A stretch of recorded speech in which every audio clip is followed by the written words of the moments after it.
Fang Chen was reborn before the apocalypse began, activating the Beast-Master System, binding a silverback gorilla, and evolving it into the legendary King Kong. As the apocalypse descended, zombies ran rampant, and order collapsed. Fang Chen hid in the zoo, slaughtering zombies with his young King Kong. As his strength increased, he bound more beasts. Asian black bears, Siberian tigers, golden eagles, carnivorous plants, titan pythons. Disasters intensified, and more powerful creatures appeared on Earth, with mysterious forces emerging one after another. They had different goals and ambitions, plundering resources and killing human survivors. Until one day, Fang Chen and his fierce beast army emerged. Fang Chen, I heard you want to rule the world? Sorry, I disagree. Chapter 1. Reborn before the apocalypse, brutally beating the boss. Damn it, the company is organizing a team-building event, and your security department won't contribute? What kind of security captain are you? At a desk, a fat, bald, middle-aged man with a greasy face was loudly scolding a young security guard. Gao Shui? Didn't he die? Did I just reborn? He stared blankly at the date on his phone, his pupils suddenly constricting. July 31st, Year of the Dragon. Hiss. This is the day before the apocalypse? I'm talking to you. Are you deaf? Get your department's funds collected before the end of the day, or it'll deduct it from your bonus this month. Seeing Fang Chen ignore him, Gao Shui slammed the table angrily, issuing a final ultimatum. Fang Chen's gaze turned cold. This greasy fat man is Gao Shui, the director of the Jiangxing Zoo. Notoriously sharp-tongued, he often deliberately troubled employees, withholding bonuses, and was secretly referred to as Gao the Skinner by everyone. Just like this time, he insisted on using everyone's break time for some team-building event, and what's worse, the funds had to come from the employees, 500 yuan each, under the guise of appreciating the leadership. The security guard salaries were already low, and asking them to contribute 500 yuan for the leader's team building was naturally unwelcome, so this security captain faced the backlash. On this day in his previous life, Fang Chen couldn't stand his ridiculous demands and had a huge argument with him before angrily resigning. As a result, the day after he left, a massive earthquake swept the globe, triggering the outbreak of ancient viruses deep underground. People called it the zombie virus.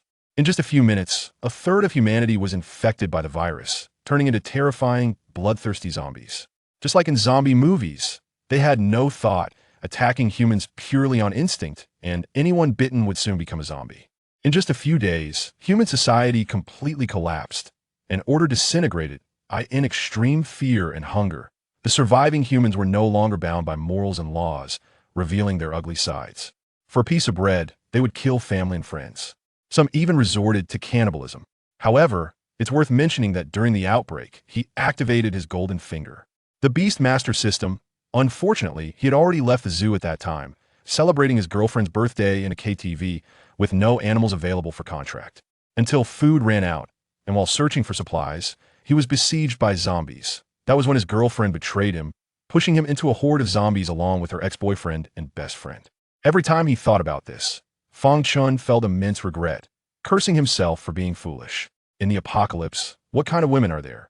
He had clearly activated the golden finger and had the capital to rise in the chaotic world, yet he died in such a pathetic manner. Fortunately, the heavens gave him a chance to start over. Ding! The Beast-Master System has been activated. The next moment, a semi-transparent virtual panel appeared before him. Name: Fang Chen. Level: none. Beast space area: 10 square meters. Contract scroll: 1. Crystal core count: none. Beast count: none. Others: each contract scroll can sign one beast of the same level. Fang Chen smiled, not expecting the system to come along as well. Seeing him smile, Gao Shui thought he was provoking him and immediately flew into a rage. Fang Chen, what's your attitude? If you keep grinning at me, do you believe I'll fire you? Fire me? Fang Chen looked at him, his gaze turning cold. In his previous life, it was this guy who caused him to resign, leading to his inability to find animals to contract and his eventual death when the apocalypse arrived. His gaze darkened, and he rushed to Gao Shui's side in a single step. Slap! Without saying a word, he slapped him hard across the face. He could become the security captain because he was a former soldier, not only skilled but also incredibly strong. With that slap, Gao Shui immediately had blood gushing from his nose and lost 2 teeth. You dare hit me? Gao Shui was momentarily stunned, his cheeks swelling up as he covered his mouth in disbelief. Fang Chen grinned. I'm hitting you. Slap, slap. He didn't hold back at all, unleashing all the anger he had accumulated over the years. The apocalypse was coming tomorrow, and why should he still indulge this guy? After a series of slaps, Gao Shuyi cried out in agony. Fortunately, his office was on the top floor, next to the conference room and break room, so other employees wouldn't hear him. Don't hit me anymore, please. Gao Shuyi hugged his head, covered in blood, begging for mercy, completely losing his previous arrogance. Fang Chen thought for a moment and simply decided to go all the way. He grabbed Gao Shuyi by the neck and said sternly, "What's the computer password?" Gao Shuyi was stunned, not knowing what he was going to do. "Damn it, say it quickly." Fang Chen slapped him again. I'll tell. Gao Shuyi, terrified of being beaten, stammered 8/16, it's my birthday. Fang Chen sneered. Not waiting for him to beg for mercy, he slapped him unconscious. The apocalypse was imminent, and he needed to stock up on supplies. He brought tape, bound the unconscious Gao Shuyi tightly, stuffed his mouth, and then tossed him into the wardrobe. After doing all this, he entered the computer password and opened the procurement page. First, he ordered animal feed in 10 times the amount, then added a batch of daily necessities, 0.10 tons of rice, 5 tons of flour, 500 boxes of instant noodles, 1 ton of frozen beef, 2,000 eggs, 10 boxes of condoms. All supplies were to be expedited and must arrive before 8 a.m. tomorrow. The procurement side was also baffled, but thinking of Gao Shuyi's face, they didn't bother to ask further and contacted the supplier directly. After all, they were just following orders, and any mistakes were not their concern. Phew, finally done. Fang Chen picked up a cigarette from the table, lit it, and walked to the window, watching the employees leaving work, his expression complex. I wonder how many of them will survive tomorrow. Enjoy this last moment. After finishing his cigarette, he turned and walked out of the office. This time, he would not allow himself to make the same mistakes as in his previous life. Stop. Just as Fang Chen was about to leave the office building, a woman's voice suddenly came from behind. Fang Chen frowned slightly and slowly turned around. He saw a woman in professional attire, with an enchanting figure and exquisite features, walking towards him with an unhappy expression. It was the zoo's HR manager, Song Xiaoyan. She walked up to Fang Chen, her brows furrowed. "Did you smoke in the office area?" "No," Fang Chen replied Don. The woman in front of him was not a good person either, colluding with Gao Shuyi and suppressing the employees below her. I'm warning you, if I catch you smoking in the office area, don't even think about this month's bonus." Song Xiaoyan said arrogantly as she looked at him, then proudly walked away. The sound of her high heels clicking on the floor echoed, her form-fitting short skirt swaying from side to side, attracting the gaze of countless male employees. Fang Chen watched a retreating figure, a cold glint flashing in his eyes. "You better watch out, you nasty woman." After cursing inwardly, he no longer hesitated and headed straight to the deepest part of the observation area, the gorilla enclosure. Inside the iron bars, several gorillas were chasing and playing with each other.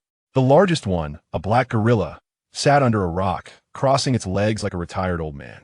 It was the leader of the gorilla enclosure and Fang Chen's primary target. Fang Chen waved at it through the iron bars. "Big guy, come here." As a primate, gorillas have a very high IQ. Fang Chen often fed it, so when it heard his call, it approached without hesitation.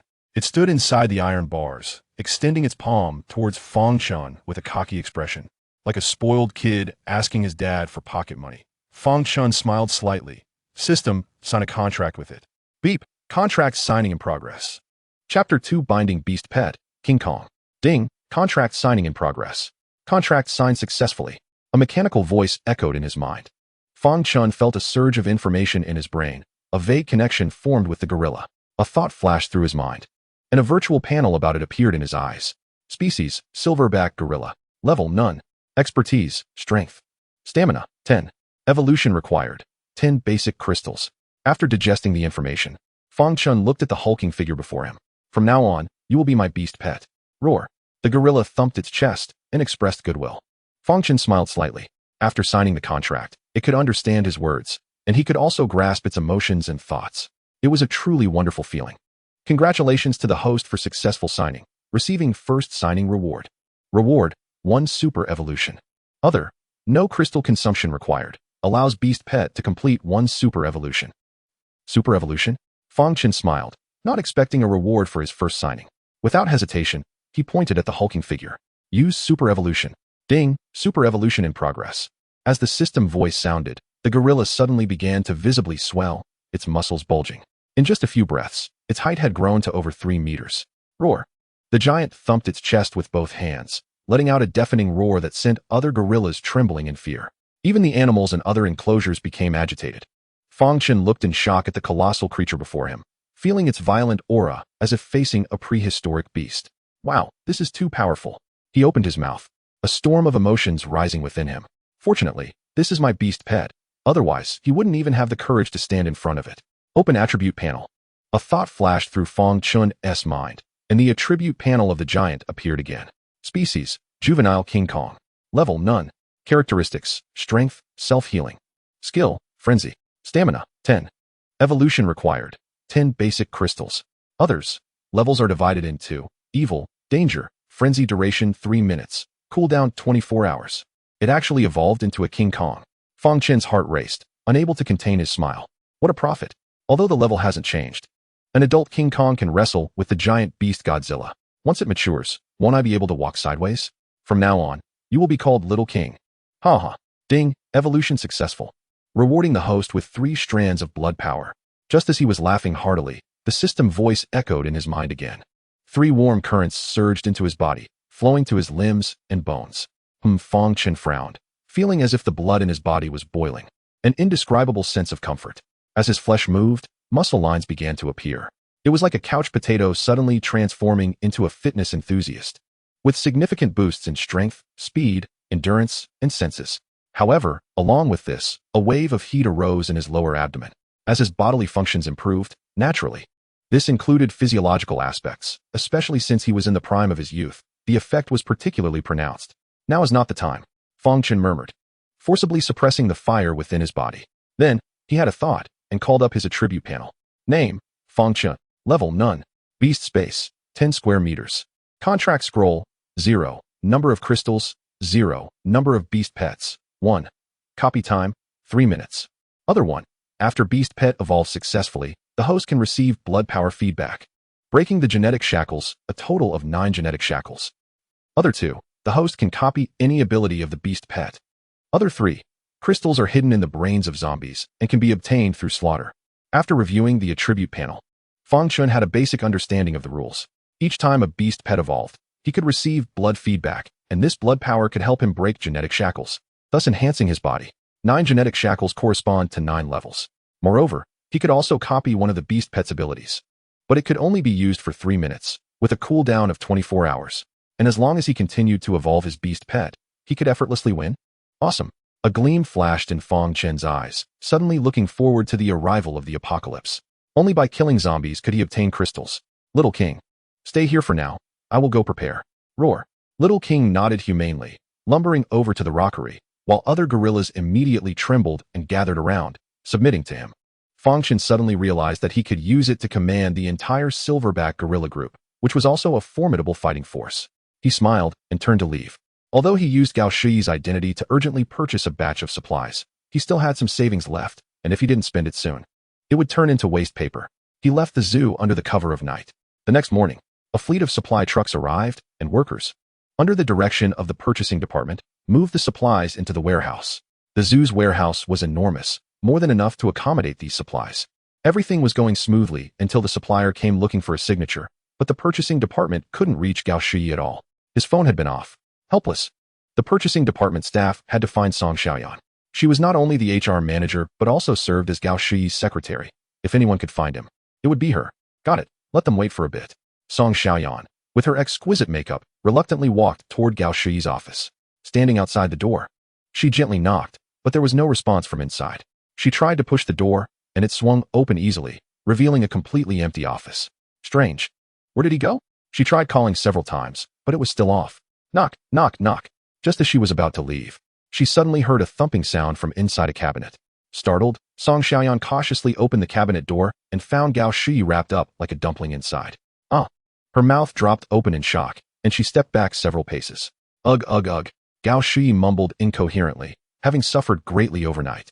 Song Xiaoyan's ample bosom rose and fell rapidly as she hurriedly found scissors, cutting the tape off him and removing the towel. Director, what happened to you? Gao Shi gagged for a moment, then gasped for air. After a long while, he trembled, his face twisted as he pointed at Song Xiaoyan. Give me the phone. Damn it, I must kill Fang Chen. Fang Chen. Song Xiaoyan was taken aback, not knowing what had happened. Stop talking nonsense. Gao Shuyi snatched the phone from her hand and quickly dialed a number. Beep, beep, beep. The call connected, and he immediately spoke. Hello, cousin, hurry and bring more people. I got beaten up. It's not from the underworld. It's a security guard from our zoo. Bring some weapons and take him out for me.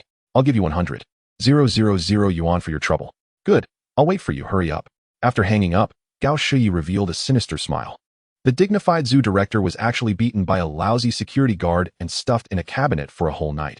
He had to take revenge for this. Song Xiaoyan was confused and curiously asked, Director Gao, what happened? What's wrong? Gao Shuyi locked the office door and glared at him with a fierce expression. I've been locked up by that bastard Fang Chen all night. What do you think happened? Fang Chen, how dare he? Song Xiaoyan's small face was filled with shock, secretly wondering if this guy had gone mad. Gao Shuyi was grimacing as he flexed his wrists, his overweight body seeming to be falling apart. Boom. At that moment, a loud noise like thunder rolled across the sky, causing the windows to rattle. Both Gao Shuyi and Song Xiaoyan jumped in fright. Rumbling.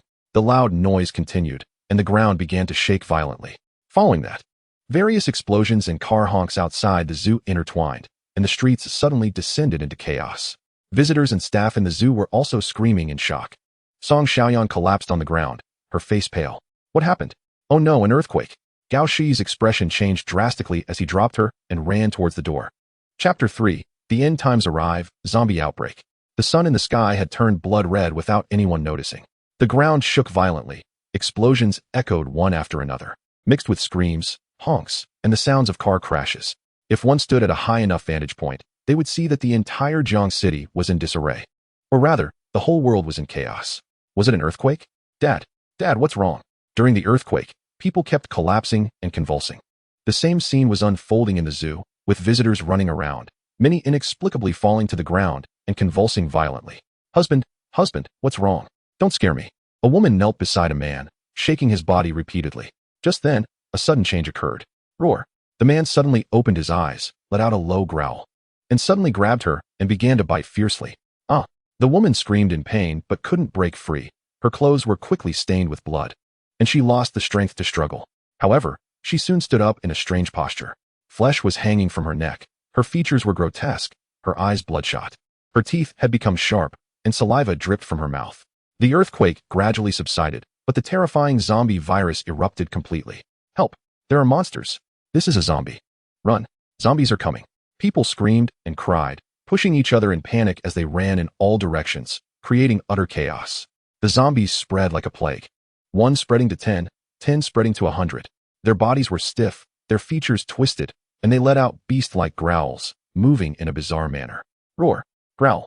This sudden change not only terrified humans, but also agitated the animals in the zoo. In the gorilla enclosure, Fang Chen was calming Xiao Jin's emotions while coldly observing the outside. Having experienced it once, he remained relatively calm. Last night, he had moved the supplies he had purchased to the dormitory and arranged for the remaining security to count the supplies. On the surface, it was to count the supplies, but in reality, it was to protect them. He had a good relationship with these brothers, so he was prepared to give them a chance to survive. Of course, the premise was that none of them were infected. Ding ding ding. At that moment, Fang Chen's phone suddenly rang. He took out his phone and saw that the caller was his girlfriend, Ding Shuang. A hint of mockery appeared on his face. Today was Ding Shuang's birthday. She had messaged him last night, saying she was going out for dinner and karaoke with a few friends and wanted him to come pay early. Fang Chen had not refused at the time and had agreed. Of course, this was just a delaying tactic, with the apocalypse about to arrive. He wouldn't leave the zoo and repeat the same mistake. Fang Chen pressed the answer button. Hello? Honey, where are you? Come save me. There are so many monsters outside. As soon as the call connected, he heard Ding Shuang's urgent voice. Fang Chen could hear a chaotic mix of growls on the other end of the line. A cold smile appeared at the corner of his mouth as he casually lied. I'm stuck on the road. Can't get there for now. You should find somewhere to hide until I come to save you. Then hurry up. I'm so scared. Ding Shuang's voice trembled with tears. Don't worry. Fang Chen impatiently hung up the phone, feeling a wave of nausea in his heart. After experiencing the last life, he realized that Ding Shuang's male best friend was actually her ex-boyfriend. He had been kept in the dark all along, having played the fool for so long. As for her few female friends, they were equally unsavory. 3 women serving 1 black boyfriend. It's pathetic. Fang Chen could only resent how foolish he had been in his previous life to be ambushed by such a disgusting group. A bunch of scum, rest assured. I will come for you. Let you live a few more days. He put his phone away and looked back outside. At this moment, The zoo had already turned into a realm of zombies. The remaining survivors were hiding in various animal enclosures, trembling and covering their mouths in fear of making a sound. Zombies primarily relied on sight and sound to locate their prey. As long as they kept quiet and hidden, they were temporarily safe. These were walking crystal cores. Fang Chen's eyes sparkled. What others saw as terrifying and bloody zombies were, to him, a delicacy. Just like Lu Sun once said, when others panic, I am greedy. He took out the machete he had bought last night and licked his lips. Xiao Jin, let's go hunting. Roar. Xiao Jin stood up, letting out an excited low growl. Several zombies were immediately attracted by the sound, lunging at the fence and scratching at it like hyenas that had spotted rotten meat. Fang Chen walked to the iron gate and took a deep breath. Copy its power. Buzz. As the thought flashed by, a warm current suddenly surged within him. In an instant, Fang Chen felt his blood boiling, and his strength multiplied several times. He grinned and pulled out the iron lock, then opened the iron gate. Roar. The zombies outside immediately roared and charged at him. Fang Chen stepped back, a fierce look flashing in his eyes, and swung the machete at the head of the nearest zombie. Flash. The zombie's head was cleaved open, like cutting a watermelon. After losing its head, the zombie immediately fell, struggling a few times before blood and gore oozed out, completely dead. Xiao Jin also rushed to his side, smashing another zombie's head with a punch, causing a thumb-sized transparent crystal to fall out of the blood. Detected 1 crystal core. Do you want to extract it? Detected 1 crystal core. Extract. Fang Chen thought, and the number of crystal cores on the attribute panel immediately changed. However, he soon discovered that not all zombies had crystal cores. Only about 1/3 did. // Roar. In half a minute, all the zombies that had broken in were eliminated by him and Xiao Jin, but at the same time, Fang Chen felt his strength draining. The power copied from Xiao Jin had worn off, and he returned to his original physical condition. The next time he used it would have to be after 24 hours. Fang Chen felt somewhat unsatisfied. After the first experience, he craved that power. He glanced at the attribute panel. He had just killed zombies and obtained a total of 13 crystal cores. Could he evolve? Taking advantage of the fact that the zombies in other areas had not been attracted yet, Fang Chen quickly locked the iron gate again, ignoring the roars of the undead as he walked in front of Xiao Jin. Evolve Xiao Jin. Ding. This evolution consumes 10 primary crystal cores. Evolution starting. A mechanical voice rang out, and Fang Chen could clearly feel that Xiao Jin in front of him had become much stronger, its aura growing increasingly wild. The bulging muscles had explosive power. Roar. Xiao Jin roared, slamming its palms on the ground, and with a loud crash, the cement floor was smashed to pieces. Fang Chen secretly gasped in amazement and called up its attribute panel again. Species, juvenile gorilla. Level, specialization, strength, self-healing. Skill, berserk. Stamina, 10. Evolution required crystals, 100 basic crystals. Although still young, its level has already reached a stage where its strength and other aspects have surged several times. It's too ferocious. Fang Chen looked at the giant before him, over 4 meters tall like an iron tower, and grinned. If he took a punch from it, wouldn't he be bruised all over? Ding, evolution successful. Rewarding the host with 6 strands of vitality power. The system's voice rang out, and with a surge of fiery power flowing into his body, Fang Chen felt every cell in him cheering and rejoicing. It was as if he had also completed an evolution. Boom. As the first life shackles broke, he felt an indescribable sense of comfort. As if he had taken a powerful tonic, filled with boundless energy. After a moment, that feeling gradually faded. He flashed a thought and brought up his attribute panel. Name, Fang Chen. Level, Beast-Taming Space, 100 square meters. Contract scroll, 2. Crystal count, 3 basic crystals. Pet count, 1.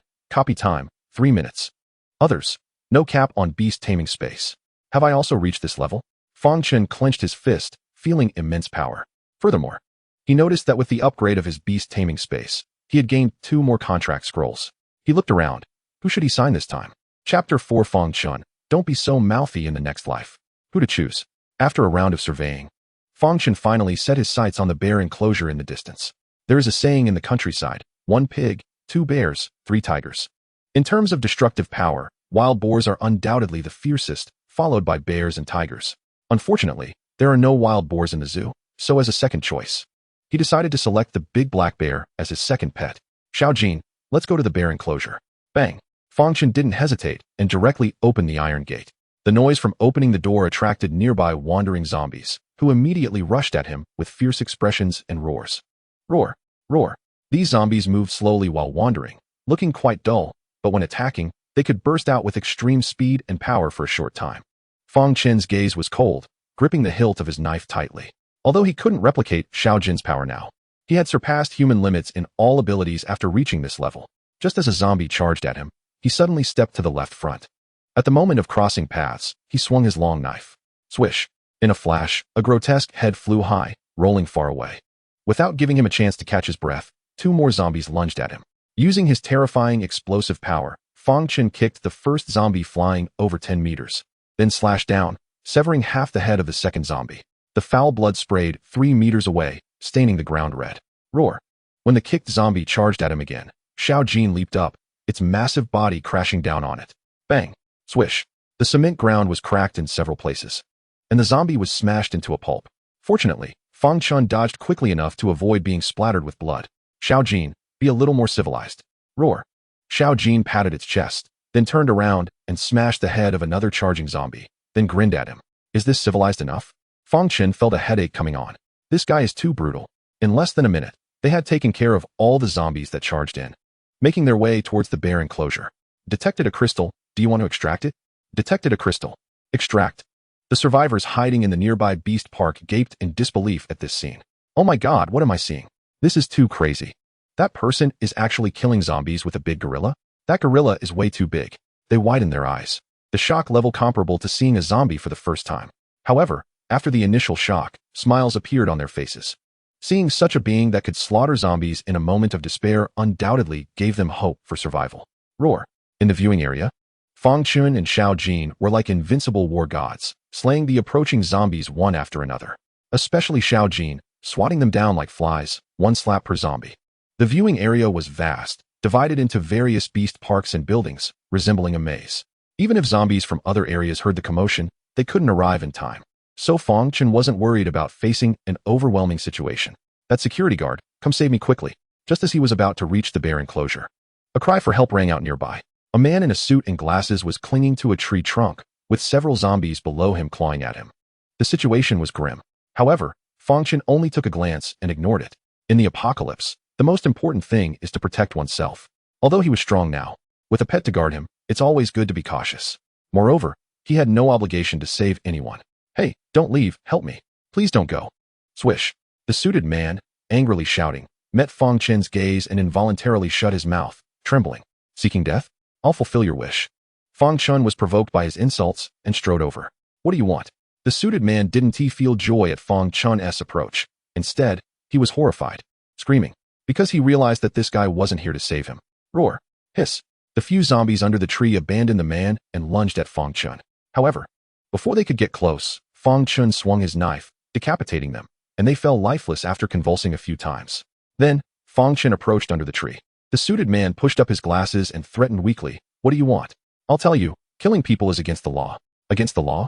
Fang Chen looked at him like he was an idiot, full of mockery. These guys clearly hadn't realized the severity of the disaster. Nor had they stepped out of their comfortable lives. They were still expecting rescue, thinking the disaster would pass quickly and life would return to normal.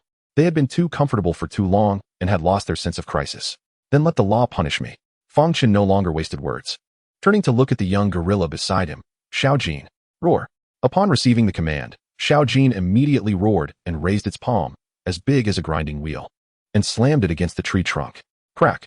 The young gorilla, having reached this level, was immensely strong, and with just 1 slap, it broke the trunk.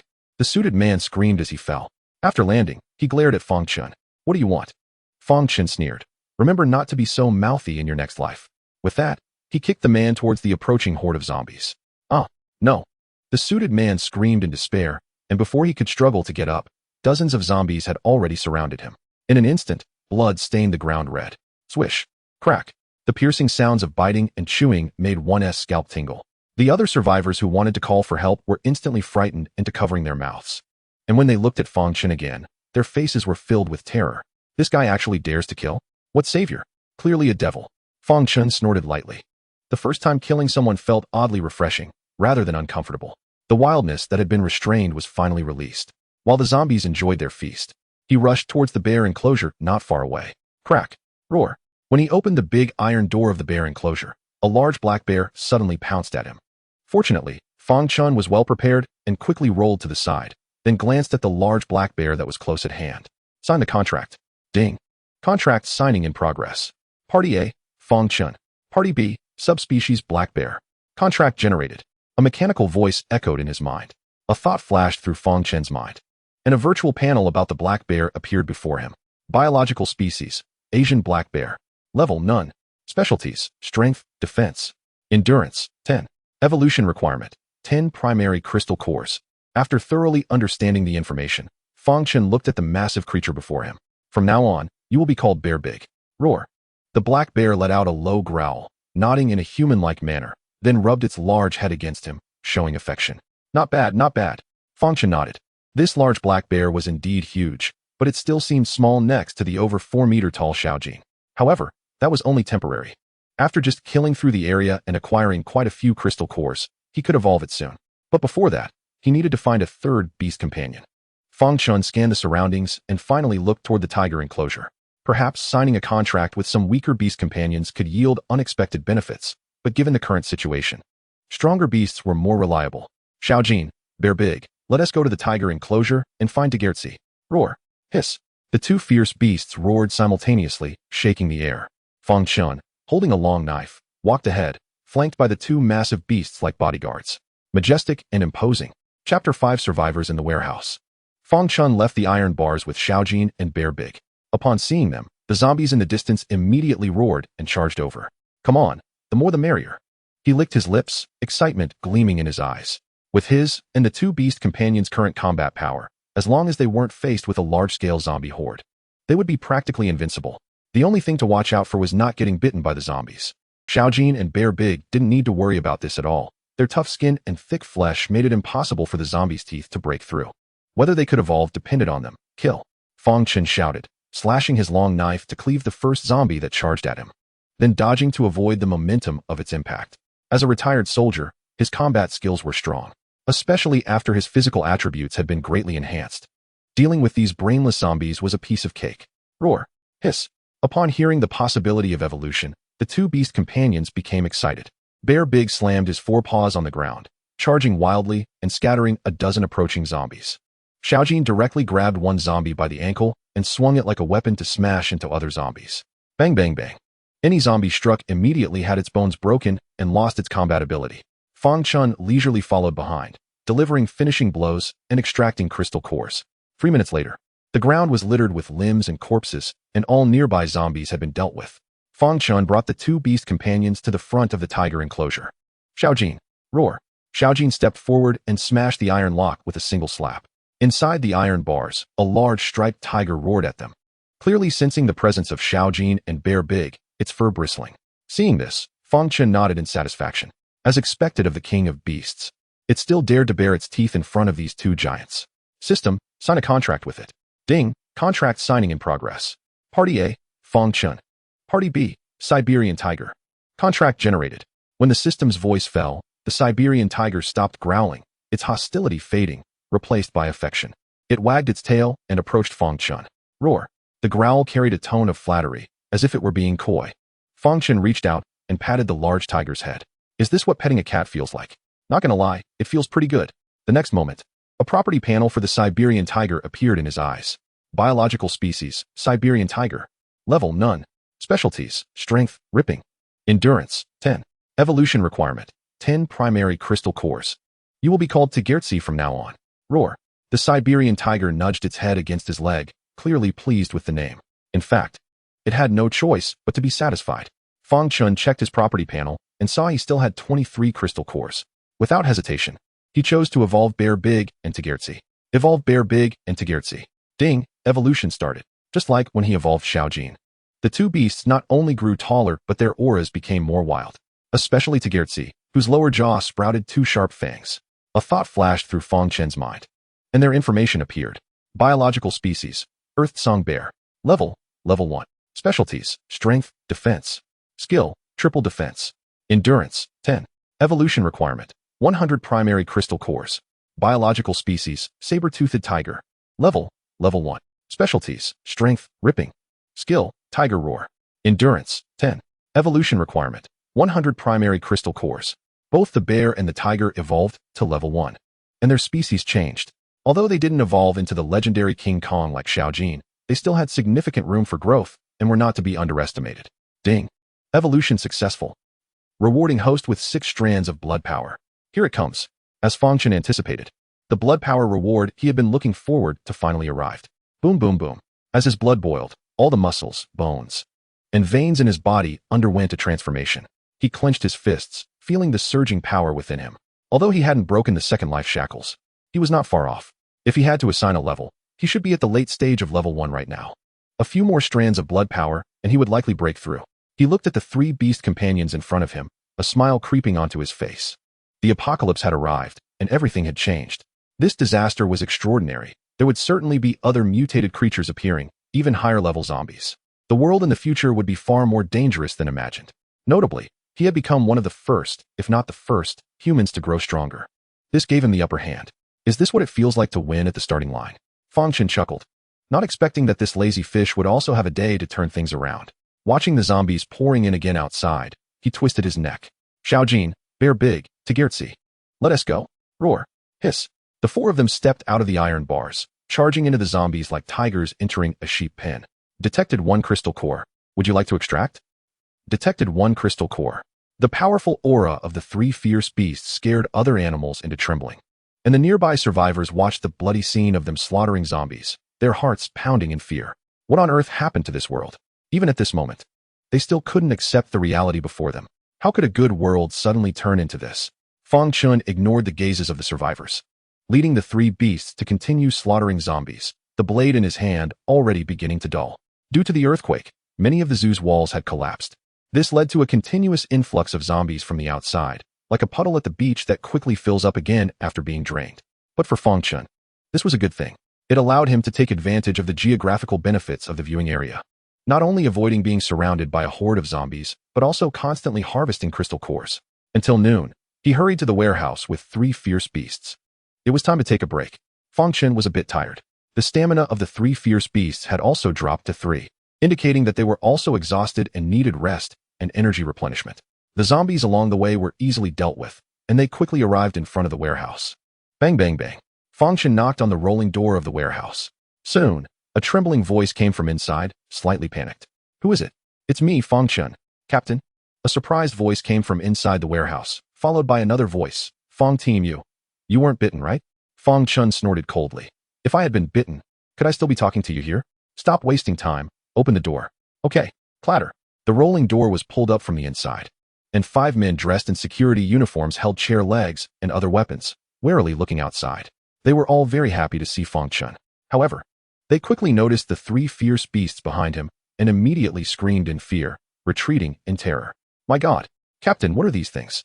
Even animals have turned into zombies? Seeing one of the security guards trying to pull the rolling door down again, Fang Chen grabbed his wrist and said coldly, These are the beasts I have tamed to help me kill zombies. Tamed by you?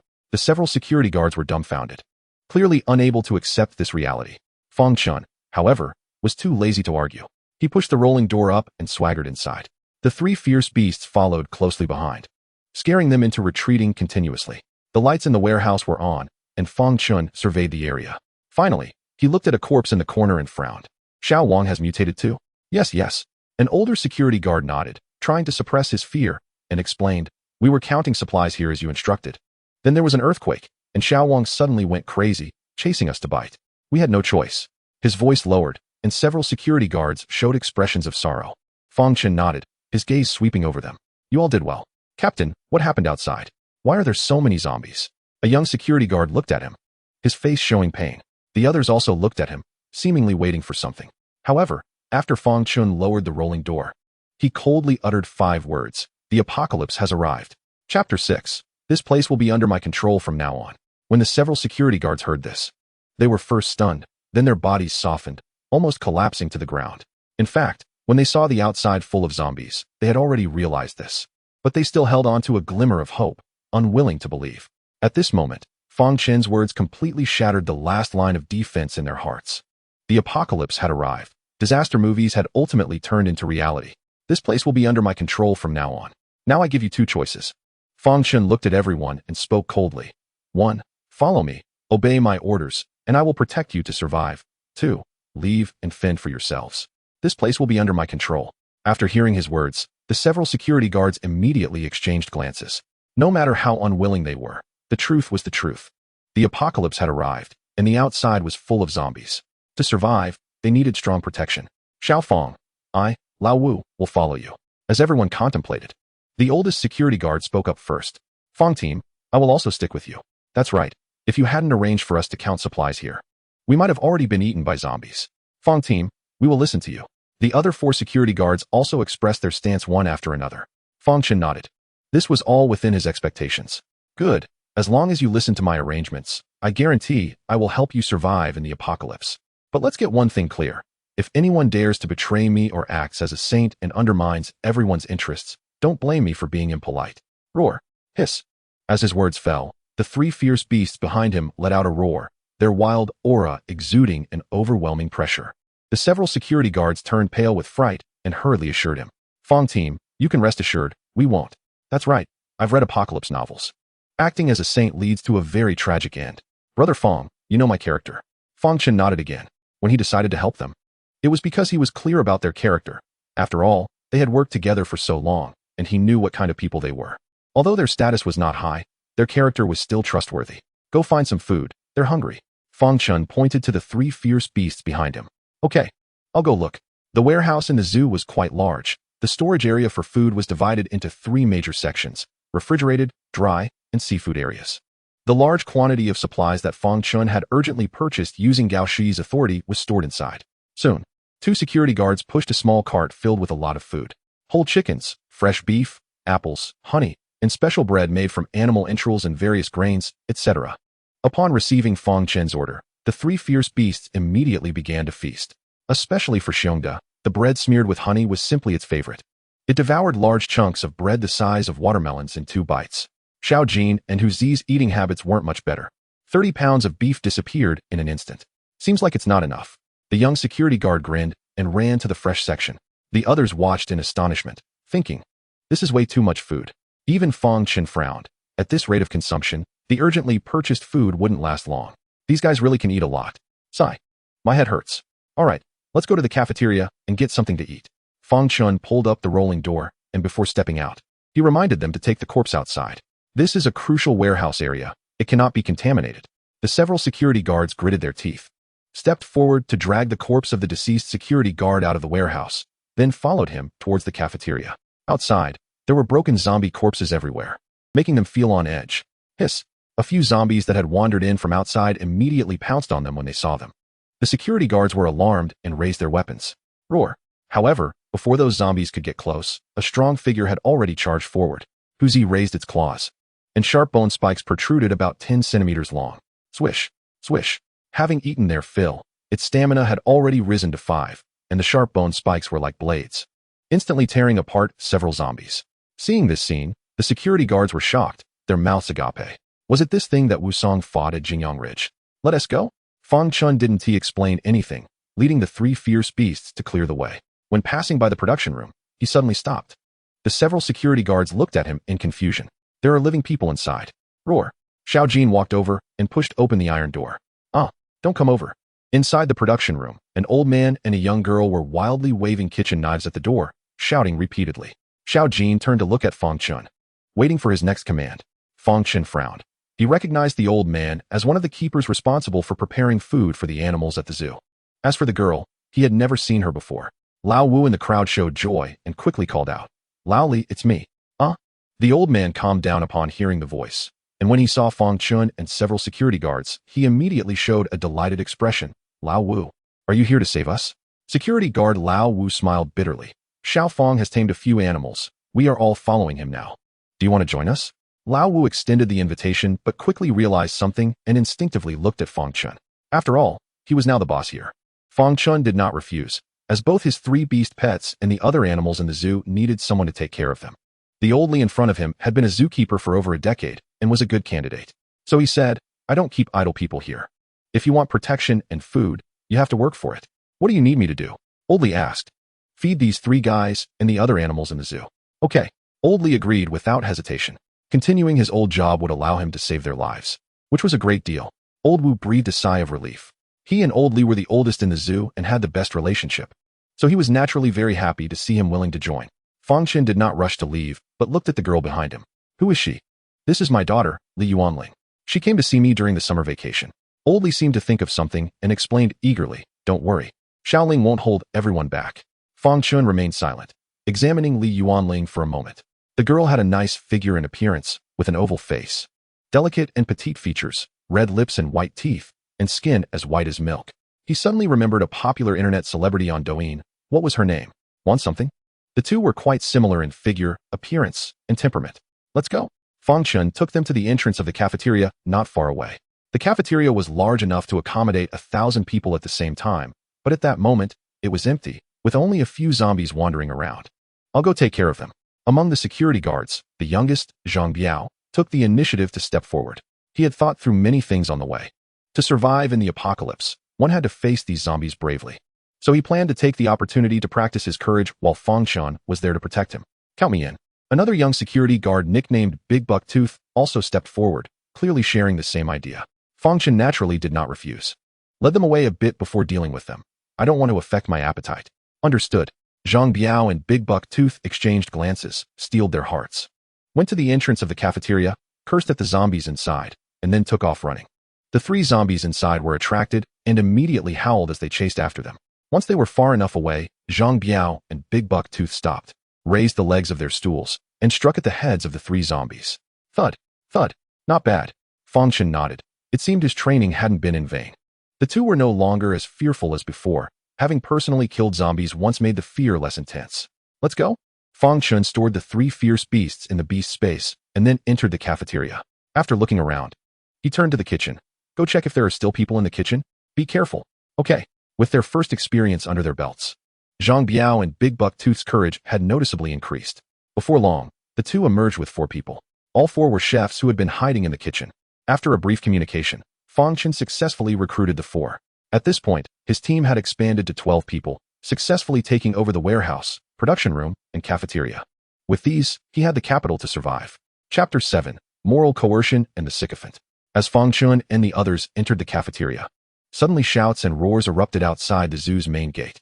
A few small-time thugs with colorful hair wielding machetes rushed in, covered in blood, having hacked the zombies that lunged at them to death.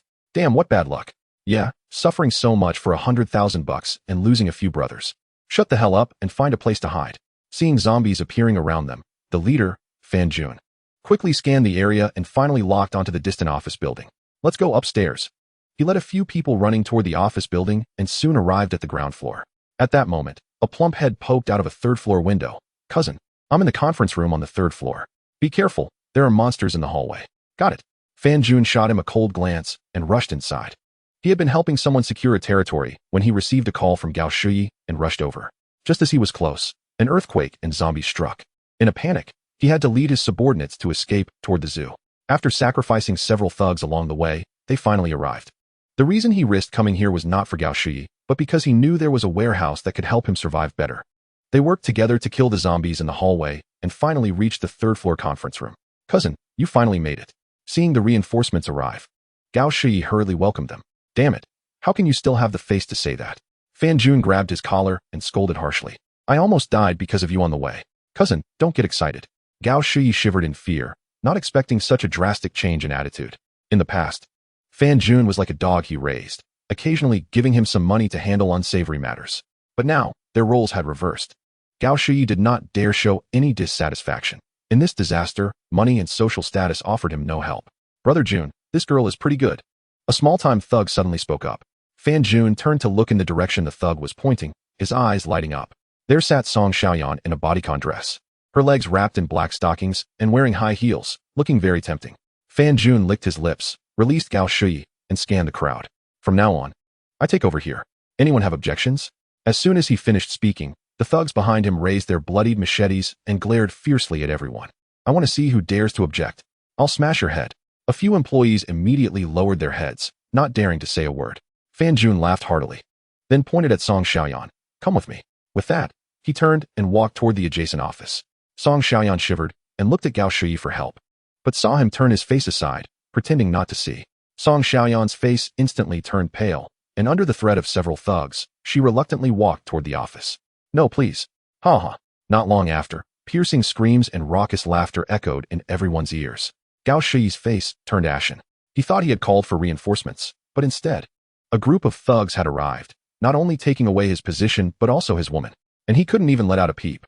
In the cafeteria, the 4 chefs were busy cooking, and the aroma of stir-fried dishes wafted out through the exhaust fan, causing the survivors trapped in the abandoned beast area to sniff the air. What smell is that? I think I smell braised pork and spicy chicken. My God. Someone is actually cooking. The survivors screamed in disbelief. Gurgle. Someone's stomach growled uncontrollably. They had been trapped for half a morning, and in a state of shock and hunger. Suddenly smelling the rich aroma of food was more unbearable than being killed. This led to their tempers becoming particularly irritable. How can this be?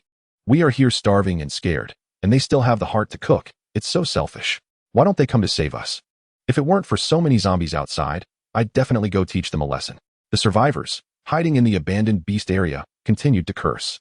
Among them were many social elites and white-collar workers who had lived a so-called upper-class life and had never endured such humiliation. However, no matter how unwilling they were, it was nothing but impotent rage. With so many zombies outside, they did not dare to go out. Why haven't the rescuers arrived yet? The phone keeps getting a busy signal. Once I leave, I will definitely file a complaint against them.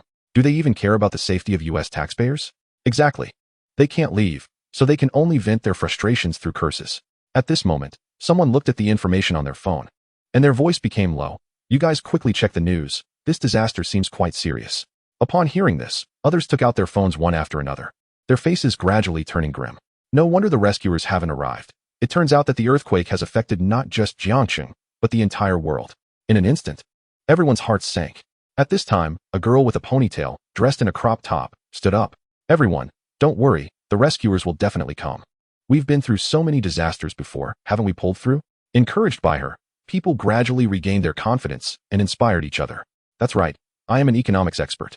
The authorities won't abandon me. Hold on, the rescuers will definitely come. Let us not abandon or give up on each other. Let's unite. Just as the mood was lifting, the girl who spoke first smiled. Everyone listen to me. Take out the food you have, and let the girls eat first. Huh. As soon as these words were spoken, the scene suddenly fell silent. A man pushed up his glasses and questioned with dissatisfaction. Why should the food be given to the girls first? Ladies first. The girl replied matter-of-factly. As a man in this situation, shouldn't you let us? Exactly. I can't stand men who are so calculative. Such men are really disappointing. After that girl took the lead, the other girls at the scene began to criticize as well, and they became more and more agitated. As if the disaster was all his fault. The glasses-wearing guy was furious, his face turning red as he pointed at them. You are morally kidnapping me. I won't be kidnapped by you. Oh, brother, what kind of kidnapping are you talking about? How unpleasant. At this moment, a muscular man in a short-sleeve shirt stood up. He did not support the glasses-wearing guy, but instead took the opposite stance. We big guys want to die from eating one bite less. Don't be so calculative. The glasses-wearing guy's chest heaved violently, unable to contain his anger. You explain clearly. Who is being calculative? Me. I can be calculative, okay? The muscular guy rolled his eyes and then looked at the girl in a flattering manner. Miss, I have 2 pieces of chocolate for you. The girl was delighted to hear this and smiled sweetly at him. Thank you. Big brother, you are so nice. Unlike some disappointing men. Big brother, you are so manly. No wonder you are so strong. Do you have a girlfriend?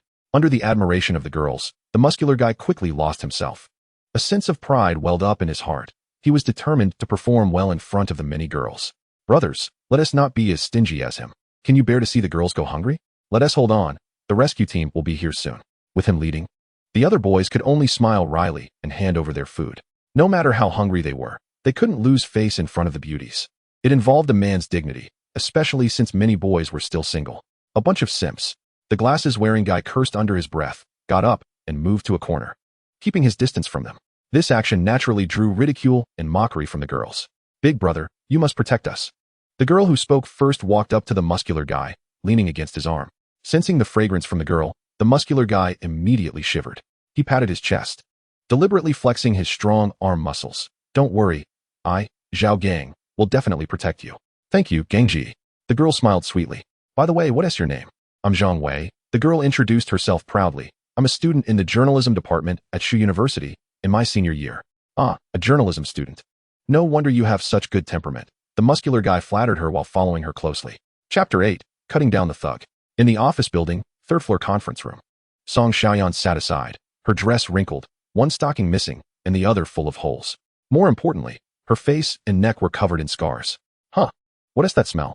It seems to be coming from the cafeteria. My goodness, they are cooking in the cafeteria. A few thugs and employees smelled the aroma of food and were incredibly surprised.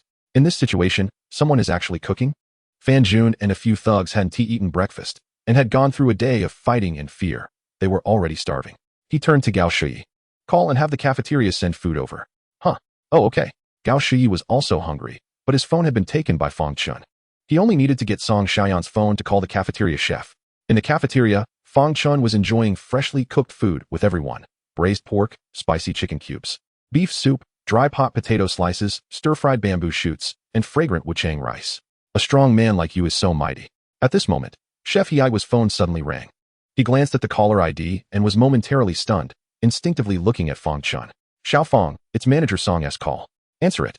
Let us see what she wants, Fang Chen said without looking up, and others also showed curiosity. Hiai nodded, answered, and pressed the speakerphone button. Hello? Is it old he? This is Gao Shui.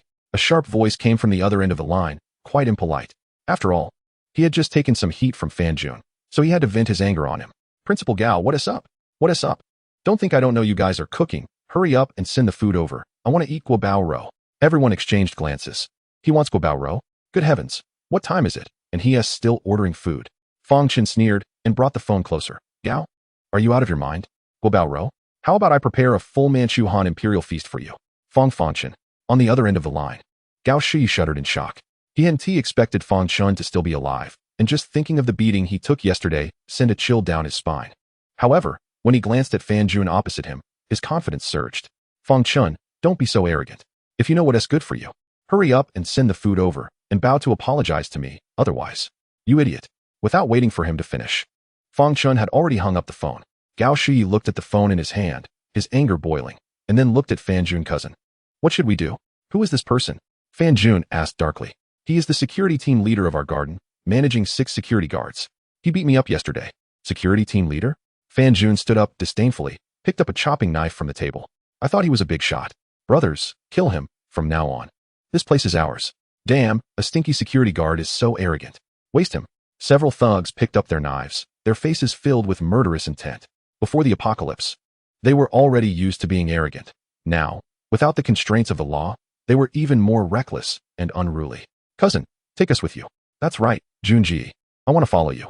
Junji, please take care of me in the future. After them, several employees also expressed their willingness to follow, with some even breaking the legs of a chair to hold as a sign of loyalty. They weren't stupid. To survive now, they had to stick with him. And at this moment, dealing with Fang Chen was the best opportunity for them to show their loyalty. Count me in. Even Song Xiaoyan stood up, her eyes revealing a coldness. She wanted to vent the humiliation she had just suffered. Fan Jun laughed heartily upon seeing this. Let's go? After he spoke, a group of people carrying machetes marched out of the office building. In the cafeteria, Fang Chen didn't take Gao Shui's threat to heart. While eating, he browsed the news. Just like in his previous life, a zombie virus had erupted around the world, causing many places to be paralyzed and even turning into dead cities. The authorities had issued more than a dozen announcements urging everyone to stay in safe places, avoid going out, and wait for rescue. Would there really be rescue? Fang Chen recalled his experiences from his previous life. The earthquake and zombies were just the first wave of crises in the apocalypse. Soon there would be water and power outages, and food shortages would be the most terrifying. By the way, what about power outages? He suddenly realized this problem. In his previous life, he didn't care about these things, but now it was different. To feed everyone and those animals, there had to be enough food. And preserving food depended on electricity. Once the meat and various fruits and vegetables lost power in the refrigerator, they would likely rot within 3 days at the current temperature. Including the 2 wells in the zoo, they also needed electricity to pump water. It seemed he needed to get a few generators as soon as possible. Fang Chen rubbed his temples and began to think about the next steps. This zoo was his foundation for survival in the apocalypse. He planned to transform it into an impregnable shelter. Therefore, the immediate priority was to eliminate the zombies in the park. With this in mind, he looked at a few security guards. This afternoon, I'll be in charge of clearing the zombies. You guys go to the warehouse and find some iron mesh or something to surround the areas I've cleared to prevent zombies from flooding back in. Captain, we'll listen to you. The security guards agreed without objection. Okay, Fang Chen nodded. He also instructed Old Li to prepare more food, as those animals hadn't eaten all morning. As for the 4 chefs in the cafeteria, they continued their routine. Fang Chen, get out here. At that moment, shouts and curses came from outside the cafeteria.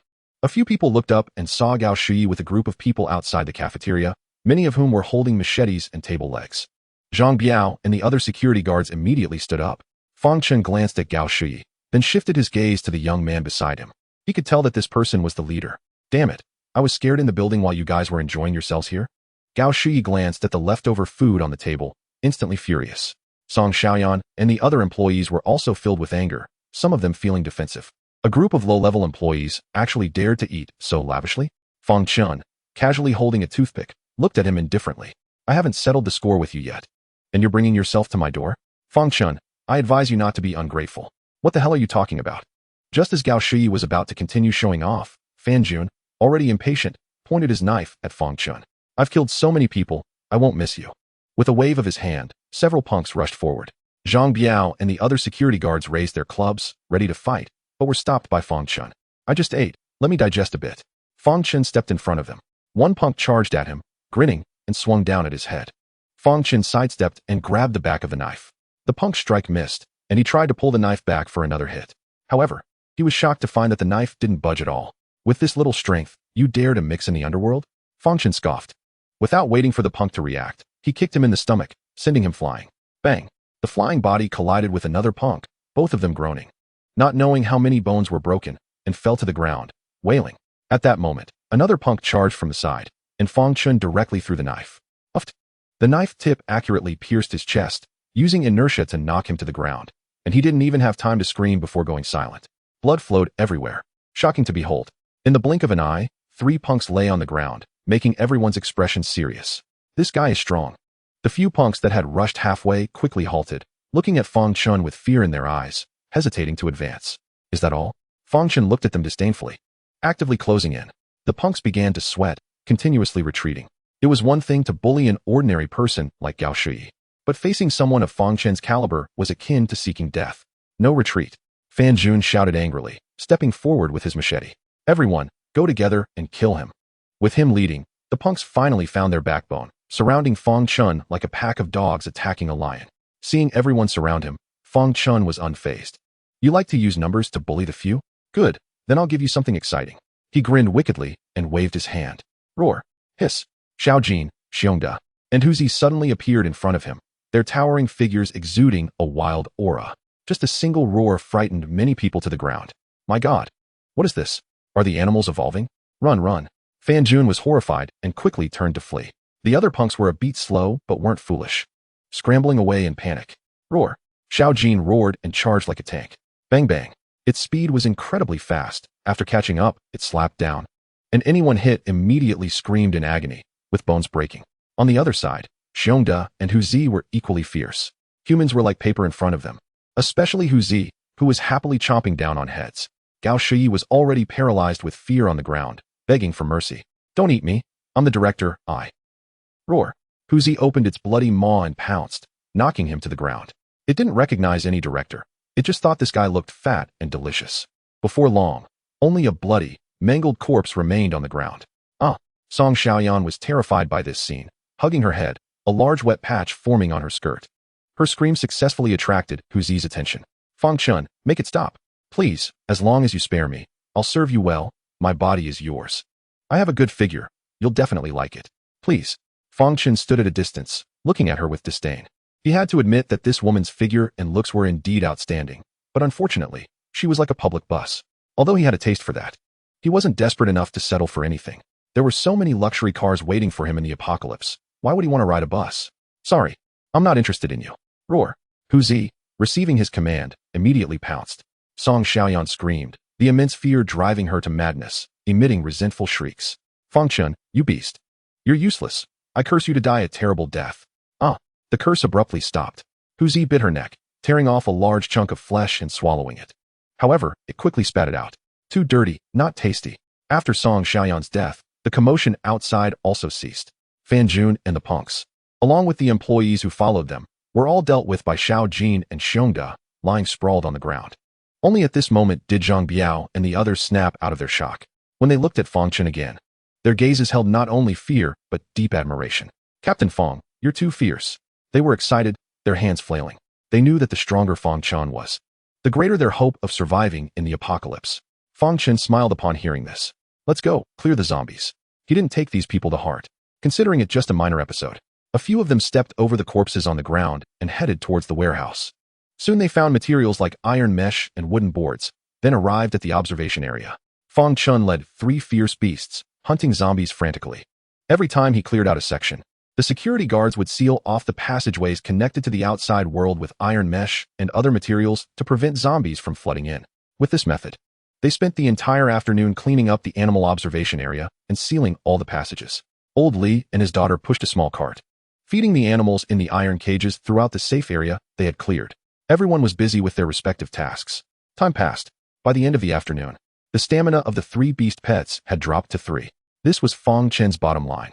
He had to keep at least 3 points of stamina to ensure they could still fight in case of emergencies. Having lived a second life, he had become particularly cautious. Good.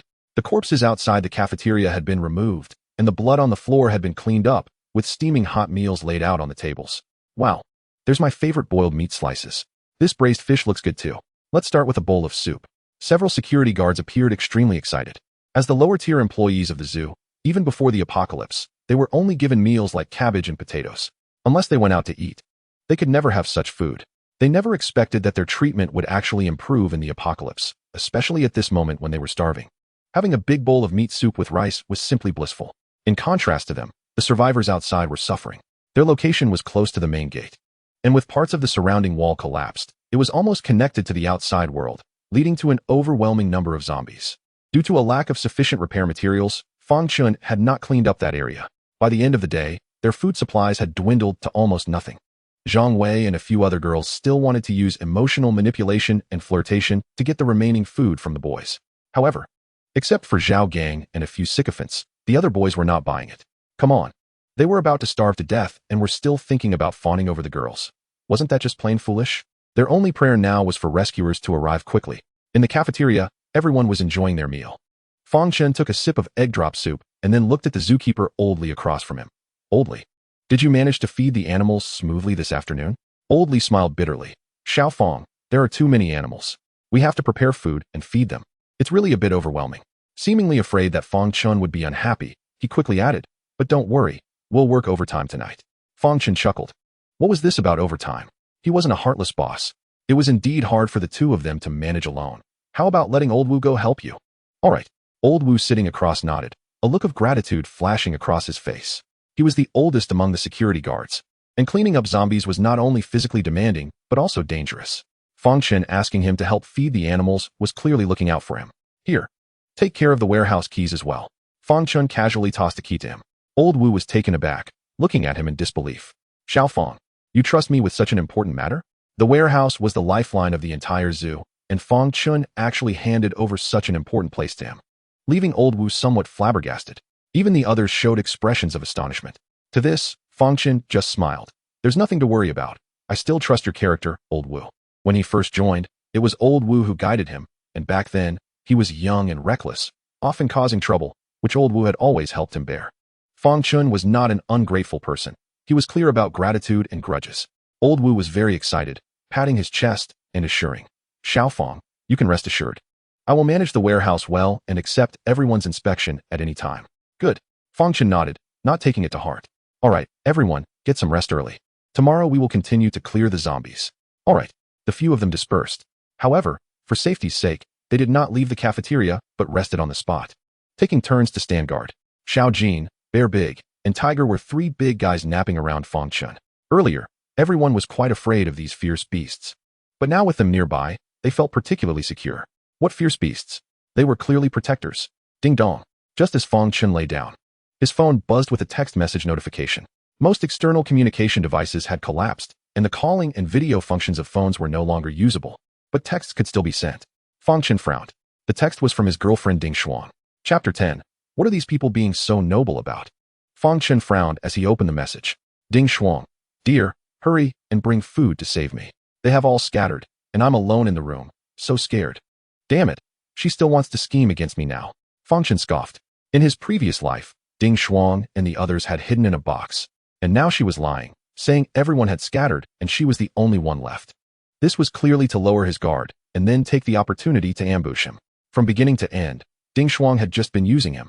Fang Chen, there are too many zombies on the road. I can't get there for now. Hold on for a bit. I'll find a way. Ding Xuan. Then hurry up. You must come. Fang Chen. After a brief exchange, Fang Chen put away his phone. He had to go, but not now. The first night of the apocalypse was not peaceful.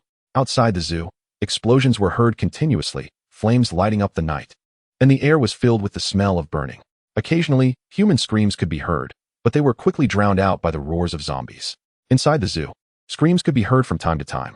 When the zombie outbreak occurred, they were in a panic, desperately crawling towards the nearby animal enclosures.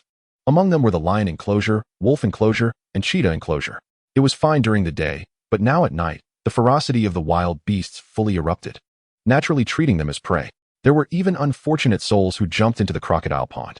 The survivors in the abandoned animal enclosures trembled as they listened to the screams, enduring a long night filled with hunger and fear. The next morning, Fang Chen and the others had a simple breakfast, fed the three fierce beasts a large amount of food, and then began to continue clearing the zombies.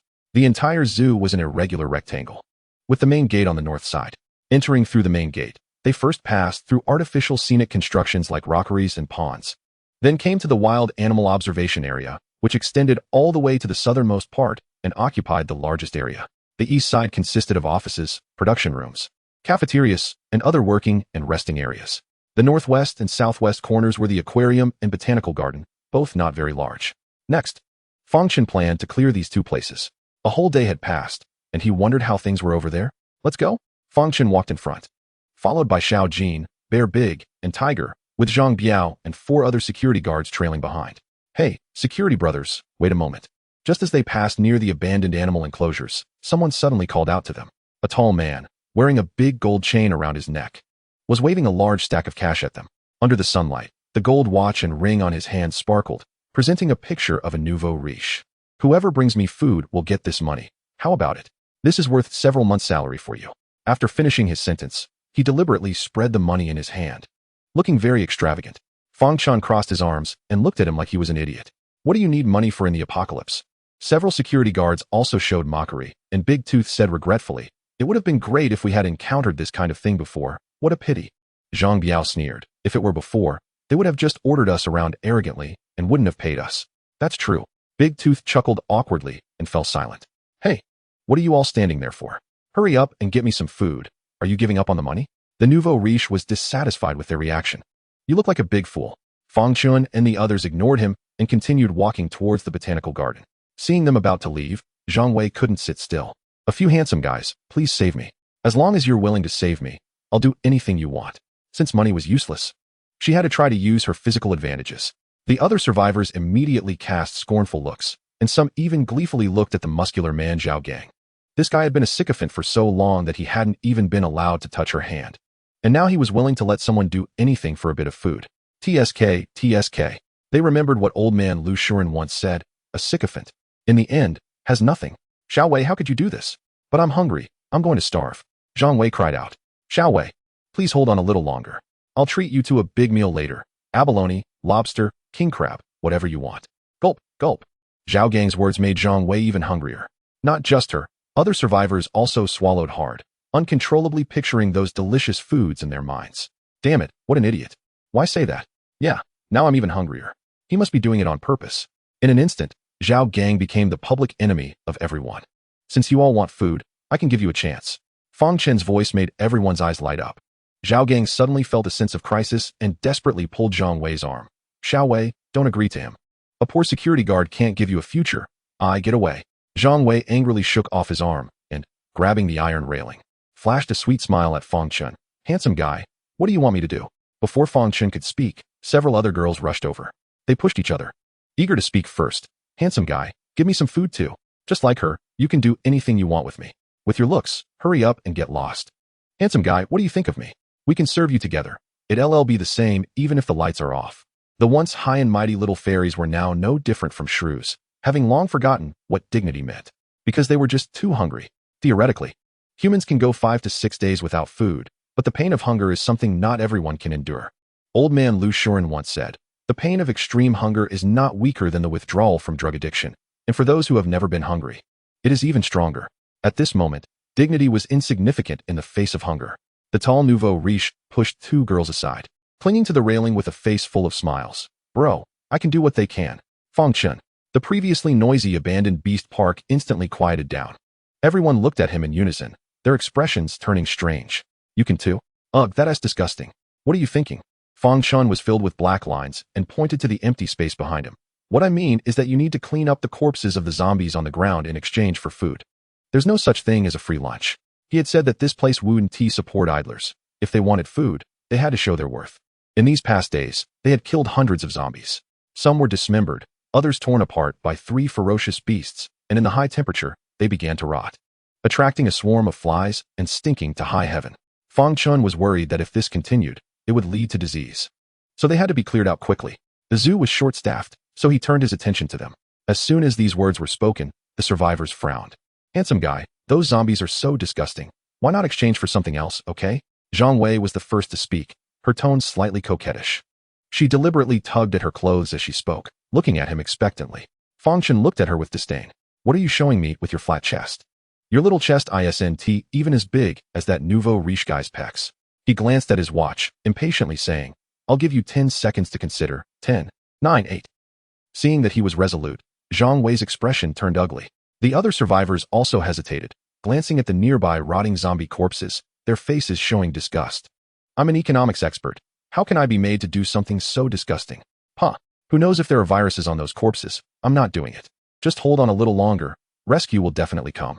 Everyone began to chime in, their meaning becoming quite clear. This surprised Fang Chen a bit. Clearly, they were starving. Yet they were still concerned about their status and unwilling to work. What exactly were they holding on to? Truly foolish and ridiculous. Fang Chen certainly wouldn't indulge them. Continuing the cold countdown. 4, 3, 2. I'm willing. At that moment, someone finally spoke up. Chapter 11, Plant Mutation. Everyone looked curiously. And the speaker was the bespectacled guy who had been ostracized earlier.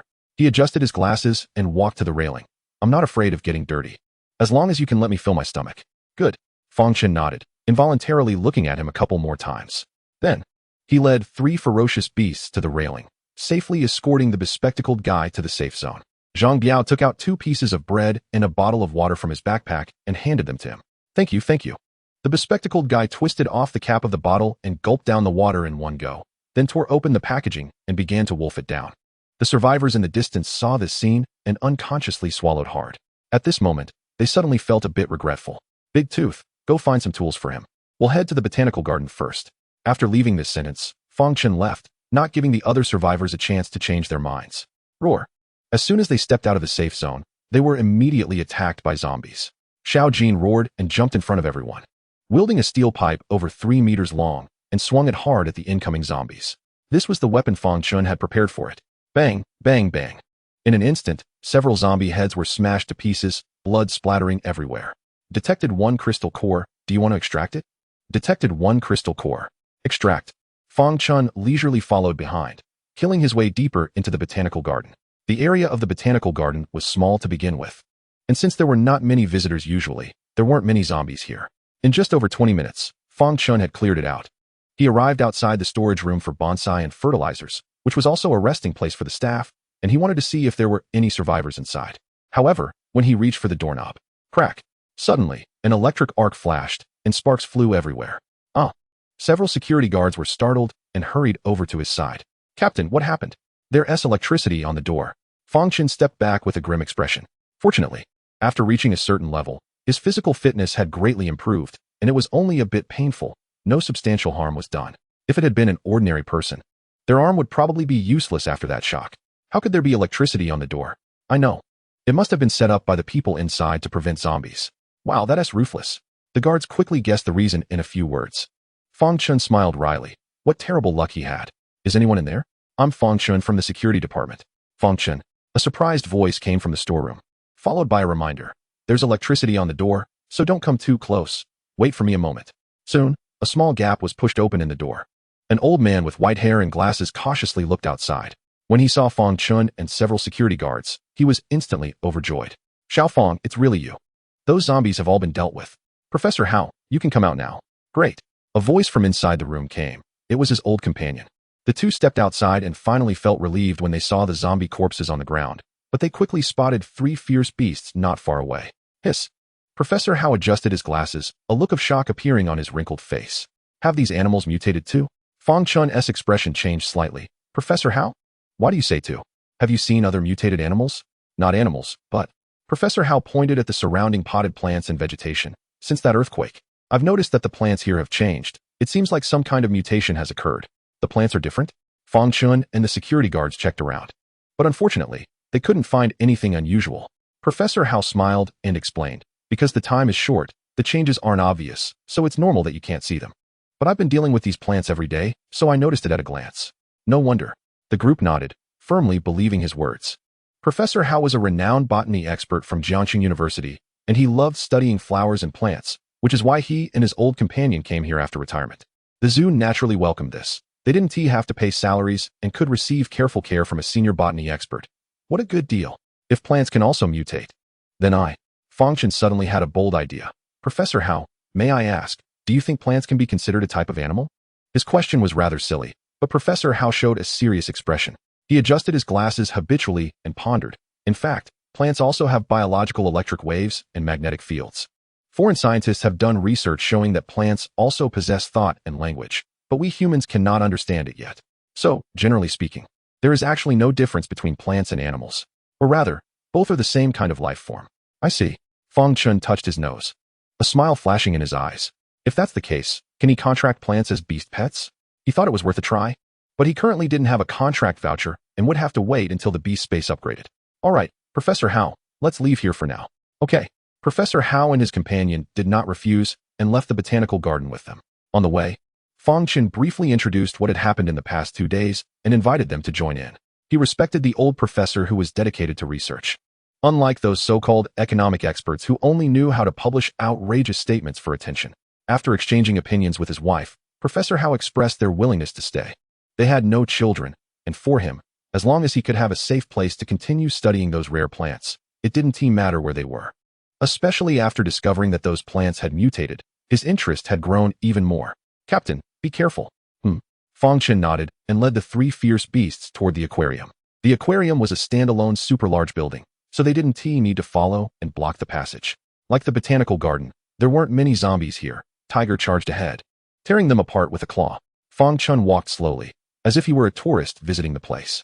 Inside a huge glass tank, 2 adult great white sharks suddenly swam toward him, but soon they were blocked by specially made glass, thrashing about anxiously. They must be starving, Fang Chen thought, looking at the 2 fierce creatures that seemed eager to eat him. Xiao Jin, holding an iron rod, roared at the 2 great white sharks. As Fang Chen's beast pet, it instinctively protected its master. No rush, let us continue exploring and give you a chance to see more. Fang Chen patted Xiao Jin's back and kept wandering around. The 3 fierce beasts followed him, looking around curiously, like Lu Lao Lao entering the Grand View Garden. As land dominators, they had never seen these creatures in their lives. Fang Chen thought it would be good to keep them for now. Who knows, they might need to go into the sea in the future. Even if they didn't go into the sea, having seafood occasionally wouldn't be bad. Soon, he brought the 3 fierce beasts to the aquarium's work area, which had an independent food preparation room. If there were survivors, they would definitely be hiding here. Xiao Jin, go knock on the door. After the last experience of being shocked, Fang Chen had learned to be clever. Bang bang bang. Xiao Jin's little fists pounded on the door, nearly smashing the metal door of the preparation room. Is anyone inside? I'm Fang Chen from the security department, here to rescue you. Yes, there are survivors. Just as the words fell, an excited voice came from inside. Soon the iron door was pushed open, and 3 middle-aged people, 2 men and 1 woman, all aquarists from the aquarium, walked out. Fang Chen. The woman was overjoyed but suddenly saw the 4-meter-tall Xiao Jin and fainted on the spot. Fang Chen. Chapter 12, Survivor Rebellion. Fang Chen exerted a lot of effort to explain the situation to the 3 people and led them toward the cafeteria. The habits of marine life are different from those of freshwater creatures. Professional marine animal caretakers are very valuable, and these 3 must stay. Thus, most areas of the Jiangxing Wildlife Park had been cleared, leaving only the areas near the walls and the office building uncleaned.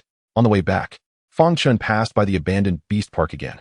He was surprised to see that the zombie corpses on the ground had been cleaned up, and the glasses-wearing man was seriously mopping up the blood stains on the ground. A look of appreciation flashed in Fang Chen's eyes. This guy's performance was much better than expected. In the abandoned beast park, several survivors looked at him excitedly. Brother, do you still need people to clean up the corpses? I want to help. Me too. Please give me a chance. I'm strong. Just give me a piece of bread. The few of them hurriedly shouted at him, their attitude sincere. Even the previously loudmouthed rich guy and muscle man Zhao Gang lowered their postures, looking pleading. Such a big change in attitude surprised Fang Chen a bit. All right, I'll give you a chance. The zoo was large, and relying solely on the glasses-wearing man would take a long time to clean up. By then, the corpses would have rotted, which would be troublesome. He led the 3 fierce beasts to bring them into the safe zone. There were a total of 7 people, none of whom were women. It seems the ladies still couldn't let go of their identities. Fang Chen shook his head with a smile, and then led the 3 caretakers toward the cafeteria.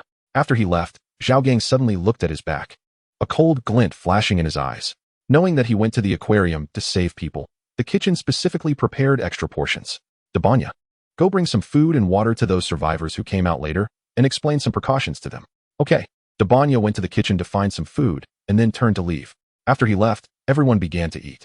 The aquarists, who had been starving for a long time, immediately wolfed down their food, and one of them even excitedly wiped away tears. Whoa. Cooked food is so much better than the frozen fish in the aquarium. Everyone, not long after. Today is truly unbelievable. Can you believe those guys actually dared to share food with the people inside? It's incredible. Oh, Fang Chen frowned. Those guys were so selfish. Yet they were able to share food. This was indeed surprising. He didn't take it to heart. How to deal with the food was their business. This dormitory building was not large, only 2 stories high, and usually only the security guards, keepers, and cooks lived here, with very ordinary conditions. After checking the entire building, no zombies were found. The power would be cut off tonight. According to his memories from his previous life, the power would go out in the second half of the night. So he needed to quickly find a map of Jiangsheng while there was still electricity and internet, to facilitate his search for supplies tomorrow. Finally got it. Fang Chen let out a long breath. He found the map of Jiangsheng and marked the locations of supermarkets, warehouses, hospitals, pharmacies, gas stations, and other supply places in detail. No matter the size, he wouldn't miss any of them. However, before that, he had something more important to do. Fang Chen walked to the open space in front of the dormitory and released the 3 fierce beasts. Cleaning up the zombies in the garden over the past 2 days had brought his total number of crystal cores to 357, enough for the 3 fierce beasts to evolve. Let them evolve. Ding, evolution begins. The system's voice rang out, and 300 low-level crystal cores instantly disappeared. Roar. Hiss. The 3 fierce beasts let out roars in succession, and their bodies began to change. Their already tall forms swelled again, with muscles under their fur bulging as if they were made of metal, exhibiting tremendous explosive power. A strong sense of oppression made it hard to breathe. Just Little Gold alone had already reached over 6 meters tall, while Bear Da and Tiger Z, though shorter, were still far beyond ordinary fierce beasts. Fang Chen couldn't wait to pull up their attribute panels. Species, Juvenile King Kong. Level. Specialty, Strength, Self-Healing. Skill, Frenzy. Stamina, 10. Evolution required, 500 low-level crystal cores. Species, Earth Bear. Level. Specialty, Strength, Defense. Skill, 5-fold Defense. Stamina, 10. Evolution required, 500 low-level crystal cores. Species, Saber-toothed Tiger. Level. Specialty, Agility, Ripping. Skill, Tiger Roar. Stamina, 10. Evolution required, 500 low-level crystal cores. Not bad. Fang Chen quickly scanned the information of the 3 fierce beasts. As expected, they all reached level, and although their species did not change, their overall combat power had risen a notch. However, next time he wanted to evolve, he would need 500 low-level crystal cores, meaning he would have to kill 4,500 zombies based on a 1/3 core drop rate. Fortunately, this thing was not scarce in the apocalypse, and it wouldn't be difficult to spend a little more time. Ding, evolution successful. Reward host with 36 strands of blood power. Finally here, as Fang Chen expected, streams of blood power surged into his body, causing his blood to boil instantly. Every cell cheered, and the second life shackles were breaking. Meanwhile, outside the abandoned beast park, ugly zombies were wandering aimlessly, with drool occasionally dripping from their mouths. A few zombies crouched outside the safety zone's iron fence, watching the survivors inside clean up the zombie corpses and continuously roaring. Fortunately, the iron fence was sturdy enough to withstand the onslaught. Just then, a phone wrapped in clothing was thrown from the beast park into the distance. The catchy music from the phone instantly attracted the nearby zombies, who roared and rushed over. Hurry, climb. Be quiet. After the zombies were lured away, the survivors who had been preparing for a long time immediately climbed over the fence and ran towards the safety zone. The nouveau riche and Zhao Gang quickly tore down the fence and ushered them in. What are you doing? The bespectacled man felt an ominous premonition at this scene. Zhao Gang had long found him unpleasant and rushed up to punch and kick him, with the tall nouveau riche joining in the beating. Damn, I've been wanting to beat you for a long time. Letting you be their dog, I'm going to kill you today.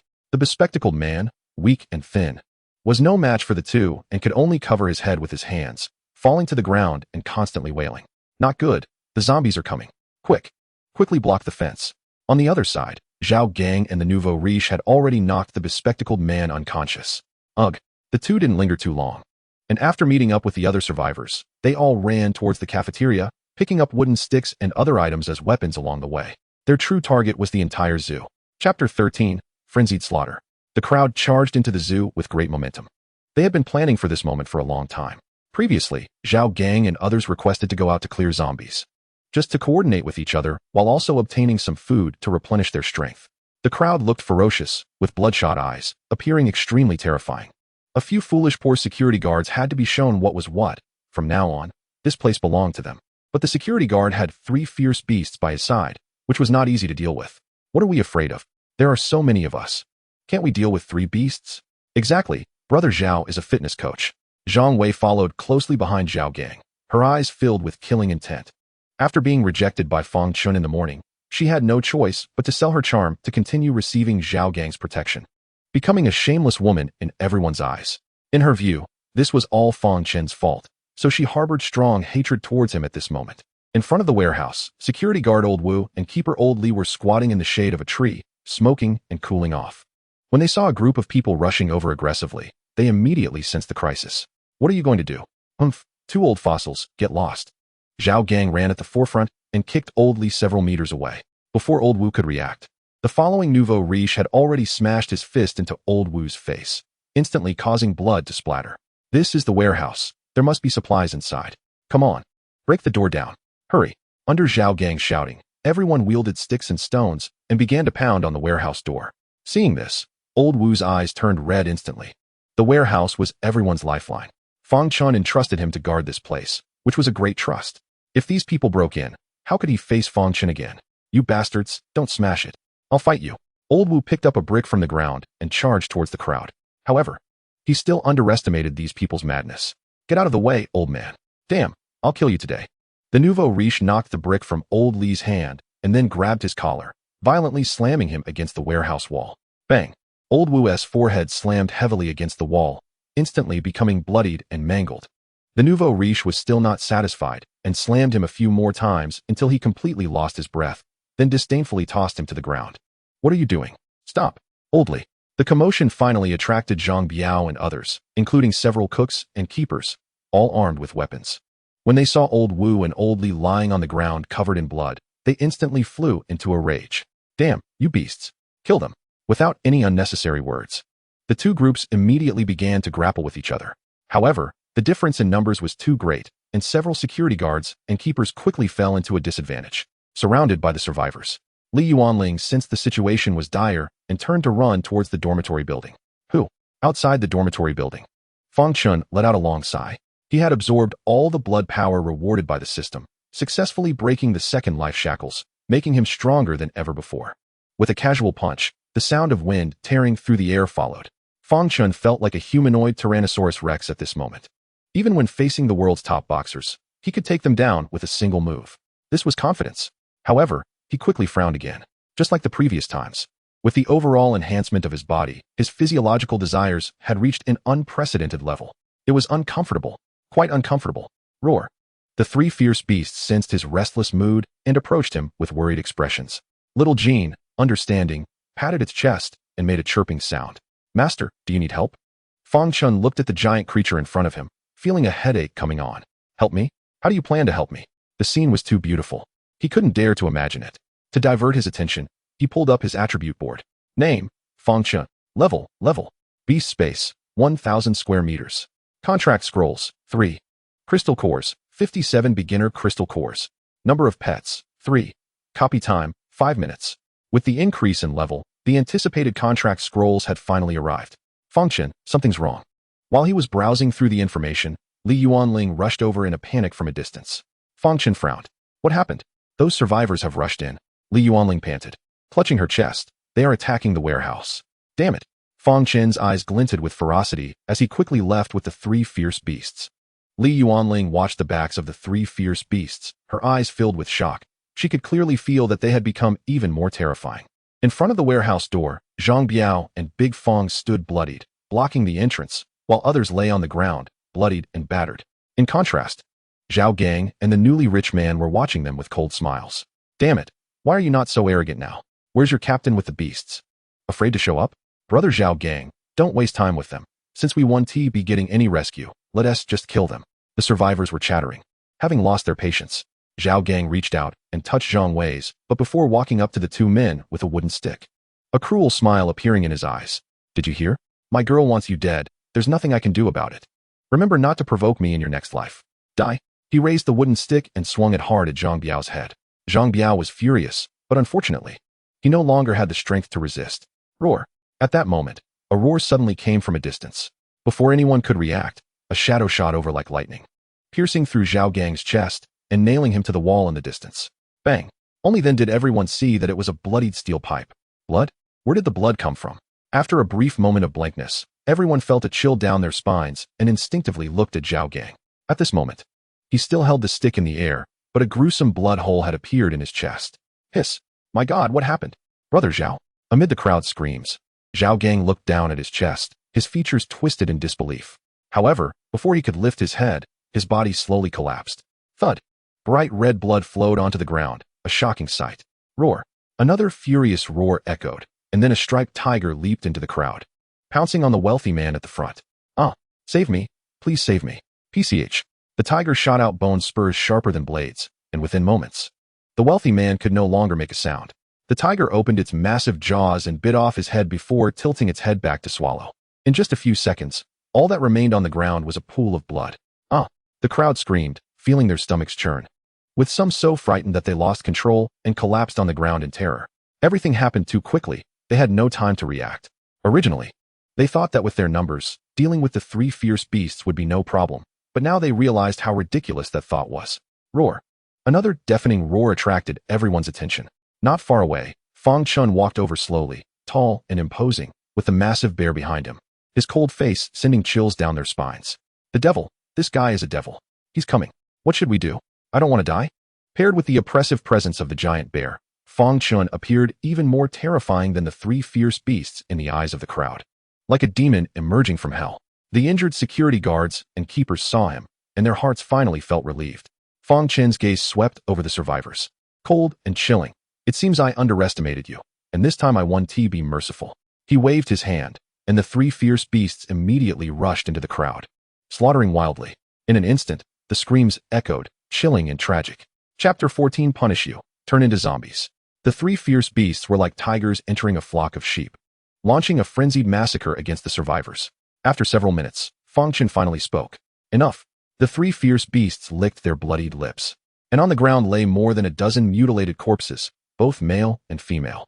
The remaining survivors collapsed on the ground, already scared out of their wits. After checking a few people's injuries, Li Yuanling's face darkened. Those guys were too ruthless. Fang Chen understood everything from her expression, pointing coldly towards the abandoned beast park. The crowd showed surprise at his words. Is this devil planning to spare us? Fang Chen did not explain, extending his hand to point toward the gate. His voice icy. I will only say this once, otherwise die. The crowd dared not linger and hurried toward the abandoned beast park. Zhang Wei glanced at him deeply, a flicker of resentment in her eyes, following behind the crowd. Is he really just going to let them go? Li Yuanling couldn't help but speak up. In her view, these people's actions were unforgivable. Fang Chen said nothing, driving the three fierce beasts to herd the survivors to the front of the gate. Li Yuanling didn't know what he was planning to do, so she followed along. A few injured security guards and keepers, not too badly hurt, also trailed behind at a distance, wanting to see how Fang Chen would deal with these people. Little Jean jumped outside the safety zone and killed all the zombies blocking the way. Go in.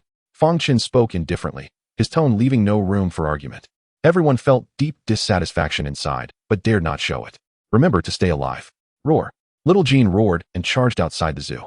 Upon seeing this scene, the survivors suddenly felt a bad premonition rise. You being alive is a waste. It's better to turn into zombies to provide me with crystal cores. Little Jean. Fang Chen sneered. At his signal, Little Jean threw all 6 zombies in its hands into the abandoned beast park. What is he planning to do? The survivors screamed in terror, their faces filled with despair. Roar. Hiss. The 6 zombies crawled up from the ground, letting out angry roars. But when they saw the panicking survivors, they clearly froze for a moment.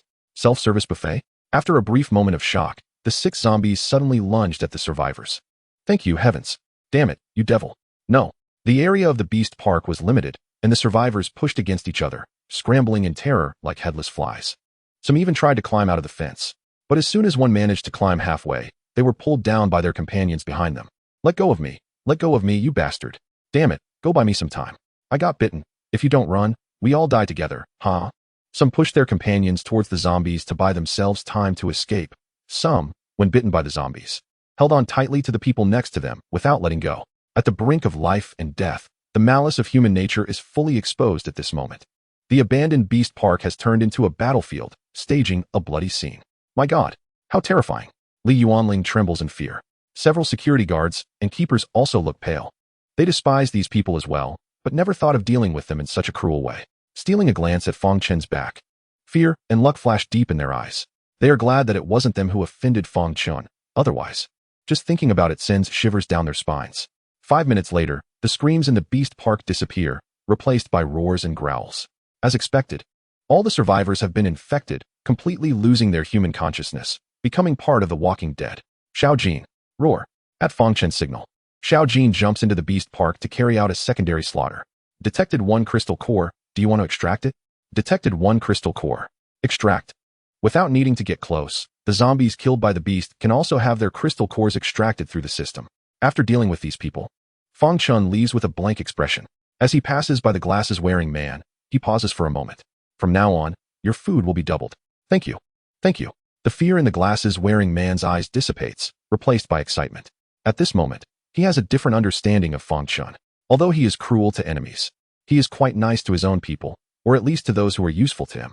Fang Chen looks at Li Yuanling, who is helping Zhang Biao and others bandage their wounds, and curiously asks, "Have you studied medicine?" "I am a student at Jiangxing Medical University, majoring in clinical surgery." Li Yuanling does not hide it, as she understands that she must demonstrate her value to gain his attention. Very good. Fang Chen smiles, unexpectedly finding an additional benefit. Having a doctor by his side in this apocalypse is incredibly important. Otherwise, just dealing with these few injured would be troublesome enough. Seeing that several of them are seriously injured, he becomes a bit worried. How are their conditions? My dad and Uncle Wu are a bit seriously injured. The others just have superficial wounds and will be fine after resting for 2 days. What can I do? I need some medicines and basic surgical tools. Li Yuanling looks at him and explains. The medicine cabinet in the cafeteria only has basic disinfectant. Their injuries are too severe and require surgery as soon as possible. Make a list for me, and I'll go out and look for them. Okay. While Li Yuanling lists the needed items, Fang Chen stands up and leaves. After returning to the dormitory, he opens the Jiangxing map he saved earlier and quickly finds the nearest clinic. After putting the tablet into the beast space, he heads to the sightseeing area. Who should I sign with this time? After leveling up, he has 3 more contract vouchers to have an extra layer of protection outside. He decides to contract 3 more fierce beasts, but this time he doesn't plan to contract those ferocious ones. With the current combat power of the 3 fierce beasts, it's enough to handle most dangers. So he prepares to contract some support-type beast pets. With this thought in mind, Fang Chen strolls around the sightseeing area and, upon encountering the glasses-wearing man who is clearing zombie bodies, casually tosses him a bag of food. These were things he bought overnight before the apocalypse and have been stored in the beast space. The glasses-wearing man excitedly accepts the food. Thank you. I will definitely work hard to clear these bodies. Thank you. No need to thank me. This is what you deserve. Fang Chen notices that this guy seems a bit inarticulate, repeatedly saying thank you. After leaving the glasses-wearing man, he continues to search for a contracting target. When he walks into the bird area, he suddenly brightens up. Chapter 15, Mutated Man-Eating Flower. In a spacious beast park, a golden eagle catches his interest.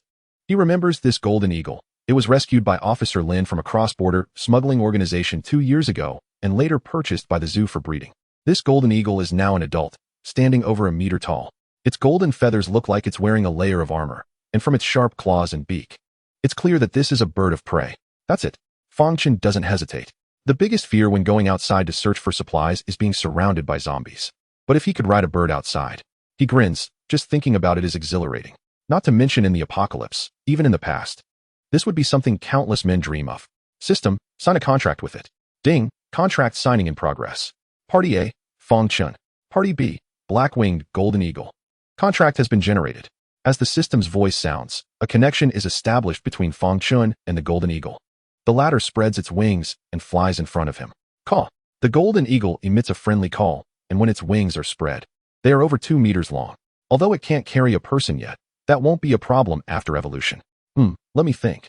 From now on, you'll be called Dapeng. Caw-caw. The golden eagle flaps its wings, approving of this name. Fang Chen looks at its attribute panel and confirms that the first evolution requires 10 crystal cores, and without hesitation, he chooses to evolve. Ding. This evolution consumes 10 primary crystal cores. Evolution begins. Caw. Like other beast pets, Dapeng's body begins to swell during evolution, directly growing to 2 meters tall, and its wings reach nearly 5 meters when spread. Its fur becomes shiny and vibrant, as if coated in gold. Its eagle eyes sparkle with a captivating brilliance. Ding. Evolution successful. Biological species. Extreme look golden eagle. Level. Specialty, speed, vision. Skill, precise locking. Stamina, 10. Evolution required. 100 primary crystal cores. Fang Chen looks at his attribute panel and finds he has only 27 crystal cores left, unfortunately not enough for another evolution. But for now, it's sufficient. Ding. Evolution successful. Rewarding host with 6 strands of blood vitality. As strands of blood vitality surge into his body, Fang Chen feels his strength improve a bit. But he is still far from breaking the third life shackles. He isn't in a hurry, turning around and leaving with the golden eagle. What should he contract next? Just as he is pondering, a mosquito flies in from nowhere. Perhaps too hungry, it directly lands on his arm, preparing to suck blood. Fang Chen's expression changes. Looking at the tiny mosquito on his arm, he suddenly has a bold idea. Why not give it a try? He already has a flying mount. But he feels he still lacks an eye for scouting. After a brief contemplation, Fang Chen thinks it's worth a shot. Sign a contract with this mosquito. Ding. Contract signing in progress. Party A, Fang Chen. Party B, Spotted Mosquito. Contract has been generated. The mosquito, ready to bite Fang Chen, suddenly stops its actions, flapping its wings and flying in front of him, making a buzzing sound. The first principle of beast pets is that they cannot harm their master. Even if it's very hungry, it can only endure it. Interesting. Fang Chen observes the little creature, extending his finger for it to land on, and examines it closely. You know, the little thing looks quite unique. Consider yourself lucky. If it were in the past, he would have slapped it dead without a second thought.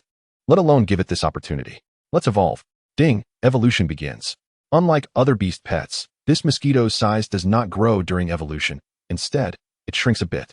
The spots and patterns on its body gradually disappear, finally turning transparent. Its sharp beak also becomes much sharper. In addition, Fang Chen senses its vitality is much more vigorous. No longer a fragile existence that could be squashed with a slap. At least it would take 2 slaps. Species, colorless mosquito. Level, rank. Expertise, reconnaissance, stealth. Skill, painless injection. Stamina, 10. Evolution requirement, 100 basic crystals. When Fang Chen saw the skill bar, he frowned slightly. What use is this skill? Is it hard for the other party to notice when it bites? But after thinking carefully, it doesn't seem that simple. Firstly, due to dietary differences. It can only rely on biting other creatures to feed, so this skill undoubtedly greatly increases its survival rate. Secondly, if it wants to inject a virus into another being or extract a blood sample, wouldn't this skill come in handy? Fang Chen's eyes lit up. He felt this was a good development direction. Killing invisibly from 1,000 miles away, just thinking about it is terrifying. From now on, you will be called Little One. The little creature nodded its head at the words. Its long, pointed beak looked quite comical, like Pinocchio's nose. All right, I know you're hungry. Fang Chen sensed its emotions and casually pointed to the glasses-wearing man in the distance who was cleaning up zombies. Go, have your meal. Little One immediately flapped its wings and flew towards the glasses man. After evolution, it no longer buzzed while flying, because its body is too small and its transparent form. Even Fang Chen found it hard to notice its presence unless he was deliberately observing. Truly suitable for reconnaissance. Fang Chen smiled. There is always a connection between the beast pet and its master, as long as he has a thought. What Little One sees and hears will instantly be transmitted to his mind. Ding, evolution successful. Rewarding the host with 6 strands of vitality. The rewarded vitality arrived as promised, but he was still far from leveling up. Soon, Little One landed on the glasses man's forehead. The glasses man, busy clearing zombies, didn't notice at all until Little One was full and left a big red packet before it wobbled back to Fang Chen. Haha, very good. With a thought, Fang Chen put it into the beast's space to prevent accidentally crushing it. Now he not only had a flying mount, but also a qualified scout. With only 1 contract coupon left, Fang Chen planned to visit the botanical garden. He wanted to see if plants could be contracted. As soon as he entered the botanical garden, he saw Professor Hao, who was squatting in front of a plant with a large magnifying glass, carefully observing something. Ahem. Professor Hao. Fang Chen coughed lightly, afraid of startling him. Professor Hao seemed a bit annoyed at being interrupted, but when he saw it was Fang Chen, his expression softened considerably. Little Fang is here? Fang Chen didn't take his displeasure to heart. Professor Hao, what are you busy with? Just in time. Come and take a look. Professor Hao waved his hand at him, as if he had discovered something interesting and urgently needed to share it. Fang Chen curiously walked over and found that he was observing a carnivorous plant. Below the carnivorous plant, there was also a zombie corpse. What is going on, Professor Hao? Look, this carnivorous plant is actually devouring the corpse of the zombie. Oh. Fang Chen looked closely and noticed that one of the zombie's arms had already been consumed by the carnivorous plant's bud. He hadn't seen it before because it was blocked by leaves. But what's so novel about this? Although he wasn't a botany expert, he knew that carnivorous plants favored meat. And this corpse lying next to it naturally became a delicious meal for it. Professor Hao, isn't this nothing strange? No, this is not the point. Professor Hao shook his head, then pointed at the roots and vines of the carnivorous plant. Have you seen such a carnivorous plant? What? Fang Chen was taken aback. It wasn't until Professor Hao reminded him that he realized this carnivorous plant did look a bit strange, but he couldn't pinpoint exactly what was odd about it. As mentioned earlier, he wasn't an expert in this area. Chapter 16, Fang Chen, the man riding the eagle. Professor Hao noticed his confusion, adjusted his glasses, and explained, this carnivorous plant was grafted onto a capturing vine by me, which is why you feel it looks strange. I see. Fang Chen suddenly understood, then looked at him oddly. Grafting a carnivorous plant onto a capturing vine. Only a botany expert would do such a thing. Professor Hao sensed his gaze and chuckled awkwardly. I was just bored and doing this for fun. I understand. Fang Chen nodded, then got back on topic. So Professor Hao, what exactly do you want to say? What I want to tell you is that due to the grafting technique not being mature enough, although it has survived, it has been undernourished and growing poorly. Let me put it this way. He gestured at about knee height. Just yesterday, it was this tall. Oh. Fang Chen glanced at his gesture and then at the carnivorous plant in front of him. It was only at this moment that he understood Professor Hao's meaning. You mean to say that this carnivorous plant has doubled in height overnight after consuming the zombie's corpse? Not only that, but its buds, vines, and roots have all thickened a lot. It's like a weak and sickly person suddenly turning into a strong young man overnight. Hiss. Fang Chen gasped. Is zombie meat that nourishing? Maybe I should.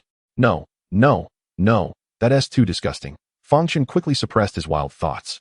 Professor Hao, can you give me this carnivorous plant? No way. Professor Hao refused him without hesitation. Fang Chen, if it were anyone else, they would definitely not dare to refuse Fang Chen. But Professor Hao is an intellectual, especially in the field of botany, having discovered such a mutated plant. He naturally treasures it. Fang Chen's eyes flickered, and he came up with a plan. How about this, Professor Hao? I can provide you with zombie corpses. What do you mean? Professor Hao looked at him warily. Fang Chen coaxed. You've also noticed that these zombie corpses seem to have a strong catalytic effect on the plants. I can provide you with zombie corpses to facilitate your research. And there are several other carnivorous plants and capturing vines in the botanical garden. You can easily graft another one, can't you? But don't forget, I'm the one providing food for you and Teacher Chiao. Professor Hao. Seeing that Fang Chen had brought the conversation to this point, Professor Hao could only sigh helplessly. Under the roof, one must bow their head. I'm scared of you. Ha ha ha. Thank you, Professor Hao. Fang Chen smiled. He then found a shovel and a pot the size of a water tank, and under Professor Hao's pained expression, he dug up the carnivorous plant. After leaving the botanical garden, he eagerly found a secluded spot. System, contract this grafted carnivorous plant. Ding, contract is being signed. Hearing the voice in his mind, Fang Chen couldn't help but feel nervous. Can plants really be contracted? Ding, contract is being signed. Though it was a brief moment, it felt like a century had passed in Fang Chen's heart. Can it be successful? He unconsciously clenched his fists. Various emotions surged in his heart. Apprehensive, curious, tense, and expectant. Party A, Fang Chen. Party B, mutated carnivorous plant. Contract has been generated. Huh. Fang Chen let out a long breath, his excitement evident. It succeeded. It really succeeded. What was initially just a bold attempt unexpectedly brought him a surprise. Just as Professor Hao said, plants also have thoughts. As he could already feel the emotions conveyed by the carnivorous plant. Hunger. Just like the colorless mosquito earlier, it was very eager to eat. Fang Chen regained his composure and used his thoughts to calm it down. Don't rush to eat. Let's evolve first. Ding, evolution begins. Rustle. As the evolution starts, the man-eating flower visibly grows before my eyes, its dark green vines emitting a metallic sheen. Crack. The crimson flower bud splits open from the middle, dividing into four. Immediately, a row of sharp, backward-facing teeth grows on each of the four buds, resembling a monster's gaping maw. Goodness. Fang Chen's eyes widen in shock. Is this still the man-eating flower he remembers? It clearly looks like a monster with vines. Ding, evolution successful. Reward. 6 strands of blood energy. 6 strands of blood energy surge into his body. Although he is still far from leveling up, even a mosquito is meat, right? However, what bothers him is that the fire within him is stirring again. What should I name it? Fang Chen pinches his chin, his gaze wandering around the man-eating flower, finally landing on its gaping crimson maw. Abyssal behemoth? No, that's too cringy and awkward to call. How about calling it flower? He suddenly thinks of this fitting name. Fang Chen is quite pleased. If it were before the apocalypse, being a name giver wouldn't be too much, right? Alright, let me see the attribute panel. As the thought passes, the attribute panel of the man-eating flower appears before him. Biological type, Apocalypse man-eating flower. Level, 1. Specialty, devouring, binding. Skill, energy conversion. Stamina, 10. Evolution required, 100 primary crystals. Energy conversion. Fang Chen's thoughts sweep through the skill column and quickly receive an introduction. Simply put, it means devouring various foods, such as zombies, fierce beasts, humans, etc., and then converting them into energy it needs. At the initial stage, this skill can only convert energy for itself, but as it continues to grow, it can also convert into pure energy bodies for any other creature to absorb. Does this mean that if other fierce beasts run out of stamina later, they can quickly replenish it with the energy converted by it? My goodness, this is a supply station. Not bad, not bad. Fang Chen nods in satisfaction. It seems this gamble paid off. He now has a small fierce beast army, with offense, defense, aerial transport, and reconnaissance. Now with an additional supply station, it's simply perfect. Alright, I know you're hungry. Feeling the hunger emotion transmitted by the man-eating flower again, Fang Chen waves his hand to put it into the beast space, then turns to walk to the observation area. The zombie corpses cleared by the glasses man are still piled up together, not yet transported away. Fang Chen waves his hand, collecting them all into the beast space. Inside the beast space, the little one looks at the suddenly appearing giant man-eating flower and a pile of zombie corpses, hurriedly flapping its wings to fly up and then lying on the barrier, flying a bit higher to avoid being accidentally crushed by these big guys. As for Little Gold, Bear, Tiger, and the Golden Eagle, they just took a glance and continued to nap. The beast pets can sense each other and there won't be any internal conflicts. The man-eating flower doesn't care about them at all. Several vines extend out, wrapping around a zombie and pulling it close. The 4 flower buds simultaneously open, swallowing it into its mouth. Fang Chen, walking, reveals a smile. He feels the joy transmitted by the man-eating flower, like a greedy child finally getting their favorite food. Are the items all lined up? Alright. Li Yuanling hands him the list, which contains many medicines and tools. Fang Chen glances at it and nods. I'll go out for a bit, take good care of them. Li Yuanling looks a bit nervous. Everyone is injured, and she is the only one guarding them. It's impossible not to be afraid. Fang Chen thinks for a moment, waves his hand, and releases Tiger. This made Li Yuanling even more scared. Looking at the colorful big tiger in front of her, her little face turns pale, instinctively taking a step back. At the same time, she is even more puzzled. How did he conjure this tiger out of thin air? Fang Chen smiles, and doesn't he explain anything, turning to leave the cafeteria. Once outside in the open area, he releases the Golden Eagle. Big Peng, let's go for a spin. Caw. The Golden Eagle spreads its wings, revealing its broad back. Excitement flashes in Fang Chen's eyes as he carefully sits on it. After stabilizing his position, he pats its head. Big Peng, let us go. Caw. The Golden Eagle stands up, its powerful wings start to flap, and the strong wind blows the dust on the ground like waves. In the next moment, the Golden Eagle takes off with him. Chapter 17. Tang Dao slashes the sparrow. The evolved Golden Eagle is now vastly different. Its wingspan exceeds 5 meters, easily carrying Fang Chen, who weighs over 140 pounds. Before long, the pair reaches midair. Fang Chen looks down at the shrinking buildings. The howling wind in his ears makes his mood surge. Woohoo! So refreshing, so exhilarating. The Big Peng rises with the wind, soaring up to 90,000 miles. He laughs heartily, feeling unprecedentedly relaxed. Moreover, taking this opportunity gives him a direct understanding of the city below. The entire city is in ruins, with many buildings emitting black smoke, and vehicles parked haphazardly on the streets. Zombies wander the streets, occasionally drawn by barking dogs, rushing towards them with roars. Once they lose their target, they return to their wandering state. Fang Chen even sees some buildings with something pieced together at the top, but there's no one nearby upon closer inspection. It's unclear whether they starved to death or left. In any case, Jiangcheng at this moment resembles a scene from an apocalyptic movie, devoid of its former prosperity, filled with ruins and debris as far as the eye can see. Sigh. Is this the apocalypse? Fang Chen sighs, feeling indescribable emotions. After circling in midair a few times, he takes out his tablet and flies towards the location marked on the map. It is a medium-sized clinic located less than 20 kilometers from the zoo. With the Golden Eagle's flying speed, it takes only a few minutes to arrive.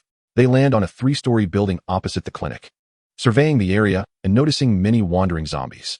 Big Pung, go draw them away and wait for me here. Caw. The Golden Eagle nods and then dives down. As it flaps its wings, it blows the items on the ground around noisily, and the wandering zombies look up, noticing its presence. Roar. Grr, famished. They immediately roar and charge at it. Zombies lack intelligence, and 1T understand that they can't catch a flying creature. They instinctively want to pounce and tear it apart to feed. Caw. The Golden Eagle maintains low-altitude flight, leading them away. Fang Chen no longer hesitates and jumps directly from the rooftop. Having unlocked 2 life shackles, his physical body is already quite strong. A mere 3-story height is nothing. After landing, he releases Little Gold. Little Gold, shrink your body a bit. Roar. Upon hearing this, Little Gold pats its chest. Its muscles begin to ripple. Its bones crackling as it visibly shrinks. Having reached level 3, it can now adjust its body structure. It stops when it reaches a height of 2 meters. Let us go. Roar. Little Gold walks ahead, kicking the clinic's door wide open. As soon as they step inside, they hear the roars of zombies. 2 female zombies in white coats suddenly rush out from somewhere, heading straight for Little Gold. Little Gold roars, and its massive paw slams down. Bang! The heads of the 2 female zombies burst apart, their bodies flying out several meters due to inertia, and the filthy blood quickly stains their white coats and stockings. Fang Chen, seeing this, shows a look of regret. What a pity. After eliminating the 2 nurse zombies, he observed the structure of the clinic, which was roughly divided into 4 areas: the doctor's consultation room, the pharmacy, the patient rest area, and the operating room. Of course, this operating room was not the professional type found in hospitals. It could only handle simple wound treatments, such as cleaning and bandaging wounds. Roar. A growl came from the direction of the pharmacy, indicating that there were zombies trapped inside. It was time to test your abilities.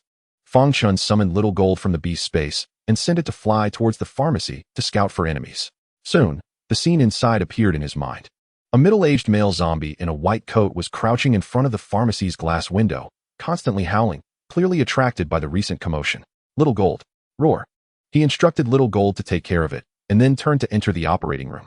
On the cabinet beside the operating table, various surgical instruments were laid out: scalpels, tweezers, scissors, hemostatic clamps, gauze, cotton swabs, and many other tools whose names he couldn't recall. It seemed this list was a bit excessive. Embracing the spirit of not wasting, Fang Chen collected all the instruments along with the operating table into the beast space. To avoid being infected by the corpses of zombies inside, he specially designated an energy area to store these instruments. At this moment, Little Gold had already dealt with the zombie inside. Fang Chen went to the pharmacy and repeated the process. Not only did he take all the medicines, but he also didn't overlook the low-temperature boxes for storing the medicine, including a box of unopened nurse uniforms. As everyone knows, nurse uniforms can be worn by more than just nurses. With a frugal mindset, Fang Chen wandered around a few more times, ensuring there were no omissions before he finally left satisfied. However, Fang Chen did not rush upstairs but instead looked towards the adjacent shop, Qin's Treasure Pavilion. The shop's windows and walls were adorned with inscriptions such as Tang knives, clear spring swords, and crossbows. Great. Fang Chen didn't expect there to be a store selling cold weapons here. Little Gold. Roar. The mighty beast, Little Gold, had now become his enforcer. The stainless steel roll-up door was punched through by it, and then it tore open a large gap, as if ripping paper. Seeing no zombies appear, Fang Chen walked inside. Wow, so many weapons. The walls of the shop were made into weapon racks, displaying a dazzling array of cold weapons. Among them, knives, swords, and daggers were the most abundant. Mountain knives, Tang knives, Japanese military swords, long swords, short swords, and Nepalese knives dazzled him. In addition, there were red tassel spears, iron rods, and crossbows. Fang Chen waved his hand grandly and said, Little Gold, do you see anything you like? Take whatever you want. Roar. Little Gold looked excited, immediately discarding the previous steel pipe and began searching for suitable weapons on the racks. Fang Chen no longer paid attention to it and strolled around with his hands behind his back. He knew that items displayed on the shelves were generally ordinary. True treasures would not be placed so casually. Sure enough, when he walked behind a screen, he saw an independent glass counter, inside which a wooden stand supported an ancient-style long knife. Slashing Sparrow. Fang Chen saw the name and description of the knife on the plaque. Cast during the Sui dynasty. One of the 4 types of Tang knives, the knife is 3 feet 1 inch long, 2 inches 3 wide, and weighs 5 pounds 4 ounces. It turned out to be an ancient knife. Surprise flashed in Fang Chen's eyes as he eagerly took it in his hand. The handle felt cool to the touch. and the blade was engraved with simple cloud patterns, sharp and gleaming with a cold light. When swung quickly, it emitted a faint sound of the blade. Although he didn't know much about cold weapons, he knew that the horizontal knife was a weapon used by soldiers during the Sui and Tang dynasties to kill enemies. No frills, everything focused on killing. It was once said that due to the limited production level in ancient times, the cold weapons forged back then could not compare to modern products. Fang Chen agreed with this. But let us not forget, every rule has its exceptions. The forging process in the Dragon Kingdom has a history of thousands of years, and after countless generations of wisdom and experimentation, there must be a few extraordinary masterpieces. This slashing sparrow is undoubtedly one of them. Crack! Just as he was admiring the slashing sparrow knife in his hand, a sudden noise came from behind him, followed by a gust of evil wind rushing towards his neck. Roar! Chapter 18, Level 1 Mutated Zombie. Fang Chen's perception was astonishing upon hearing the sound. He immediately rolled to the side. Bang! Crash! Before he could get up, the glass counter had already been smashed. Fang Chen hurriedly looked up to find that the one who had ambushed him was a burly middle-aged male zombie. After failing the ambush, it was now staring at him intently, like a hunting wolf. He furrowed his brow, realizing something was off. This zombie actually understood how to ambush? Normally, a zombie should have roared and charged out as soon as it heard the noise, yet this one managed to hold back. It only launched its ambush while he was admiring the ancient knife. If it weren't for his strong perception and quick reflexes, he might have already been hit. Furthermore, the emotional look in the zombie's eyes indicated one thing. This zombie had a brain. Could it be that zombies had also mutated? Roar! Without giving him time to think, the male zombie roared again and lunged at him. Fang Chen could clearly feel that its speed was much faster than an ordinary zombie, and its movements were not stiff at all, but rather agile. I want to see just how capable you are. Fang Chen no longer dodged. He swung the slashing sparrow towards its head.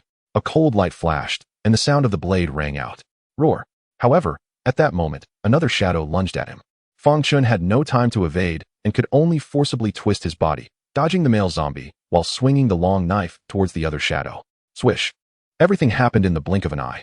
After standing firm, Fang Chen quickly retreated, finally seeing clearly that the shadow that had just attacked him was a middle-aged female zombie. Couple zombies? However, her head had already been severed by the slashing sparrow and fell to the ground, twitching for a moment before finally dying. The male zombie let out an angry roar, glaring at him with resentment. They actually understood how to cooperate. Fang Chen broke out in a cold sweat. After the male zombie's ambush failed, it deliberately drew his attention so that the female zombie could launch another ambush. Could this really be something zombies could do? Roar! The male zombie let out an angry howl, but just as Fang Chen prepared to take a stance and wait for its attack, he saw it suddenly charge towards the door. Fang Chen, not going to avenge your wife? Bah, worthless zombie. Little Gold. Roar! Just as the male zombie was about to reach the door, Little Gold suddenly descended from the sky, wielding a silver iron rod and smashing it down hard. Although this zombie was strong, it was still far from the level of the diamond. Bang! Swish! The iron rod smashed heavily against its body, instantly shattering it.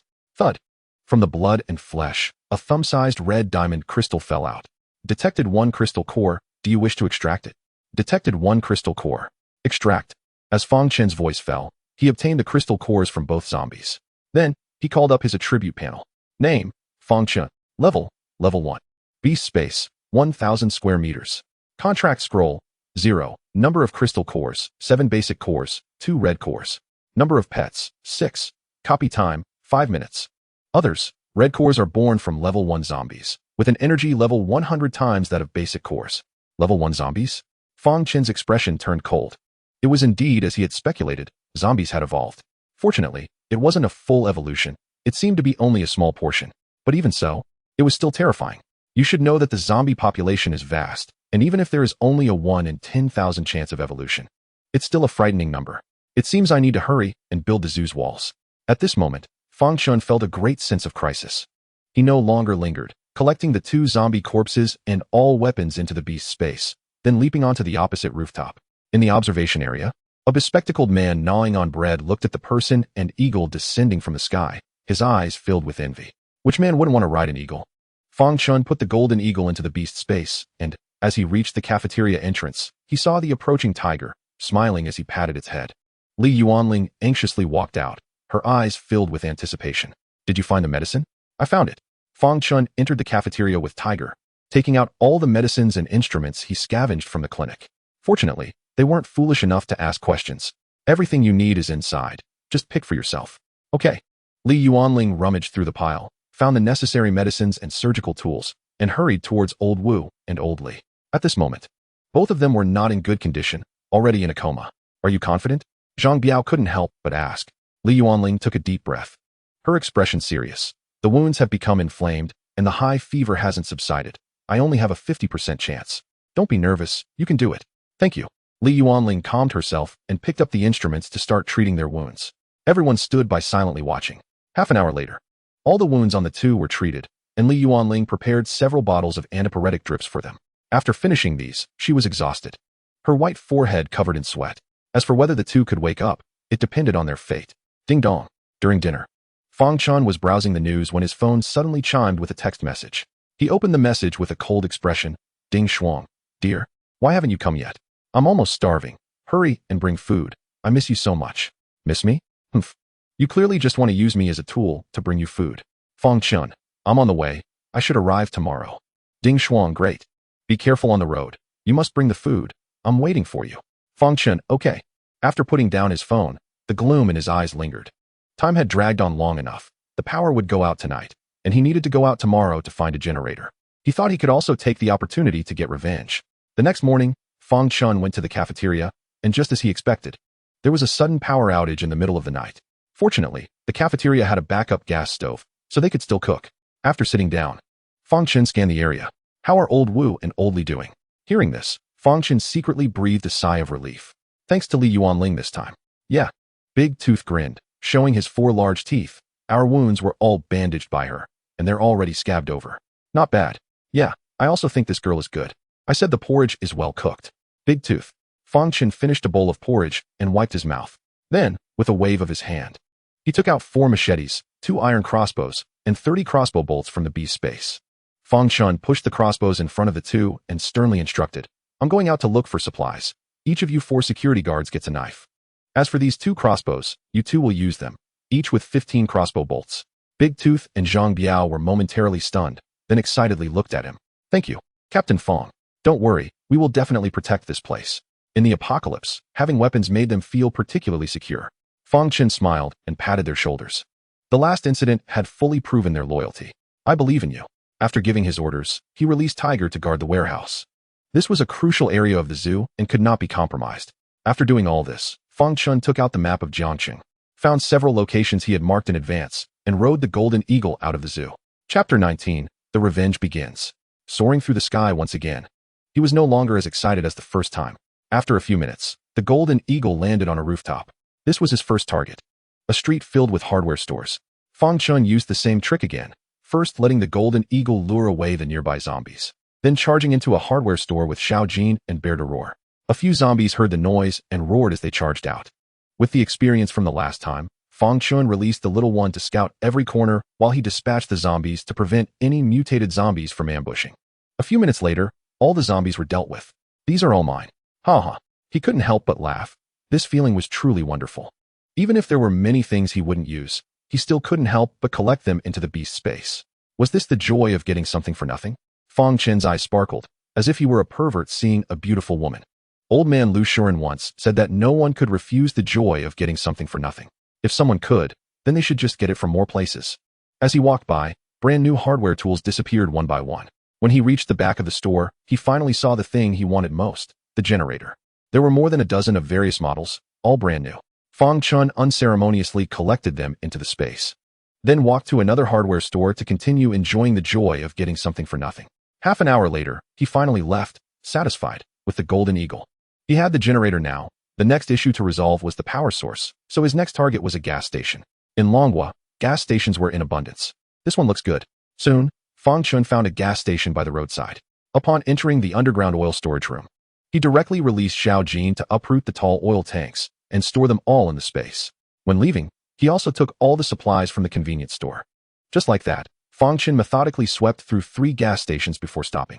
The beast space was only 1,000 square meters, although there was no upper limit. Some items were not suitable for stacking. Phew, it's time for revenge. Fang Chen took out the map. It wasn't far from where Ding Shuang was. A cold smile appeared on his lips as he rode the Golden Eagle over. Revenge officially began.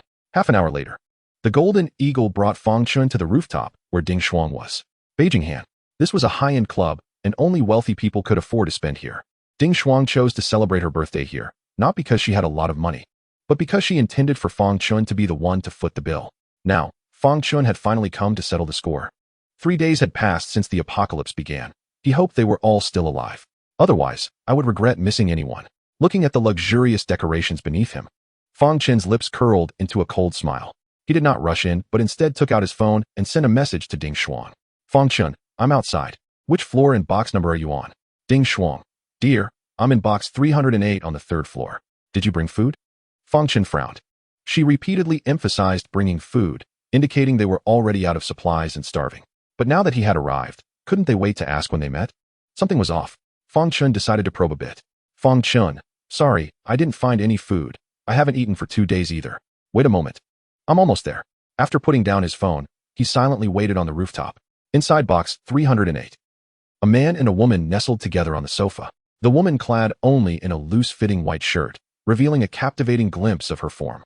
Her snow-white legs rested upon the man, extending into the depths of mystery. At that moment, she gazed at the text message in her hand, her brow furrowed in concern. He said he couldn't find food. What should they do? This is utterly useless.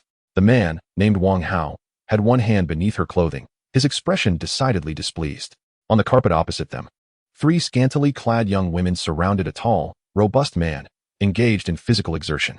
The expressions on the women's faces were filled with an unhealthy excitement, akin to dogs encountering something foul. Their shrill cries were utterly disruptive. How is it that this man, having been hungry for so long, still possesses such vigor? Wang Hao cursed under his breath, a flicker of envy crossing his eyes. Ding Shuang felt a twinge of pain in her chest and discontentedly swatted his hand away. Fang Chen is about to arrive. What should we do now? What else can we do? Wang Hao snorted coldly, rising to retrieve a bloodied stool leg from another room. Since he did not bring food, he shall become our food. Ding Shuang grimaced in disgust, but did not refuse. It seemed there was no other option. As she spoke, her gaze involuntarily drifted toward the room behind Wang Hao. The carpet there was stained a dark crimson, and a bloodied leg bone protruded from the crack under the door. The flesh long since vanished. Nearby lay a bloodied uniform. Oh, Wang Hao cast an envious glance before loudly proclaiming, Jack, it's time to get serious. What is going on? The tall man said in broken Longwood dialect, his gaze brazenly roaming over Ding Shuang, even licking his lips. Wang Hao frowned, but ultimately restrained himself. He handed over another table leg, explaining, Ding Shuang's boyfriend did not bring food. In order to survive, we must take action against him. Oh my, do we really have to consume such repulsive flesh again? Why don't you go out and find food instead? Wang Hao retorted in dissatisfaction. Oh, it's too dangerous outside. I prefer it here, the tall man replied, accepting the table leg and reminding him, be sure not to kill him, otherwise. We want to have time to eat before he decomposes. You make a valid point. Wang Hao nodded, then turned to Ding Shuang. Ding Shuang, my dear, you must be hungry, right? I still have food here. Come quickly, I'm waiting for you. Fang Chen, all right, I'm coming. Wang Hao nodded, positioning himself and the tall man on either side of the door. Unbeknownst to them, a mosquito perched on the chandelier, observing their every move. On the roof, Fang Chen's expression was chillingly fierce. This wretched woman pushed me into a horde of zombies in my last life, and now she wants to devour me again. Truly, she is a remarkable girlfriend. Very well. He let out a sinister laugh and leaped from the edge. As his body aligned with the window at the end of the 3rd floor corridor, he grasped the ledge with one hand to stabilize his descent, then kicked through the glass and jumped inside. Roar! Hiss! Several zombies were wandering the corridor, and upon spotting him, they immediately shrieked and charged forward. Come on! Fang Chen flipped his right hand, revealing the blade Jean Quebec. As the first zombie approached, he did not evade but instead wielded the knife with both hands, striking down at the creature's head with force. With a sound akin to slicing through a watermelon, Jean K effortlessly cleaved the zombie in two. He deftly dodged the attack of a second zombie, swiftly countering with a strike that severed its head. Subsequently, Fang Chen hastened toward the 308 private room. Chapter 20, Barking Like a Dog for Food. Inside room 308, everyone appeared tense. There was movement in the corridor.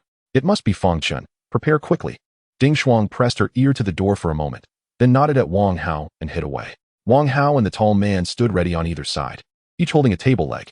The sounds in the corridor quieted within a minute. Bang, bang, bang. Just as they held their breath, a sudden knock echoed. Ding Shuang. Are you in there? I'm here. I'm here, come in. Ding Shuang replied, a cold smile creeping across her lips. Wang Hao and the tall man exchanged glances, raising their table legs. The moment Fang Chen entered, they would surely knock him out immediately. Boom. While they awaited, A tremendous crash resounded as the wooden door shattered, and a hulking figure burst in. "Ah!" Ding Shuang screamed, startled by the sudden appearance. Wang Hao and the tall man were equally taken aback, their movements delayed, and by the time they intended to attack, it was too late. Roar! Xiao Jin directed a kick at the tall man, his massive form soaring backward, crashing against the wall. Seizing the opportunity, Wang Hao struck Xiao Jin's back with the table leg, yet such an assault was no more than a tickle to him. Instead, this act incited Xiao Jin's fury. He grasped Wang Hao by the collar and hurled him forward. "Ah!" Wang Hao shrieked as his body crashed onto the glass coffee table, shards embedding into him. His arm grotesquely twisted behind his back. Coughing, he spat blood and could no longer rise. Meanwhile, the tall man slumped against the wall, his chest caved in, uncertain of how many bones had been broken. Fortunately, they were still alive. "Ah, help!" The sudden turn of events sent Ding Shuang and her 3 friends into a frenzy of screams. At that moment, a tall figure walked in. "Could you all quiet down a bit?" "Huh." The 4 ceased their cries. Upon recognizing Fang Chen, Ding Shuang was first taken aback, then her expression brightened. "Dear, you finally arrived." "Yes, I have finally come." Fang Chen waved his hand, and a chair appeared beside him. He slowly sat down, regarding the group with amusement. "I heard you were planning to eat me?" "Ah?" Ding Shuang's complexion paled, disbelief washing over her. "How could you possibly know?" She stammered, shocked into silence. Fang Chen crossed his legs, a sardonic smile gracing his lips as he observed her. "Is it so surprising that I am aware?" "Fang Chen, don't misunderstand. How could I possibly want to eat you? That was all Wang Hao's scheme. I merely wanted to warn you, but he took my phone." "Dear, you must believe me." Ding Shuang rushed to him, tears streaming down her face. Her small face appeared sincere and wronged. Had Fang Chen not witnessed her malice firsthand, he might have been deceived. Alas, he was no longer the naive fool of the past. Fang Chen leaned forward, grasping her chin, his gaze glinting with mischief. "At this juncture, you still wish to deceive me? Do you expect me to play along with your little charade?" "You." Upon seeing the cold glint in Fang Chen's eyes, Ding Shuang involuntarily shivered. After all this time, it was the first occasion she had witnessed such a gaze from him, and she finally comprehended that the man before her was no longer the same as before. With this realization, she began to plead for mercy. "Fang Chen, I beg you. For the sake of our past friendship, spare me. I understand my mistakes. If you let me go, I am willing to do anything." "Willing to do anything?" Fang Chen regarded her mockingly, pondering how he had never perceived her true nature before. He then turned his gaze toward the 3 trembling friends huddled in the corner, his disdain surging. Indeed, birds of a feather flocked together.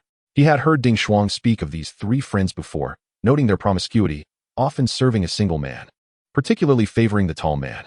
Now it was evident that she was no different. However, his actions prompted a misunderstanding in Ding Shuang. "Do you like our bodies? No problem. As long as you are willing, we can serve you together and let you enjoy 4 times the pleasure." She skillfully unbuttoned her shirt, and the other 3 best friends took the opportunity to crawl towards him. Fang Chen distanced himself in disdain. Although they were decent looking, compared to Song Xiaoyan and Li Yuanling, they were simply not in the same league. One has to ask, who that has tasted bird's nest and shark fin would still like rotten fish and shrimp? "All right. Since you are willing to do anything," Fang Chen sneered and waved his hand, causing a tall iron cage to appear in front of him. This scene truly shocked the 4 women. "Get in." Fang Chen's tone was unequivocal. "You," Ding Shuang looked at him in shock, then suddenly realized, "So you like this kind of thing? Okay, we'll play along with you." She pulled her 3 girlfriends into the iron cage. Before Fang Chen could say anything, the 4 of them silently began to take off their clothes, while striking various sexy poses. One of the girlfriends even knelt on the ground and started to bark like a dog. "Woof woof, woof woof woof." Fang Chen was taken aback for a moment. The disgust in his heart was beyond words. However, this was quite fitting for the situation. After all, this cage was something he found in the hardware store, meant for keeping dogs. Looking at them like this, Fang Chen felt it was something to appreciate. After all, he couldn't always be this perverse. "Little Jean, roar." At his gesture, Xiao Jin threw the nearly unconscious Big Black and Wang Hao into the cage as well. Fang Chen then took a lock from the beast-taming space and locked the iron cage. After doing all this, he rubbed his belly and revealed a mischievous smile. Suddenly, he felt a bit hungry. With a wave of his hand, a table appeared in front of him, followed by a copper pot, smokeless charcoal, hot pot base, beef rolls, fish balls, and tripe among other items. These were all intentionally placed in his space for emergencies. The beast controlling space has a magical function. Any item, no matter how long it has been stored inside, will maintain its original state. For example, that box of fatty beef is still in a low temperature preservation state, so there is no need to worry about it rotting or spoiling. In the cage, several women saw all this and immediately started drooling. "Fang Chen, can I have some to eat?" I'm so hungry. Give me a bite too. Please. Several women looked at him eagerly. Their expressions really resembled that of a pet dog begging its owner for food. Just look at your behavior. Fang Chen took out another bottle of bottled water, poured it into the pot with a thud, then lit the smokeless coal and opened a box of ingredients. Several women immediately became energetic and worked tirelessly, performing various actions. Woof, woof, woof. Dad, I want to eat. Fang Chen's hand shook, almost dropping the hot pot base on the floor. Damn it. I still underestimated their level of grossness. Before long, the water in the copper pot began to boil, and the red oil base gradually melted, emitting a rich aroma. Fang Chen picked up a piece of tripe, swirled it, and dipped it in the sauce before putting it in his mouth. He drew out the sound. A look of enjoyment on his face. 7 parts genuine, 3 parts acting. Snap. Still feeling unsatisfied, he took out a bottle of chilled soda, took a big gulp, and smacked his lips. In the apocalypse, eating hot pot, drinking chilled soda, and watching live performances. It's really damn enjoyable. Chapter 21, Revenge Achieved. Fang Chen was enjoying hot pot and sipping ice-cold cola, looking completely delighted, but it drove the 4 women in the cage crazy with hunger. They were already lazy and gluttonous by nature, and at this moment, their stomachs were growling. The saliva in their mouths seemed to have opened a valve that couldn't be stopped. Even the severely injured Wang Hao and the big black guy widened their eyes. The rich aroma of the hot pot made them forget their pain. Ugh, ha ha ha. The 2 people made indistinct sounds, but unfortunately, none of the 4 women were in the mood to pay attention to them, their gazes fixed firmly on the copper pot. More beef, please. Fang Chen picked up a large chopstick full of fatty beef slices and dipped it in the sauce bowl. As he lifted it again, drops of sauce dripped down. Incredibly enticing. Not bad, not bad. He chewed with relish, his expression one of enjoyment. Then he picked up a meatball and looked at it closely. No, it's not round enough. He disdainfully tossed it away.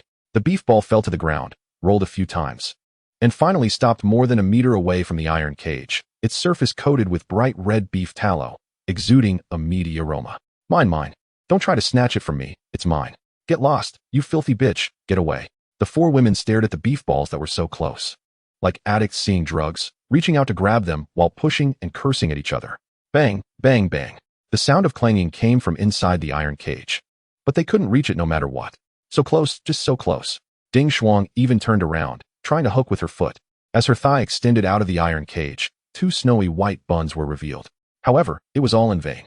The beef ball was bumped by her toes and rolled even further away. Ah no. Fang Chen, please help me, give me something to eat. I'm begging you. In a moment of desperation, she actually burst into tears.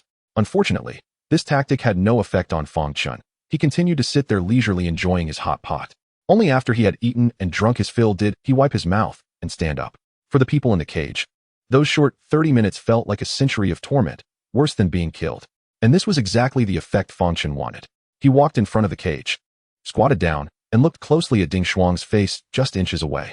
Do you know why I hate you so much, and how I know your plan? Even being able to conjure things out of thin air? Why? Ding Shuang looked at him, and this was indeed her biggest doubt deep down. Fang Chen smiled slightly, leaned forward, and spoke in a voice only they could hear. Because of me. You. Ding Shuang's pupils constricted, and her body instantly froze. Before she could recover from her shock, Fang Chen had already stood up and left. As he approached the door, he kicked the table over. The items on the table scattered all over the ground. The red-hot charcoal under the copper pot fell onto the blanket, immediately rising in smoke and then igniting into flames. Fang Chen glanced at the dazed Ding Shuang in the iron cage one last time, waved his hand to throw out several barrels of gasoline, and then turned to leave. Boom. As the gasoline flowed out of the barrels, the flames surged instantly. Thick black smoke filled the air, and waves of heat rolled in. No. Let me go quickly. You demon, I curse you to have a bad death. Several women are struggling violently in the iron cage. But all of this is in vain as the fierce flames instantly engulf the entire house. A few minutes later, Fang Chen stood on the rooftop opposite, watching as the flames consumed by Jinhan below. The hatred in his heart finally dissipated at this moment. He did not find this cruel. Just as no one knew the pain, he felt being bitten to death by a horde of zombies. In the apocalypse, there is no morality, and humanity is unnecessary. Everything is based on strength. Another hour passed. The flames on the opposite side gradually subsided, leaving only thick smoke billowing.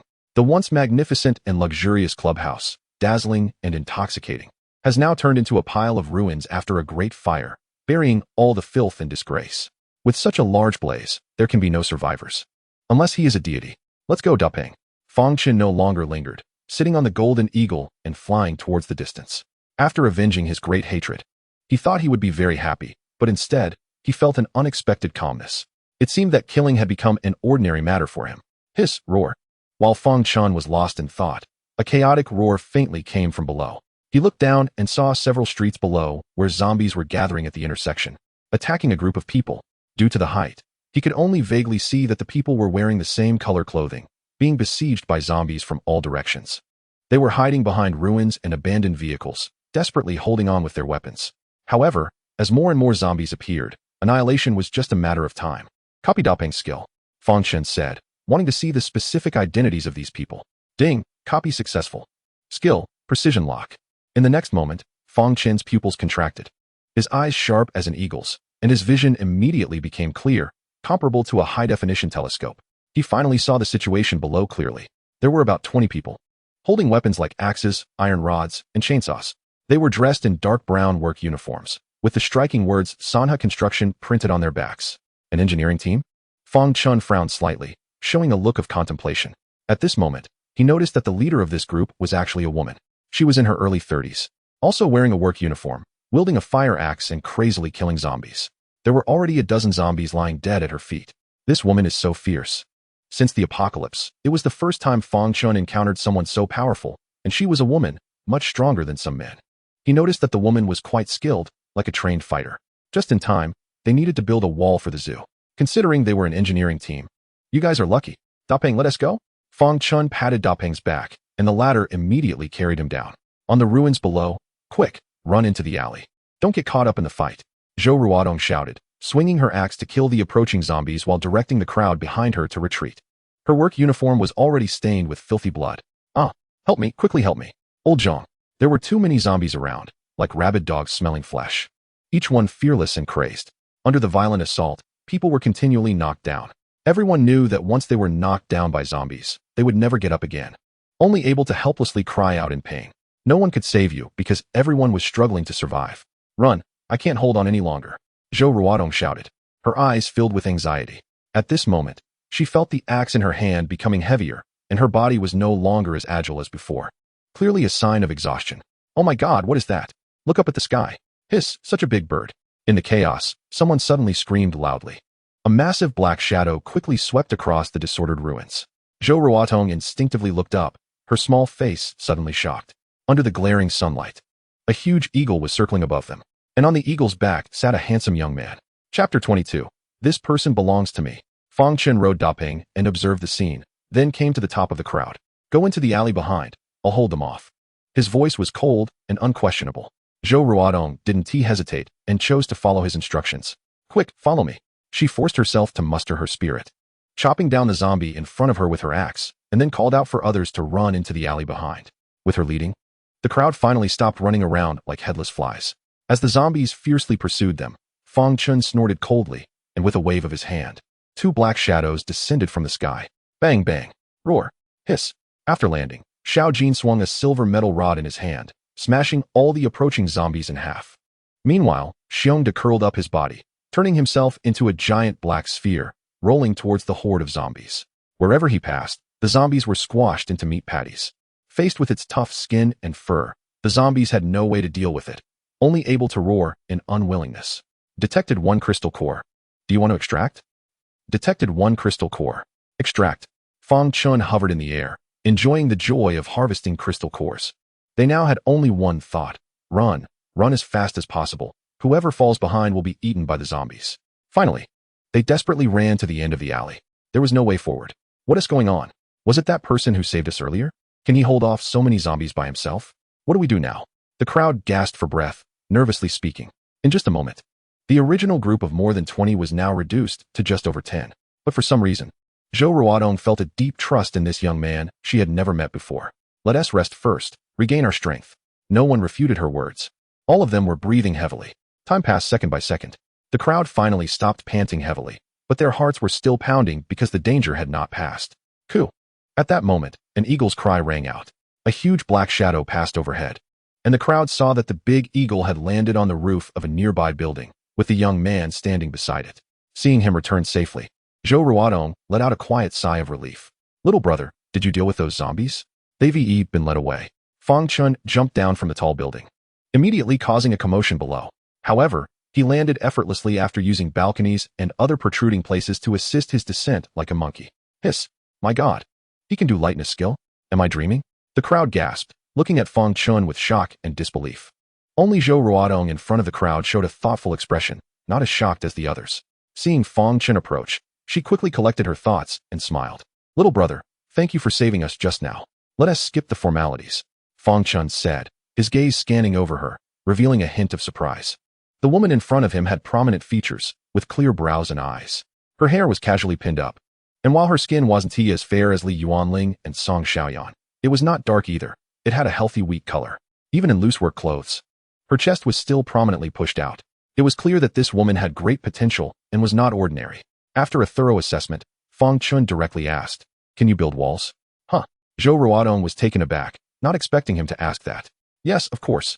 We are migrant workers at the construction site, and I am their foreman. Building walls is our basic skill. Good.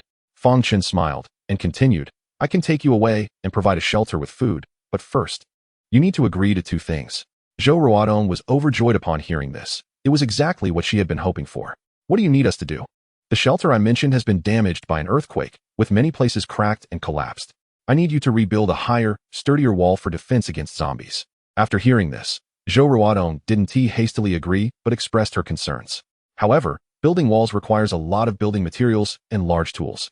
In the current situation, it's hard to get those. Fang Chen smiled. You don't need to worry about that. I will take care of it. Zhou Ruodong nodded thoughtfully. If that is the case, then there is no problem. What is the second thing? The second thing. Fang Chen walked up to her, his gaze aggressive. The second thing is you. Me? I mean, your people belong to me. Zhou Ruodong's eyes widened. I belong to you. Zhou Ruodong was incredulous. Unable to believe this was said by the young man before her, but his expression told her he was not joking. Her face instantly turned red, and her gaze was somewhat flustered. Are you implying that? That's right, it's exactly what you think. Fang Chen cut straight to the point without beating around the bush. It's already the apocalypse. Do you expect me to fawn over you like before the end of the world, and then confess again? Come on, everyone is quite busy. Zhou Ruodong bit her lip, forcing herself to calm down. She was no longer a young girl. Her husband had passed away years ago, leaving behind a considerable amount of debt. That's why she took over her husband's construction team, to earn money to repay the debts. Hearing Fang Chen's request made her heart race, filled with anger, shyness, but also a hint of secret delight and impulse. For a woman in her 30s who had been widowed for years, her physiological needs were not much weaker than the upgraded Fang Chen's. Like a wolf, not an exaggeration. Time is limited, have you thought it through? Fang Chen urged. Zhou Ruodong looked deeply at him, her ample chest rising and falling sharply. After taking a few deep breaths, she finally made up her mind. I agree, but, she added, you must keep your word and ensure we leave safely. I keep my word. All right. Zhou Ruodong gathered her courage and no longer felt flustered. The others had not overheard their conversation and were watching them with curious expressions, waiting for the outcome. Fang Chen smiled, walked around Zhou Ruodong, and looked at the crowd. Now, I want you to take off your clothes and check each other for injuries. If anyone has been bitten, tell me immediately, no hiding. The crowd exchanged glances and collectively looked at Zhou Ruodong. Zhou Ruodong understood Fang Chen's meaning and nodded to them. Do as he says. No one can hide anything. Or don't blame me for being unkind. Understood. The crowd began to undress and check each other. Fang Chen was somewhat surprised. He couldn't understand why these people would obey a woman, especially in such a brutal apocalypse. It didn't make sense. Zhou Ruodong noticed his confusion and chuckled lightly. They are all workers I brought from the countryside. I have been taking care of them all these years, and what? I'll tell you later. Zhou Ruodong smiled slyly, then walked to a van parked by the roadside to check each other's bodies with several women. Fang Chen smiled knowingly, having guessed part of it. Most likely, it was related to her skills. After all, who wouldn't want to stay close to someone with high combat power in the apocalypse? Chapter 23, Bringing Back a Construction Team. While they checked each other, Fang Chen entered a van, waved his hand to retrieve a pair of needle-nose pliers from the beast's space, and pried open the plastic cover under the steering wheel. Soon, several wires were exposed. Fang Chen cut two of them, then stripped the insulation to reveal the copper core. Crackle. Boom. When the two copper cores touched, sparks flew, and the sound of the machine starting up echoed. This was a skill he learned during his military service, and he didn't expect to use it here. As the vehicle started, Fang Chen glanced at the fuel gauge, calculating the distance to the zoo in his mind. Almost enough. He then replicated the process to start the second van. These guys were really lucky. The fuel tank of this vehicle was full. At this moment, Zhou Ruodong was tidying her clothes and walking towards him, her proud chest barely concealed, making Fang Chen's mouth dry. This woman, in terms of looks and figure, was no less than Li Yuanling and Song Xiaoyan. Although her skin wasn't as fair as theirs, she was well endowed. He had never seen anything like it in his life. Zhou Ruodong was unaware of his thoughts and after fixing her clothes said, "Everyone is checked. No one was bitten. How many of you are there?" 16. Does anyone know how to drive? At least 2. I can, and little Han and the team can too. Zhou Ruodong paused, looking at him in shock. You don't mean you want us to drive away, do you? What else? Fang Chen replied. Zhou Ruodong frowned and reminded. The streets are filled with cars and other obstacles. The vehicle can't move at all. What if I can clear those obstacles? How will you clear them? Humph. Fang Chen sneered, then whistled towards the distance. Roar. Hiss. In Zhou Ruodong's puzzled gaze, 2 massive creatures jumped into the alley, blocking out the sunlight behind them. Hiss. Zhou Ruodong's pupils contracted, and she stepped back in fright. The others screamed too, with some sitting down in shock, looking more terrified than if they had seen a zombie. What is this? Monsters? How can there be such a large gorilla? Is that a bear? Their reactions were all within Fang Chen's expectations. He had long gotten used to it. With the ruckus created by the 2 beasts, the roars of zombies could be heard outside the alley. If you don't want to die, shut your mouths and get in the car immediately. His voice turned cold, clearly reaching everyone's ears. Zhou Ruodong was the first to come to her senses and hurriedly called everyone to get in the car. At her urging, everyone scrambled into the van, with Zhou Ruodong and another man taking the driver's seats. Xiaojin, Xiongda, thank you for your hard work. Each beast gets 500 pounds. Roar. Hiss. Upon hearing his reward, the 2 ferocious beasts roared excitedly. Before the zombies could rush in, they turned and charged out, sweeping away all zombies and obstacles in their path. Fang Chen made a gesture to Zhou Ruodong and turned to climb to the rooftop. Boom. It's a gamble. Zhou Ruodong gritted her teeth and pressed the gas pedal. The van charged out of the alley like a wild horse, with the other vehicle closely following. Fang Chen sat on the back of the Golden Eagle, flying ahead to lead the way. If someone could view this scene from the air, they would surely be astonished. A person and an eagle flew in the air, leading the way, while below, 2 massive creatures charged through, clearing all obstacles. Right behind them were 2 vans, and finally, a horde of zombies. Although they were fast, they couldn't outrun the vehicles and could only roar in frustration, falling further behind. Just like that, half an hour later, Fang Chen finally brought them to the zoo's exterior. To avoid attracting nearby zombies, he signaled the Golden Eagle to dive down to lead the nearby zombies away first. Zhang Biao and Big Fang heard the commotion and cautiously approached with crossbows raised. The Golden Eagle swooped down and landed steadily. Captain. All right, Captain. The 2 men held crossbows and carried machetes on their backs, guarding the fence. Fang Chen put away his 3 beast pets and led everyone into the zoo. Zhou Ruodong looked around and couldn't help but ask, "Is this the shelter you mentioned?" "That's right. I didn't expect it to be a zoo." Fang Chen did not respond, leading them to the open space in front of the office building. "There are many things you didn't expect. You all rest here for a while. I'll go get you some food and water." "Thank you." Zhou Ruodong exclaimed in surprise. They hadn't eaten in a long time. Fang Chen nodded and turned to walk towards the warehouse. Before the apocalypse, these were considered junk food. But now, they were a delicacy for those who had been hungry for a long time. After getting Zhou Ruodong's permission, everyone rushed to grab food. Thank you so much." As everyone wolfed down the food, they didn't forget to express their gratitude to Fang Chen. Fang Chen nodded. He saw simplicity and sincerity on the faces of these migrant workers, which was a rare quality in the apocalypse.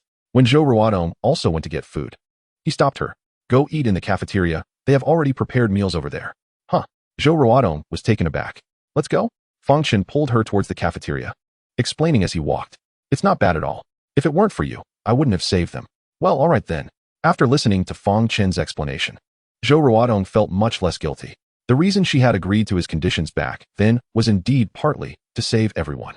Before the 2 got close, they could already smell the rich aroma of the food, and Zhou Ruodong's stomach uncontrollably let out a few growls, instantly making her face blush.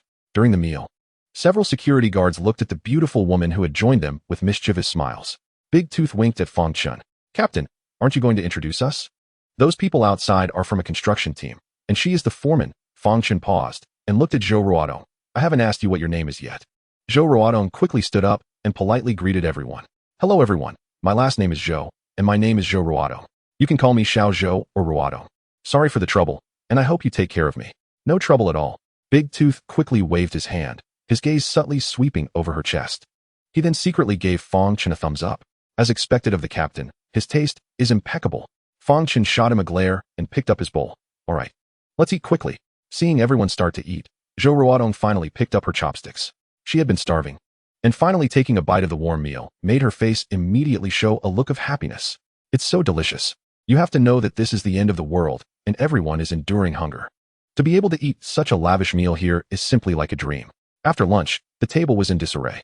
Zhou Ruodong leaned back in her chair, comfortably rubbing her bulging belly, unable to help but let out a satisfied burp. This scene really made everyone laugh. Zhou Ruodong's cheeks instantly turned red, wishing she could find a crack in the ground to hide in. Oh my god, how embarrassing. Fang Chen stood up and timely helped her out. Let's go. Take a walk. I happen to have something for you to do. Oh, okay. Zhou Ruodong hurriedly followed him, almost escaping the cafeteria. Chapter 24, Don't Panic. It's just a shower.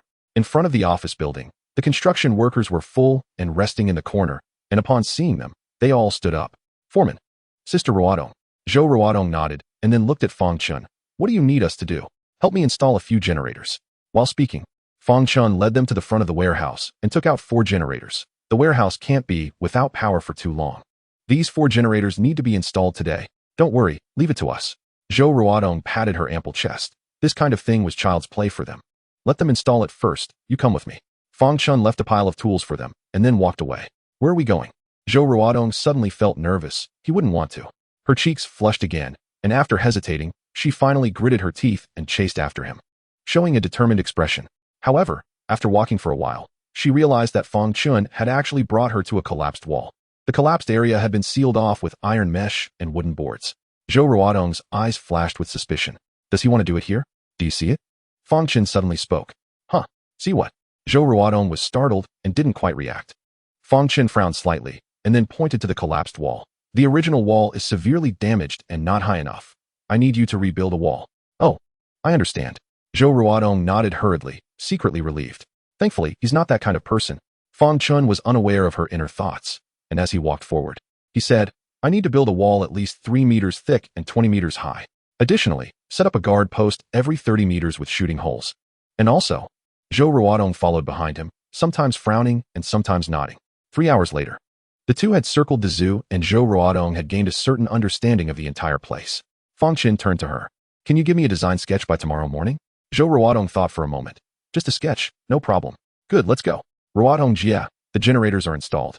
But the young man secretly glanced at Fang Chen and said softly, Old Wei isn't here. We can't connect the power. This.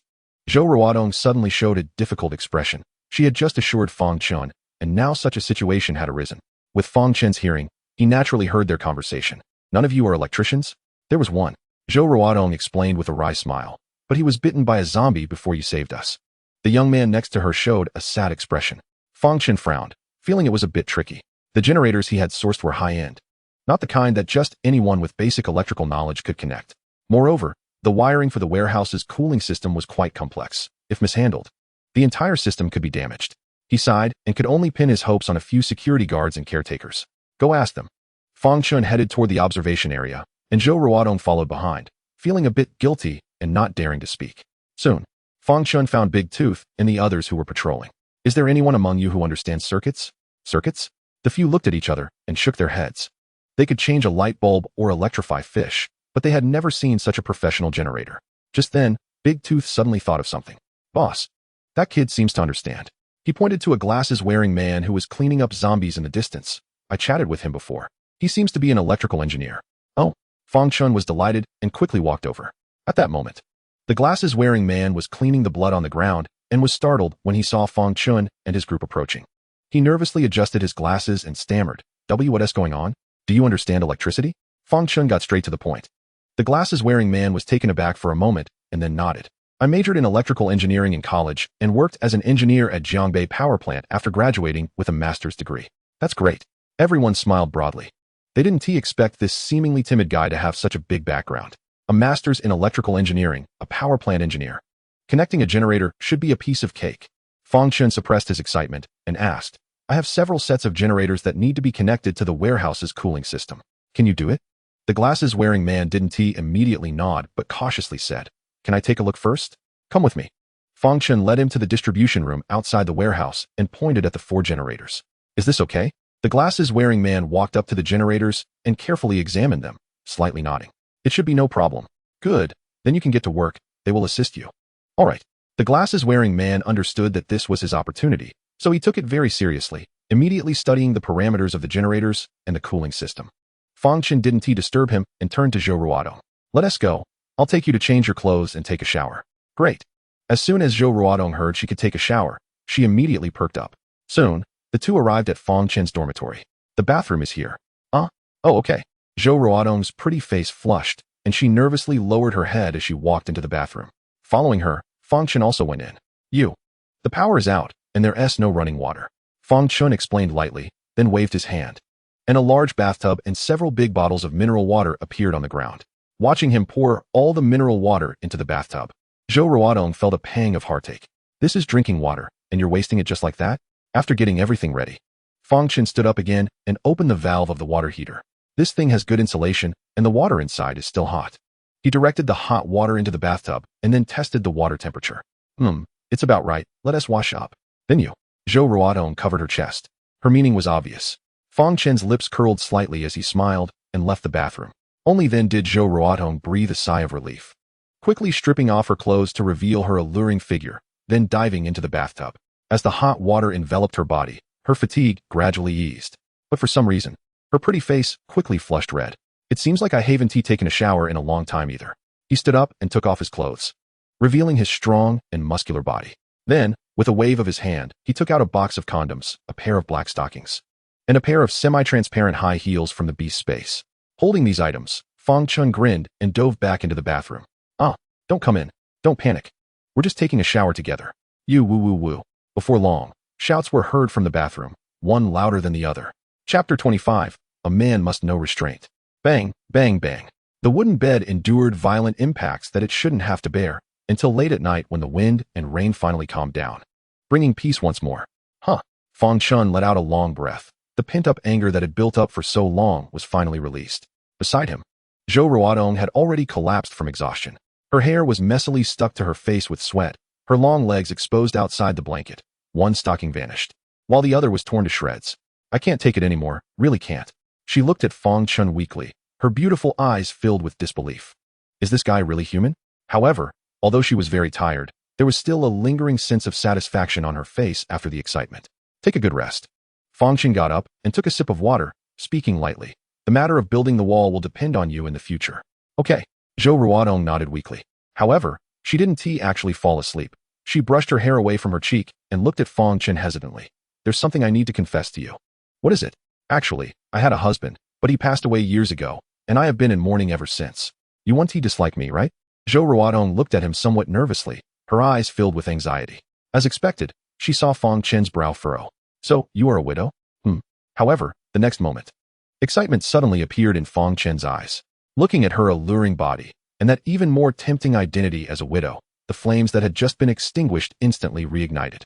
That's even better. Fang Chen grinned and pounced on her again. With the level he had achieved, both his stamina and recovery were astonishing, and in a short time, certain areas were once again full of vigor. Zhou Ruodong didn't expect him to react this way. Hastily closing her legs and pleading for mercy. I can't take it anymore. Please let me go, woo woo. Before she could finish her sentence, her little mouth was already filled. After an unknown amount of time of tossing and turning, the two finally stopped to rest. It was now close to evening. Fang Chen lay on the bed, enjoying the pleasures of the wealthy before the apocalypse, while Zhou Ruodong lay softly beside him, exhausted. However, her little face was flushed. She hadn't felt this way in a long time, and at this moment, she secretly glanced at Fang Chen's profile. Her eyes filled not only with satisfaction, but also with shock. How is this man so strong? Half an hour later. Is it time to rest enough? Fang Chen got up and found her a set of clean clothes, which he had scavenged from a high-end clothing store before. Besides that, he had many interesting uniforms in his space, especially stockings, with all kinds of styles and colors available. Old Master Lu Shuren once said that there are 3 things most precious in the apocalypse: food, water, and stockings. Fang Chen deeply agreed. Let us go. Let us eat something. After Zhou Ruodong got dressed, Fang Chen took her out of the dormitory. As soon as they arrived at the cafeteria, they saw the bespectacled man waiting at the door. Fang Chen looked at him. So, is the circuit connected? It's connected. The bespectacled man stepped forward. Those are all high-performance generators. 2 of them are enough to maintain the daily operation of the warehouse. Fang Chen smiled. Well done. Thank you. The bespectacled man pushed up his glasses and smiled shyly. However, he didn't leave and hesitated before continuing. I heard them say that there's no electricity in other places either. I think the other two could be used to supply power to other areas if there's enough fuel. Fang Chen nodded. If there's enough fuel, and you think it's feasible, you can give it a try? Okay, I'll go handle it now. No rush, let us eat first. Eat together? The bespectacled man looked at him in surprise, then at the cafeteria filled with the aroma of food. You mean let me eat in the cafeteria? Fang Chen smiled and patted his shoulder. From now on, you'll eat in the cafeteria, no need to clean up the zombie corpses anymore. You'll be responsible for the power system of the zoo. Thank you, thank you. The bespectacled man was overjoyed, not expecting to be recognized so quickly. Just as old Master Lu Shuren said, those with a skill can still make a living even in the apocalypse. By the way, Fang Chen patted his head. I haven't asked your name yet. My name is Chen Xiaoyang. Just call me Xiaoyang. Let us go? Fang Chen took him into the cafeteria and introduced him to Zhang Biao, Li Yuanling, and the big-toothed man. Chen Xiaoyang humbly greeted everyone, feeling extremely excited inside. Being able to sit here and eat meant he had already gained Fang Chen's recognition. After dinner, everyone left to rest except for those on night watch, while Chen Xiaoyang and the migrant workers temporarily stayed in the office building. As for Zhou Ruodong, she insisted on staying with the migrant workers, and Fang Chen didn't push her on that. Inside the office building, the migrant workers found a meeting room, piecing together tables and chairs to sleep on, and soon the room was filled with snoring. Zhou Ruodong was in another office with several girls. At this time, the previous young man quietly approached, looking at her with concern. Sister Ruodong, that guy didn't bully you, right? Not at all. The young man gave her a strange look, his eyes filled with hostility. Sister Ruodong, are we going to stay here from now on? I always feel that person isn't a good person. The way he looks at you is off. Where else can we go if not here? Zhou Ruodong retorted. The young man was immediately at a loss for words, struggling for a long time without being able to say anything. Zhou Ruodong smiled and softly comforted him. If we want to survive, we have to temporarily rely on others. Stop overthinking and go rest. Okay, then Sister Ruodong, if you get bullied, just tell me. Go now? The young man finally stood up and left, not knowing what he was thinking. After he left, a middle-aged woman nudged her arm and whispered, have you noticed that Xiaohan seems to care about you a lot? He wouldn't be. Zhou Ruodong was momentarily stunned, then quickly understood her implication. Don't talk nonsense. How old is Xiaohan? I've always regarded him as a younger brother. I hope I'm just overthinking. Go to sleep. Zhou Ruodong rolled her eyes at her, not taking the matter to heart. She took out the paper and pen Fang Chen gave her and walked to the window, starting to draw seriously in the moonlight. The next morning, after everyone had breakfast, Zhou Ruodong handed Fang Chen the sketch of the wall she drew last night. While Fang Chen was looking at it, she couldn't help but remind him, this is not a small project. We need a large amount of building materials and heavy machinery. Can you solve these? Leave it to me. Fang Chen returned the sketch to her, feeling quite satisfied. However, besides the building materials and equipment, Fang Chen also thought of another issue, which was the noise problem during construction.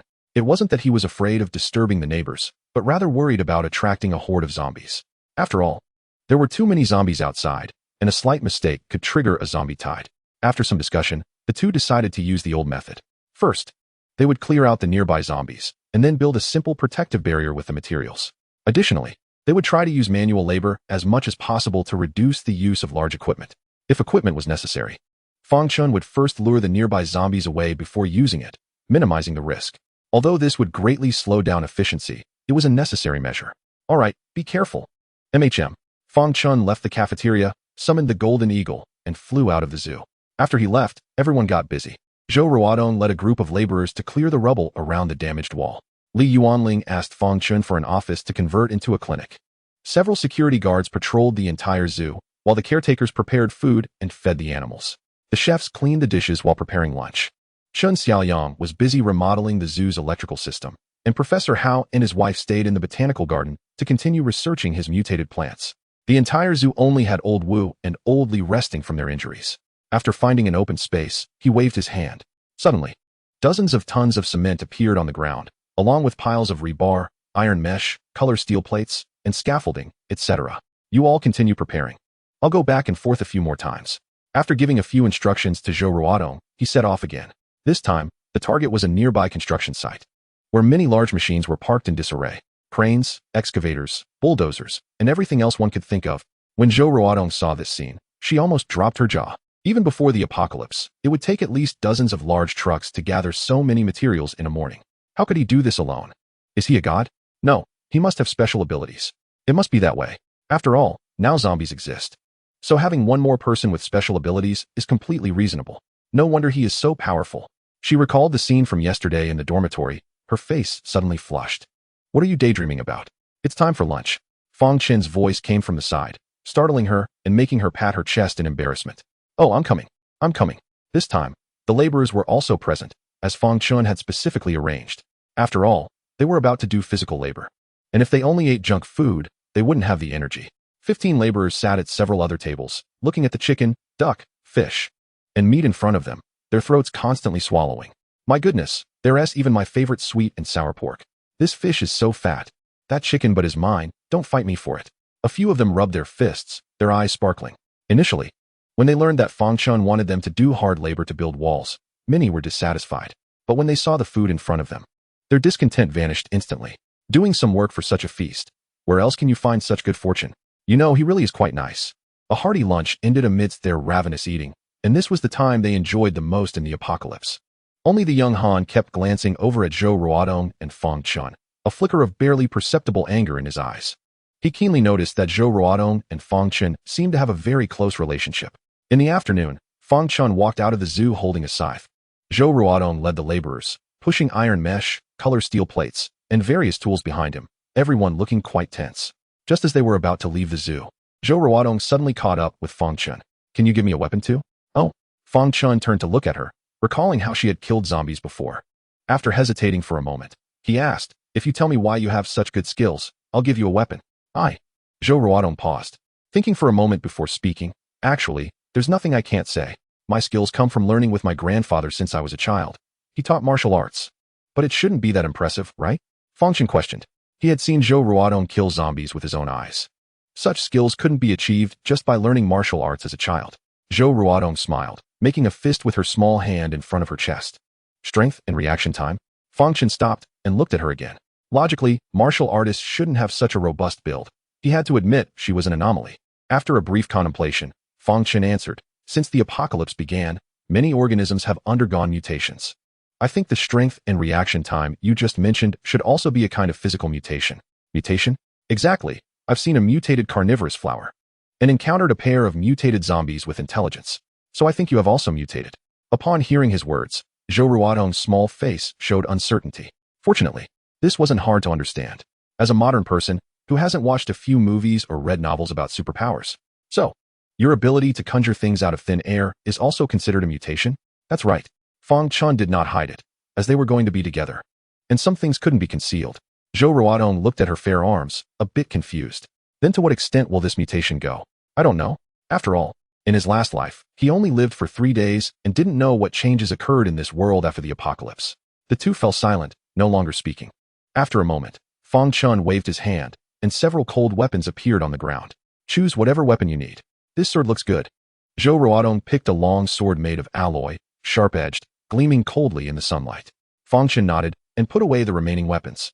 Soon, the two arrived on the street outside the zoo. The sounds of zombies roaring could be heard from time to time, and Fang Chen waved to summon Xiao Jin, Xiongda, and Hu Zi, then looked back at the crowd. You all hide first. Wait for me to clear this place before you act. Okay. Zhou Ruodong held her long sword, leading everyone to hide. Roar. At this moment, a wandering zombie spotted Fang Chen and immediately charged at him like a shark smelling blood, roaring loudly. Come on, it's been a while since I collected a crystal core. Fang Chen did not retreat but advanced.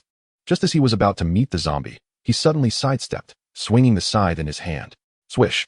At the moment they crossed paths, a gruesome head flew high into the air. Thud.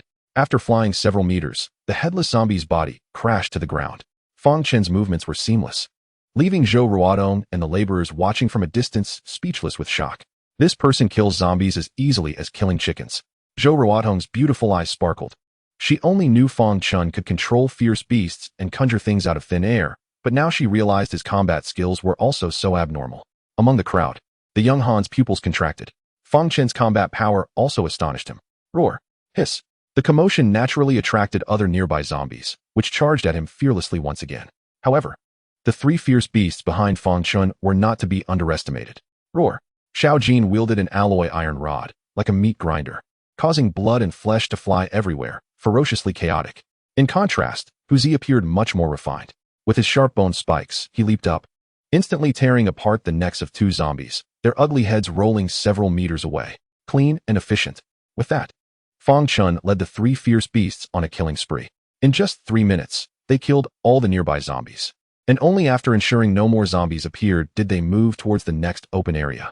Quick, seal that entrance with the color steel plates. Be nimble. Don't make any noise. Zhou Ruodong rushed out with the workers. Some lifted the color steel plates, some took out wires and rivets, while others were responsible for securing them. Everyone had clear roles, and they hardly made any loud noises. Although the area outside the zoo was vast, they only needed to rely on the nearby buildings to seal off the gaps. It looked ugly, but it greatly reduced the workload. Zhou Ruodong held a long sword, vigilant of her surroundings, ready to protect everyone at the first sign of any escaped zombies. Thus, Fang Chen cleared the zombies in front while they pushed materials and tools behind him, quickly sealing all gaps and streets, working together quite harmoniously. Time passed. By the end of the afternoon, they had constructed 1/10 of the protective barrier. The zoo covered a large area, making it impossible to build the entire barrier at once. So they prepared to build 1/10 each time. Then they began to build walls, continuing to build the protective barrier once the walls reached 4 meters high. This cycle repeated until they finally connected the ends. Fang Chen looked at Chen Xiaoyang and smiled. Is the electrical system all set up? It's all done. Well done. Chen Xiaoyang scratched his head, looking like a student praised by a teacher. This seemed like a simple task, but it brought immense benefits to the zoo. For example, regarding water, the zoo had 4 wells, forming an independent water supply system. But without electricity, they couldn't pump water from the wells and had to use the most primitive method to draw water, not to mention taking hot showers. Now that they had electricity, all problems were resolved. Finally, we can take showers. My game console can be used too. Yes, your charging girlfriend can be used too. Ha. Among the crowd, the security guards were the happiest. Chapter 27, Gas Station Encounter with Armed Thugs. The next day, after breakfast, Zhou Ruodong took the engineering team to start digging the foundation early. Most of the work was done manually, using an excavator only when they encountered hard ground. If any zombies appeared outside the protective barrier, they would immediately turn off the machine. Fang Chen, on the other hand, continued to go out and scavenge various supplies. 6 days passed in the blink of an eye. It had been 10 days since the apocalypse began, and after Fang Chen's tireless efforts, he finally filled the entire warehouse with supplies. Not only that, but even the office building and some idle animal enclosures were filled. Food, daily necessities, medicines, building materials, clothing, coal, gasoline, energy, and even some entertainment facilities were all available. Through these days of scavenging, he discovered 2 interesting things. One was that there were especially many pharmacies in Longhua. On many streets, there seemed to be a pharmacy every 50 to 100 meters. He was very curious if so many pharmacies could still make money crowded together. The second thing was that food in Longhua seemed to be resistant to spoilage. Even though the electricity had been cut off for a week, the fruits, vegetables, and pastries were still perfectly fine. Looking at the entire world, it was quite astonishing. Cough. Getting off track. He smiled, looking at the spoils in front of him with pride. These are all the territories I've conquered. After finishing the walls, several more warehouses needed to be built. Fang Chen understood the importance of supplies in the apocalypse, but before that, they needed to finish building the defensive wall. At this moment, he was mixing concrete to start building the wall.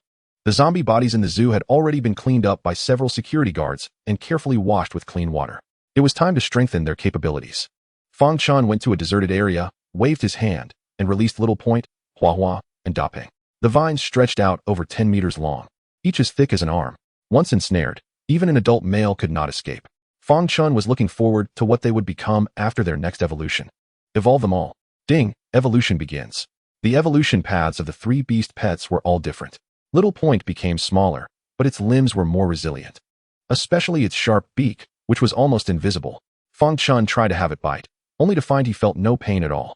It seemed that creating toxins should be prioritized. In addition, the little guy's flying speed had greatly increased, especially in short-distance flight, reaching 10 meters in an instant. Then, he looked at the golden eagle. The golden eagle was noticeably larger, with each feather appearing as if forged from metal, and the tips had golden patterns. Its claws were strong and sharp, and its eagle eyes seemed to flash with lightning, captivating. Good heavens! Fang Chen was stunned when he saw it spread its wings. It looked like a small fighter jet. He swallowed hard, finally focusing on the carnivorous plant, and before he could recover from his shock, his mouth dropped open again. After the evolution, the carnivorous plant's vines were adorned with 6 mouths larger than a basin. If Professor Hao saw this, wouldn't he go crazy? Ha. The beast pets had become powerful, and Fang Chen was the happiest. He then pulled up the attribute boards of the 3 beast pets for further understanding. Biological species, colorless mosquito. Level, 1. Specialty, reconnaissance, stealth. Skill, painless stabbing. Endurance value, 10. Evolution required, 500 basic crystals. Biological species, extreme golden eagle. Level, 1. Specialty, speed, vision. Skill, precise targeting. Endurance value, 10. Evolution required, 500 basic crystals. Biological species, apocalypse carnivorous plant. Level, 1. Specialty, devouring, entangling. Skill, energy fruit. Endurance value, 10. Evolution required, 500 basic crystals. Other, energy fruits can quickly replenish physical and mental strength with no side effects. And the host can access them from the beast space in different locations. Fang Chen noticed that the first two had no significant changes aside from their level increase. Only the carnivorous plant had its skill section changed to energy fruit, although he hadn't seen what it looked like yet. But just the fact that it could be obtained remotely was already quite incredible. Wasn't this a remote gas station? Fang Chen's eyes lit up. Just imagine. When he was out fighting and exhausted, he could summon the energy fruits from the carnivorous plant back at the zoo with just a thought, quickly restoring his physical and mental strength. How could the opponent still fight? Even if he didn't use it, he could give it to other beast pets, instantly filling their endurance. Good heavens. If old man Lu Shuren saw this, he would probably exclaim, "Wow, awesome. Ha ha ha, this is fantastic." Fang Chen was very satisfied with the gains from this evolution. Ding, evolution successful. Reward, 48 strands of vitality power. At this moment, the rewarded vitality power surged into his body. For him now, this vitality was still far from a breakthrough, only raising his strength to mid-level 1. However, Fang Chen was not in a hurry. After all, there were plenty of zombies. After storing away the carnivorous plant and Little Point, he greeted Zhang Biao and the others before riding the golden eagle out of the zoo once more. There were supplies and zombies outside. Why not take advantage of it? Half an hour later, he arrived at a gas station. Dapeng, go up to the sky and keep watch. I'll get a few cans of oil. As his voice fell, the golden eagle immediately dove down, landing steadily on the ground less than 10 meters above the surface. Roar. Hiss. Such a big commotion naturally attracted nearby zombies. Fang Chen didn't care at all. With a flick of his right hand, he drew out the Zhanxue and instantly slashed down the first few zombies that lunged at him. Then he actively charged towards the other zombies, beginning a massacre. Detected 1 crystal core. Do you want to extract it? Detected 1 crystal core. Extract. The golden eagle circled in the air, preventing a large-scale zombie horde from appearing. Thus, Fang Chen extracted the crystal core while leisurely making his way towards the underground oil depot of the gas station. After killing all the zombies inside, he released Xiao Jin. Roar. Xiao Jin spread its arms and directly uprooted the tall oil tank, which Fang Chen then stored in the beast control space. Before long, the entire underground oil depot was cleared out. Chirp. Just as he was about to leave, a prompt from the golden eagle suddenly echoed in his mind. He immediately shared vision with the golden eagle, and an overhead view of the outside appeared in his mind. He saw a group of people outside the gas station. They were holding machetes, stained with filthy blood, and were currently looking in surprise at the corpses of the zombies he had just slaughtered. What is going on? It seems like someone just came by, and they were also after the oil inside. They should still be inside. Brother Huang, what should we do? Several people spoke one after another, looking at a young man with dyed yellow hair in the crowd. The young man with yellow hair looked towards the direction of the oil depot, a cold smile appearing in his eyes. Brother Huang, can we do it? What are you afraid of? Did you forget I have this? As he spoke, the young man took out a pitch-black handgun from his pocket. Upon seeing the gun, the several young men instantly cheered. They already had the advantage in numbers, and now with this, their confidence immediately surged. Brother Huang, should we go down? Huang gave a glare to the thug who spoke. Damn it, you idiot. Isn't it better to catch them off guard from up here? Right. Brother Huang is smart. Humph, hurry and find a place to hide. At Huang's command, everyone immediately rushed into the convenience store, hiding in various spots, quietly waiting. Little did they know, Fang Chen was watching this scene. They actually have a gun? Fang Chen realized that this group of people seemed to be not so simple. Unfortunately, the golden eagle was too far away, only able to see their movements, but not hear their conversations. Humph, too bad for you. Your luck is bad to have encountered me. As a veteran, Fang Chen was no stranger to firearms, even though his current strength couldn't dodge bullets. Dealing with these small thugs was still easy. However, to be cautious, he released Little Bud. Before long, the scene inside the convenience store appeared in his mind, and Little Bud successfully found the hiding spots of the group, especially the yellow-haired thug, who was hiding behind the cash register. Let me have a chat with you. Fang Chen walked towards the exit, which was the back door of the convenience store. Chapter 28. Leader of the Blackwater Gang, Ability User? Fang Chen arrived at the back door of the convenience store. With the help of Little Bud's vision, he saw a small thug hiding behind a shelf not far away. Holding a machete, he sneered and walked over unhurriedly. "Stop!" the thug shouted upon noticing him, but before he could act, Fang Chen had already kicked the shelf. Bang! How terrifying was his full-force kick. The iron shelf slammed into the thug, and with a crack, his neck was instantly broken. His body lay limply on the ground, clearly unable to survive. The noise drew the attention of others, and one thug who was closest immediately charged out with a machete. "Damn it, you dare to fight back?" Seeking death, Fang Chen grabbed an iron kettle nearby and smashed it towards him. Bang! The thug didn't even get close before his head was smashed open by the kettle, losing consciousness upon falling. Seeing this, Fang Chen showed a look of envy. "Being young is great. You just fall asleep." The other thugs froze. "Did you just say something human?" Fortunately, at this moment, the yellow-haired thug hiding behind the cash register stepped out. "Anyone who dares to kill me, brothers, chop him to death." At his command, the small thugs rushed towards Fang Chen again with their machetes. In the apocalypse, their hands were stained with blood. And although Fang Chen's previous attack had given them quite a shock, he was still just one person and unarmed. Naturally, Fang Chen didn't take them seriously. But he had to be wary of the yellow-haired thug's gun. To be cautious, he didn't attack again. Instead, he waved a hand, and several vines emerged from the beast control space, coiling around the group like pythons. He is a monster. Help, Brother Huang, save me." The thugs were entangled by the vines of the man-eating flower, struggling on the ground like Zongzi, their eyes filled with terror. From their perspective, the vines were clearly extending from Fang Chen's chest, as if he were a tentacle monster wearing human skin. The group was so frightened by this scene that they lost all courage to fight back. Crack, crack. The vines rapidly constricted, and several small thugs were instantly reduced to a bloody mess, their bodies twisting grotesquely, the sound of breaking bones echoing from within. Help! They screamed continuously, struggling wildly, but could not break free at all. It wasn't until several seconds later that they completely fell silent. A monster! The yellow-haired thug watched them die, his eyes wide with fear. He crawled away in a panic, but after just a couple of steps, a vine wrapped around his ankle, causing him to fall heavily to the ground. "Get away! You monster, don't touch me!" The yellow-haired thug screamed in agony. At this moment, he was so scared that he lost his mind, and in his panic, he raised his gun. Bang, bang, bang. The gunfire rang out, deafening. Unfortunately, his marksmanship was so poor that all 3 shots hit the ground, sparking up a shower of sparks. By the time he thought to aim at Fang Chen, he found that the other party had long since disappeared from his spot. "Are you looking for me?" While he was in a daze, a cold voice suddenly came from behind him. The yellow-haired thug was horrified, wanting to turn around, but found his body unable to move. Several vines wrapped around him, lifting him into the air. As he struggled, the gun in his hand was snatched away, everything happening in the blink of an eye, leaving him no chance to react. A 58mm Type 92 pistol? Not bad. Fang Chen played with the handgun for a moment, then removed the magazine. This handgun's magazine uses a double-row, double-feed system, containing a total of 20 bullets, but currently, only 12 rounds remained. The Dragon Kingdom is a gun-controlled country, so it's obvious this is smuggled goods. "Please let me go. We just happened to pass by here, thinking there were zombies inside, so we..." The yellow-haired thug, suspended in midair, trembled uncontrollably. Crack. Fang Chen inserted the magazine back into the pistol and clicked the safety off, pressing it against the thug's head. "I don't want to hear any nonsense. From now on, I ask a question, you answer it. Otherwise, I don't mind putting a few more holes in you." Yes.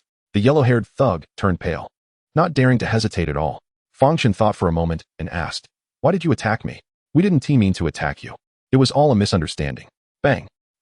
Before he could finish, Fang Chen unhesitatingly shot him in the thigh.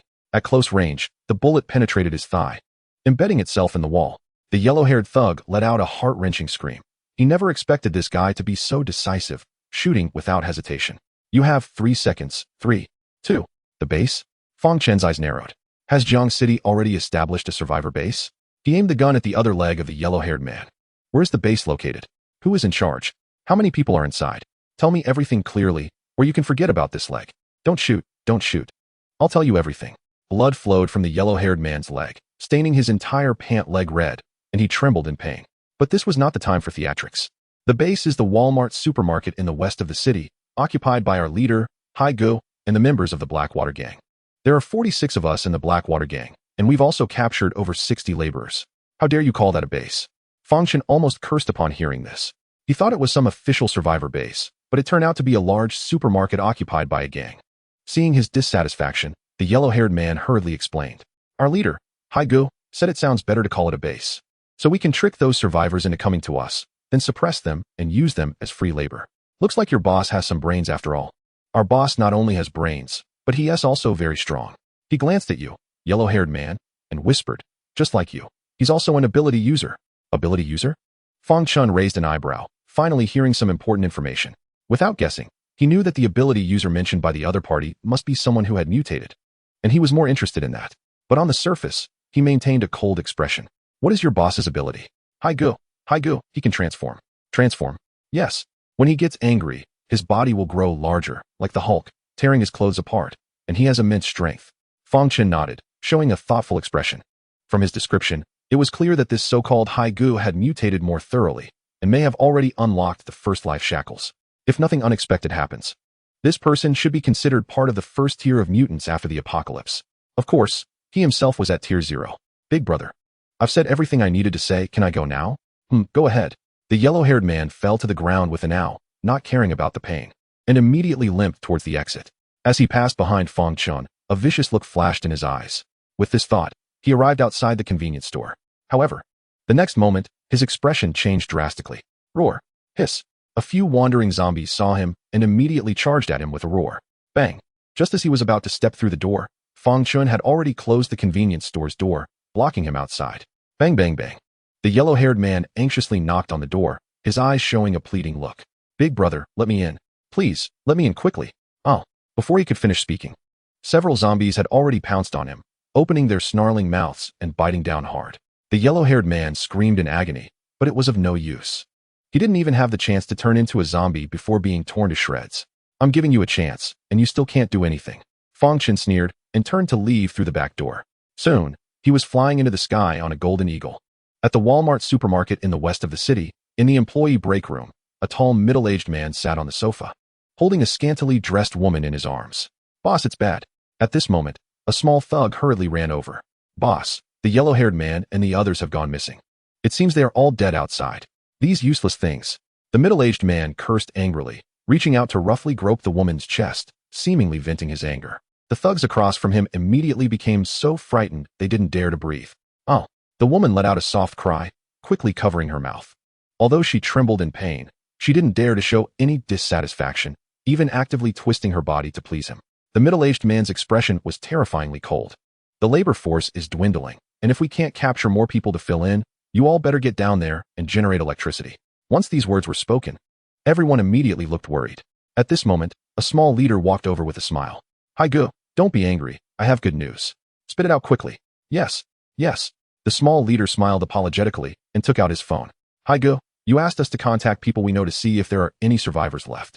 You won't believe it, but I actually got in touch with one. And then, that kid is a fellow villager of mine. He told me they are now in a zoo, where there are many survivors, as well as supplies and women. As he spoke, he handed over the phone. The middle-aged man took the phone, and his gaze was immediately drawn to the woman in the photo. Damn, this girl is pretty enough. His eyes revealed a fiery look, and he excitedly licked his lips. This girl is no worse than those previous stars.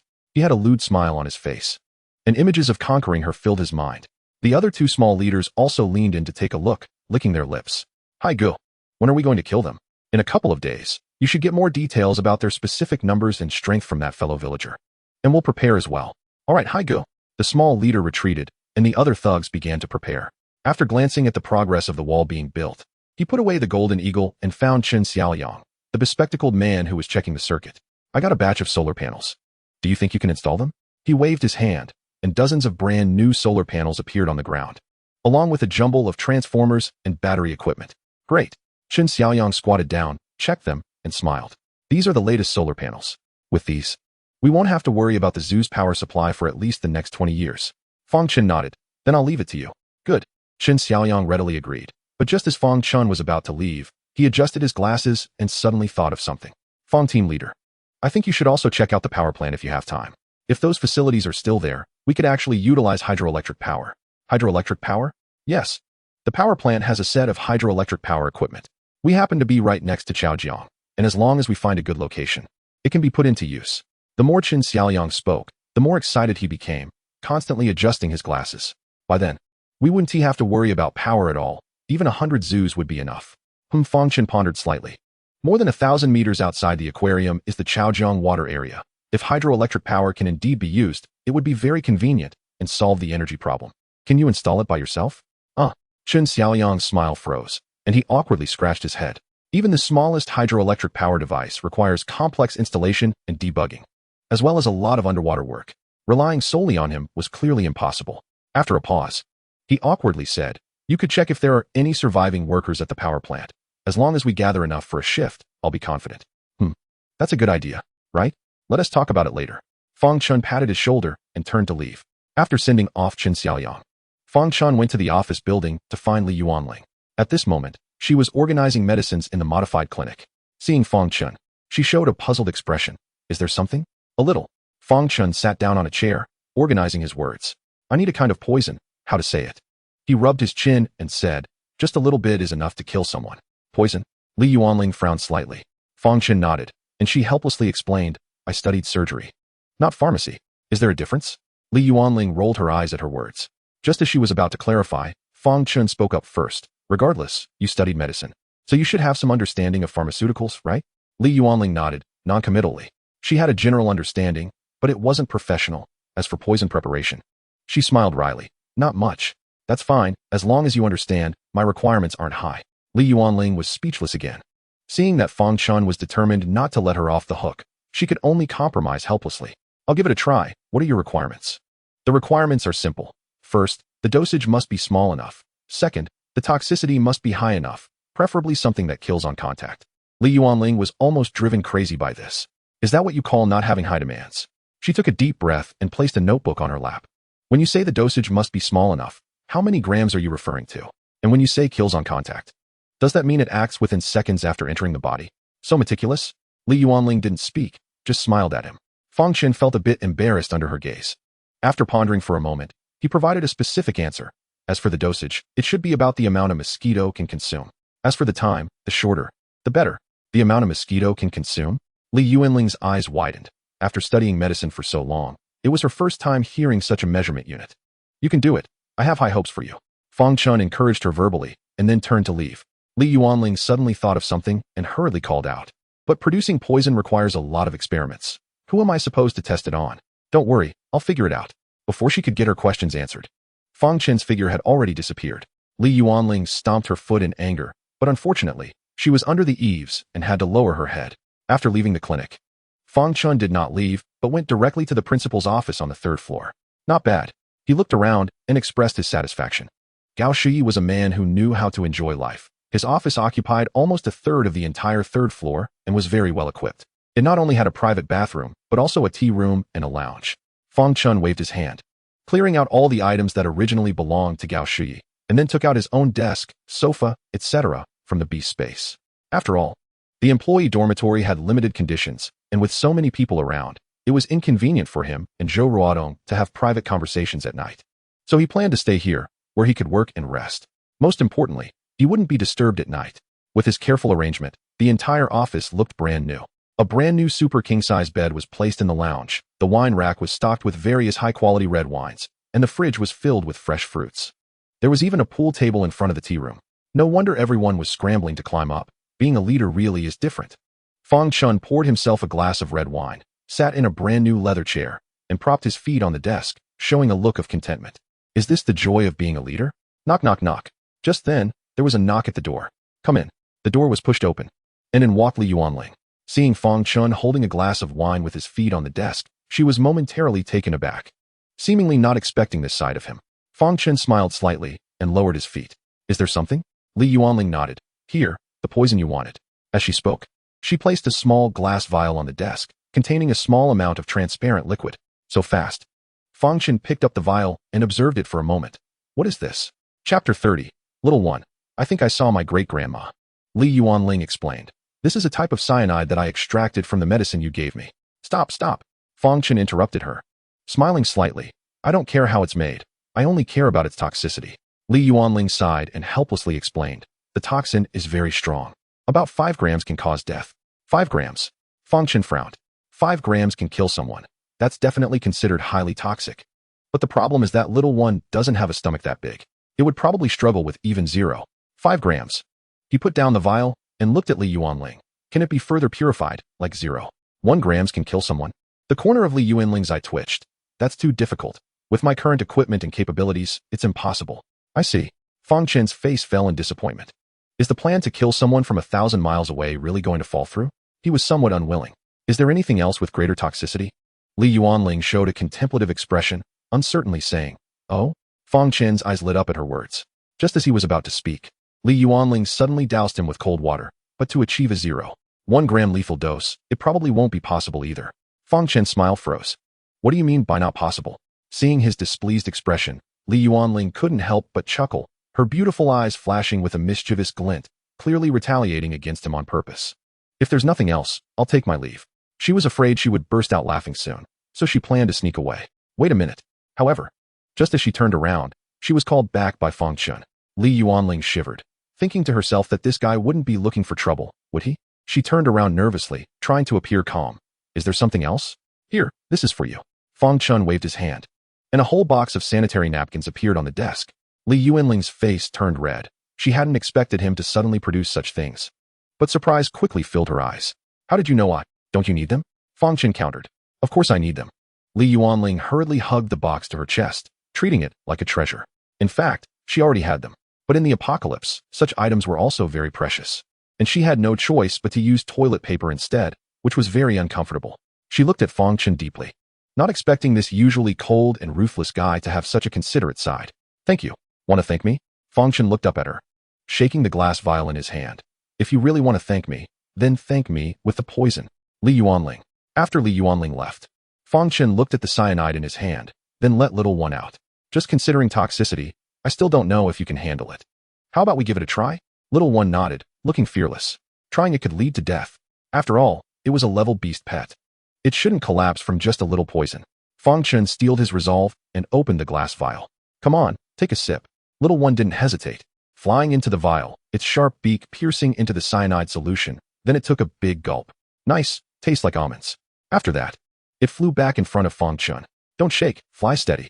Huh, oh my, you can't be really poisoned, can you? Fang Chen was startled, seeing little one swaying in front of him like a drunk man. It wasn't until a few seconds later that it thudded onto the desk. Oh no, are you okay? Fang Chen exclaimed. But soon, he received an emotional feedback from little one in his mind. Little one, I think I saw my great-grandma. Fang Chen was very tense, feeling the little guy's physical condition through the contract power. It had indeed been poisoned, but it wasn't fatal. 3 minutes later, the little guy flapped its wings and flew up again, its life signs gradually returning to normal. Phew. Fang Chen let out a long sigh of relief. I told you. After all, you're also a level beast pet. You shouldn't be unable to handle a little poison. But, through the power of the contract sensing, he discovered that the little guy seemed to have developed some resistance after recovering.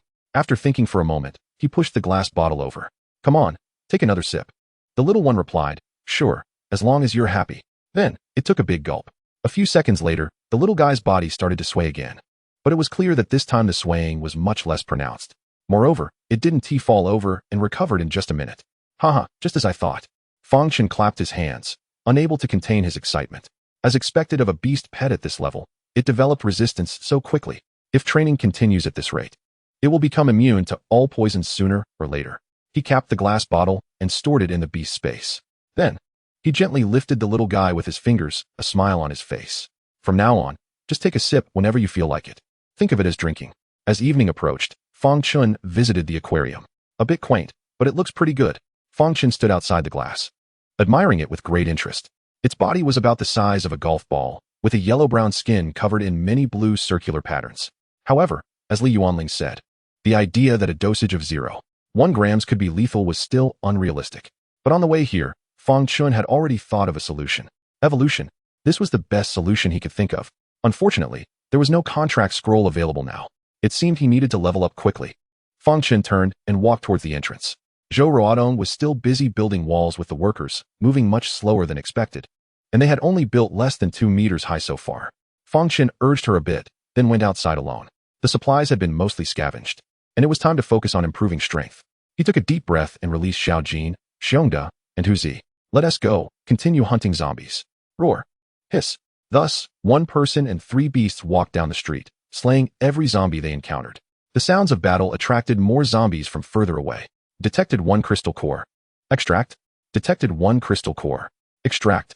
Fang Chen, holding his weapon, was covered in blood. Vines spread out from his chest like tentacles. The 3 fierce beasts formed a triangular formation around him, and the ground was littered with zombie corpses, a shocking sight. The afternoon quickly passed. Chapter 31. The Blackwater Gang Attacks. In the evening, behind them, the street was piled high with corpses. Roar. Upon reaching the warehouse, Fang Chen had people bring out hundreds of pounds of beef, chicken, fruits, vegetables, and specially made food to reward them. The three fierce beasts sat together, eating heartily. At the dining table, Zhou Ruodong explained to him the reasons for the slow progress. The main issue was still the lack of manpower. Let us leave it at that for now, no rush. Fang Chen said nothing. For the next few days, he hunted zombies outside. In addition, he asked Li Yuanling for several different poisons, regardless of toxicity or effects, and threw them all to the little guy. This wasn't tea abuse. It was to help it strengthen its resistance. One day, after Fang Chen and the three fierce beasts finished hunting zombies, they were discussing wall building with Zhou Ruodong in the office when suddenly, a series of gasps came from outside. The two went to the window and looked up. They saw 3 blue hot air balloons slowly drifting in the azure sky, each carrying 6 or 7 people. Zhou Ruodong frowned slightly, worriedly saying, "Those people look a bit unfriendly. Didn't you say you were short on manpower? Well, here they come." Fang Chen smiled, and then produced a red fruit in his hand. Energy fruit. In the past few days, he had hunted many zombies, and some of the corpses were devoured by the man-eating flowers, yielding several energy fruits. He didn't hesitate and directly tossed the fruit into his mouth. The fruit contained rich, pure energy, which immediately transformed into fragrant energy upon entering, flowing throughout his body. In an instant, Fang Chen felt invigorated. Then, he gave Xiao Jin, Xiongda, and Hu Zi each a fruit. The stamina of the 3 fierce beasts instantly reached 10. Once they were in good condition, Fang Chen didn't rush to go down, but stood quietly by the window with his arms crossed, watching. In the air, Long Feihai stood in the hot air balloon, taking in the entire zoo below, his gaze sweeping over the animals and the wall builders. I didn't expect there would be such a good place in the apocalypse. Beside him, the previous little leader flattered him, saying, "Brother Hai, my fellow townsmen say they still have a lot of supplies. We're not short on supplies. We mainly need those survivors." He licked his lips, a lecherous look in his eyes. That woman is really something. Ha ha. A few thugs laughed lewdly. Long Feihai stretched his body and reminded, "Everyone be smart. Just kill a couple to show our power. Otherwise, if we kill too many, we won't have enough left. Don't worry, Brother Hai, we know what to do. Brother Hai is mighty. Long live Brother Hai." The thugs cheered, their faces filled with excitement and instantly full of vigor. At the same time, the people building the walls below also noticed them, with various expressions, some confused, some terrified, and some smugly sneering. "What is going on?" At this moment, Zhang Biao and Big Tooth ran over with 2 security guards, weapons in hand. The 3 hot air balloons were now only about 20 meters above the ground. These people seemed unfriendly. They couldn't be allowed to land. Shoot their balloons. After a brief discussion, the 2 simultaneously raised their crossbows and aimed at the hot air balloons, pulling the triggers. Whoosh, whoosh, whoosh. 2 bolts shot into the air. But unfortunately, they overestimated the range of the crossbows, and the bolts lost power about 2 or 3 meters away from the balloons. Even so, it still scared some people on the hot air balloons. "I've always shot others. How dare someone shoot at me?" Long Feihai shouted angrily, and several thugs immediately pulled out handguns. Bang, bang, bang. From their high vantage point, they fired at the security guards below, although their shooting skills were poor. In an advantageous position, 1 bullet grazed Big Tooth's shoulder. "Ah!" Big Tooth cried out in pain, blood pouring from his arm. The deafening gunfire frightened the others, who screamed and jumped off the high wall, running in all directions.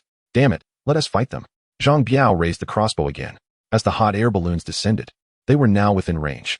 But just then, a voice came from the walkie-talkie in his pocket. "You guys hide for now, I'll handle these people." "Captain." After receiving Fang Chen's instructions, Zhang Biao hesitated no more and helped the injured Big Tooth and the other 2 security guards towards the clinic. Soon, the 3 hot air balloons landed safely within the zoo.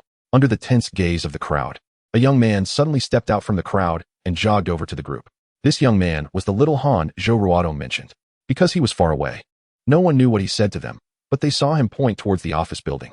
How did Han Dong get over there? Does he know those people? What is going on? The crowd was filled with confusion, unsure of what was happening. Meanwhile, on the 3rd floor of the office building, Zhou Ruodong, who witnessed this scene, also showed an expression of disbelief. How could little Han know those people? He told the leader of the group, "I'm in the office building, and I have 3 fierce beasts with me, so be careful." Fang Chen spoke, having learned about their conversation through the little one. "What?" Zhou Ruodong's pupils contracted as she looked at him in shock. Could it be that these people were called by him? That's right. He seems to be very dissatisfied with me, hoping those people would kill me and take the others away, leaving just you and him here. My God. Has Xiao Han gone crazy? Zhou Ruotong's chest rose and fell violently, her face filled with disappointment and anger. She never thought that the obedient and sensible Han Dong would do such a thing, but the facts were right before her, and she felt powerless to argue. Killing intent flickered in Fang Chen's eyes as he turned and walked downstairs. The thing I hate most in this life is traitors. Are you going to kill him? Zhou Ruotong looked at him in fear, her voice trembling. However, just that one glance made Zhou Ruotong feel cold all over. She gritted her teeth and chased after him. At that moment, Long Feihai and several small thugs had just finished listening to Han Dong's report, and disdain was evident in their eyes. The little leader raised the handgun in his hand and arrogantly said, "Do you think the things in our hands are for show? Just a few animals. Just right for the brothers to taste some wild flavor tonight." Ha ha. The crowd laughed proudly. Seeing their confidence, Han Dong also breathed a sigh of relief. Yes, no matter how powerful Fang Chen's beasts are, can they dodge bullets? Long Feihai showed impatience, staring directly at him. "Where's the girl in the photo? Hurry up and bring her over." "She is here." "The girl isn't here, what about me?" Just then, a cold voice sounded. The crowd looked up to see a young man walking out of the office with his hands in his pockets, followed by a stunning young woman. Han Dong's eyes immediately flashed with coldness as he pointed at Fang Chen. "He is the security guard." "Oh."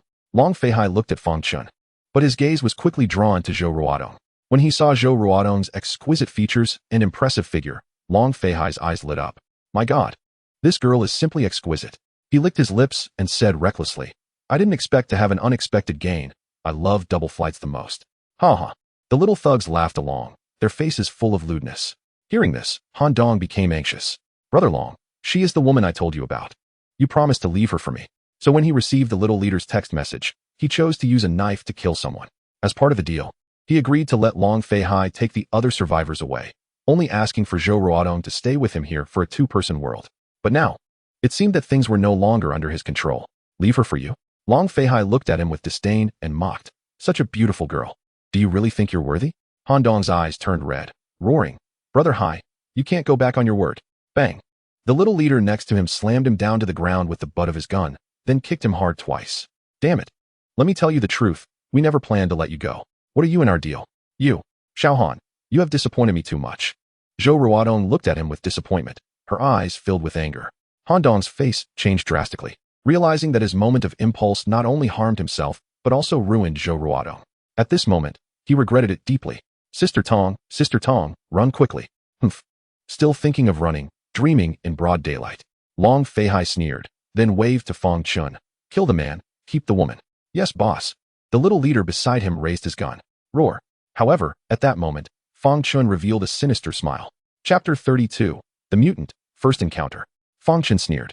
A striped tiger appeared out of nowhere, and the terrifying roar of the tiger turned into visible sound waves, causing everyone to feel dizzy. Some with weaker physical qualities even vomited. Taking advantage of this opportunity, the tiger shot forward with its sharp bone spikes, leaping into action. In an instant, two heads flew high, and hot blood splattered onto several little thugs, staining their clothes. All this happened too quickly for anyone to react. Only Long Feihai was the first to regain his senses, anxiously yelling at the others. "Damn it! Shoot! Kill him!" At his shout, several little thugs finally woke up and raised their guns at Fang Chen, pulling the trigger without hesitation. Bang bang bang. Even if their marksmanship was poor, at such a close distance, they couldn't miss. Roar. However, in fact, just before they pulled the trigger, a huge shadow suddenly appeared in front of Fang Chen.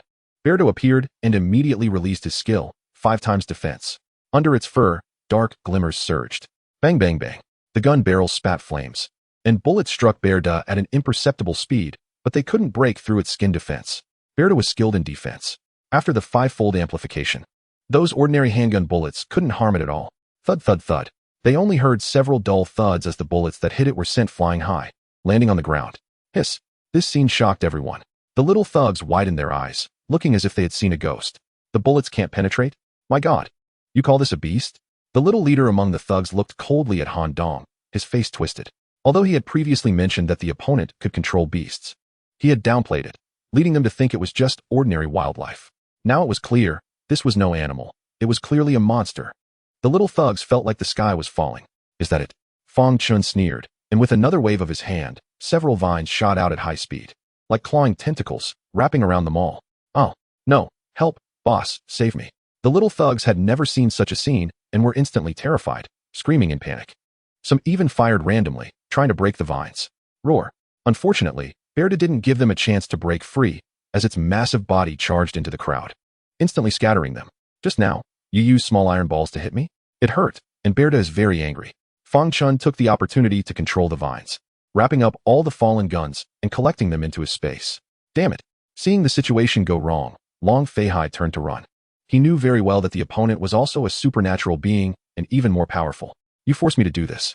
Long Feihai roared, blood vessels starting to appear in his eyes, and he let out a beast-like roar from his throat. Seeing escape was hopeless. He could only fight back with all his strength. Crack, crack. Veins popped out on his face, and his body visibly swelled, his clothes tearing with rips. His expression was extremely painful, and his features contorted. Transform. So it was you. Fang Chen showed a look of realization. In fact, when he first saw them, he had suspected something. Now seeing him like this, he confirmed that this person was the leader of the Blackwater gang. A fighting spirit emerged in his eyes. In this apocalypse, he had been killing zombies for so long without having fought any so-called supernatural beings, and he felt a bit eager to try. Crack. Bang bang bang. Long Feihai roared, forcibly breaking the vines on him, revealing a massive body nearly 2 meters tall. He tore off his shirt, exposing well-defined muscles. Fortunately, he was wearing a very loose multifunctional combat uniform on the lower half, so there were no indecent scenes. I'm going to kill you. After transforming, Long Feihai was extremely furious, his massive body like a cannonball, smashing through the concrete floor as he charged at Fang Chen. Fang Chen took a deep breath, put away the cutting sparrow, and charged forward as well. He wanted to use this person to test his own strength. Boom. The distance of several meters was almost just a blink of an eye for the two, as their fists collided with precision. The terrifying force created a deafening sonic boom. Those watching, including Zhou Ruotong, instinctively held their breath, nervously awaiting the outcome. Step, step, step. After one punch, Long Feihai suddenly screamed in pain, his tower-like body stumbling back several steps, his arms spasming uncontrollably. In contrast, Fang Chen remained in his punching stance, not moving an inch. In fact, he had only used 70% of his strength. Sure enough, you are just a level. Through the comparison of strength, Fang Chen determined his level. Long Feihai looked at his fist in disbelief, fully aware of how terrifying his mutated strength was. Killing a tiger with his bare hands was no problem. Yet at this moment, in the realm of strength he was most proud of, he had been surpassed by a young man. The fear deep within him far exceeded his rage. Long Feihai's chest heaved violently as he glared fiercely at Han Dong not far away. Is this what you meant by just a stinky security guard? Just a few beasts? He now seriously suspected whether he had fallen into a trap. Our fight is not over yet. Fang Chen sneered, then took the initiative to strike. Long Feihai cursed inwardly, but could only counter helplessly. The two entangled again, with Fang Chen using the combat skills he mastered during his military service, each strike aimed at vital points, exuding murderous intent. Bang bang bang. The two exchanged blows, making it hard to distinguish who was winning. However, everyone could see that Long Feihai was only on the receiving end, being suppressed by Fang Chen, and defeat was just a matter of time. Damn it. Long Feihai roared, a cold glint flashing in his eyes. After taking a punch from Fang Chen, he seized the opportunity to reach into his pants pocket, silently counting down in his heart. 5, 4, 3, 2.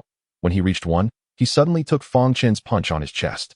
His body was pushed back by the tremendous impact, and at the same time, a palm-sized iron box appeared in his hand, which he hurled violently toward Fang Chen. When the iron box flew towards him, Fang Chen caught a glimpse of the timer flashing above it, and his eyes widened. A bomb. As he saw the timer's number change from 1 to 0, his heart raced, and there was no time to evade. In a moment of desperation, Fang Chen roared internally, 5 times defense. Ding, copying begins. As the thought flashed through his mind, a huge shadow of a black bear appeared around him, enveloping him within. Boom. The next moment, the explosive fire engulfed him. Several nearby thugs and Zhou Ruotong were blown back several meters by the shockwave of the explosion, falling to the ground. Fortunately, they were far enough away that they were only grazed by debris and not hit in vital areas. Fang Chen, Zhou Ruotong climbed to her feet, shouting anxiously.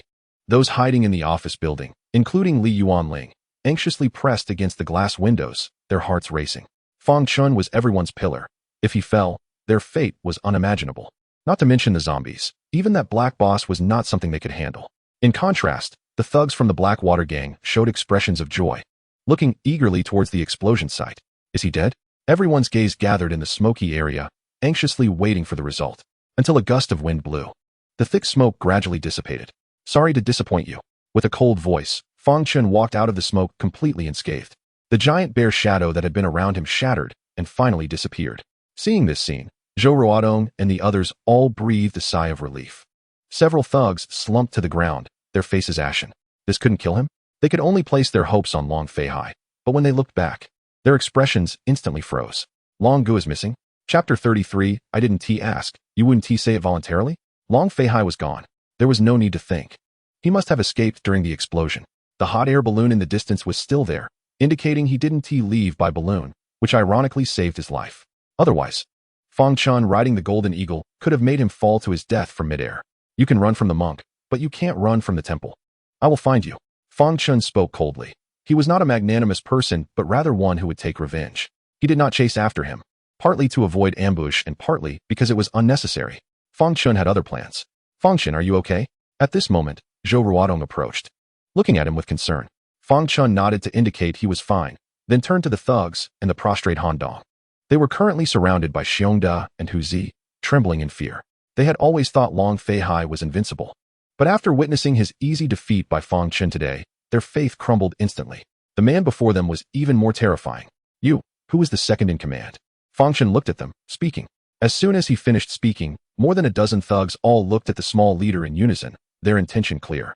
The small leader straightened his chest, showing a look of defiance. In this line of work, loyalty matters. You won't get anything out of me unless. Bang! Fang Chen pulled out his gun and shot him in the head, clean and efficient. The other thugs trembled, looking at him with terror. They had killed before, but none had done it so decisively, as if to him, killing a person was no different from swatting a fly.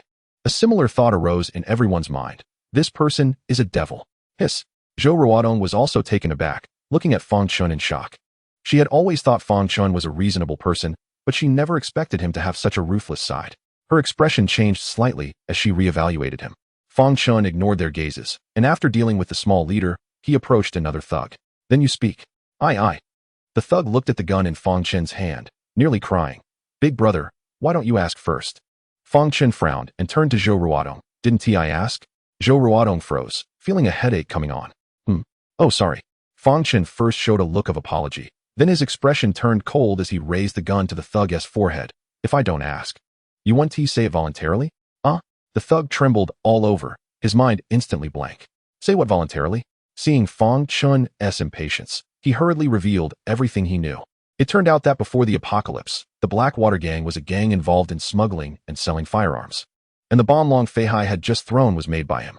Similar bombs were still in their possession.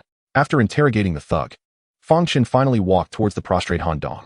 Zhou Ruodong followed behind, her face cold as ice.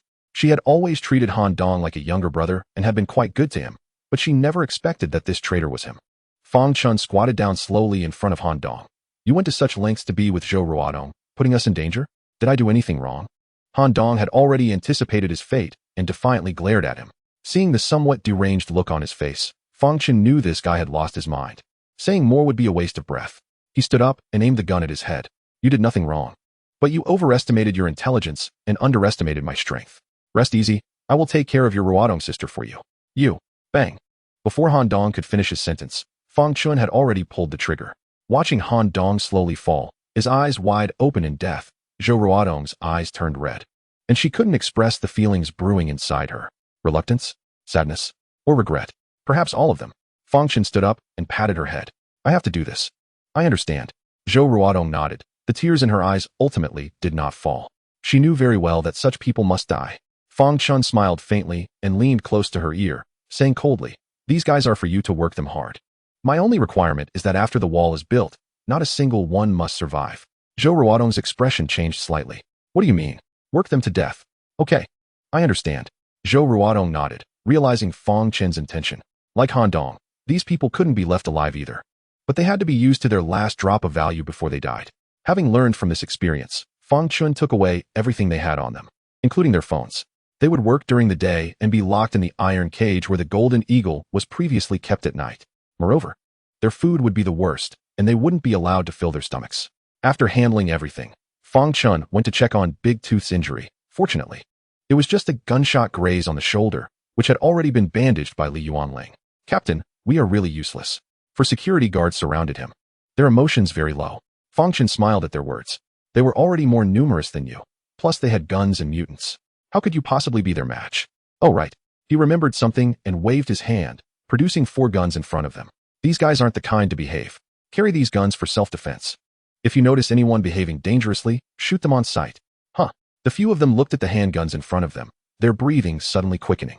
Guns. For ordinary people, guns were the strongest weapon, not to mention Fang Chen had given them the authority to act first and report later. They looked at him with gratitude, patting their chests, promising to manage those people well. After sitting down, he released Little Dot. Evolve. Ding, evolution begins. Little Dot's body changed again. It looked like a crystal-clear craft, with subtle changes in the shape of its wings, and its belly had grown a bit. While flying in midair, it made no sound. Like a ghost. After the evolution ended, Fang Chen eagerly pulled up its attribute panel. Biological species, colorless mosquito. Level, 1, specialty, stealth, toxin immunity. Skill, painless insertion. Endurance, 10.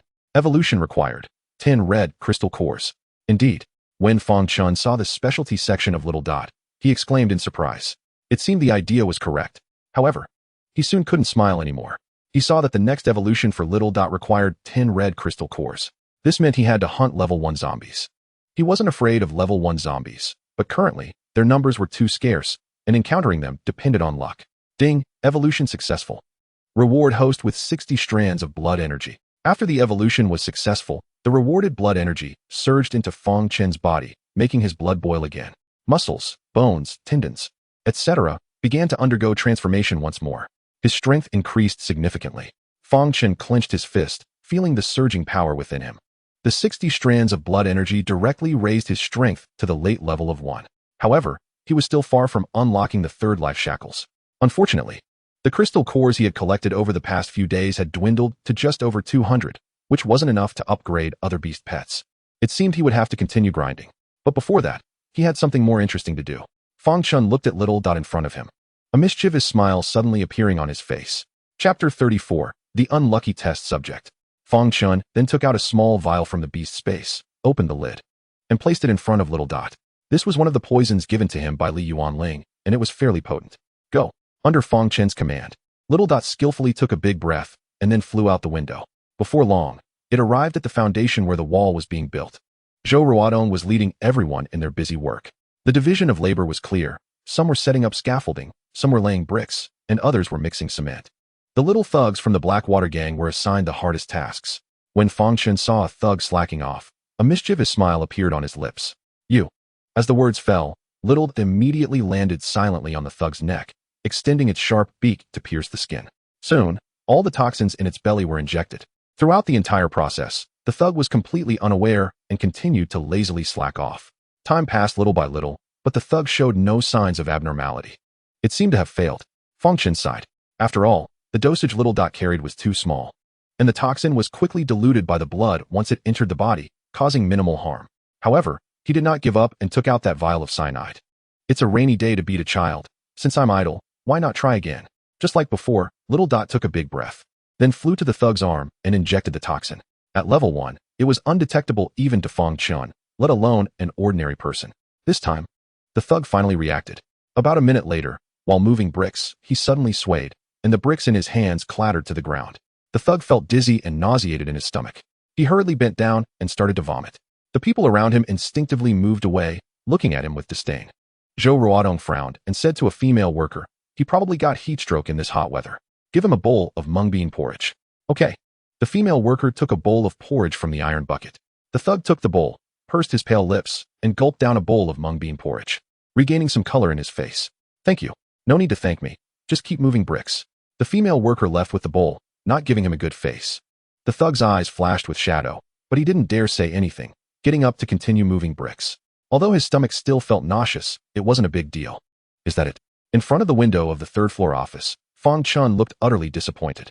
This cyanide was the most potent poison he had, yet it only made him feel nauseous for a bit, which was genuinely frustrating. As if in a contest, Fang Chen put away Little Dot, went downstairs, and found Li Yuanling, taking her to the aquarium. After sending Li Yuanling away, Fang Chen looked at the drop of light blue liquid in the test tube. The size of a soybean, and the corner of his mouth lifted slightly. "I don't believe it. Little Dot." Fang Chen crossed his arms, silently anticipating. Moments later, the thug's face changed, his body staggered as if possessed, and he suddenly collapsed to the ground, convulsing. The sudden change startled everyone. He wouldn't be faking it to avoid work, would he? Looks like he's having a seizure. While everyone whispered among themselves, white foam began to form in the thug's mouth. His expression one of extreme pain, and his forehead was already covered in sweat. Zhou Ruodong quickly walked over to check, frowning deeply. Poisoned, she spoke uncertainly, preparing to find Li Yuanling in a panic. Just as she turned around, she suddenly saw Fang Chen standing by the window, looking down from above, and her movements froze. It must be him. Zhou Ruodong was not a fool. As someone who had interacted with Fang Chen multiple times, she had developed a certain understanding of him. You really are something. She waved her hand speechlessly, dispersing the crowd that had gathered. Then the gang member, who was foaming at the mouth and convulsing all over, was carried to the side, told to stay far away so as not to delay everyone's work. Fang Chen poured himself a glass of red wine and silently observed. 10 minutes later, the gang member finally stopped convulsing and fell silent. Had he died? He sent little point to investigate, discovering that the guy was still breathing, just unconscious. Another half hour passed. Cough, cough. The unconscious gang member began to cough violently, struggling to get up from the ground, blankly looking around. It seemed he himself could not understand why he suddenly collapsed when everything was fine. What a tough life. Seeing this, Fang Chen showed a look of disappointment. The only method now was to sign a contract with it, and then evolve it. With that thought, Fang Chen did not hesitate, and directly took the 3 fierce beasts outside the zoo to slay zombies. Old man Lu Shuren once said that when a man becomes fond of something, his level of obsession is shocking. Over the next 3 days, Fang Chen finally gathered 300 crystal cores. He calculated that if he evolved the 2 beast pets first, the obtained vitality would likely be enough for him to break through. As for the other beast pets, there was no rush. It's worth mentioning that during these 3 days, he did not let the gang member off the hook, occasionally having little point give him an injection. No other meaning, purely out of malicious fun. After just 3 days, the gang member had lost a lot of weight. His face pale, dark circles under his eyes, and his lips tinged with purple. This made him nearly break down, thinking he had accidentally contracted the zombie virus. Everyone else kept their distance, afraid of being infected. Fang Chen went to the observation area, found a secluded spot, and released Little Gold and the man-eating flower. Time for their evolution. Ding, evolution begins. As the sound rang out, Little Gold's body grew rapidly, stopping only when it reached nearly 10 meters tall, its muscles bulging. Fang Chen looked at the small mountain before him and could only think of 4 words. Ferocious giant beast. Roar. Little Gold pounded its chest with its fists, unable to help but throw its head back and roar. In an instant, a wild and fierce aura spread like a storm, causing all the animals in the zoo to cower on the ground, trembling in fear. Monster overlord, King Kong. That terrifying sense of oppression made it hard to breathe. All right, stop roaring. I know you're fierce. Fang Chen smiled and tried to pat its head, only to realize that he could only reach its knee. Fortunately, Little Gold was quite understanding and immediately shrank its body down to Fang Chen's height before stopping. Not bad. Fang Chen happily patted its head, showing a fatherly satisfaction. Rustle. Rustle. On the other side, the man-eating flower had also completed its evolution. Its vines covered several nearby beast enclosures, resembling a massive net spanning hundreds of square meters. With over 20 blood-red mouths hanging from the vine stems. Beneath some leaves, bright red energy fruits were growing. Hiss. This must be the legendary 1,000-year tree demon, right? Fang Chen's mouth fell open. The scene before him could only be described as exaggerated. If it weren't his beast pet and he encountered it outside by accident. Once trapped, he wouldn't dare to guarantee he could escape. At this moment, Fang Chen suddenly had a bold idea. If he planted you under the wall. When the vines covered the entire wall, wouldn't that form a natural trap? Once a zombie or other living being approached, it would capture and devour them directly. Awesome. Fang Chen's eyes lit up, feeling this was a great idea. By then, he wouldn't have to risk his life hunting zombies. It would be a natural beast trap. Always bringing in crystal cores. The more he thought about it, the more excited he became, eagerly pulling up their attribute panels. Species, juvenile King Kong. Level. Specialization, strength. Self-healing. Skill, berserk. Stamina, 10. Crystal cores required for evolution, 30 red crystal cores. Species, apocalypse man-eating flower. Level. Specialization, devouring, binding. Skill, energy fruit. Stamina, 10. Evolution required, 10 red crystal cores. The attribute panels of both had not changed much, except that the crystal cores required for the next evolution had all become red crystal cores. Moreover, Little Gold required 3 times more than Little Point and the man-eating flower. As expected, super evolution is different. Ding, evolution successful. Reward for the host, 150 strands of vitality. After the evolution, the rewarded vitality arrived as expected. Fang Chen felt a tremor throughout his body, his blood boiling violently, every cell undergoing a dramatic transformation. At the same time, faint cracking sounds echoed within him. Here it comes. He showed an expectant expression. Like the previous 2 times, This was the sound of life shackles breaking. Chapter 35. Eyes in the Dark. There was no change on Fang Chen's surface, but only he knew that a tremendous transformation was occurring within him. After several seconds, a loud bang came from within him. The third life shackle had finally been broken. Fang Chen exhaled a breath of turbid air, feeling unprecedentedly comfortable. He tried to punch a nearby decorative rock. And with a bang, the over 1 meter high boulder instantly shattered into pieces. With a light jump, he leaped over 10 meters high. It felt as if he had endless strength. Eager to find someone to fight. Not bad. Fang Chen was very satisfied with his state, then pulled up his attribute panel. Name, Fang Chen. Level. Beast space, 5,000 square meters. Contract scroll, for pieces. Number of crystal cores, 317 basic crystal cores, 2 red crystal cores. Number of beast pets, 6. Copy time, 10 minutes. He quickly scanned through it. Unsurprisingly, his level reached level, and the beast space expanded to 5,000 square meters. The most important thing was that he gained 4 more contract scrolls. Fang Chen put away little gold and the man-eating flower and ran towards the aquarium. His speed was extremely fast, covering a distance of 100 meters in just a few breaths, and when he reached the beast enclosure, he jumped up, swiftly leaping over the iron bars. In less than 3 minutes, he arrived at the aquarium. Time to sign the contract. Ding, contract signing in progress. Party A, Fang Chen. Contract generated. With a thought, he pulled the entire glass tank into the beast space. Finally got it. Fang Chen laughed heartily and turned to leave the aquarium. After he left, a keeper came in carrying food, but soon froze in place. Where's the tank? On his way to the office building. A thought suddenly flashed through Fang Chen's mind. Evolve. Ding, evolution begins. Ding, evolution begins. While on the move, Fang Chen also observed its changes. The change in size was not significant, but the colors on its body became more vibrant, especially the blue circular patterns that looked like gemstones. Fang Chen pulled up its attribute panel. Level. Specialization, venom. Skill, deadly toxic mist. Stamina, 10. Evolution required, 500 basic crystal cores. After a brief scan, a smile appeared on his face. That's right, its specialization is venom.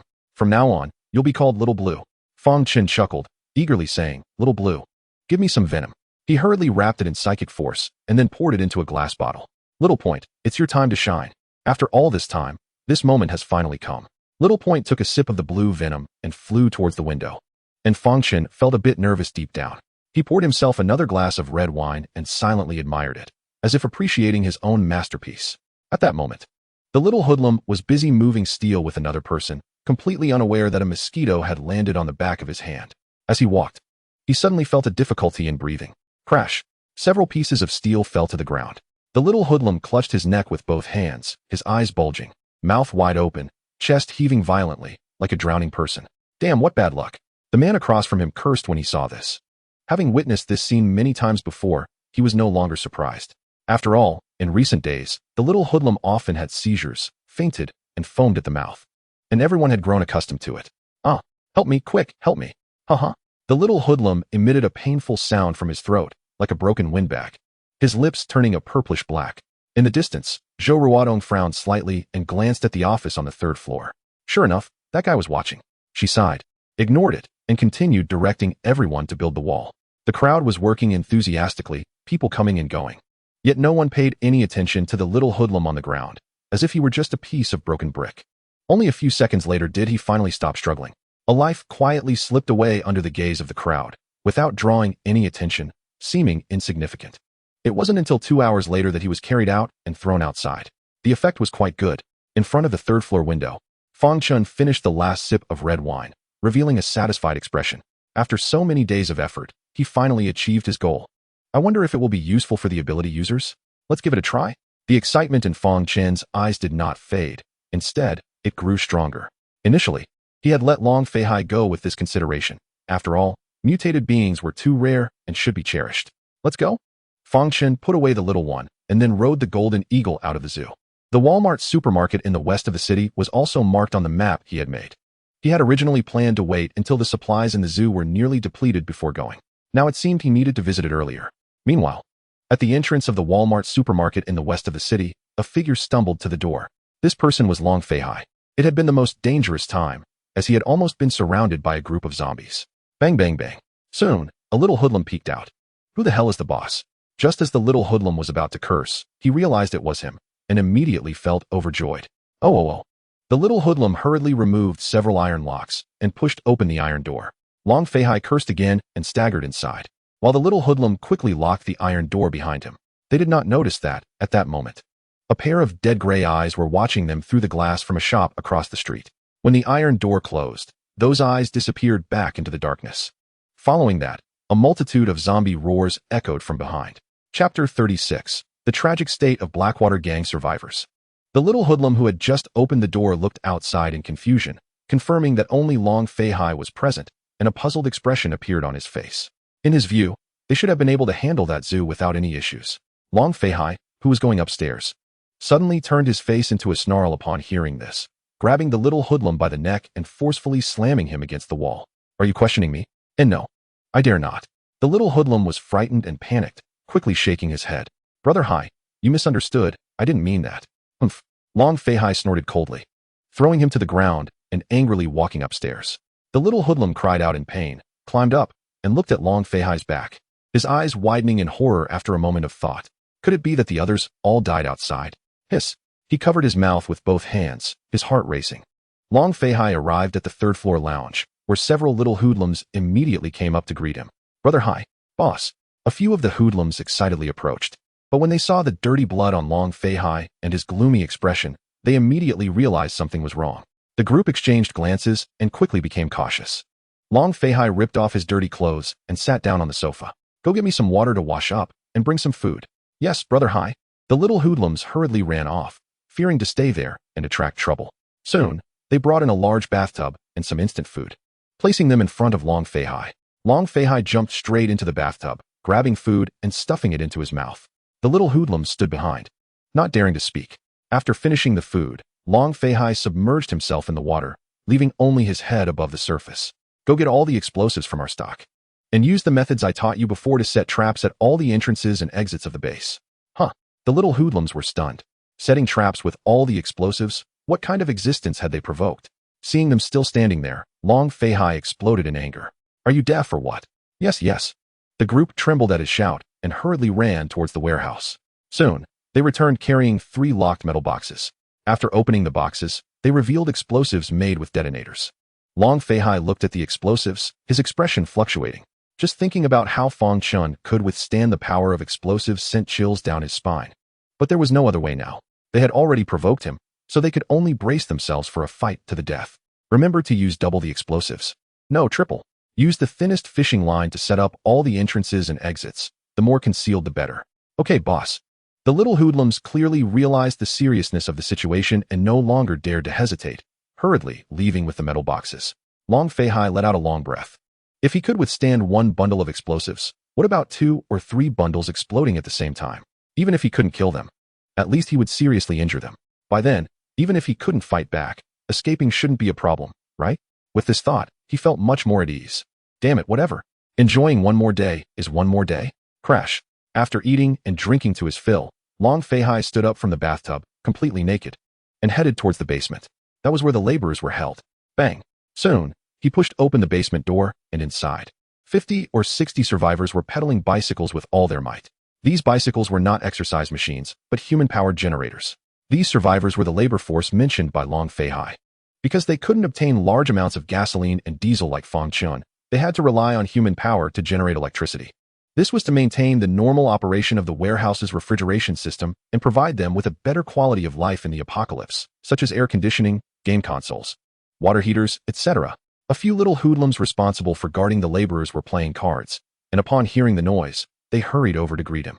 However, when they saw Long Feihai, who was completely naked, they were obviously taken aback. Good heavens, is he that perverted?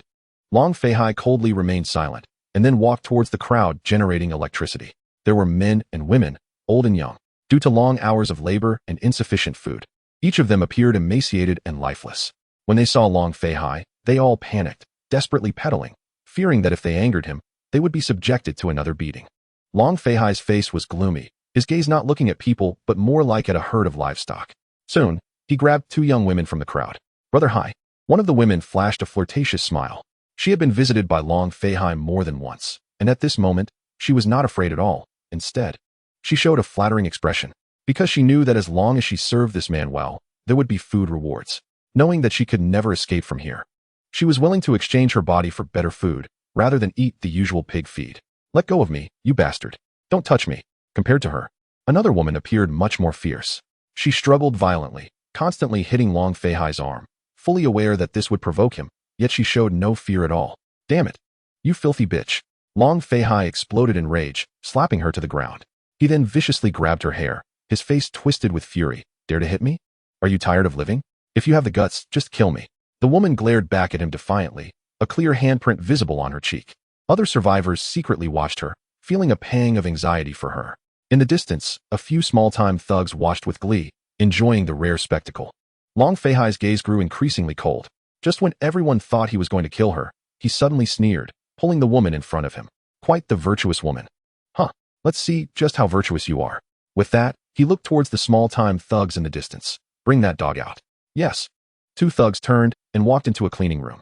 Before long, they pushed out an iron cage containing a bloodied, barely conscious man. Juxing, wake up. Upon seeing the man, the woman suddenly broke down and screamed. This man was her husband, who had been beaten half to death by Long Feihai while trying to protect her, and then locked in the cage as a pet for amusement. Seeing him in such a state, it was hard to imagine the torment he had endured over the past few days. The woman was heartbroken, wailing like a madwoman. Hearing her voice, the man slowly opened his eyes. Mimi, is that you? It's me, Juxing. The woman was now crying uncontrollably, desperately struggling to crawl towards the man in the cage. However, she was kicked down by Long Feihai, who mocked her. Really deep feelings, huh? I almost felt moved. But the more you act like this, the more excited I get. As he spoke, his body indeed reacted. Then, he snatched an iron rod from one of the thugs and walked to the cage. If you don't want him to suffer, you know what to do. You can forget about it. Crack. One of the man's arms was smashed, letting out a deafening scream. No, please don't. The woman tried to rush over to stop it, but was firmly held back by 2 thugs, only able to cry out in despair. Long Feihai seemed to enjoy this process, his body's reaction growing stronger. Crack. Another blow landed, and the man's leg was broken. The intense pain caused him to faint instantly. No, you devil. The woman screamed in horror, unable to break free, and as she saw Long Feihai raise the iron rod again, she finally broke down. I'm willing to serve you. Please stop hitting him. Now that's more like it.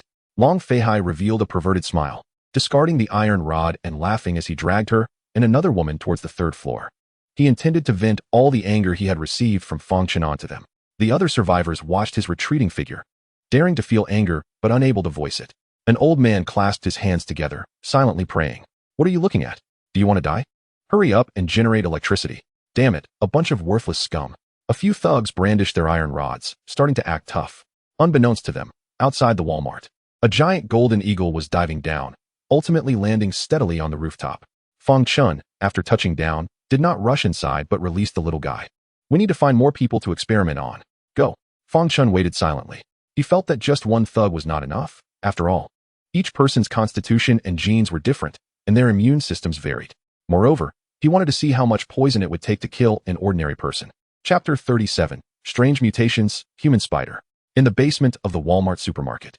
After Long Feihai left, the remaining thugs continued to abuse their power, enjoying the sense of accomplishment from bullying others. Don't slack off, or I'll break your legs. A bunch of clueless fools. Be careful, or I'll lock you in a cage too. They wielded iron rods, attacking anyone they disliked, especially in front of women, unleashing a torrent of vulgarities. In the apocalypse, many people's psyches had twisted. In an environment of extreme despair and panic, they could only find solace in persecuting others. And those survivors, having been enslaved for so long, had forgotten how to resist. There were always some who clung to the hope that, after all, it wasn't them being beaten. Or rather, at this moment, it wasn't them. An old man quickly drew a cross on his chest when the thugs walked away, praying fervently. At that moment, a thug drinking water suddenly trembled all over and collapsed to the ground without warning, then painfully clutched his neck, struggling. The other thugs looked at him in confusion. What is wrong with him? Damn, did he choke on water? Something's not right. They finally realized something was off and hurried over to check. However, in just a short time, the thug had stopped struggling, his eyes bulging, breath gone. The remaining thugs exchanged horrified glances, their faces turning pale. What the hell? At that moment, another thug screamed, clutching his neck and collapsing to the ground, mouth open as if trying to shout something. This sudden turn of events left everyone at a loss. Before the second thug could die, a third thug experienced the same fate. This was quickly followed by a fourth. They looked as if they were possessed, faces twisted, eyes bloodshot. expressions of pain and terror making them appear particularly chilling. From falling to the ground to stopping breathing took only 3 or 4 seconds. The remaining 3 thugs retreated in terror, fearing they would be next. Devil. There's a devil here. It must be those people we tortured to death, coming back to take revenge on us. The deaths of the 4 instantly made the atmosphere eerie. The 3 no longer dared to stay, fearfully running upstairs. After they left, the survivors also stopped moving, looking in terror at the 4 corpses. They. God. It must be God showing his power. The old man who had prayed before suddenly knelt on the ground, a look of devotion on his face. It must be God sending angels to save us. Quickly, pray with me. Almighty God, please. Under the old man's lead, more and more people began to kneel. In their despair, they had lost the ability to think, now grasping at what seemed like a lifeline, filled with devotion. On the rooftop of the supermarket, Fang Chen looked at the little guy resting on his finger, gaining some understanding. A single drop of the little guy's venom could kill 4 adult men. He wondered how it would fare against mutants. Let us put you to work again.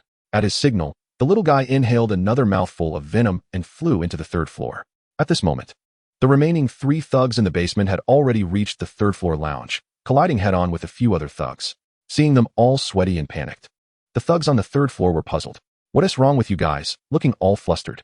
Ghosts. There are ghosts in the basement. One thug nervously grabbed his shirt, his eyes filled with terror. The other 2 trembled as they spoke. Those dead people have turned into vengeful spirits to claim our lives. They're dead. They're all dead. Hurry, notify the boss. Observing the 3 in such a state, the thugs on the 3rd floor realized something was off. If it were before, they would have thought these guys were crazy. But now it was different. This was the apocalypse. Their worldview had drastically changed. With zombies existing, was it not normal for vengeful spirits to appear?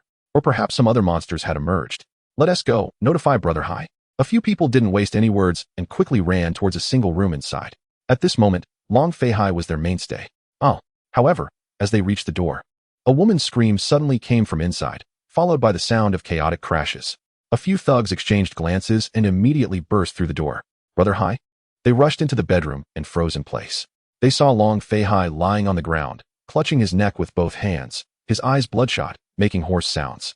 Writhing in pain. On the bed, a woman was screaming while holding her head. The woman, named Mimi, was lying on the bed, her body trembling as if she were enduring some kind of pain. It wasn't fear that made her tremble, but rather her flesh writhing irregularly. Unfortunately, no one noticed this scene. Their attention was entirely on Long Fei Hai, especially the 3 thugs who had rushed up from the basement, all of them screaming in terror. It's true. The evil spirit has come to collect a life. Even Brother Hai can't handle it. Help.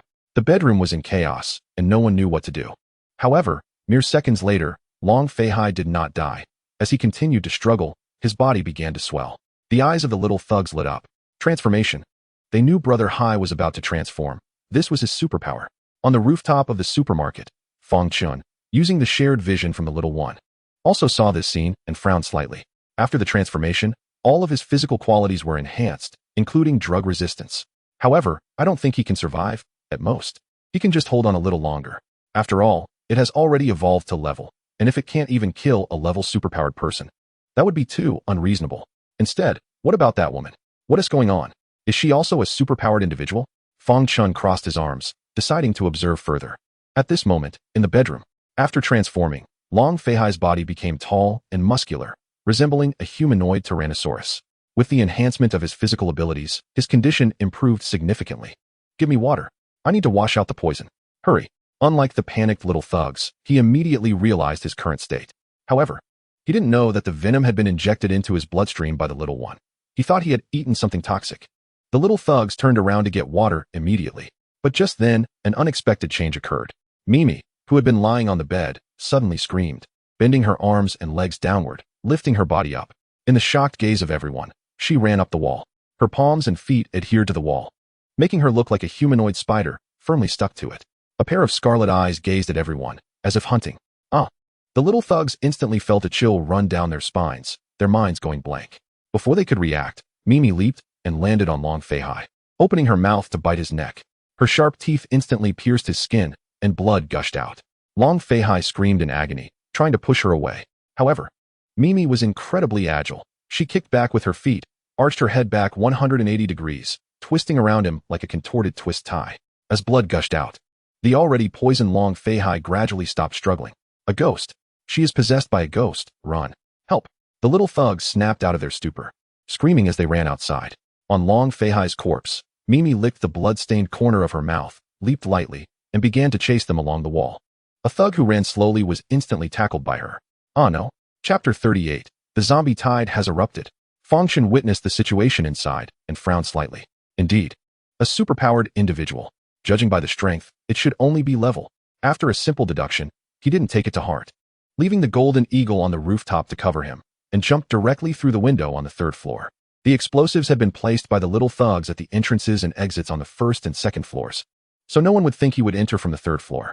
The 3rd floor was a resting area, and the main supplies were located on the 2nd and 1st floors. Thus, Fang Chen did not linger and went straight to the 2nd floor. The Walmart supermarket was enormous, with a dazzling array of supplies. Almost everything one could think of was available here. No wonder Long Feihai, knowing he might come seeking revenge, was unwilling to leave. Then I won't be polite. Fang Chen smiled, making shelves disappear one by one as he passed. When he reached the outdoor supplies area, he discovered several new hot air balloons, the same kind Long Feihai had used to take people to the zoo. In this apocalyptic world, this was a very precious mode of transportation. Without hesitation, Fang Chen stored them in his space, and then went to the 1st floor to continue looting. Along the way, he saw the woman chasing the little thugs. She was not wearing any clothes. Her face and figure were decent, but her posture at this moment was far from beautiful, filled with horror and eeriness. Hiss. Mimi also noticed his presence, but only glanced at him and ignored him. Fang Chen was pleased with this and continued to leisurely search for supplies.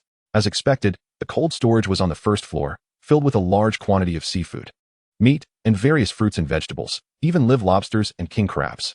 In addition, he also discovered various high-end alcoholic beverages, white liquor, beer, red wine, brandy, cocktails, and countless others. No wonder it's a large retail store. Fang Chen couldn't help but exclaim, revealing a satisfied expression. After collecting all the items, his 5,000 square meter beast space was now stacked high, leaving only a small space for a few pets to settle. Just these supplies alone could sustain the entire zoo for several years. Afterwards, he contentedly walked towards the basement. As soon as he arrived, he saw a group of people kneeling on the ground praying. When they heard the noise, they all looked up at him. You, messenger, are you here to save us? Just as Fang Chen opened his mouth, an old man suddenly looked at him with fervor. The others also showed expressions of expectation. Dead? What dead? Fang Chen was confused. Aren't I living just fine? After glancing at the crowd, he said lightly, from now on, you are free. Wow. After a brief silence, everyone began to scream. Happiness came too suddenly. 1 second, they were despairing that they would be imprisoned here for the rest of their lives, and the next second, a man suddenly appeared, telling them they were free. This feeling of soaring from the bottom to the top in an instant would be unforgettable for them throughout their lives. After a round of cheers, someone finally began to calm down. We're free, but where can we go now? Outside, there are zombies everywhere. Once we leave here, we won't survive.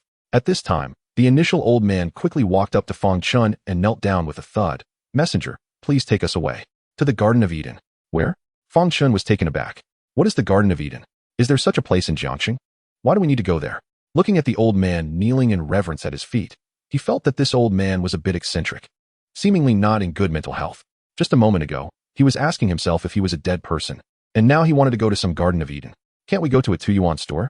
Seeing Fang Chen's confused expression, the old man hurriedly explained, you are the messenger sent by God.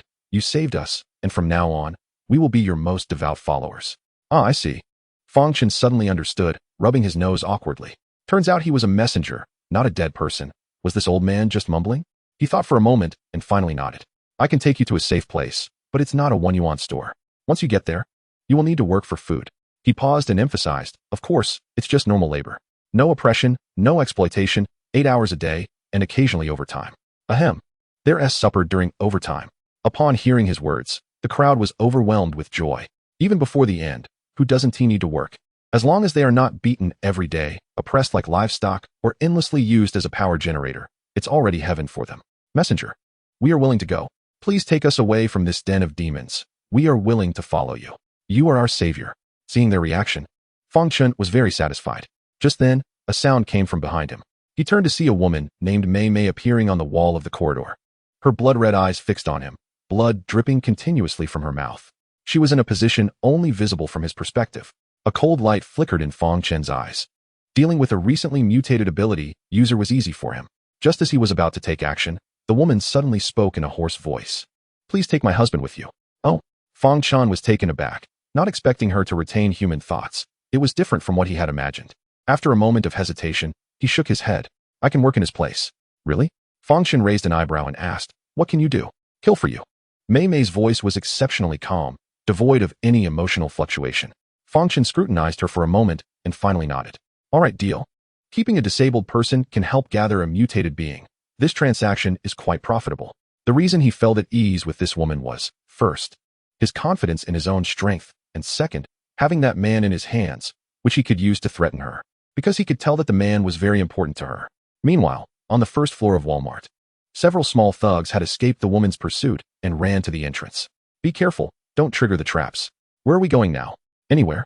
As long as we get rid of that monster. The thugs fled from Walmart, panicking as they ran into the distance.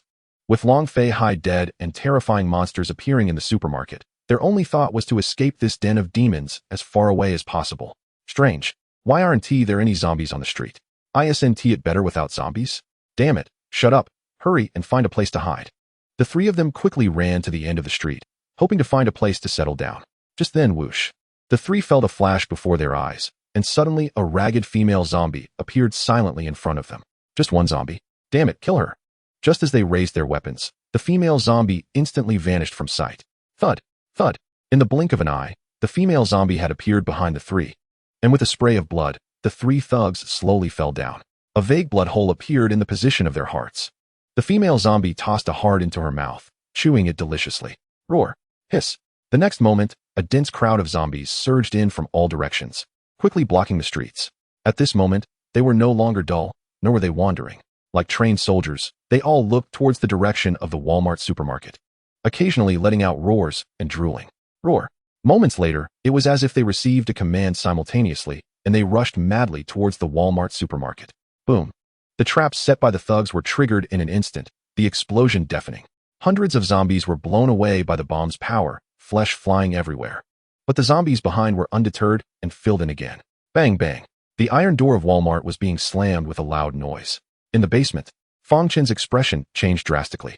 When the explosions rang out, he had already seen the situation outside through the Golden Eagle's vision. The zombie tide has erupted. Chapter 39. The man in the black robe, controlling the zombie horde.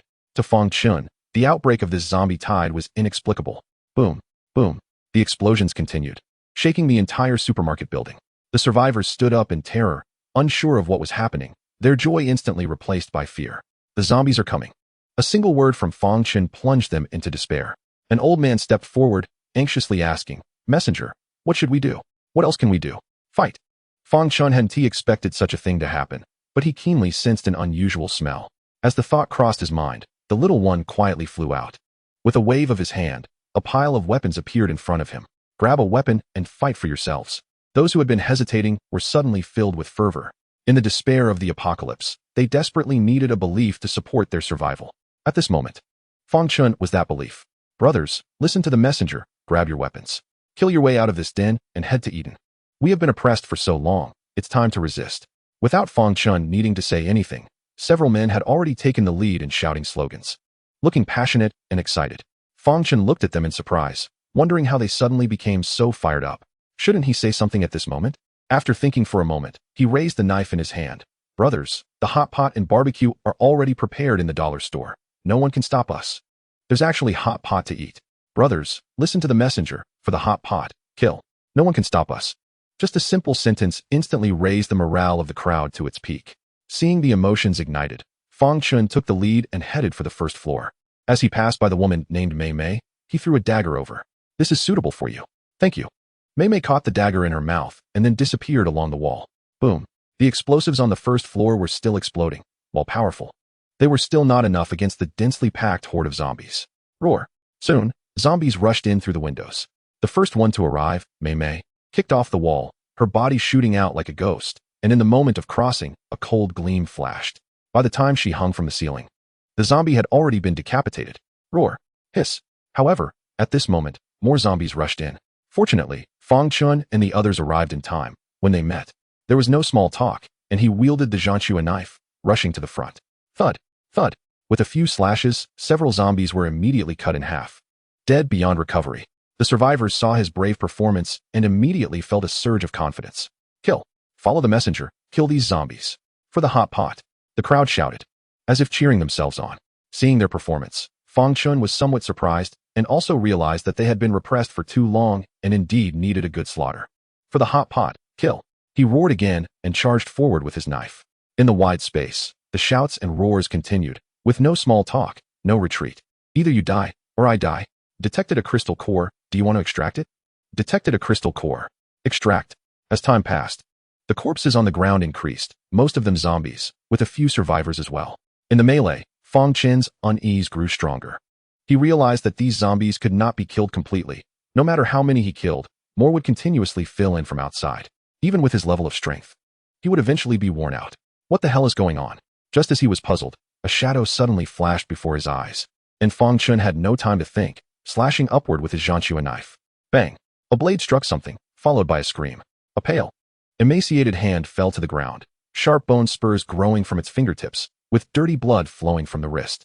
The owner of the hand stood not far away in terror.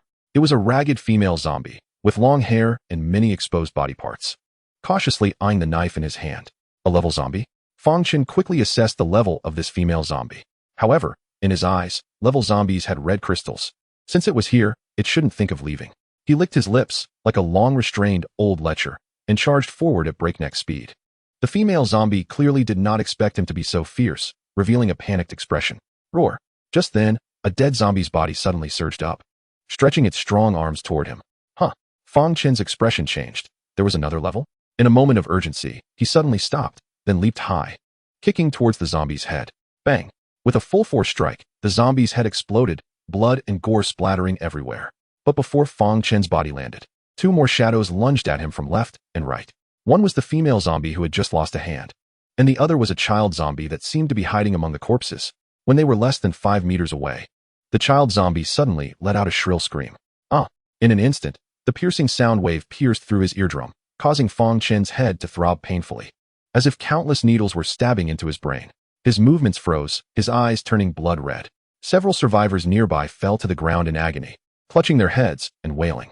Fortunately, Fang Chen did not lose consciousness. As he saw the female zombie and child zombie about to reach him, a thought flashed through his mind. Copy the tiger's skill. Ding! Copying begins. Roar! He threw his head back and roared. The terrifying tiger roar shattered the child zombie's sound wave, simultaneously pushing them back several steps. Seizing the opportunity, Fang Chen charged forward with his knife. Swish! Swish! 2 cold flashes passed, and the female zombie and child zombie had no time to dodge. Their heads flew high into the air. Detected 1 crystal core. Would you like to extract it? Detected 1 crystal core. Extract. In Fang Chen's attribute bar, the number of red crystal cores increased by 3. Meanwhile, Little Dot noticed something unusual. Through visual sharing, he saw a figure in a black robe standing in front of a shop across the street. Judging by the physique, it seemed to be male, but because he wore a hood, his face was not visible. He was seen making strange hand gestures against his brow, his palm as pale as paper. Even more bizarrely, the zombies on the street seemed to be oblivious to him, passing by him while roaring and rushing toward the supermarket. Was this guy controlling the zombie tide? Seeking death, Fang Chen was furious. After slashing the zombie in front of him, he smashed the window above and charged out. Capture the thief first, capture the king. He wanted to see what kind of monster could control zombies and why they were attacking him. Chapter 40 Titan Biological Rescue Team. Fang Chen jumped onto the street, surrounded by a sea of zombies. Roar! Hiss!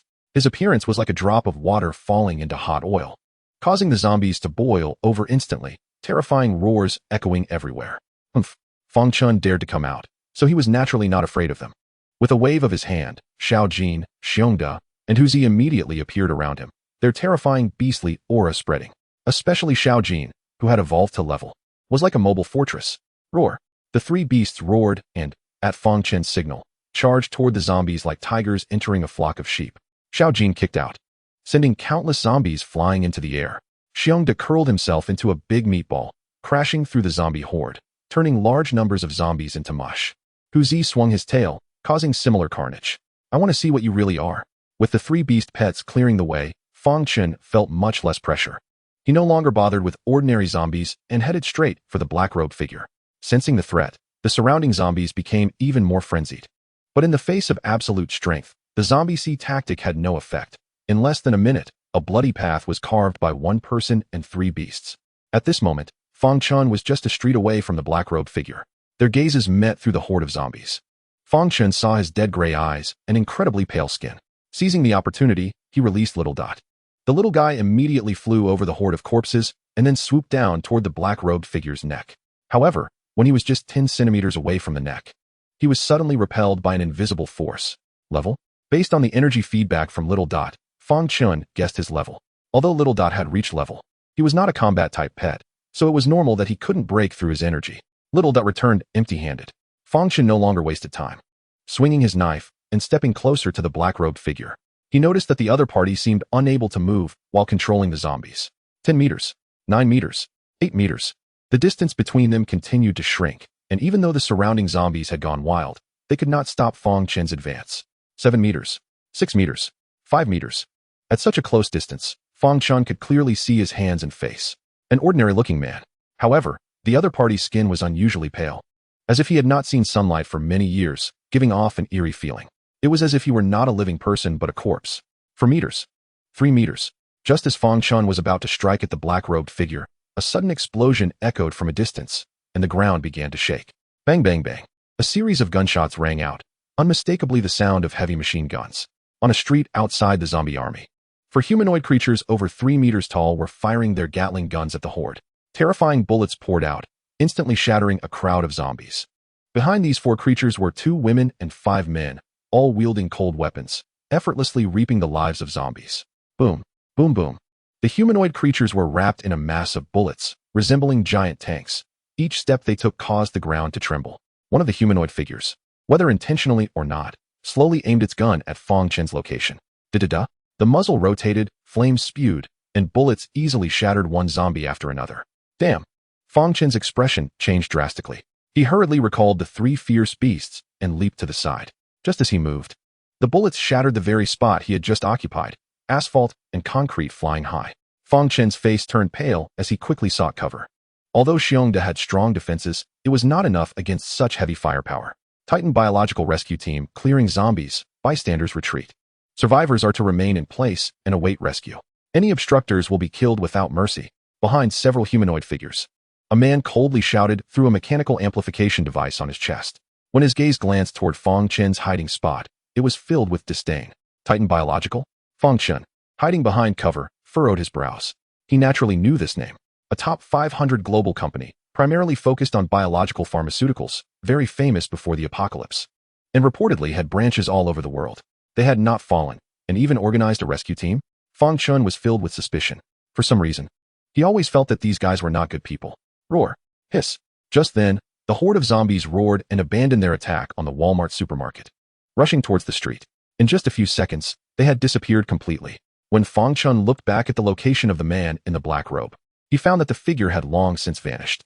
Damn, he cursed, as the duck that was within reach flew away, with the zombie horde gone. The Titan Biological Rescue Team also halted their attack, and 4 humanoid beings protected them as they approached the Walmart. Survivors inside, come out. It's safe outside now. We are the Titan Biological Rescue Team. A man's voice echoed through the entire block via a loudspeaker. At this moment, the Walmart supermarket was in disarray, filled with zombie corpses, but soon humans began to emerge. The rescue team is here? Great. The rescue team has finally arrived. We are saved. Laughter and tears filled the air as people rejoiced. Many more had died in the recent zombie attack, leaving only about 30 survivors. Among the crowd, an elderly man who had prayed earlier looked around. Where is the messenger? Why can't I see him? He wondered. Could he be injured? Only he and a few others were still thinking about Fang Chen, but after searching for a while, they found nothing. At this moment, a woman from the Titan Biological Rescue Team stepped forward. She wielded dual blades, her muscles exceptionally solid.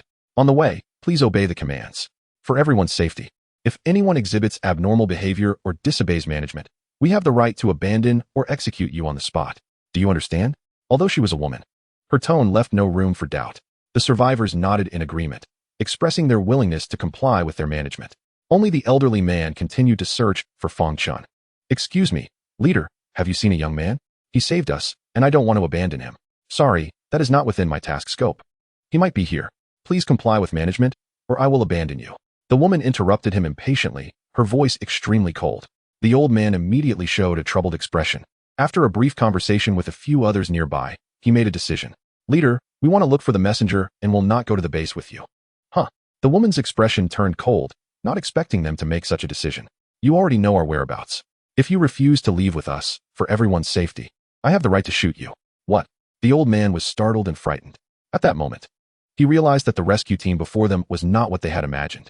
You think you can just shoot us if we don't go with you? How arrogant. A cold sneer came from a corner. The group turned to see Fang Chen slowly walking out. Messenger? The old man and several survivors were overjoyed and hurried towards him. Fang Chen blocked them behind him and coldly looked at the members of the rescue team. I want to take these people away. Who opposes? The woman who spoke earlier looked at him coldly. Are you an ability user? That's right. Fang Chen shook his head and decisively refused. No, you. The woman's expression turned cold, a murderous intent flashing in her eyes. The 4 humanoid beings behind her aimed their Gatling guns at him. Just then, a male team member suddenly collapsed, screaming in agony, clutching his neck, his cheeks and lips turning purplish black. Everyone was startled by this scene. Chapter 41, Confronting the Titan Biological Rescue Team. The man lay on the ground in pain, making wheezing sounds from his throat. Another male team member reacted quickly, pulling out a metallic syringe from a container at his waist and injecting it into the man's neck. Fang Chen guessed it was a drug similar to adrenaline. Sure enough, after a few seconds, the condition of the man on the ground improved significantly, the purplish-black color on his face gradually fading, although he did not fully recover. Seeing the man temporarily out of danger, the woman suddenly glared at Fang Chen in anger. Did you poison him secretly? Do you have evidence? Fang Chen met her gaze without fear.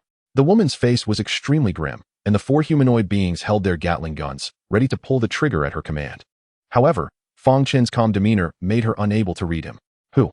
A male team member shouted from behind. Another ability user?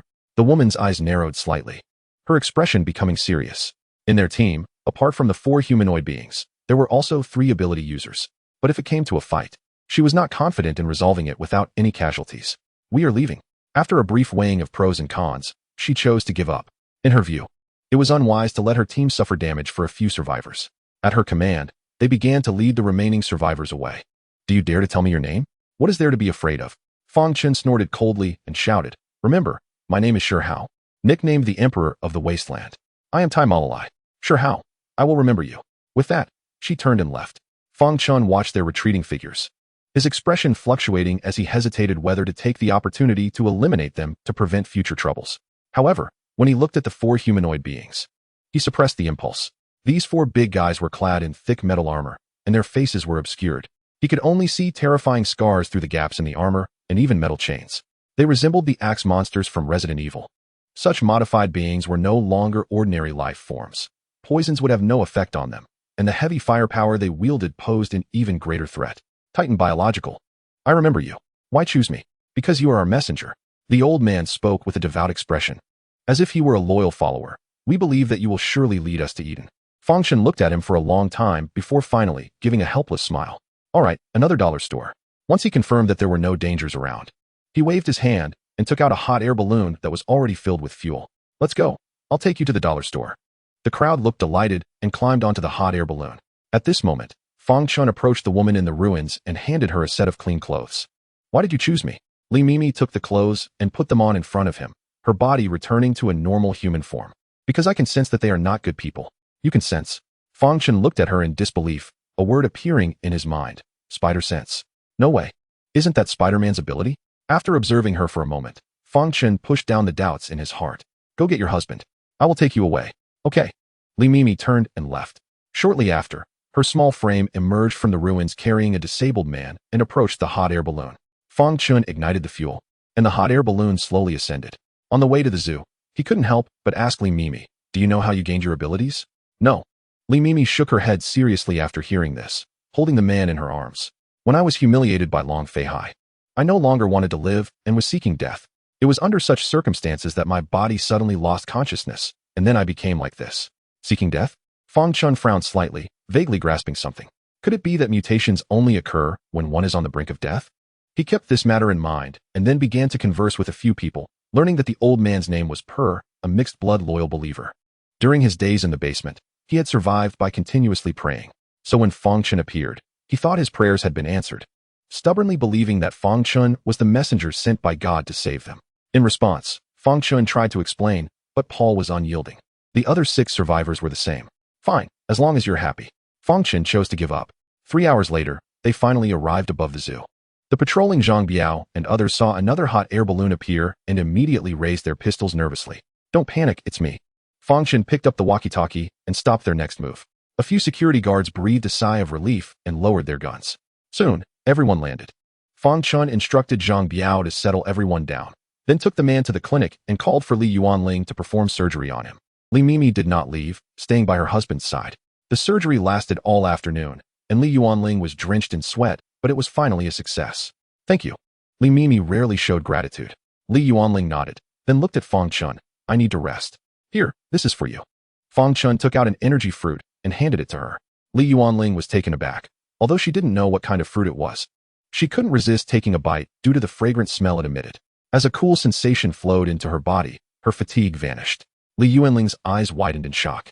This fruit blooms once every 3,000 years, bears fruit once every 3,000 years, and matures once every 3,000 years. There is only this one in the world. Fang Chen made it up. Li Yuanling rolled her eyes, clearly not believing his nonsense. All right, I'll leave this to you. At this point, most software and websites had stopped functioning, but the official forum was still operational, so he curiously clicked in.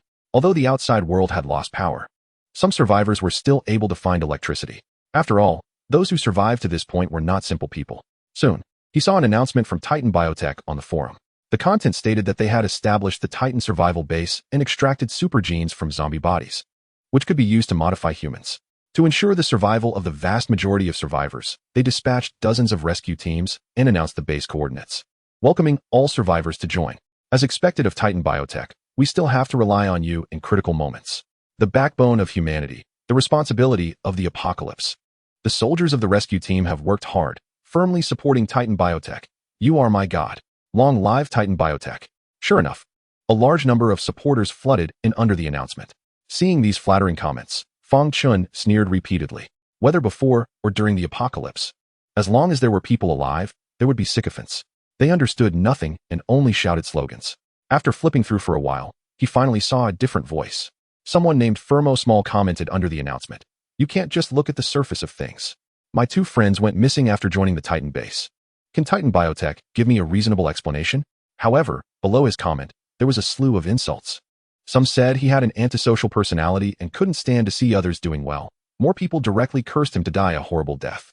Looking at these mindless comments, Fang Chen slightly squinted his eyes. At least based on what he had seen today, Titan Biotech indeed had significant issues. If they were truly official, they wouldn't create those modified human monsters. These guys took in survivors everywhere. They must have ulterior motives. Moreover, they appeared just as he was about to catch the mysterious figure in a black robe. Could this really be a coincidence? Chapter 42, Titan Biotech's God-making plan. Fang Chen put down his phone, and the figure of the black-robed man floated in his mind. What exactly was that guy? Did he have the ability to control zombies? Why did he attack us? At this moment, his mind was filled with questions, but unfortunately, no one was there to clarify them for him. After this incident, he found the world becoming increasingly mysterious. He even began to doubt that the previous earthquake might not have been a coincidence. A global earthquake had a very small chance of being a natural disaster. If it was man-made, what kind of terrifying power would that require? Hiss. Fang Chen shivered, growing more alarmed the more he thought about it. No, he had to quickly build the walls. Ever since encountering the black-robed man, his sense of crisis had intensified. Only by building tall and sturdy walls could the zoo survive the onslaught of the zombie horde. The wall-building project could not be delayed. Fang Chen left the office and found Zhou Ruodong, who was directing the construction. They had built only 1/10 of the length so far, but it was only 4 meters high, still far from the target. The speed of construction needed to increase at least 5-fold. How is that possible? Zhou Ruodong's eyes widened, thinking he was joking. The current speed was already everyone's limit. Even if they worked day and night, they couldn't increase it 5-fold. Zhou Ruodong looked at him with suspicion, her face full of confusion. Why are you so anxious all of a sudden? The zombie tide. Fang Chen uttered 2 words, then briefly recounted his experiences from today. Zhou Ruodong's chest heaved violently, her face turning pale. There was such a terrifying ability. This is just the tip of the iceberg. Fang Chen looked up at the distant blue sky. I can sense that even more terrifying entities have yet to reveal themselves. A flash of fear crossed Zhou Ruodong's eyes. All along, Fang Chen had been an invincible presence in her heart. Now seeing him like this made her realize the severity of the situation. After a brief silence, Fang Chen turned and walked toward the viewing area. When he arrived at the gorilla enclosure, he waved to release Xiao Jin. Roar. The level 10 Xiao Jin stood about 10 meters tall, roughly the height of a 3-story building, exuding an intimidating aura. The animals around him crouched on the ground, whimpering anxiously. Xiao Jin, have your friends help me build the wall. Roar.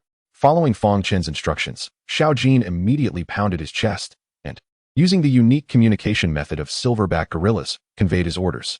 Leave the animal enclosure, go help the master build the wall. Oh. Roar.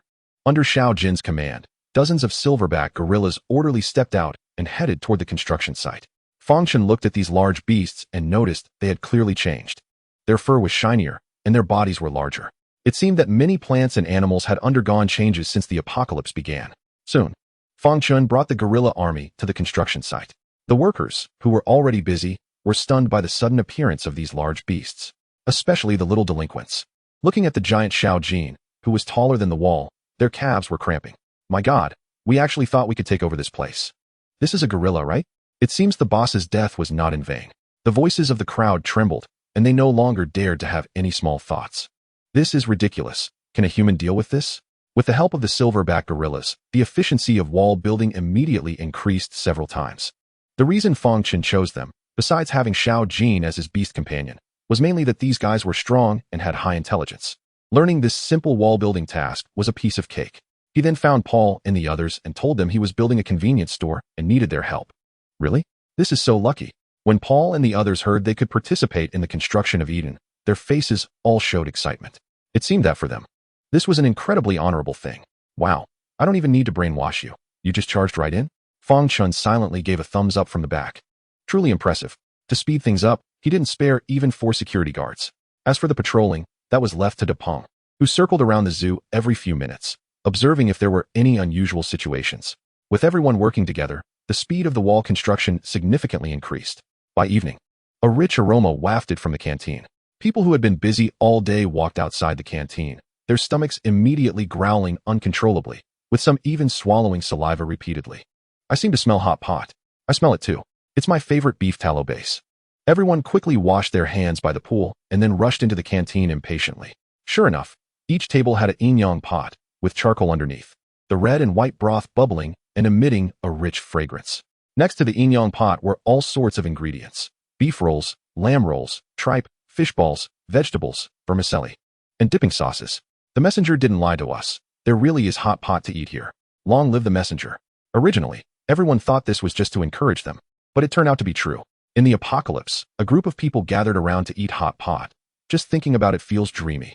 Meanwhile, at the Titan Biological Jiangxing base, a magnificent group of buildings stood at the foot of the mountain, particularly eye-catching amidst the ruins of the apocalypse. With many buildings lit up, in a spacious and luxurious office, a sexy female secretary in professional attire was reporting to the general manager in front of her. The 013 rescue team had a conflict with an unidentified ability user during a mission, resulting in one team member dying from poisoning. And the ability user claimed his name was Shurhao. All right, I understand. A middle-aged man in a suit impatiently interrupted her in front of the desk. Quickly signing a document, rubbing his temples, he asked, "How is the god-making project at headquarters progressing?" I suspect they are deliberately hiding it from us, right? The female secretary lowered her head and said nothing. After a long time, the middle-aged man lit a cigar and spoke again. What is Fan doing now? Meng Zong. Young Master Fan is leading the team hunting outside, and not long ago. What else? The female secretary's expression changed slightly as she steeled herself and said, "Not long ago, the young master tortured and killed 6 girls and 11 survivors. That little brat."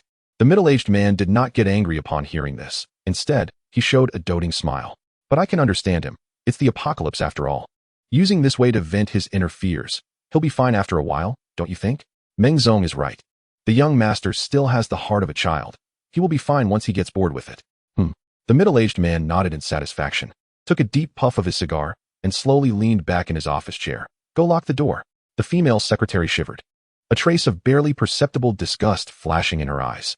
But she quickly adjusted her demeanor, locked the office door, knelt in front of the middle-aged man, and skillfully unbuckled his belt. Chapter 43, Stalking Goddess Demimi. In the zoo, except for the caretakers, chefs, Li Yuanling, and the injured Lao Li and Lao Wu, everyone else joined in the wall-building effort.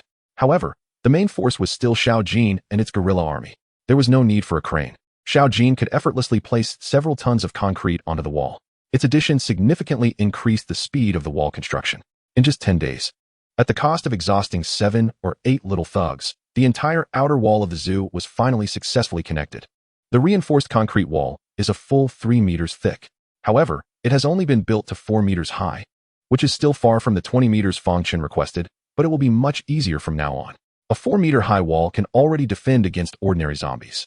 Looking at the increasingly tall wall, Fang Chen found Chen Xiaoyang. Can we add a circle of high-voltage electric fence outside the wall? Chen Xiaoyang pushed his glasses and shook his head with a wry smile. With our current power generation capability, the voltage will definitely not be effective. Is there any way to solve this? Unless we use hydroelectric power as I mentioned before, otherwise relying solely on generators and solar panels will definitely not work. I see.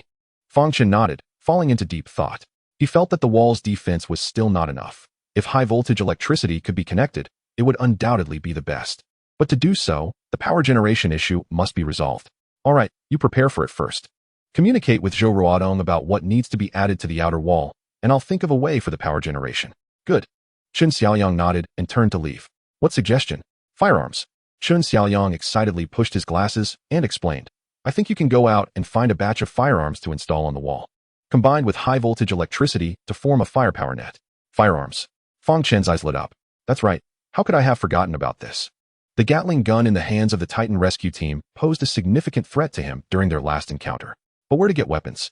After a brief moment of contemplation, both of them spoke in unison. The military. The military. Longhua is a gun-controlled country with no gun shops.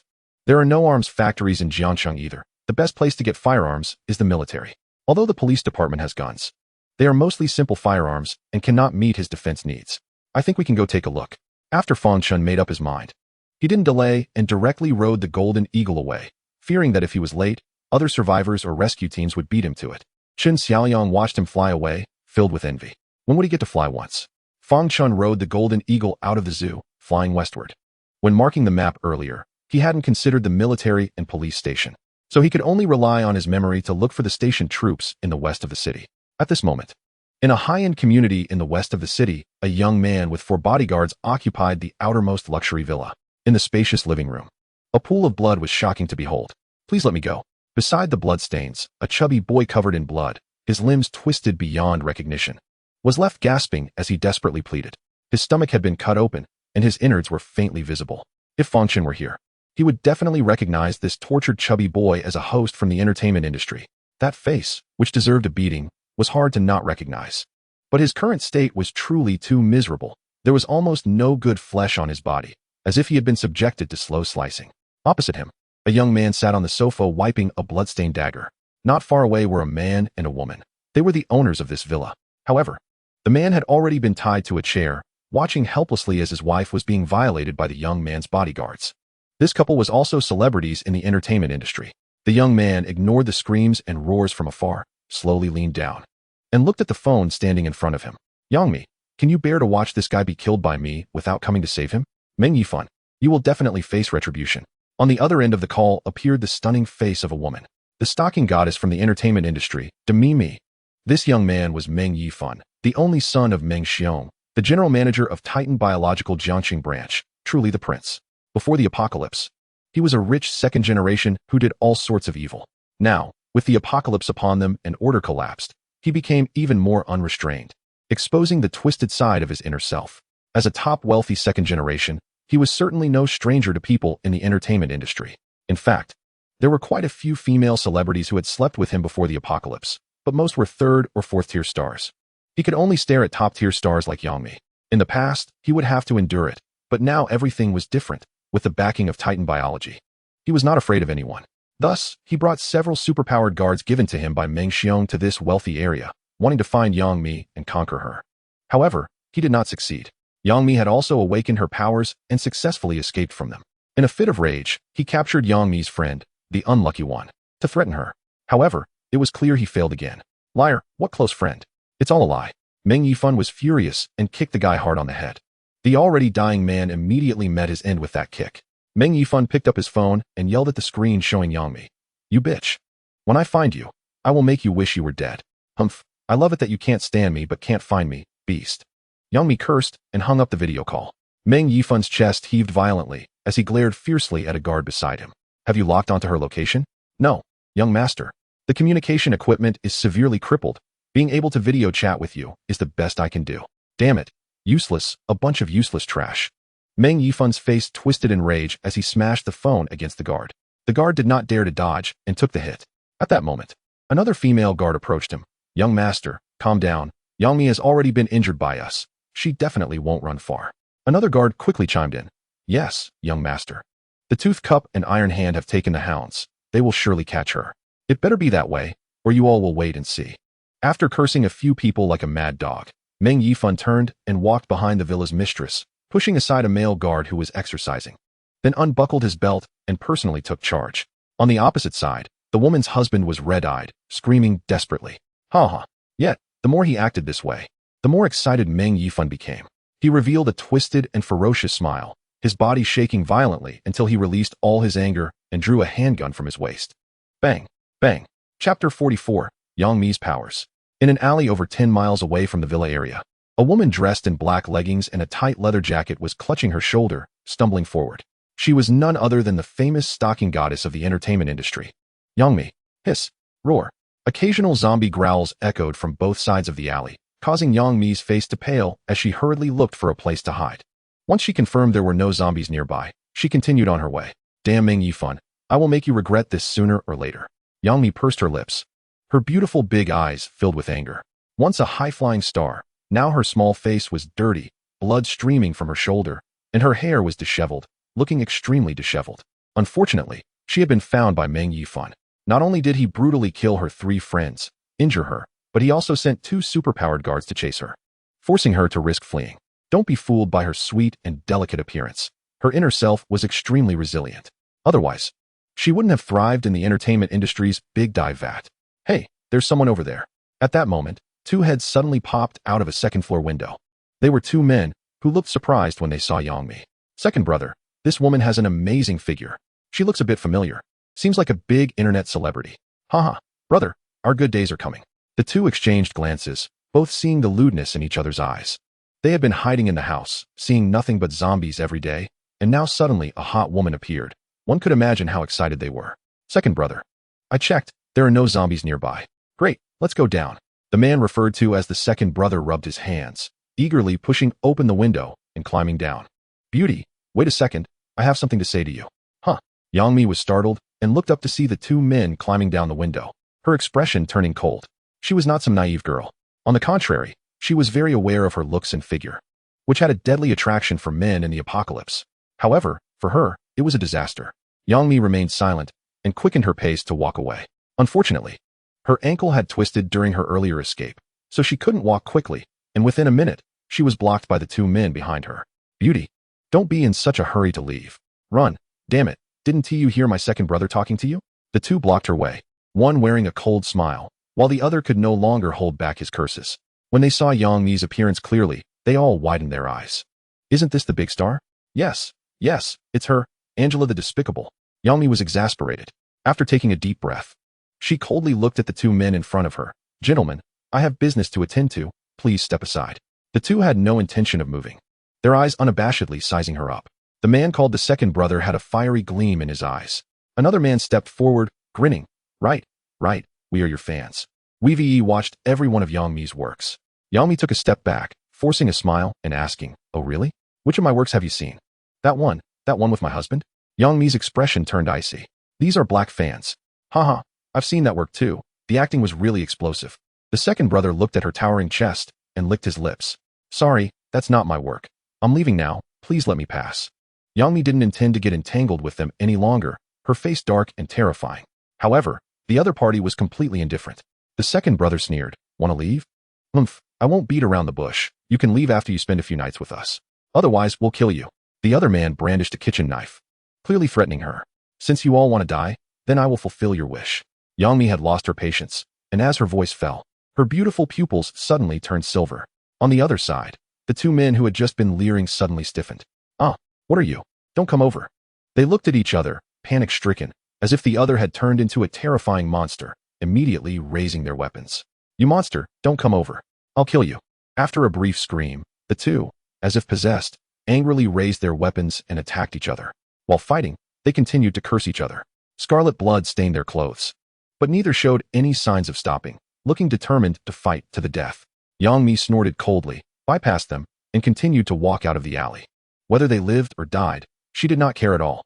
After her figure disappeared for a few minutes, two people appeared in the alley, dressed in white combat suits. Holding a hunting dog, they were Meng Yifun's guards, Tooth Cup and Iron Hand. Upon seeing the two men covered in blood fighting each other, they stopped in their tracks. What is going on? It looks like they fell under Yang Mi's illusion. Iron Hand stepped forward and grabbed the second brother's shoulder, tossing him like a chick onto a nearby trash can. Then, he slapped the other man across the face. Bang! Slap! The sudden force woke them up, and the two stared blankly at their injuries, not knowing what had happened. What happened to me? Hiss, it hurts. The two men lay on the ground, having lost too much blood and lacking the strength to get back up. Yabe coldly walked up to one of them, pressing the cold gun barrel against his forehead. Did you encounter Yang Mi? Yang Mi. The man hurriedly shook his head, explaining, you must have seen wrong. We encountered Yang Ying. Yabe, with his metal arm, grabbed the second brother from the ground and asked with a chilling expression, which direction did she run? I don't know. Useless. Iron Hand tightened his grip, directly snapping the man's neck.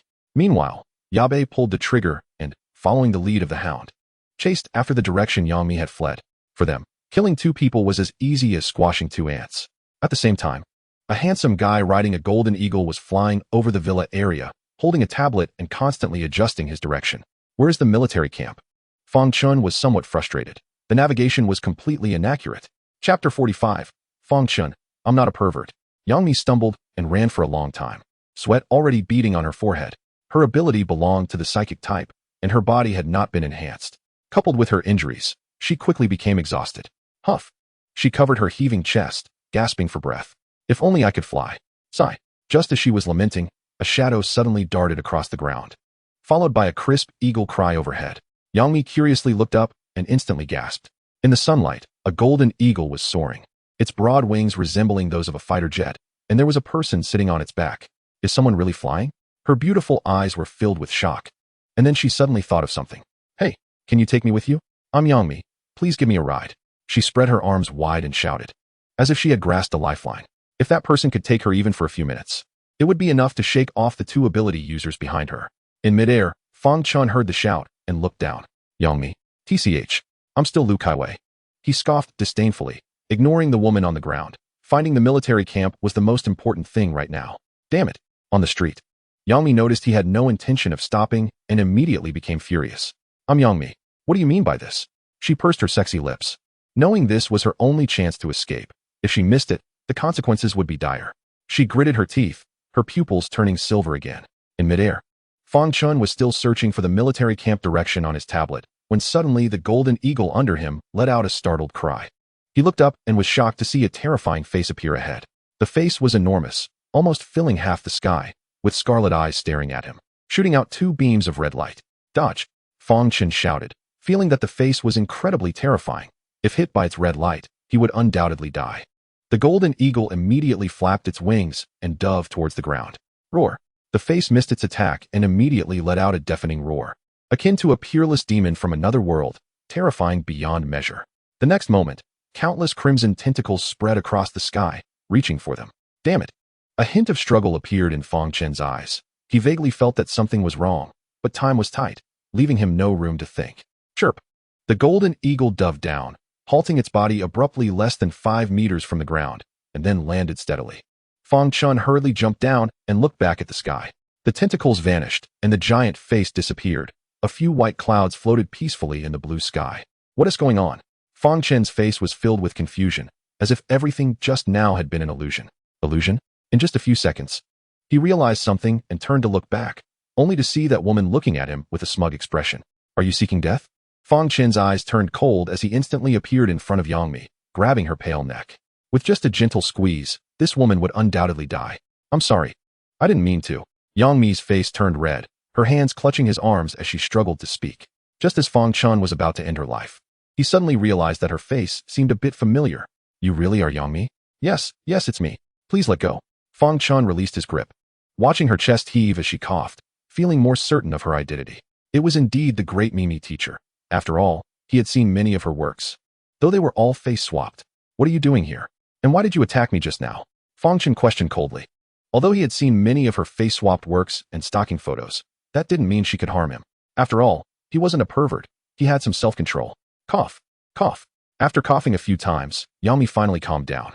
She patted her heaving chest and explained, I'm sorry, I really had no choice. Please take me away. Someone is trying to kill me. You used an illusion on me and still expect me to save you? Fang Chen sneered. Was this woman just a pretty face with no brains? Yang Mi bit her lip, and after a brief hesitation, she gritted her teeth and said, "As long as you're willing to save me, I'll do anything you ask." As she spoke, she instinctively pushed out her chest. Under the outline of tight pants and a fitted jacket, her proud figure was fully revealed. Fang Chen's gaze fell on her, unabashedly sizing her up. Indeed, the reason why Demi was called Demi was precisely because she had Demi. With this size, only Zhou Ruodong could compete with her. Really? You'll do anything? Absolutely. Then don't let me save you. With that, Fang Chen turned to walk towards the Golden Eagle. Yang Mi was taken aback, then quickly reacted, her small face showing annoyance as she hurried after him. Please give me a ride, just one ride. I beg you. She clung to Fang Chen's arm, shaking it incessantly. Her voice soft and sweet, as if it could melt anyone's heart. Fang Chen turned to look. He saw Yang Mi's big eyes staring at him pitifully. Her beautiful eyes seemed to have hooks that could draw a man's soul out. If he gave her a ride, he could enjoy the service of a top-tier female star. To be honest, Fang Chen was somewhat tempted. After all, which normal man could resist Yang Mi's charms? Except in wise mode, of course. Really? Impossible, absolutely impossible. Sorry, I'm not an easy person. In the end, Fang Chen still passed the test. This woman was not only sexy and alluring, her abilities were equally terrifying. If things went wrong, it would be a loss. Having lived a second life, Fang Chen became especially cautious. You, woof woof. At that moment, barks and shouts came from a distance. Yang Mi's small face turned pale as she quickly hid behind Fang Chen, who could feel her body trembling. He focused his gaze and saw two men in combat uniforms and a dog. Titan Biotech. He recognized the emblem on their chests. It was indeed Titan Biotech. What a narrow path for enemies to cross. You filthy bitch, why aren't you running? Yabe, holding the hound, approached the two men, scanning Fang Chen with disdain. You don't think this kid can save you, do you? Don't come any closer. Yang Mi hid behind Fang Chen, ready to use her illusion at any moment. Stop wasting time. The young master can't wait any longer. Iron Hand said coldly, then strode forward, reaching for Fang Chen's neck. In his eyes, Fang Chen was just a fool trying to show off. Why are you attacking me if you want to capture her? Fang Chen stood his ground, coldly questioning. Humph. Consider yourself unlucky. Iron Hand snorted coldly, his palm's momentum unabated. However, just 20 centimeters from Fang Chen's neck, two vines suddenly wrapped around his arms, leaving him in a dilemma. I think you are the ones who are more unfortunate. Fang Chen's indifferent voice rang out, and he then slapped Iron Hand, sending him flying several meters away to crash onto the ground. Hiss! Yang Mi gasped in shock, covering her mouth in disbelief at his strength. Soon, a look of schadenfreude appeared on her face. Now there's hope. Chapter 46. Born with a charm, a beauty of the world. Iron Hand was sent flying several meters by Fang Chen's slap, one side of his face swelling up, his eyes filled with disbelief. Since awakening his special ability, he had never suffered such a blow. Why, you are also a special ability user. Special ability? Aren't they everywhere on the street?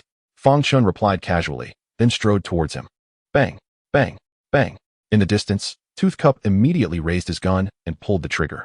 However, Fang Chen was already prepared. The moment he fired, he shifted his body to the side, and several vines surged out from his chest. Damn it! Toothcup didn't expect Fang Chen's reaction to be so quick and thought to himself that he had kicked a hardboard. In a moment of panic, he hurriedly dodged to the side.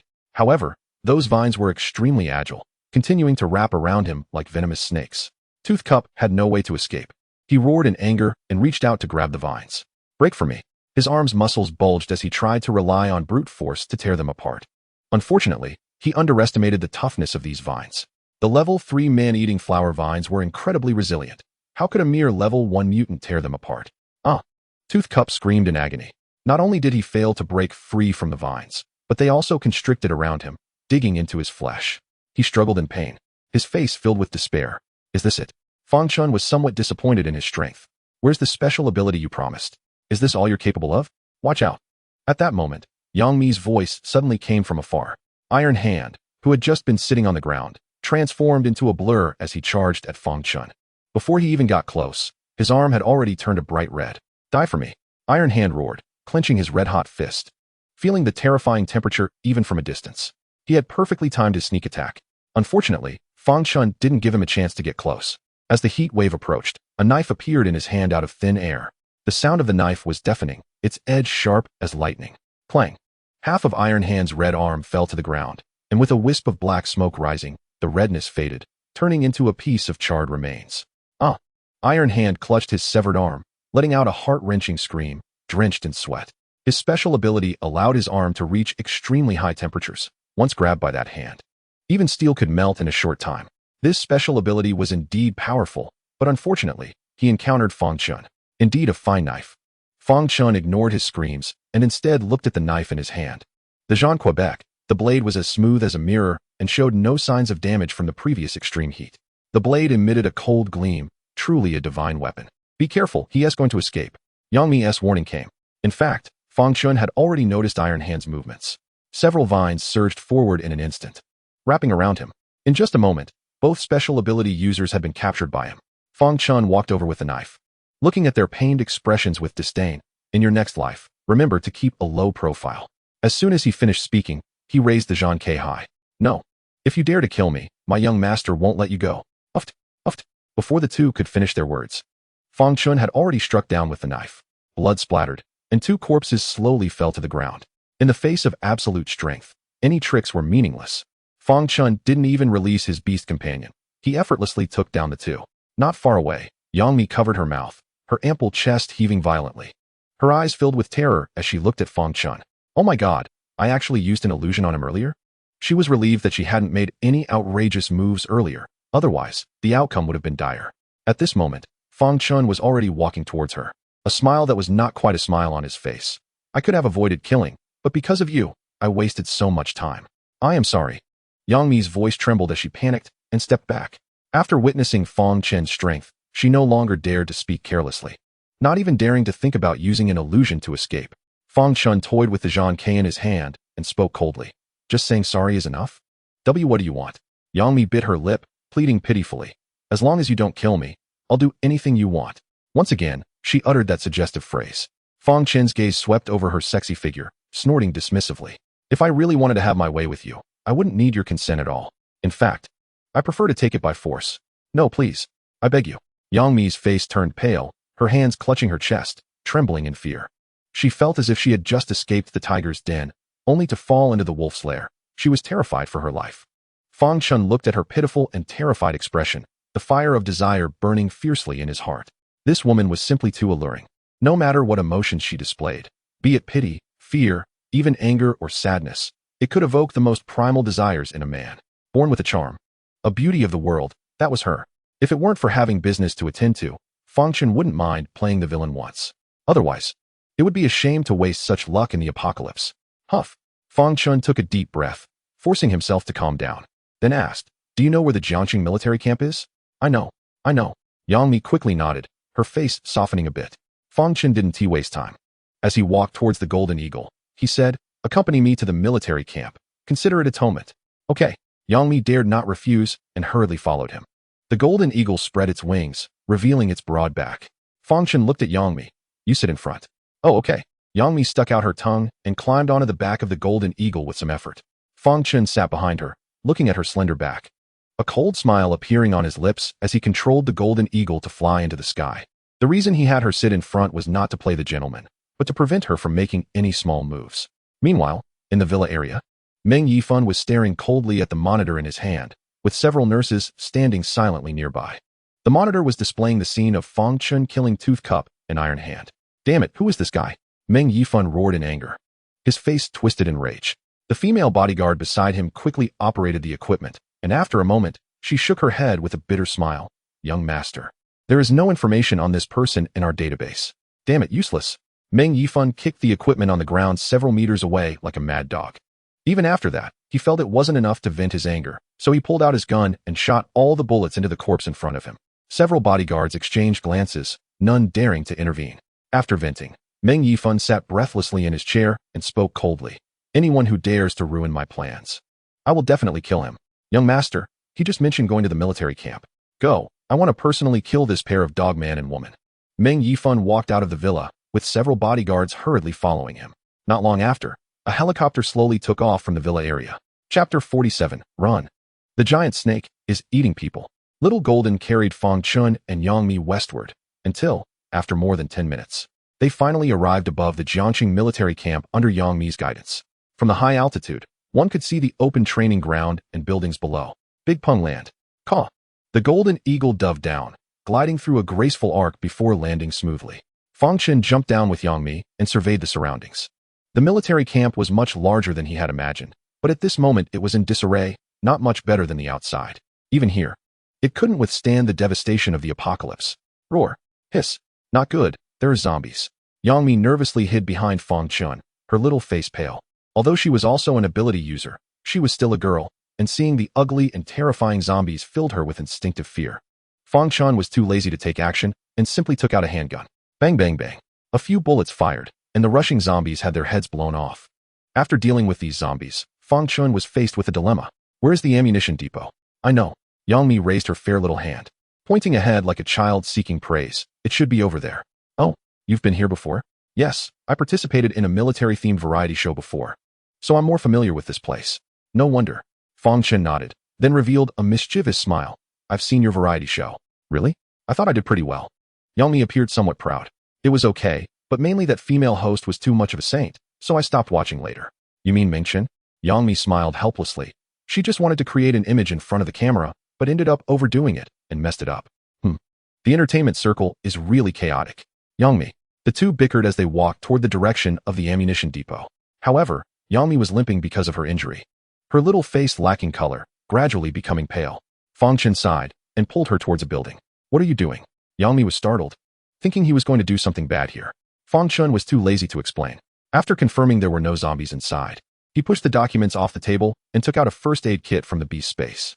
Take off your clothes. Let me see your wound. Huh. Oh. Yang Mi's pretty face flushed red, realizing she had misunderstood.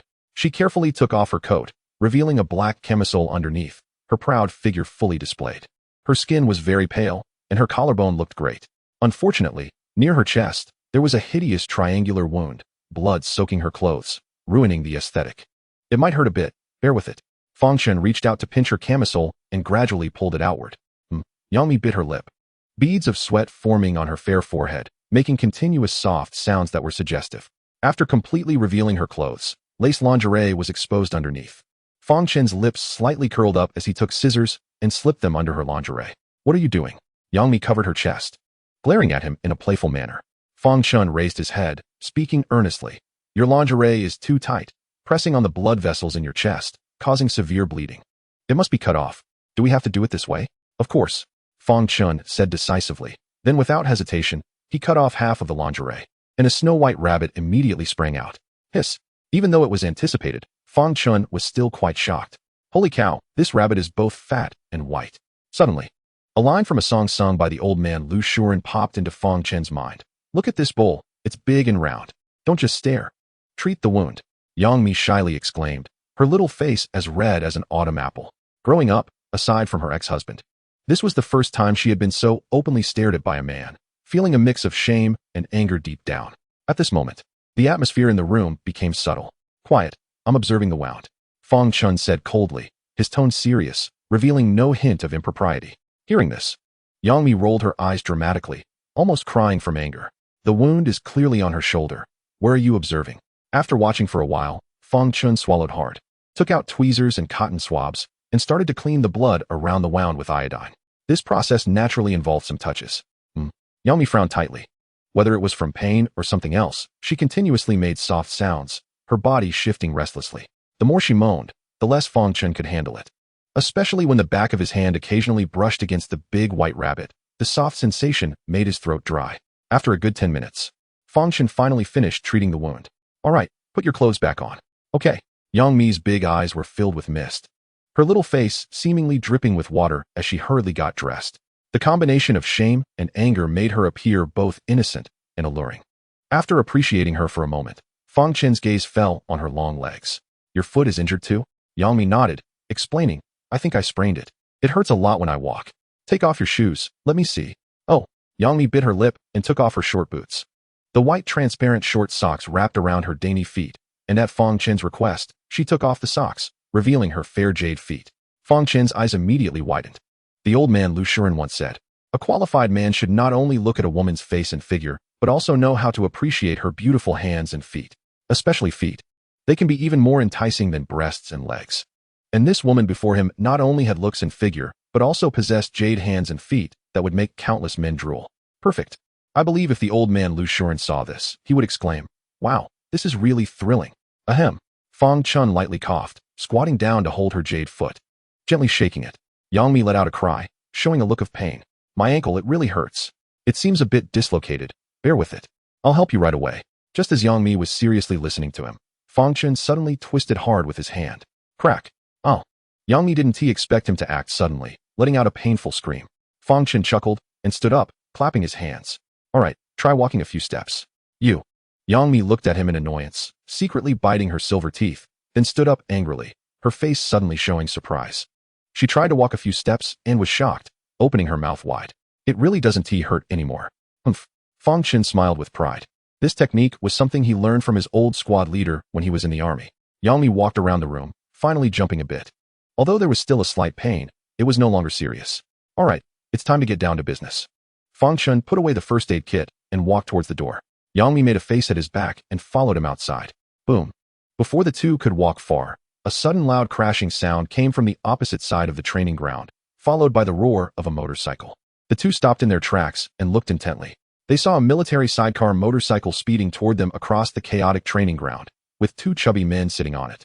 Behind the motorcycle, something was chasing them, knocking down walls and other obstacles along the way. The chubby man in the sidecar saw them and frantically waved and shouted, "Run. Don't just stand there, run.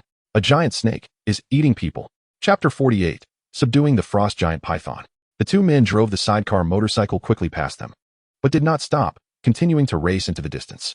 The chubby man in the sidecar shouted anxiously, "What are you waiting for? There's a giant snake behind us. If you don't run, it'll be too late."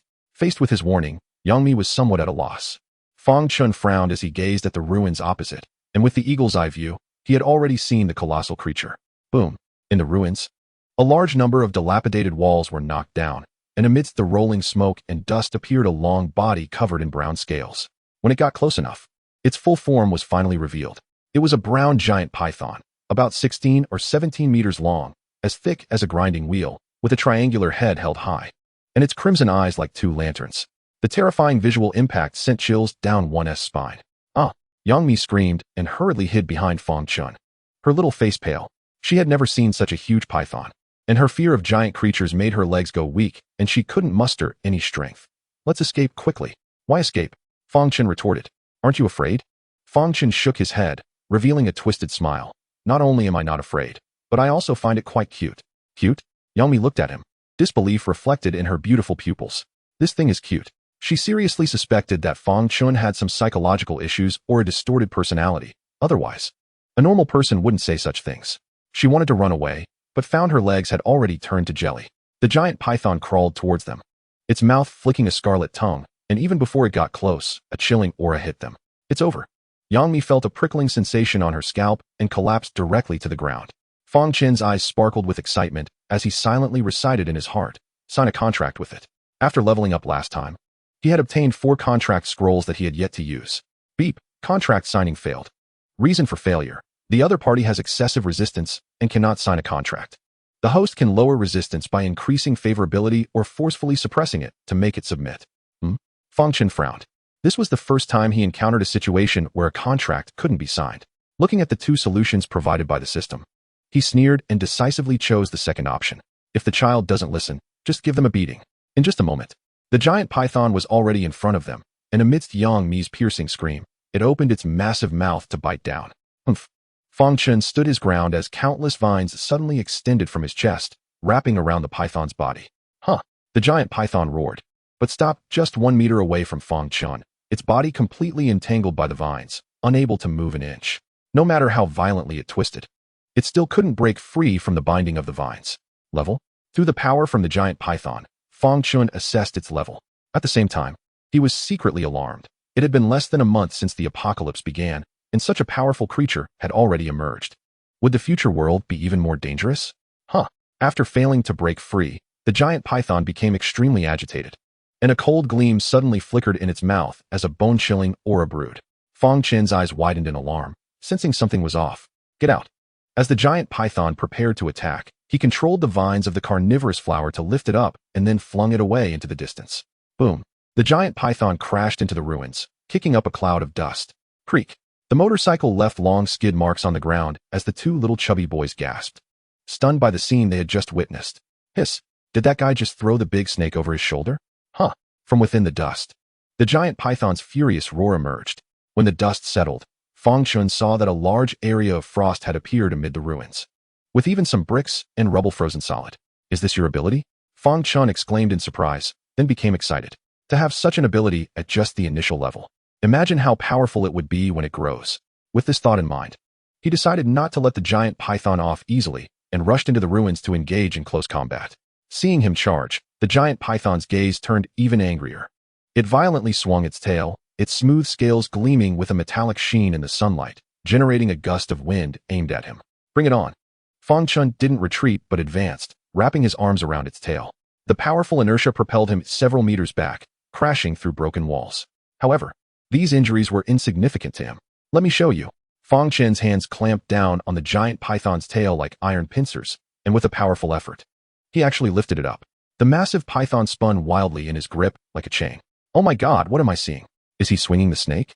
On the motorcycle, the two little chubby boys covered their mouths in shock, their pupils dilating. Is this guy even human? Yang Mi sat on the ground, staring with wide eyes. A gigantic python was being swung around barehanded. This scene was incredibly explosive even in the apocalypse. Half a minute later, Fang Chen suddenly released his grip. The python crashed straight into the ruins, knocking down a section of buildings and letting out a faint, indistinct wail. Before it could get back up, Fang Chen charged forward again, raising his fist to smash down. Bang, bang, bang. With each punch from Fang Chen, who had reached level 10, he unleashed tremendous force, effortlessly smashing the scales off the giant python, causing blood to splatter. But Fang Chen didn't give it a chance to recover. He used his agile body to continuously adjust his position, bombarding the massive body from all angles. Do you submit? Do you submit? Just asking if you submit.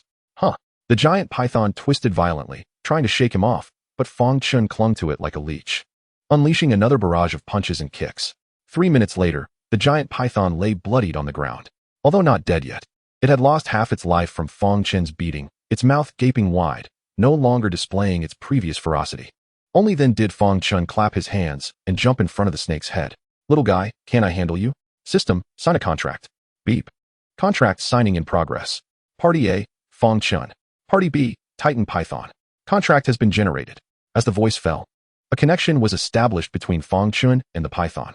The latter no longer viewed him as an enemy, but conveyed a sense of grievance, seemingly blaming him for being too harsh. This isn't my fault. You resisted me first. Fang Chen patted the snake's head in consolation. Then, he glanced at the number of crystal cores on his attribute panel. He had over 500 primary crystal cores, just enough for one evolution. Let us evolve. Beep. Evolution starting. The giant python roared as its flesh began to ripple, the wounds inflicted by Fang Chen visibly healing. Its already massive body grew even larger. The healed scales displayed snowflake-like patterns, resembling finely polished metal, reflecting the sunlight. A thought flashed in Fang Chen's mind, and he pulled up its attribute panel. Species, Frost Giant Python. Level, 10. Specialty, Strangulation, Strength. Skill, Extreme Cold Frost. Stamina, 10. Crystal cores required for evolution, 10 red crystal cores. Extreme Cold Frost? Fang Chen revealed an eager expression. Show me the power.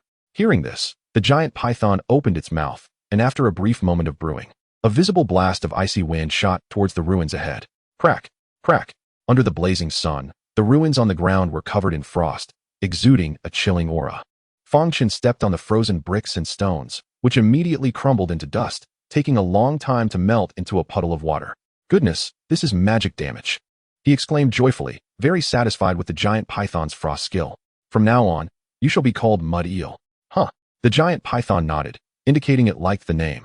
Let us go. Fang Chen leaped onto the giant python's head, which then carried him towards Yang Mi. Chapter 49. Fang Chen gets shot. Don't come over. Yang Mi looked at the giant python crawling towards her, her little face pale as she kept backing away. Fang Chen jumped down from the snake's head and glanced at her with disdain. Don't worry, this guy has already been tamed by me. Tamed? You tamed it? Yang Mi, still in shock, looked at the giant python, which was obviously even larger than before, feeling a bit overwhelmed. Fang Chen didn't bother to explain, casually waving his hand to put Mud Eel into the beast space. Is your ability space type? It seems you're not too dumb after all. Fang Chen didn't correct her about his ability, letting her think it was a space type ability was just fine. In fact, the people at the zoo thought the same. Fang Chen was quite pleased with this. Yang Mi rolled her eyes. although she still had many doubts, such as the vines that had previously extended from his chest. And why his ability was clearly spatial but his body was so strong. She was self-aware enough to know not to ask questions that shouldn't be asked. Let's go find weapons. Fang Chen stopped talking and walked deeper into the ruins, ignoring the two chubby boys not far away. Just then, a loud cry from a golden eagle suddenly echoed in his mind. Immediately after, a scene appeared in his mind. Bang! The moment he saw the scene clearly. Gunshots rang out in the distance, and Fang Chen's expression changed dramatically, adrenaline surging within him. Copy. As he dodged, a thought flashed through his mind, and he copied the skills of the big bear. A tall black bear phantom appeared outside his body. Everything happened in the blink of an eye. Before the gunfire subsided, a thumb-sized sniper bullet had already struck the black bear phantom, pausing for a moment before piercing through it. Uffed. The next moment, a spray of blood erupted from Fang Chen's shoulder. Humph. He groaned softly, his body retreating several steps, and before he could steady himself, he leaped toward a nearby building. Bang! Another gunshot rang out, as the second bullet hit the ruins behind him, sending debris flying. Fang Chen burst through the door and rolled into the room, while a handgun appeared in his hand, quickly scanning the area. Roar! Sure enough, a zombie charged at him. Bang! Fang Chen raised his hand and fired a shot, blowing its head off. After confirming that there were no other zombies in the room, he finally sighed in relief, looking at his shoulder, which was already stained with blood. Damn it! Fang Chen was sweating profusely. Through the golden eagle's vision, he saw a sniper climbing on the roof of a building outside the military camp. If it hadn't been for the 5 times defense of the big bear blocking the bullet's power, he would have ended up like that zombie, with his head blown off. Another person from Titan Biological. Fang Chen noticed that the sniper's combat uniform looked exactly like the two from before. However, he was puzzled as to how that sniper found him. What's wrong? Yangmi rushed in from outside, then froze in place. Fang Chen aimed his gun at her, coldly questioning, "Did you lead the Titan Biological people here?" Titan Biological? Yangmi was startled and quickly reacted, shaking her head. How could that be? I'm trying to hide from them. Fang Chen frowned, staring at her for a long time before lowering his gun. She truly had no motive to harm him. Then how did they find him? Fang Chen was filled with confusion, but he also knew that this wasn't the time to dwell on it. Because through the golden eagle's sight, he saw several people again. 1 woman and 4 men, one of whom was not wearing a combat uniform. All 5 had firearms and were steadily approaching the military camp. Except for the young man, the other 4 walked with steady steps, clearly not ordinary people. Seeking death. Fang Chen released his little buddy and flew out of the house with venom. Then he took out a first aid kit. Handing a pair of scissors and tweezers to Yangmi, "Help me take the bullet out." Huh. Yangmi looked at his wound in fear. Her small face filled with hesitation. "I can't take out the bullet." Fang Chen's face darkened, and he said sternly, "You have to know how. Otherwise, when the Titan Biological people break in, do you know the consequences?" "Fine." Yangmi took a deep breath, forcing herself to calm down. Along the way, Fang Chen had been helping her, and now that he was in crisis, she had to be strong. She took the scissors and tweezers, biting her lip as she carefully cut open the fabric of Fang Chen's shoulder, revealing the gunshot wound underneath. Through the exposed flesh, she could vaguely see the bullet inside. Luckily, Fang Chen's body was strong enough, otherwise, his whole shoulder would have been shattered. Fang Chen used his other hand to take out 2 painkillers and toss them into his mouth, then urged, "Hurry, they're already inside." Huh. Yangmi no longer hesitated and carefully inserted the tweezers into the wound.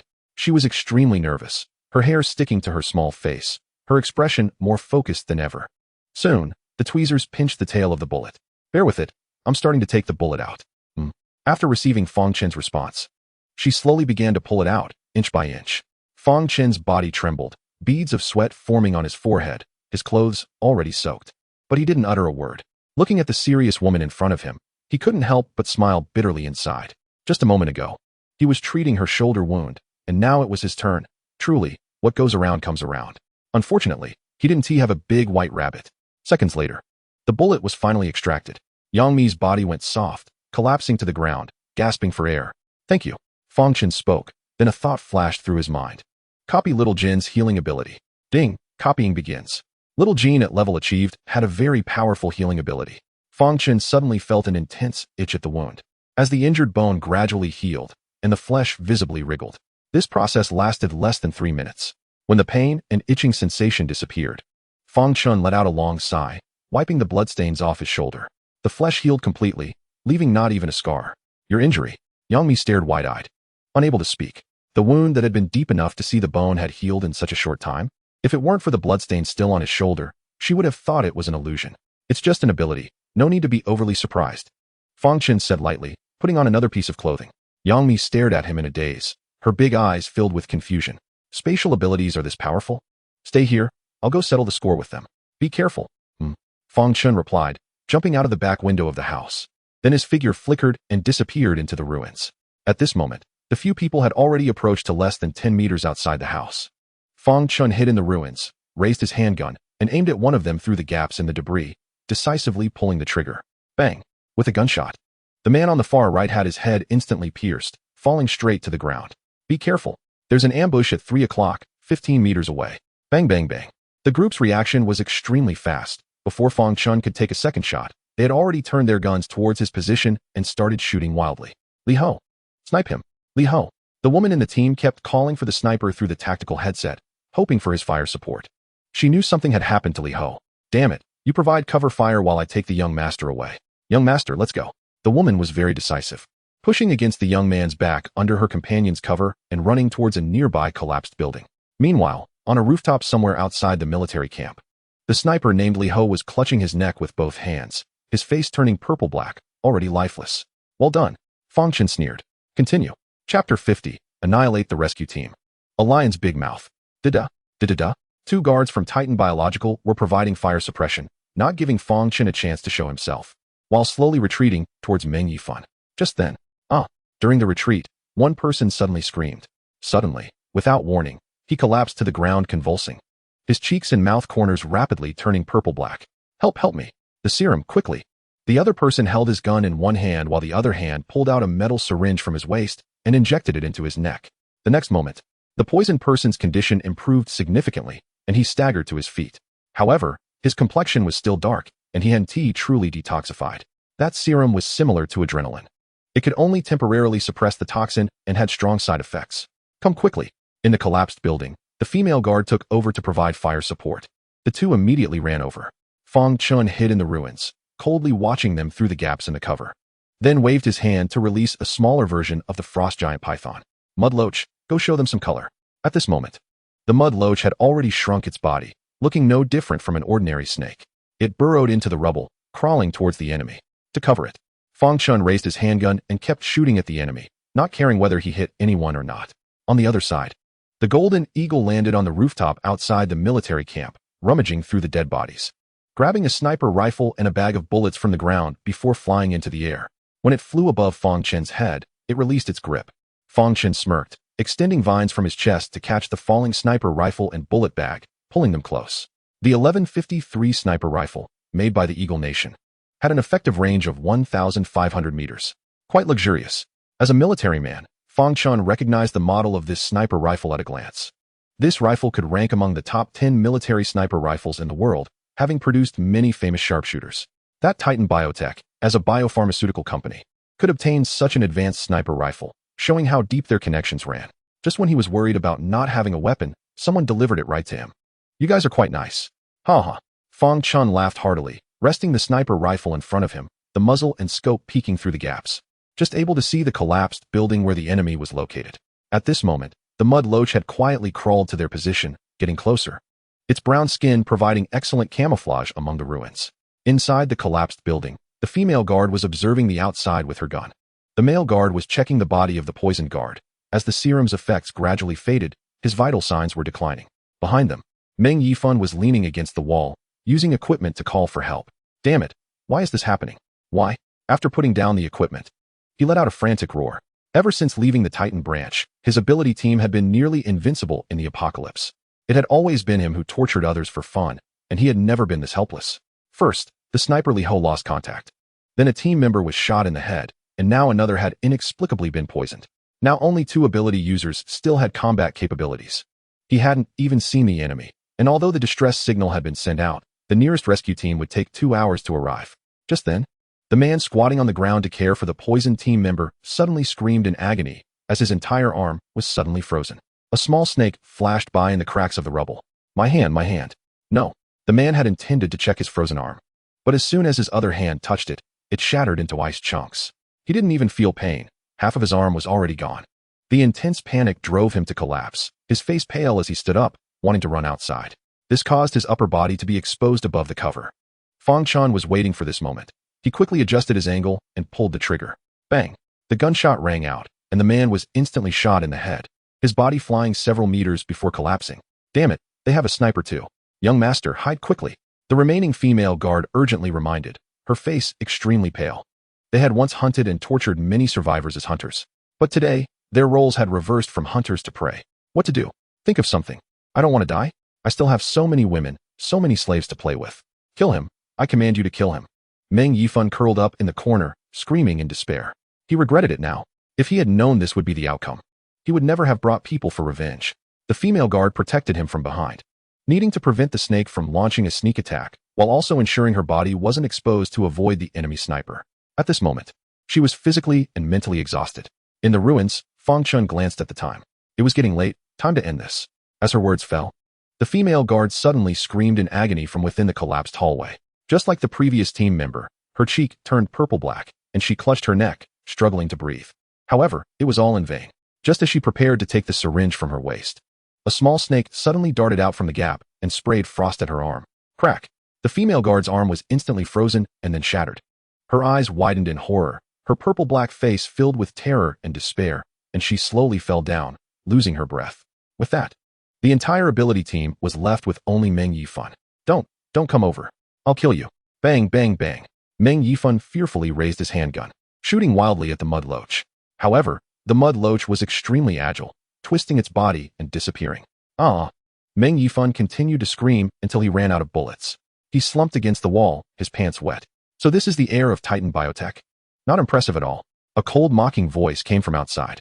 Meng Yifan trembled, only to see Yangmi, the woman he had longed for, walking towards him with a man, her gaze filled with murderous intent. Fang Chen held the sniper rifle, looking down at him. Meng Yifan, young Master Meng, right? Who are you? You don't even know who I am, yet you come to hunt me? Who gave you the courage? At this moment, Meng Yifan no longer had his previous arrogant attitude, kneeling on the ground and pleading loudly. I am sorry. I was wrong. Please spare me. As long as you let me go, I can give you resources that will last you a lifetime. How about it?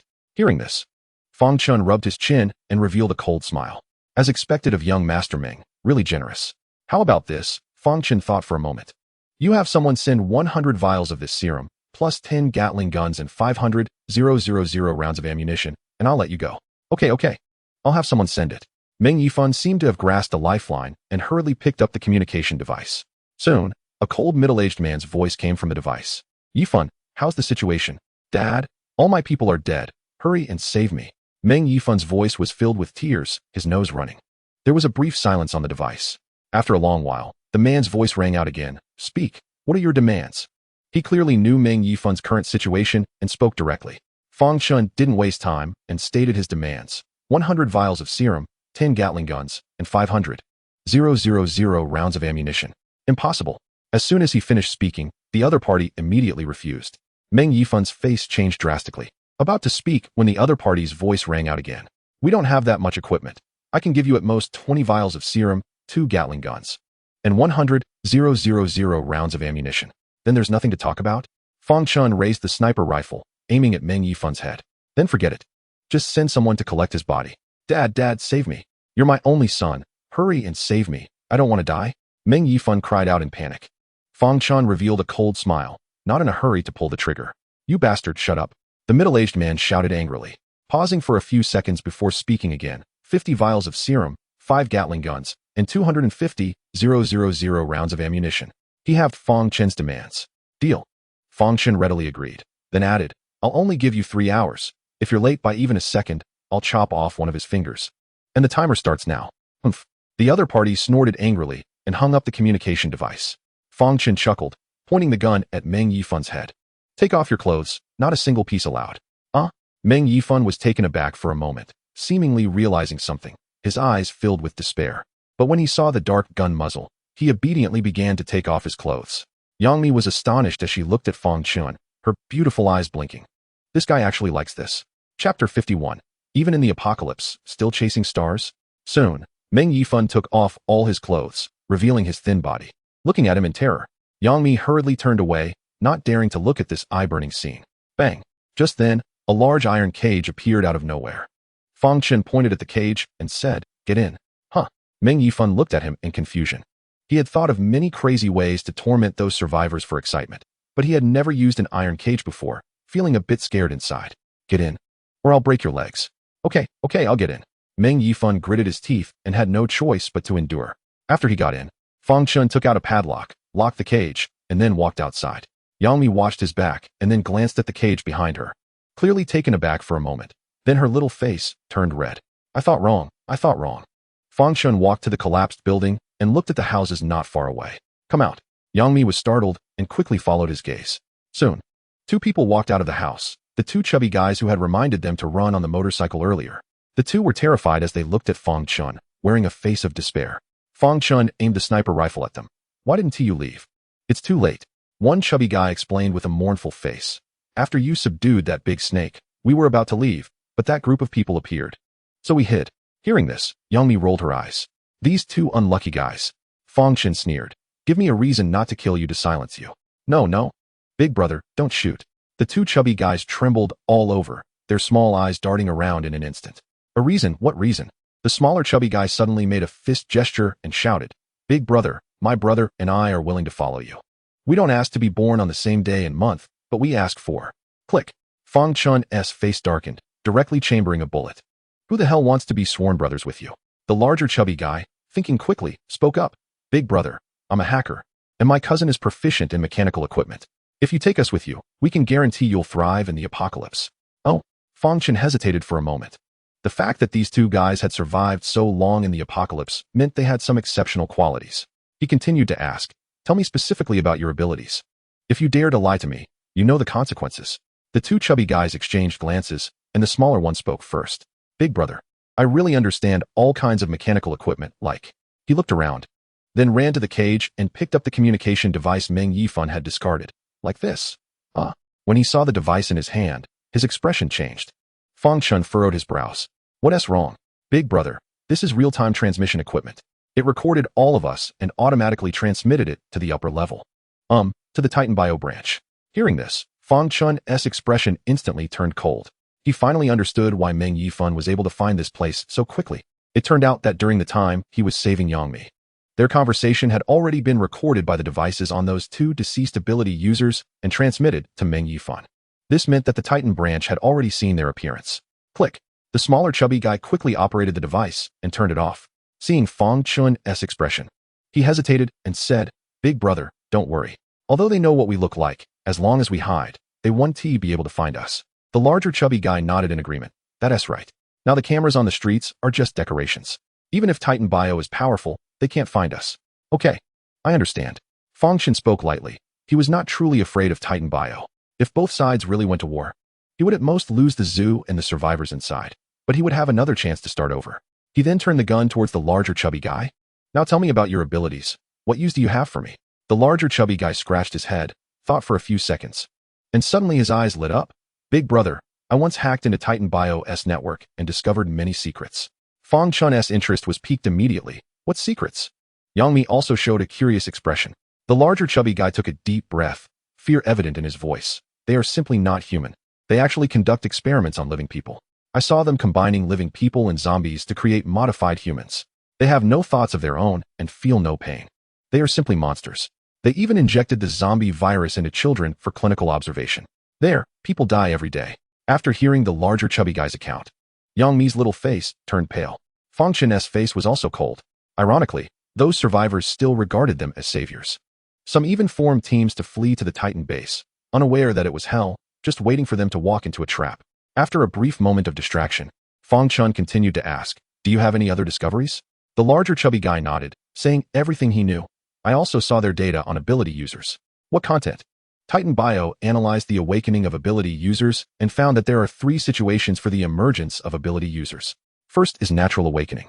Second is awakening when on the verge of death, which is quite common. The third is induced by genetic drugs, but the success rate is very low.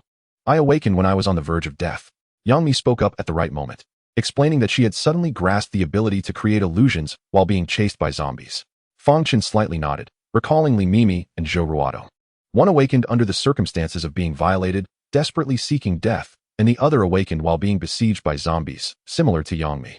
The larger chubby guy thought for a moment and continued.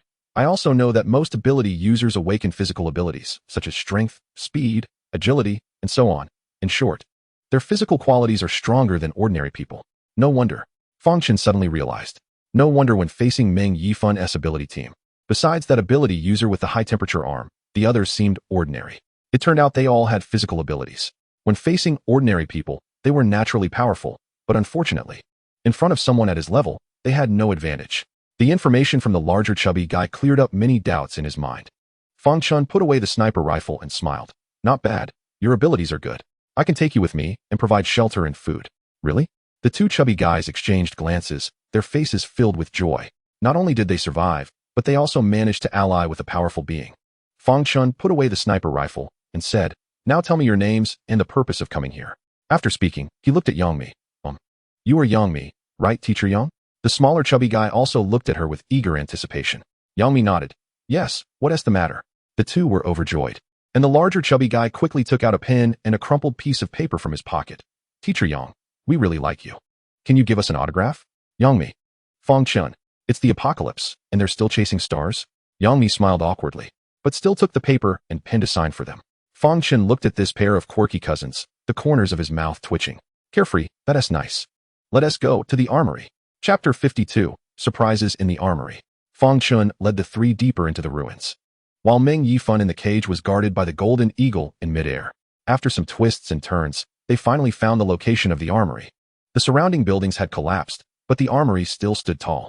Although it showed some damage, it was enough to indicate the importance of this place. The defenses here were very high. We couldn't get in. Looking at the heavy door in front of them, the chubby guy awkwardly spoke up. However, Fang Chen was not worried. He waved his hand, and a heavy excavator appeared out of thin air on the open ground in front of them, leaving the three of them wide-eyed in shock. Wow, Big Brother, is this magic? What magic? This is Big Brother's spatial ability. It's invincible in the apocalypse. We could really use some hamburgers now. And some ice-cold cola. The chubby guy excitedly spoke, looking at Fang Chen with admiration. Spatial ability. As a diehard otaku, they had read plenty of novels and watched anime, fully aware of the terrifying nature of spatial powers. The chubby guy eagerly raised his hand. Big Brother, give me one. I can drive too. All right. Fang Chen didn't refuse and waved his hand to release another one. These excavators were what he had looted from outside to build the walls, and since he had looted too many, there were still a few left in his space. He didn't expect they would come in handy today. Each of the two took a heavy excavator and started violently demolishing the armory, quickly creating a large hole in the wall. After confirming that there were no dangers inside, the group curiously walked in. The armory was large, with neatly arranged rows of large boxes made of unknown materials. He casually opened one and immediately saw military grenades inside. After him, the other three also walked in. So much ammunition. The chubby guy was incredibly excited. Besides grenades, he also saw many ammunition boxes. Various models of bullets for handguns, rifles, and sniper rifles were all there, roughly estimated to be hundreds of thousands of rounds. However, Fang Chen quickly noticed that many of the shelves were empty. Right. They must have rushed to evacuate when the zombie outbreak happened and didn't have time to take all the ammunition, only taking a part of it. This ended up benefiting me. Fang Chen smiled and waved his hand to collect everything into his space. Then he and the chubby guy continued to operate the excavators to open the second armory. Wow. When they entered this armory, the three men were stunned.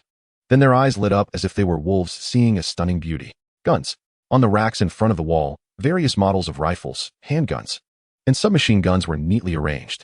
For men, this scene was incredibly shocking. Fang Chen casually picked up a rifle, operated it a few times, and showed a satisfied expression. They were all brand new and well-maintained. It was worth the trip. He laughed heartily and collected everything into his space.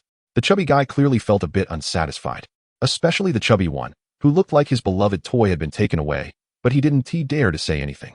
Before earning Fang Chen's trust, he wouldn't be given any firearms. The group walked outside and opened the last armory in the same manner. Now they had bullets and firearms, and they were very curious about what would be inside the third one. Boom.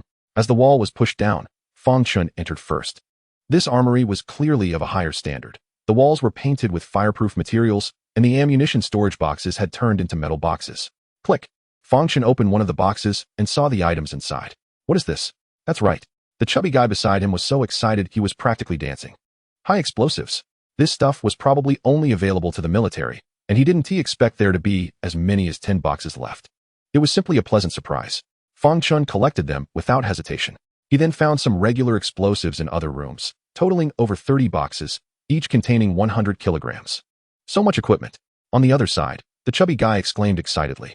Fang Chen and the others walked over to see a large amount of military equipment and materials, including drones, communication devices, protective suits, night vision goggles, etc. These military devices not only had good quality, but also strong performance. For the mechanically inclined chubby guy, this was simply a treasure trove. The chubby guy excitedly grabbed his arm and pleaded, "With these things, I can help you create many devices, like mechanical exoskeletons, robotic dogs, and mechs, no problem." Fang Chen remained silent, just looking at him coldly.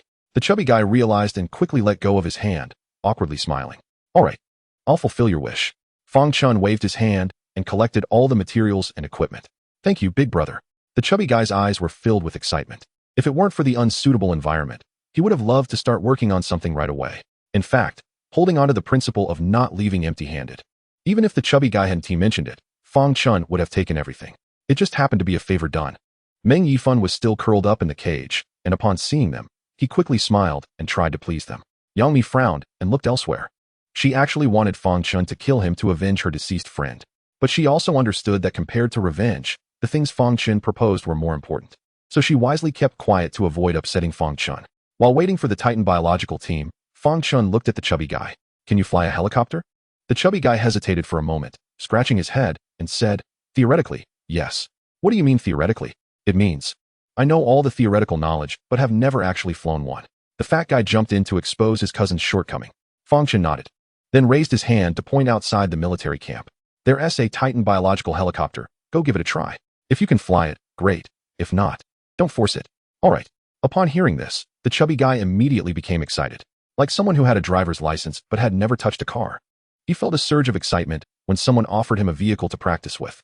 "Cousin, help me out." "Huh?" The fat guy's face changed slightly, shaking his head like a rattle drum. "Forget it, I get motion sickness. How about letting teacher Yang assist you?" "Yang Mi, stop talking, hurry up." The chubby guy was already fired up, dragging him straight towards the military camp. After about 10 minutes, the roar of the helicopter's rotor blades sounded. Fang Chen and Yang Mi turned to look, seeing a military green helicopter wobbling and taking off like a drunken man. This guy really has talent. As a former soldier, Fang Chen understood helicopter operations well. For someone who had never been in a cockpit, to be able to start the helicopter and take off in such a short time showed his exceptional talent. This chubby guy is worth cultivating. Over an hour later, the helicopter was able to take off and land steadily and turn in the air, then flew towards the ruins. Thud, thud, thud. As it descended, the rotor blades created a whirlwind, kicking up a cloud of dust. Once the helicopter landed safely and the blades stopped spinning, the fat guy in the co-pilot seat immediately ran out and squatted in the ruins, continuously vomiting. He really got motion sickness. In contrast, the chubby guy ran excitedly towards Fang Chen. "Big brother, I can fly a plane now, haha." Not bad." Fang Chen nodded, then his expression changed slightly.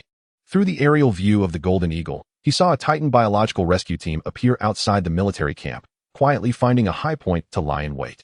Fang Chen sneered, walked to the collapsed building, and lifted the iron cage containing Meng Yifan into the helicopter. He then threw the previous communication device to him. "Tell the rescue team outside not to play tricks, or you'll die a terrible death." Okay. Meng Yifan hurriedly opened the communication device, warning those people not to act rashly. After receiving his warning, the group indeed calmed down. However, they did not leave. Instead, they hit at the high point, observing every move in the ruins through their instruments. Chapter 53, Fang Chen, the Old Six. Time passed. It was hard to tell how long it had been when another Titan biotech helicopter roared into view above the ruins and slowly descended. Below the aircraft, a container was suspended. Boom.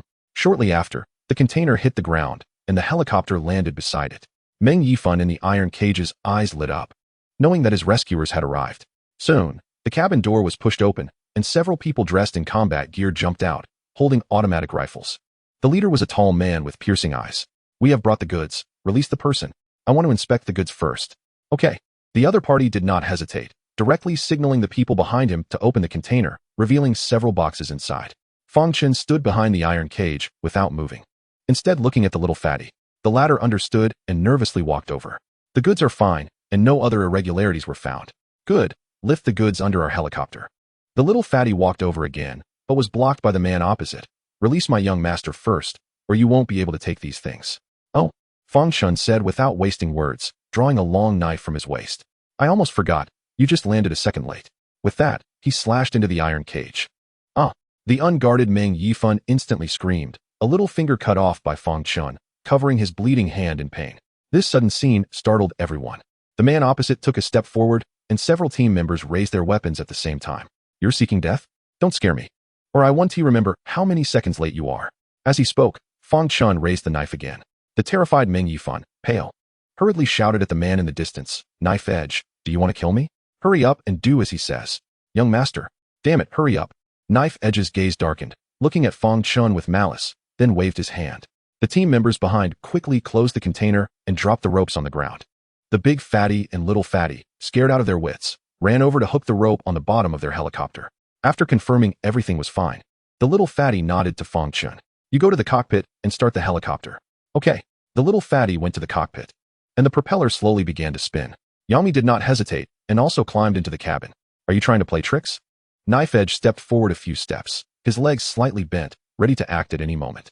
Meng Xiong sent him here, which was enough to show his strength. At this close distance, he was confident he could eliminate the fatty in the cockpit in an instant. Meanwhile, on the rooftop outside the military camp, a sniper rifle was already aimed at the little fatty's head. Fang Chen looked at the man waiting for an opportunity and sneered disdainfully. Do you really think I'm a fool? Don't worry, I will release this guy when I feel it's safe enough. Why should I trust you? Because you have no choice. With that, Fang Chen stopped talking nonsense, directly pulling up the cabin door, signaling the little fatty to take off. Knife Edge coldly stared at him, his gaze intimidating.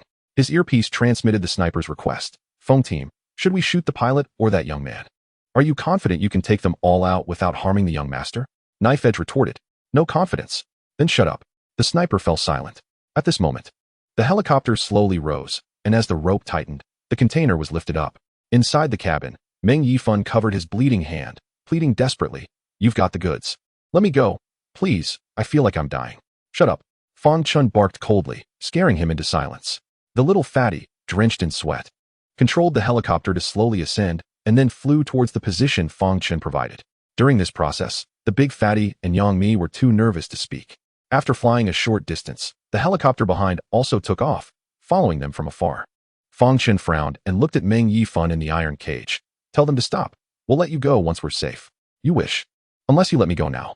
Meng Yifan suddenly became tough. Although he was perverse, he wasn't stupid.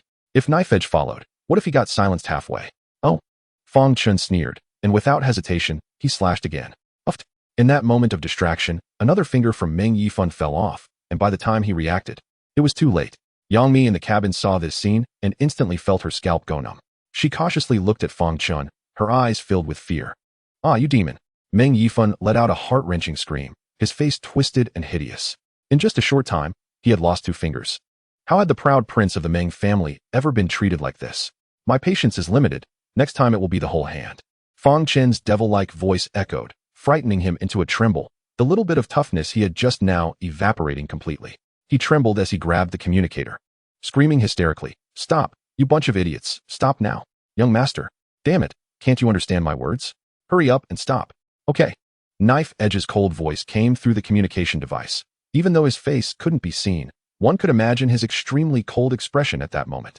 But with Meng Yifan in Fang Chen's hands, he had no choice but to obey. Soon, the helicopter landed on a rooftop. Fang Chen smiled slightly. The golden eagle flying higher had seen everything, while the other rescue team on the ground had long been left far behind. After flying for a full 20 minutes, the other side did not pursue. Fang Chen looked at Meng Yifan, who was lying in the iron cage, covered in blood, and smiled. Don't worry. I'm a man of my word. Please, let me go. Little tiger, find a place to set him down. Okay. The little fatty found a spacious rooftop to land. Then Fang Chen dragged the iron cage down from the helicopter and left the communication device with him. Young Master Meng, thank you for your supplies. Ha ha. Fang Chen laughed loudly, boarded the helicopter again, and flew off into the distance. Soon, the Titan biotech helicopter arrived. Knife Edge and his men jumped out of the cabin, easily cutting the iron lock on the cage from behind. Young master, quick, go chase them. Meng Yifan covered his hand. His face twisted. I know you brought a rocket launcher. Go shoot them down and avenge me. Young master, hurry up. Don't just stand there. I want them dead. Before Meng Yifan finished his sentence, he suddenly collapsed and began to convulse. His twisted face quickly turned purple-black, breathing rapidly. Young master? This old not good, poisoned. Knife Edge's face changed dramatically, and he hurriedly took out a syringe. However, before he could inject the serum, Meng Yifan had already lost his breath and heartbeat. Damn it, go chase. Phone team, it's too late. We can't catch up. Ah! Knife Edge roared to the sky. Like a mad beast, After paying such a high price, he still failed to save Meng Yifan, igniting his anger like a volcano. His strength was among the top of Titan biotech superpowers, yet today he had been played around like a fool, driving him mad with rage. Meanwhile, Fang Chen, who had long since escaped, revealed a cold smile. From the very beginning, he had no intention of letting Meng Yifan go. Dealing with such scum did not require trust. To prevent the other party from playing tricks, like using a locator, the beast control space belonged to a separate space, making it immune to tracking. 2 hours later, the outline of the zoo appeared in sight, and under Fang Chen's instructions, the helicopter slowly descended. Is this your shelter? Yang Mi jumped down from the airport, curiously looking around. Chapter 54, The Bounty of Titan Biologicals. Yang Mi curiously surveyed her surroundings and finally realized that this was actually a zoo, and she had visited here before. Zhang Biao came over with some people. However, when they saw Yang Mi, a few security guards were instantly stunned. Is this the big star Yang Mi? Hiss, isn't she my idol? It really is teacher Yang Mi, facing their exclamations. Yang Mi was already used to it and greeted them with a smile. At this moment, De Pang and Xiao Pang also came down. Let me introduce you. These three are our new members, Fang Chen said casually, introducing them to the main members. When Zhou Ruodong saw Yang Mi, she keenly sensed something. Her gaze kept shifting between Yang Mi and Fang Chen, and a woman's intuition told her that there must be an unspeakable secret between the two. A sense of crisis suddenly arose in her heart. Although her figure and looks were not bad, the other party was a brilliant big star with a prestigious status. Fang Chen dismissed the crowd, leaving only Zhang Biao. Go notify the cafeteria to prepare some food, and also get them a dormitory to stay in. Okay, Captain Fang. Zhang Biao turned and left. Fang Chen led the three towards the cafeteria, briefly introducing the zoo along the way. When they learned that he could control animals, the three showed surprise again, with the big man clapping his hands and exclaiming, I got it, big brother, you are a dual ability user, right? Yes, that's right. Fang Chen was too lazy to explain and didn't want to. Soon, they arrived at the cafeteria, where the rich aroma of stir-fried dishes wafted out. After the meal, Zhang Biao took De Pang and Xiao Pang towards the dormitory. Go take a shower. Can we take a shower? That's great. Yang Mi was overjoyed. After the apocalypse, the outside world had cut off water and electricity, and she hadn't taken a shower for a long time. As a former big star, she could no longer stand the smell of sweat on her body. Upon entering the bathroom, Yang Mi locked the door, then took off her clothes, revealing a graceful figure that countless women envied. Splash! Hot water flowed from the shower head, drenching her body. Yang Mi let out a comfortable hum. The wound on her shoulder hurt a bit when it came into contact with water, but she could not care less. In the bedroom, Fang Chen poured himself a glass of chilled red wine, savoring it slowly. Then he took out his phone and logged into the forum. Titan Biologicals has issued a bounty. Anyone providing clues will be rewarded with 1 year of supplies. Killing him and leaving evidence will reward 10 years of supplies. As soon as he entered the forum, Fang Chen saw a pinned announcement. This announcement was posted an hour ago and included his photo and screenshots from when he killed Iron Hand and others. Wow, so many comments. Fang Chen scrolled down and saw dense comments below the announcement. This kind of scum deserves to be killed. This guy is scarier than zombies. He even massacres his own kind. I curse him to die a miserable death. Daring to offend the Titan base, this guy really has a death wish. 10 years of supplies. Brothers, is anyone forming a team? Let us chop off this scum's head and split the supplies. Fang Chen skimmed through the comments. Almost all of them were curses and condemnations against him, with very few remaining rational. But this was within his expectations. On the internet, there are mostly trend followers and keyboard warriors, especially now, when everyone is on edge and can only vent their emotions online. Creak. At this moment, the bathroom door was pushed open a crack. Yang Mi cautiously poked her head out, awkwardly looking at him. Could you find me some clothes? My clothes are too dirty. Here, I prepared them for you long ago. Fang Chen stood up and handed her a pile of clothes. Taking the opportunity to glance at the figure behind the door, Yang Mi took the clothes, thanked him, and then closed the door. However, when she spread out the clothes, her expression stiffened. Lace transparent underwear, thong-shaped panties, a white shirt, a super short skirt, black lettered stockings, and high heels. Her pretty face turned red. What is all this? No. Are there no other clothes? None. Oh. Yang Mi bit her lip and could only helplessly put them on. In a brief moment, Fang Chen's mind had already conceived several high-difficulty moves. Ahem. He coughed lightly, signaling Yang Mi to sit down. What's wrong? Yang Mi wiped her hair while sitting in front of him, her long legs almost making Fang Chen lose control. He put down the wine glass in his hand. Looking serious. Just now, Titan Biologicals issued a bounty on me, calling on all survivors to search for my whereabouts or kill me directly. Yang Mi's little face was shocked. She didn't know that Meng Yifan was poisoned to death by the little one. She thought it was Titan Biologicals retaliating for the previous incident. Fang Chen stared at her without blinking, continuing, I originally had no conflict with Titan Biologicals. And if it weren't for you, I wouldn't have gotten into this trouble. Right, I'm sorry. Yang Mi lowered her head. She had seen Fang Chen's ruthless side and was extremely nervous at this moment. Fang Chen's gaze wandered over her, the fire within him rising. Yet he still restrained himself to reason with her. After all, he wasn't a rogue. So, how do you plan to repay me? What do you want me to do? Yang Mi looked up at him, her exquisite face showing a pitiful expression. As a top star in the entertainment industry, her expression management was impeccable. With a delicate and charming look, she could instantly ignite a man's protective instincts. Unfortunately, Fang Chen's heart had no thoughts of protection, only a hem. He didn't intend to beat around the bush and went straight to the point.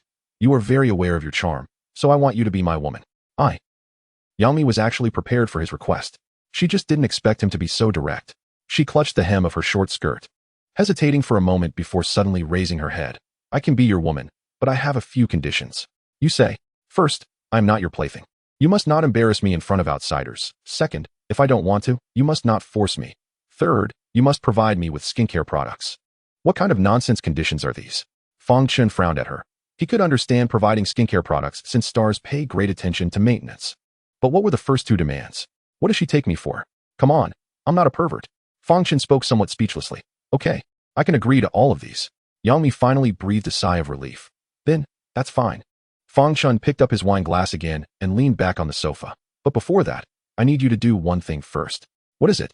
Sing a song to liven things up. What song? Love's co-raising. Yang Mi. Chapter 55. Exposing the malice of Titan Biologicals. I'll spend my whole life to. Yang Mi had not finished singing a song when she was already knocked down by Fang Chen. Time passed. In the afternoon, Fang Chen took a shower, then took out a brand new bedsheet from his space and laid it on the bed. As for the previous one, he couldn't be bothered to wash it, so he simply threw it away. After a whole afternoon of tossing about, Yang Mi had fallen into a deep sleep. Fang Chen kissed her white forehead and then turned to leave. Soon, he found De Pang and Xiao Pang wandering around the zoo. How does it feel? Pretty good. But De Pang and Xiao Pang exchanged glances, and the latter scratched his head and said, It's just a bit boring. There's nothing to do. Fang Chen looked at them oddly. Logically, wouldn't a deadbeat love being at home with a computer and cola? Oh, they don't have a computer. Fang Chen touched his nose and smiled. Since you find it boring, how about I find you something to do? You're not going to make us build a wall, are you? Two chubby guys nervously looked at him. With their physique, asking them to build walls or move bricks was almost equivalent to killing them. Fang Chen was speechless. If it was for work, saving two random people on the street would be better than saving them. The two chubby guys sighed in relief upon hearing this. It was simple, but the big guy awkwardly shrugged. You have to provide me with computer equipment, and it needs to be high-performance servers. Where can I find the equipment you mentioned in Jiangqing? The big guy thought for a moment, and then his eyes lit up.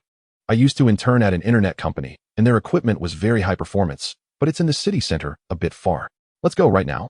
Fang Chen didn't waste any time, waved to summon the golden eagle, and flew out with him. Caw-caw. The golden eagle. This guy needs to lose weight. Fang Chen left the big guy and the golden eagle on the rooftop and jumped down alone. Although he didn't understand computer equipment, it didn't matter. He would just take everything. This was a complex building that integrated shopping, dining, and offices. Fang Chen took out his weapon, and while killing zombies, he looted the equipment. There were several companies in this building, including network operations, game production, visual effects editing, etc. Fang Chen visited them all without exception. Before leaving, he also visited a few famous cosmetic counters, taking away perfumes, miraculous waters, and creams. After returning to the zoo, Fang Chen found a spacious office for him on the first floor of the office building, then laid out all the equipment. Wow, so much! The big guy exclaimed, almost overwhelmed by the various equipment. Fang Chen clapped his hands. The rest is up to you. I hope to see what I want before dinner. Don't worry, bro. Leave it to me. Okay. Before dinner, Fang Chen went to the cafeteria with a blushing Yang Mi and happened to run into the big guy handing him a plate. Brother, everything you wanted is inside. Well done. Fang Chen took the plate and suggested, help me register an account later. It needs to be encrypted so that it won't be tracked by computer experts. Got it, big brother. By the way, what should the account be called? Let's call it Emperor of the Wild Heaven. The big guy. During dinner, Fang Chen asked Zhou Ruodong about the progress of the wall construction and learned that it had reached 14 meters, and it would be completed in a week. Fang Chen specifically reminded her to ensure that the protective railing outside the wall was done well. A height of 20 meters was enough to deal with ordinary zombies, but it was still dangerous against mutated zombies or ability users. Zhou Ruodong nodded, indicating that she understood. These beasts, just as the big guy said. These guys were simply insane.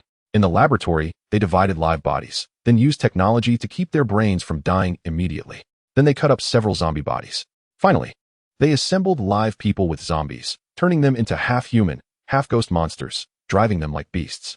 There were many more cruel and inhumane experiments, treating survivors like laboratory mice. In addition, he also saw videos of Meng Yifan hunting outside, violating women, killing survivors, using running children as shooting targets, and many more shocking bloody acts. This guy was simply a walking demon in the world. It seems I was too lenient with my punishment for him. Fang Chen's gaze turned cold. He didn't consider himself a good person, but every time he saw such inhumane individuals, he still felt the urge to kill. No need for praise, no need for accolades. Just seek to be guilt-free. Brother, the account is ready. The big guy knocked on the door and handed him an account. It's been encrypted, it won't be tracked. Good. Fang Chen took out his phone and logged into the Apocalypse forum. Name, Emperor of the Wild Heaven. I am sure how. The ability user of Titan Biological who killed them, including their prince Meng Yifan. As for why I killed them, you can see for yourselves. Before the apocalypse, Meng Yifan was a well-known rich second generation. Many people recognized him, so there was no need for Fang Chen to emphasize it. Fang Chen waited quietly. Just as he expected, in less than 10 minutes, the forum exploded. This guy is too inhumane. Even the elderly and children are not spared. So scary. He actually violated his wife in front of the man. This beast deserves to die? Well killed. No wonder he's the man who breaks through the ages. Just for this I believe you are a man who dares to act. This video must be edited. Chapter 56, Mysterious Text Message. This video is obviously edited. Exactly. How could young Master Meng do such a thing? It must be malicious editing. An Emperor of the Wild Heaven. I see you as a rumor monger. Ha. He still wants to clear his name. Fang Chen kept scrolling through the comments and soon saw some discordant voices. He didn't know if these people really thought so, or if they were Titan Biological's water army intentionally stirring the pot. Or perhaps, these people just habitually argued? Fang Chen casually scrolled a few times and then lost interest, putting down his phone. There was no need to waste time with these trolls. Wouldn't it be better to hold Yangmi and do something else? In the following days, Fang Chen did not leave the zoo. Initially, only a small number of people believed him, but as more video evidence emerged, many video experts came forward to confirm that the videos were unedited. Even many people commented that their friends had not contacted them since joining Titan Biological. This led to more and more people starting to believe Fang Chen. The Titan Biological base, originally considered a sanctuary in the apocalypse, had now become a hell of condemnation. Damn it, haven't you found Shihao's location yet? Are you all pigs? In the Titan Jiangxing branch office building, Meng Xiong glared fiercely at the leaders of various departments below, wishing he could eat them alive. Meng Yifan's death was a huge blow to him. He was already filled with hatred for Fang Chen, but because all surveillance in the apocalypse was rendered useless, he couldn't find Fang Chen's hiding place. Now that he finally saw him posting on the forum, bombarding Titan Biological, he immediately ordered the tech department to track Fang Chen's address. However, the tech department had been busy for several days without any leads. This made him extremely furious. You bunch of useless fools. From today, the tech department's resources will be cut in half until you find this guy's location. Get out, get out. He slammed the folder in his hand towards everyone. Several department leaders dared not speak and left the meeting room with their tails between their legs. On the way back, several people cast sympathetic glances at the tech department leader. After all, Titan Biological was just a biological company with limited technical capabilities. If the opponent was a hacking expert, it would be strange if they could find him. The incident on the forum continued to escalate. Reluctantly, Titan Biological finally issued a clarification statement after 5 days. First was a handwritten apology letter. Meng Xiong reflected on and apologized for his lax management, explaining that after the apocalypse, Meng Yifan had mental issues, which caused him to do those things. But the deceased is already gone, and he hoped to gain everyone's forgiveness. Following that, Titan Biological Jiangxing's official statement emphasized that the people taken for experiments in the video were all criminals or had killed during the apocalypse. What they did was also out of necessity. This disaster was more terrifying than any previous one, and for the survival of humanity, they had to do so, sacrificing a small number of people for the survival of the majority. Once this statement was released, the forum exploded again. Fang Chen thought that everyone would not believe Titan Biological's sweet words, but he soon realized he was wrong. After that statement, a large number of supporters quickly emerged. I understand Meng Xiao's actions. In the apocalypse, many people's mental states have deteriorated. He is just doing what most people want to do. What's wrong with that? Supporting Titan Corporation, saving people from peril. When it needs to be cut, it should be cut. Mr. De, what is the intention of this Huang Tiandi? While others are busy saving lives, he is causing destruction and spreading dirt online. It's truly detestable. Sacrificing the small family for the greater good, they did nothing wrong. Seeing the various bizarre comments below, Fang Chen's expression darkened.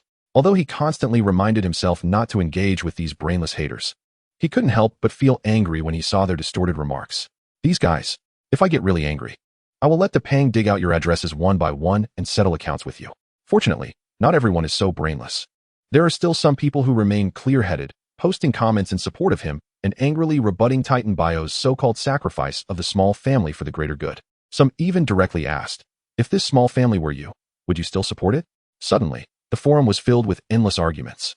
Supporters of Titan Bio and supporters of Huang Tiandi were in a heated dispute, with many neutral parties trying to mediate. Only then did Fang Chen's expression soften. In the following days, the arguments continued, but the heat had noticeably diminished. At this time, another announcement appeared on the forum. The Black Mountain Gathering has established a shelter and published the address coordinates, hoping nearby survivors will head there as soon as possible. Following that, more announcements to recruit survivors emerged. Chaojiang Survival Base is recruiting survivors. Factory 306 needs manpower. Please nearby survivors come quickly. Jiangxing Base has dispatched rescue teams. Please cooperating survivors actively assist in rescue. Jiangxing Ability User Association has been established. Please ability users among survivors head over immediately. In no time, various bases sprang up like mushrooms after rain. Some bases even included photos in their announcements, all of which were tall and sturdy shelters. Some even directly occupied air raid shelters and other buildings. Regarding this, Fang Chen could understand, as the zoo's high walls had just been completed. The major bases recruiting survivors clearly lacked manpower. In the apocalypse, with various resources depleted, maintaining the normal operation of the base requires more manpower. Manpower is also precious in the apocalypse. Ding dong. Just as he was pondering, a text message alert suddenly sounded on his phone. Fang Chen paused for a moment. Since Ding Shuang's death, he hadn't received any text messages. Could there still be someone alive who knows him? He opened the message and saw that the sender was a string of numbers, with no name appearing, indicating it was a strange message. When he read the content of the message, Fang Chen frowned. 3 days later, there will be a zombie tide attack. Be careful. Looking at this message, his first thought was that it was a prank, but thinking it over, he felt it was unlikely. Who has the time to send such a prank? This is the apocalypse. Playing tricks. Fang Chen got up and found Pang, handing him the phone. Find the address or identity of the sender of this text message for me. No problem. Leave it to me, big brother. Pang took the phone, connected it to the computer, and then started tapping away. It wasn't until 10 minutes later that sweat appeared on his forehead. What's wrong? Fang Chen noticed his abnormality. Pang looked at him awkwardly, wiping the sweat from the tip of his nose. Big brother, this text message's information level is too high. I can't track it down. Fang Chen. However, at this moment, he couldn't accomplish such a simple task. This could only mean one thing. The person who sent the text was more skilled than him. In other words, this text message couldn't be a prank. Could it be real? Fang Chen's expression fluctuated, and he instructed, keep investigating. Notify me immediately if you find anything. Then, he turned and left the office building. Regardless of whether the content of this text message was true or false, he needed to prepare in advance. Chapter 57. Preparing for the zombie tide. After leaving the office building, Fang Chen found Xiao Pang, who was listening to Daba's bragging. What's up, big brother? Last time we got a lot of guns and explosives. Do you have a way to use them on the defense wall? Well, Xiao Pang scratched his head, thought for a while, and then nodded. I can make some electric launching devices. As long as one person is at the control panel, they can control all the firearms. Great, let's do it now. So urgent? Don't talk nonsense. I'm only giving you 2 days. Get the equipment ready and installed on the wall. Let me know if you need anything. Oh, okay. From Fang Chen's expression, Xiao Pang realized something. This place was originally a temporary resting area for tourists. But later Fang Chen gave it to him, converting it into a precision processing workshop.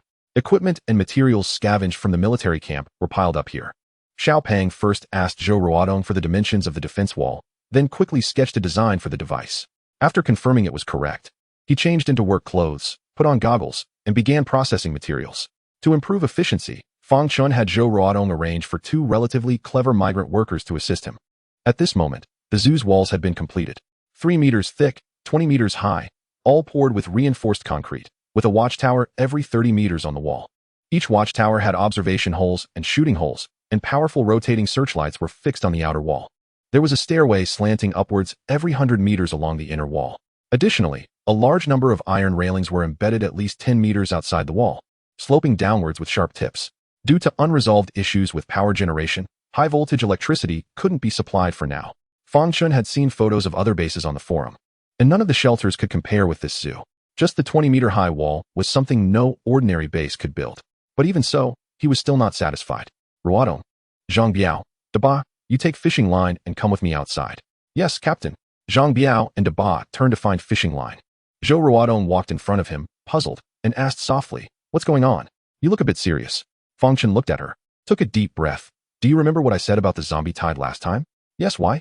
"I just received a text message alert that there will be a zombie tide attack in 3 days. Hiss. Zhou Ruodong gasped in shock, her beautiful eyes filled with horror. She had thought that with the high walls built, their safety was guaranteed, but if a zombie tide occurred, many things would be uncertain. She had heard Fang Chen mention that mutated zombies had already appeared outside. Those zombies were stronger, and they were intelligent. Zhou Ruodong swallowed hard, uncertainly saying, "How could the person who sent you the text know about the zombie tide attacking in 3 days? Could it be a prank? I hope so. But to be safe, we still need to prepare in advance. I've brought back a lot of gunpowder and grenades from outside. They can be set up outside." "Good." Zhou Ruodong stopped asking. Soon, Zhang Biao and Daba brought a bundle of fishing line and scissors. Fang Chen took them outside, waving to release Xiao Jin, Xiongda, and Hu Zi to clear the surrounding zombies. Roar. Hiss. The 3 fierce beasts had not shown up for a long time, and when released now, they were exceptionally excited, killing all the incoming zombies. Fang Chen led the 3 to a position about 100 meters from the wall. In the army, setting up explosives and landmines is a basic skill. As he explained the precautions to them, he demonstrated how to set up a grenade in a corner. The pin on the grenade was tied with transparent fishing line. Once someone touched the fishing line, it would pull the pin down, and it would explode within 3 seconds. This was the simplest method of laying traps. Fang Chen handed over 10 boxes of grenades to Zhang Biao and Dabanya for them to set up. He, on the other hand, took Zhou Ruodong to set up the more powerful explosives, which were far more potent than the grenades and more complex to arrange. He did not trust anyone else to do it. Time passed. By the end of the morning, Zhang Biao and Dabanya had finished laying all the grenades. Fang Chen had also used dozens of boxes to set up traps in every corner around the wall, 100 meters away, to prevent the wandering zombies from triggering them. He made them very discreet. However, if a zombie tide did occur, when countless zombies surged in at once, they would definitely trigger the traps he had set up. "All right, let's go. Gather everyone at the entrance." Yes. Under Zhang Biao and Dabanya's notification, everyone came out in groups. Security guard Old Wu and caretaker Old Li had mostly recovered from their injuries. They were fine as long as they didn't do heavy physical work. Fang Chen looked at the crowd in front of him. Among them were Zhou Ruodong's engineering team, the followers led by Pu Er, and the security guards, caretakers, and cooks from the zoo. Chen Xiaoyang, Li Mimi, Yang Mi, Li Yuanling, and Depang were also present. Everyone from the zoo was there except for the busy Depang, Li Mimi's husband, and Professor Hao and his wife. Everyone looked at him with confusion, unsure of what was happening. Fang Chen stepped forward and spoke loudly. "Everyone, you all know what the outside world is like. Although we have tall walls, it doesn't mean we can relax. In the apocalypse, personal strength is also very important. So I have decided to train you over the next 2 days. I will have Ruodong teach you some simple combat techniques. If anyone dares to slack off or learn half-heartedly, I will personally throw them outside." His expression was cold, and his tone was unquestionable. The crowd exchanged glances. Although surprised, no one dared to say anything. Here, he was the king, not to mention being thrown outside. Who would dare to say anything if he killed someone directly? Seeing no one speak, Fang Chen waved his hand and threw out a pile of cold weapons. "Choose your weapons." Everyone gathered around, selecting suitable weapons. "I want this knife. I'll use a gun. This thing can stab from a distance. A sword is cool." Fang Chen ignored them and walked up to Zhou Ruodong, saying, "You'll have to work hard these 2 days. Try to teach some simple and practical techniques. Don't worry. I know my limits." Zhou Ruodong understood his meaning. Time was limited. If too much was taught, they would end up overwhelmed. Simple and practical killing moves were the most suitable for them. Yang Mi stepped forward, biting her lip. "Do I need to learn too, even though I have powers?" "Of course." Fang Chen looked at her slender frame and said sternly, "You need to practice the most. Otherwise, you won't have any strength at all in bed." Yang Mi. Zhou Ruodong. 10 minutes later, everyone stood orderly in the open space, 3 meters apart. Zhou Ruodong stood at the front with a sword, her expression solemn. "Over the next 2 days, we will only practice 3 moves: slash, stab, and block. Don't underestimate these 3 moves. We will learn how to be the most effective and efficient." Chapter 58. Text message comes true. Zombie tide night attack. While Zhou Ruodong was training everyone, Fang Chen climbed the wall to check for oversights. The zoo was too large, and the wall alone was dozens of miles long. Fortunately, it was close to Qingyuan Mountain in the back and adjacent to Chaojiang in the west. Its geographical location could be considered as being close to mountains and water. If a zombie tide really attacked, only the front gate and the east wall needed to be defended heavily. You'll have to work hard. Fang Chen walked to the corner of the front gate and east wall and waved to release Huahua. Huahua's roots hit the ground, immediately breaking through the soil and deeply rooting in, while its vines clung to the walls, forming a large net. The strong and resilient vines could easily strangle ordinary zombies. For now, this was all he could do. Fang Chen sighed and jumped down from the wall. Zhou Ruodong's training continued until evening, and it had yielded some results. A quiet night passed. The next day, after breakfast, everyone returned to the open space. Having grasped the essentials of several moves yesterday, today was mainly for practice. Watching this scene, Fang Chen suddenly felt he could write an apocalypse novel. He had even thought of a title, Drawing My Sword 1,000 Times. I slaughter in a sea of zombies. After a self-deprecating smile, he called the 4 security guards aside, giving each a rifle and 500 rounds of ammunition. After briefly explaining some precautions, he sent them to the wall to practice shooting at the wandering zombies below. Although he had many guns in his space, those people hadn't undergone systematic training. The effects would be poor, and they could easily injure their own. So he decided only to let the 4 security guards use them. That afternoon, the chubby guy excitedly found Fang Chen, holding a metal frame in his arms, and with a clang, placed it on the ground. Big brother, the shooting assistant is ready. Oh, Fang Chen examined it for a moment, but couldn't see anything special about the device.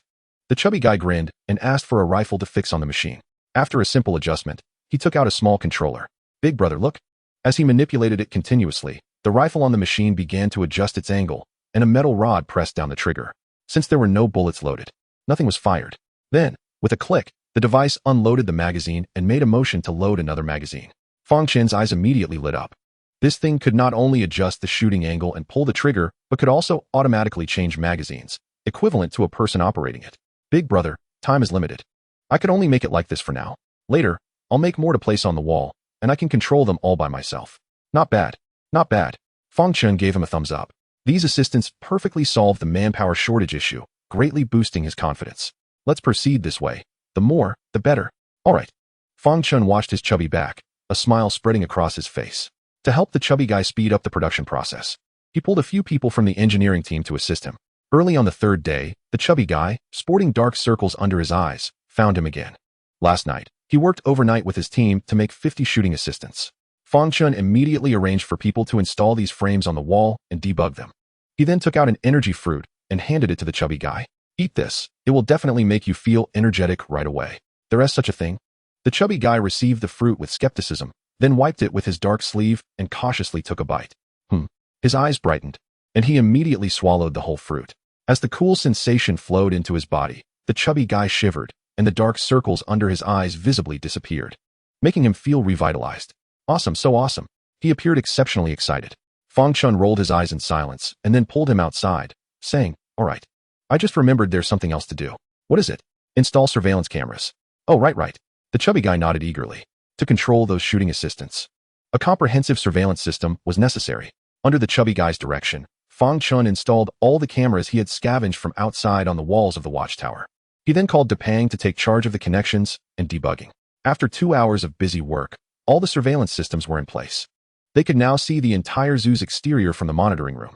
Today, there was no training. Everyone was unusually resting, and weapons were never far from their hands. During lunch, they appeared unusually silent. Over the past 2 days, through Zhou Ruodong's indirect hints, they had basically guessed what would happen next, and their mood was particularly heavy. In the afternoon, Da and Xiao Pang found Fang Chen. Big brother, I discovered a strange phenomenon through the surveillance cameras. What phenomenon? Depang wiped the sweat from his forehead, his voice very serious. It seems that the zombies outside the wall have all disappeared. Let me see. Fang Chen followed them to the monitoring room. Just as Depang said, the zombies that usually roamed the streets were nowhere to be seen. All the streets were eerily quiet. It seems it's true. Fang Chen's expression was grave. Something unusual must be afoot. This is clearly the calm before the storm.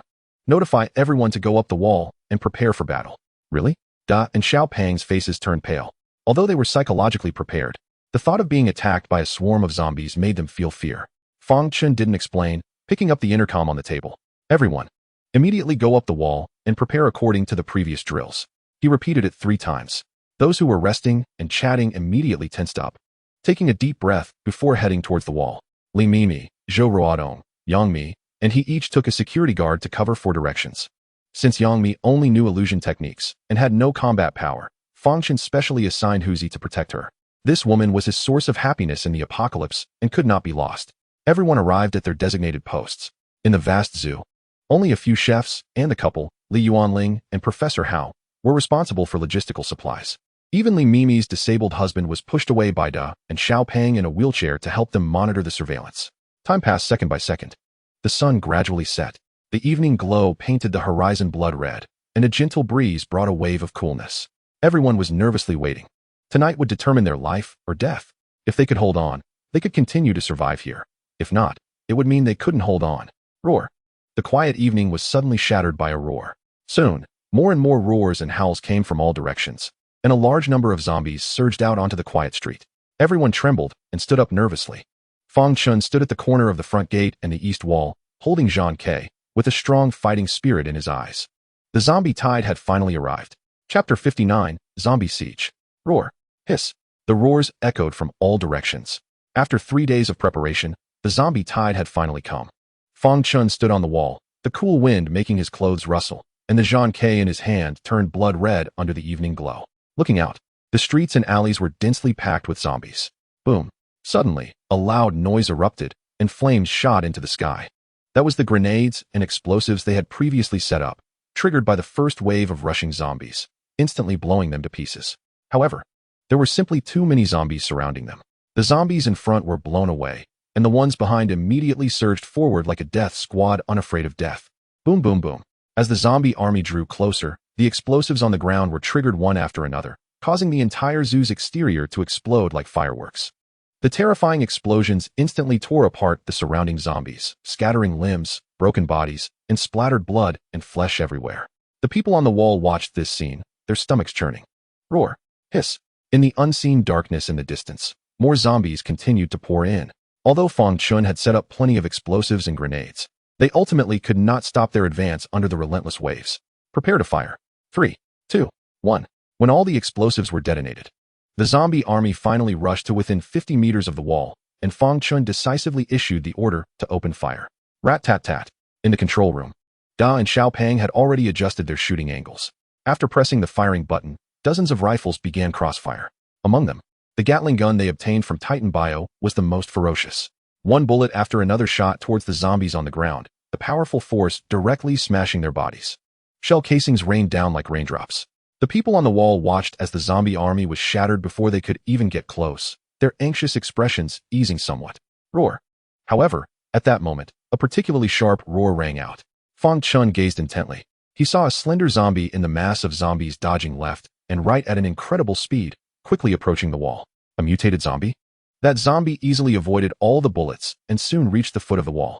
It crouched down to gather strength and then leaped up. This leap was at least 6 or 7 meters high, and as its limbs touched the wall, it pushed off again, reaching the curved spikes above. These sharp spikes did not harm it. Instead, they became a point of leverage for it. Shoot at it. Understood. Zhang Biao, standing beside him, pulled the trigger from a high vantage point. However, that zombie was extremely agile, always managing to evade his aiming point in advance, jumping around on the spikes, getting higher and higher. By the time Zhang Biao emptied his magazine, he hadn't managed to hurt it at all. Seizing this opportunity, it had already leaped onto the wall. Roar. This was a female zombie, letting out an excited shriek as it lunged at Zhang Biao. But at that moment, a figure blocked its path. This is not where you belong. Fang Chen spoke coldly, and the Zhang Ke in his hand slashed like lightning. Roar. The female zombie looked down on his attack, twisting its body and dodging to the side in a manner that defied the laws of physics. However, when she regained her balance, she found that the knife was already waiting for her above her head. She was fast, but Fang Chen was faster. With a swift motion, the knife fell, and the female zombie's head flew off. A look of disbelief filled her eyes. Why was her once proud speed and agility so inadequate before this man? Her headless corpse tilted backward and fell off the wall. Crack. At that moment, Zhang Biao had just reloaded his magazine and was searching around but didn't see the zombie from earlier. Instead, he saw Fang Chen standing in front of him. Captain, that zombie is dead. Hiss. Zhang Biao's mouth dropped open. He hadn't even seen how Fang Chen had made his move, and it was dead? Moreover, if you could kill it, why did you still let me shoot? This was a thought he only dared to voice internally, not truly saying it out loud. Captain, the zombies have reached the wall. Anxious voices came from the intercom. In just a short while, Some zombies had already breached the firepower net and reached the base of the wall. But facing the towering wall that was 20 meters high, they could only roar in anger. However, Fang Chen soon noticed something was off. As more and more zombies surged through, they began to pile up. The zombies in front fell, being trampled by those behind. Indeed, someone was controlling them. Seeing this scene, Fang Chen's suspicions were confirmed. As the thought flashed through his mind, the little one and the golden eagle that had been waiting in the zoo took to the sky under the cover of night. Captain, these things have become sentient. Haven't they? Zhang Biao looked at the ever-growing mountain of zombies below, his voice trembling. Old Master Ru Shuren once said, "Don't fear the number of zombies. Fear zombies with intelligence." In just a short while, several zombie mountains had formed at the base of the wall, and they were getting taller, reaching a height of 10 meters.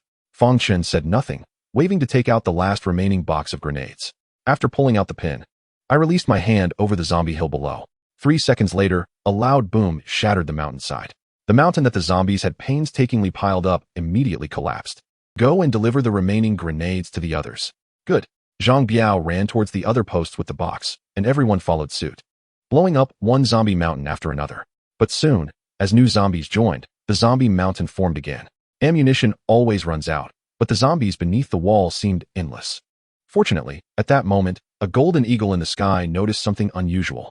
It surveyed the area around the zoo from a bird's-eye view and finally spotted an anomaly in a building cluster 1,000 meters northeast of the zoo. There were no zombies. It was like a splash of ink suddenly leaving a blank space. After confirming the general location, the little one perched on the golden eagle immediately flew over and indeed saw a figure under a tree. A man in a black robe. However, judging by the size, it wasn't the same one as last time. Could these guys be part of an organization? Humph. No matter your origins, you must die today. Even Jesus can't save you. I say. With that, Fang Chen jumped directly off the wall. This scared Zhang Biao beside him, who quickly bent down to look. Fang Chen plummeted like a stone. When he landed on the peak of the zombie hill, he crushed the zombies at the top and then leaped, running down quickly over the bodies of the zombies. In no time, he had burst through the firepower net and arrived among the zombie horde. Roar. Hiss. Fang Chen's appearance was like throwing a piece of raw meat into a piranha swarm. The zombies immediately erupted, roaring as they charged at him. Roar. Fang Chen remained unafraid, slaying several zombies before releasing Little Gold and Bear Big. The two fierce beasts became like giant meat grinders, instantly causing massive casualties. He originally intended to use himself as bait to relieve the pressure on the wall behind him. However, the zombies in the distance ignored him and continued to assault the firepower net, joining the zombie mountain. The zombie mountain grew taller. With Fang Chen, the mainstay, gone from the wall, everyone immediately fell into chaos. Luckily, at that moment, Hua finally made a move, extending countless vines along the wall, ensnaring and strangling the zombies. Its intervention greatly slowed the growth of the zombie mountain. At this moment, Fang Chen had already charged 300 meters away, getting closer to the position of the man in the black robe. Capture the leader first. He knew that the black-robed man could not move while controlling the zombies. Chapter 60. Soldiers from the underworld. Detected 1 crystal core extract. Detected 1 crystal core extract. Tonight was a dangerous night, but also a night of great harvest. Fang Chen did not check the attribute panel, but he could guess that the number in the crystal core section was skyrocketing. He had no time to care about these things. At this moment, he had sprinted 600 meters away, leaving only a third of the distance to the black-robed man. The other party seemed to have sensed his intention, controlling a large number of zombies to charge at him. Humph. Fang Chen snorted coldly. Little Gold and Bear Big beside him were not easy prey, especially the more than 10-meter-tall Little Gold, wielding a metal rod, could smash dozens of zombies with a single blow. Wherever they passed, the ground was littered with severed limbs and broken bodies. Roar. When he was less than 100 meters from the black-robed man, several deafening roars erupted. Fang Chen noticed that the surrounding zombies displayed fear, their movements becoming stiff, as if a flock of sheep had encountered a fierce tiger. Following that, several strong, bloody scents wafted towards him. So many mutated zombies? Even Fang Chen was taken aback. Mutated zombies were rarely seen, and he didn't expect so many to appear this time. Great. Excitement showed in his eyes. When beast pets reach a certain level, they need red crystal cores to evolve again, and he had been worried about finding mutated zombies. Now the opportunity had come. Little Gold, Bear Big. Your chance to evolve has arrived. Kill. Roar. Hiss. The two beast pets pounded their chests and opened their bloody mouths, letting out excited roars, their fierce aura sweeping out as if declaring war. Roar. Hiss. There were no less than 7. Among them was a large mutated zombie wild boar with menacing tusks, red eyes, and its flesh bulging like iron lumps. On the back of the zombie wild boar sat a strange bird. The bird had 2 heads, its claws covered in flesh tumors, and many feathers had fallen off, revealing its bright red body. Roar! Bear Big roared and charged straight for the zombie wild boar. The other 5 mutated zombies also moved at once, including the zombie bird, which flapped its wings and circled above everyone's heads. Little Gold leaped high and smashed down on a male zombie. That male zombie was incredibly muscular, with white bones attached to its skin. But faced with Little Gold's metal rod, it didn't dodge or evade, swinging its fist to fight back. Seeking death, Fang Chen sneered. He could tell that this zombie was a powerhouse type, but in front of Little Gold, it was no different from dough. Thud. Sure enough, Little Gold's iron rod instantly smashed its arm, then decisively crushed its head and body into mush. Roar. Little Gold roared. Is that it? Hiss. Meanwhile, Bear Big had also knocked the zombie wild boar over and opened its bloody mouth to bite down on its neck, blood gushing forth. Thud. With a fierce tear, a grotesque wild boar head was instantly ripped off, and the massive body struggled a few times before going still. In the blink of an eye, 2 of the 7 mutated zombies had been killed, and they were the strongest ones. Fang Chen naturally did not hold back, wielding the slaughtering sparrow and charging at the other zombies. Squeak. At that moment, the strange bird circling above suddenly let out a sharp cry, and a large group of strange birds flew in from all directions. Huh. Fang Chen swung his sword, slicing down 2 strange birds. Only then did he see clearly that they were actually zombie bats, and they had also mutated, becoming larger with sharper teeth and claws. Squeak. Squeak. The zombie bats flew in from all directions, launching an attack on him and the 2 beast pets. At the same time, the remaining 4 mutated zombies seized the opportunity to charge at him. It must be said that these zombie bats indeed caused Fang Chen considerable trouble, leaving him flustered and nearly ambushed by the mutated zombies. Caw. Fortunately, at this moment, his aerial support arrived. The golden eagle dove down rapidly, instantly scattering the formation of the zombie bats, its hard and massive body crashing into the flock. With a flap of its wings, it immediately smashed a large number of zombie bats to death. Now it's your turn. Fang Chen roared angrily, unleashing his most terrifying speed and power. A mutated zombie that was slow to dodge was instantly cut in half by him, and then he stomped down, crushing its head. Another mutated zombie's body began to turn transparent, like a ghost blending into the night. It planned to ambush him. However, Fang Chen gave it no chance. Taking advantage of the fact that it had just become invisible and had not moved too far, he suddenly opened his mouth and roared. Roar. Tiger's skill, tiger's roar. The terrifying sound wave instantly turned the zombie's bats in front of him into a mist of blood, the concrete on the ground reduced to powder, and the invisible zombie was forced out. In the next moment, Fang Chen disappeared from his original spot, and the slaughtering sparrow had already struck. Another head flew high into the air. Roar. Little Gold smashed the last 2 mutated zombies to death with 2 powerful blows. The initial strange bird screamed as it attempted to escape, but was caught by the golden eagle's claw, torn in half midair. In less than 3 minutes, all 7 mutated zombies had perished. Fang Chen didn't have time to catch his breath and rushed towards the group of buildings ahead. The little one had already scouted the terrain and found no traps. At this moment, the surrounding zombies suddenly froze in place, then wandered around in confusion. Fang Chen knew that the man in the black robe was preparing to escape. Unfortunately, with the little one tailing him, there was no way he could get away. Fang Chen put away Xiao Jin and Xiongda, then leaped several meters high, being accurately caught by the golden eagle, which carried him in the direction the black-robed man was fleeing. You won't escape. The golden eagle shot forward like an arrow, catching up to the target in less than a minute. In the night, a fat man in a black robe was hurriedly fleeing on an ugly zombie horse. Sensing the presence of the golden eagle, he quickly darted into an alley, hoping to shake them off by using the narrow and chaotic space. Humph. Fang Chen snorted coldly and waved his hand to release the loach. The loach shrank rapidly upon landing, reaching a length of over 3 meters, and quickly pursued the black-robed man. Minutes later, he found himself cornered in a dead end. The loach returned to its full size, its massive body nearly filling the alley behind, its triangular head raised high, coldly staring at him. At that moment, Fang Chen also jumped down from the air. Why aren't you running now? Who are you? A hoarse and awkward voice came from under the black robe, sounding quite uncomfortable. Fang Chen slowly approached and coldly said, That should be my question for you. Tell me who you are. Why did you attack me? What organization do you belong to? I might consider letting you go. Humph. The Een soldiers never betray the underworld. As soon as he finished speaking, the black-robed man suddenly pulled out a dagger and stabbed it fiercely into his heart. Damn it. Fang Chen rushed forward in an instant, wanting to knock the dagger from his hand, but he was still a step too late. As blood gushed out, the black-robed man slowly fell to the ground. I'll wait for you in the underworld. By the time Fang Chen arrived, he had already lost his breath. Fang Chen tore off his hood and saw a face devoid of color but darkened. The dagger was poisoned. Soldiers? The underworld? What kind of organization is this? Fang Chen's expression fluctuated. He truly didn't expect this guy to be so ruthless, choosing to commit suicide rather than be interrogated by him.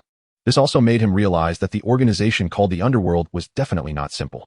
With a swift motion, he slashed at the escaping zombie horse, killing it. Detected 1 crystal core. Do you want to extract it? Extract. Chapter 61. Fang Chen. I'm going to do a live food broadcast for everyone. After killing the mutated zombie horse, Fang Chen stored the black-robed man's corpse and rode the golden eagle towards the zoo. On the way, he saw a large number of zombies wandering below. Soon, he landed on the wall. In a 100-meter radius at the corner of the wall, countless zombie corpses were piled together, conservatively estimating at least tens of thousands had died. The people on the wall were sitting on the ground, still shaken. Fang Chen noticed that there were a dozen zombie corpses on the wall, clearly indicating that they had climbed up by stacking zombie bodies. Fortunately, he had killed the black-robed man in time. Otherwise, the consequences would have been unimaginable. Everyone, the tide of zombies has passed. We have won. Fang Chen knew that this was what everyone wanted to hear the most right now. Sure enough, as soon as he said this, everyone showed ecstatic expressions. With some even crying tears of joy. After surviving the disaster, they were alive. Alive. Ha ha. I didn't die, nor did I turn into a zombie. Long live, we're alive. Exhausted people suddenly found strength, cheering and hugging each other while crying. In the distance, Yang Mi approached him with Tiger, her little face tear-stained. I thought I would become one of those zombies. Then you must be the most beautiful one. Fang Chen comforted her. Yang Mi rolled her eyes, indicating that if he could talk, he should say a few more words. After the brief celebration, everyone began to clear the bodies on the wall and clean up the battlefield. With nothing to do, he opened his phone forum to see if there were any new updates, only to quickly find that the entire forum was in an uproar. Originally, the hottest posts were about him and Titan biology. Now, a flood of new threads had emerged. Fang Chen randomly clicked one to enter. The post contained a video showing a dense swarm of zombies attacking a large factory shelter. The video was shaky, but it was still clear that the zombie horde had broken through the walls, with explosions heard inside and desperate screams from humans. By the end of the video, the entire factory had fallen. Base 306?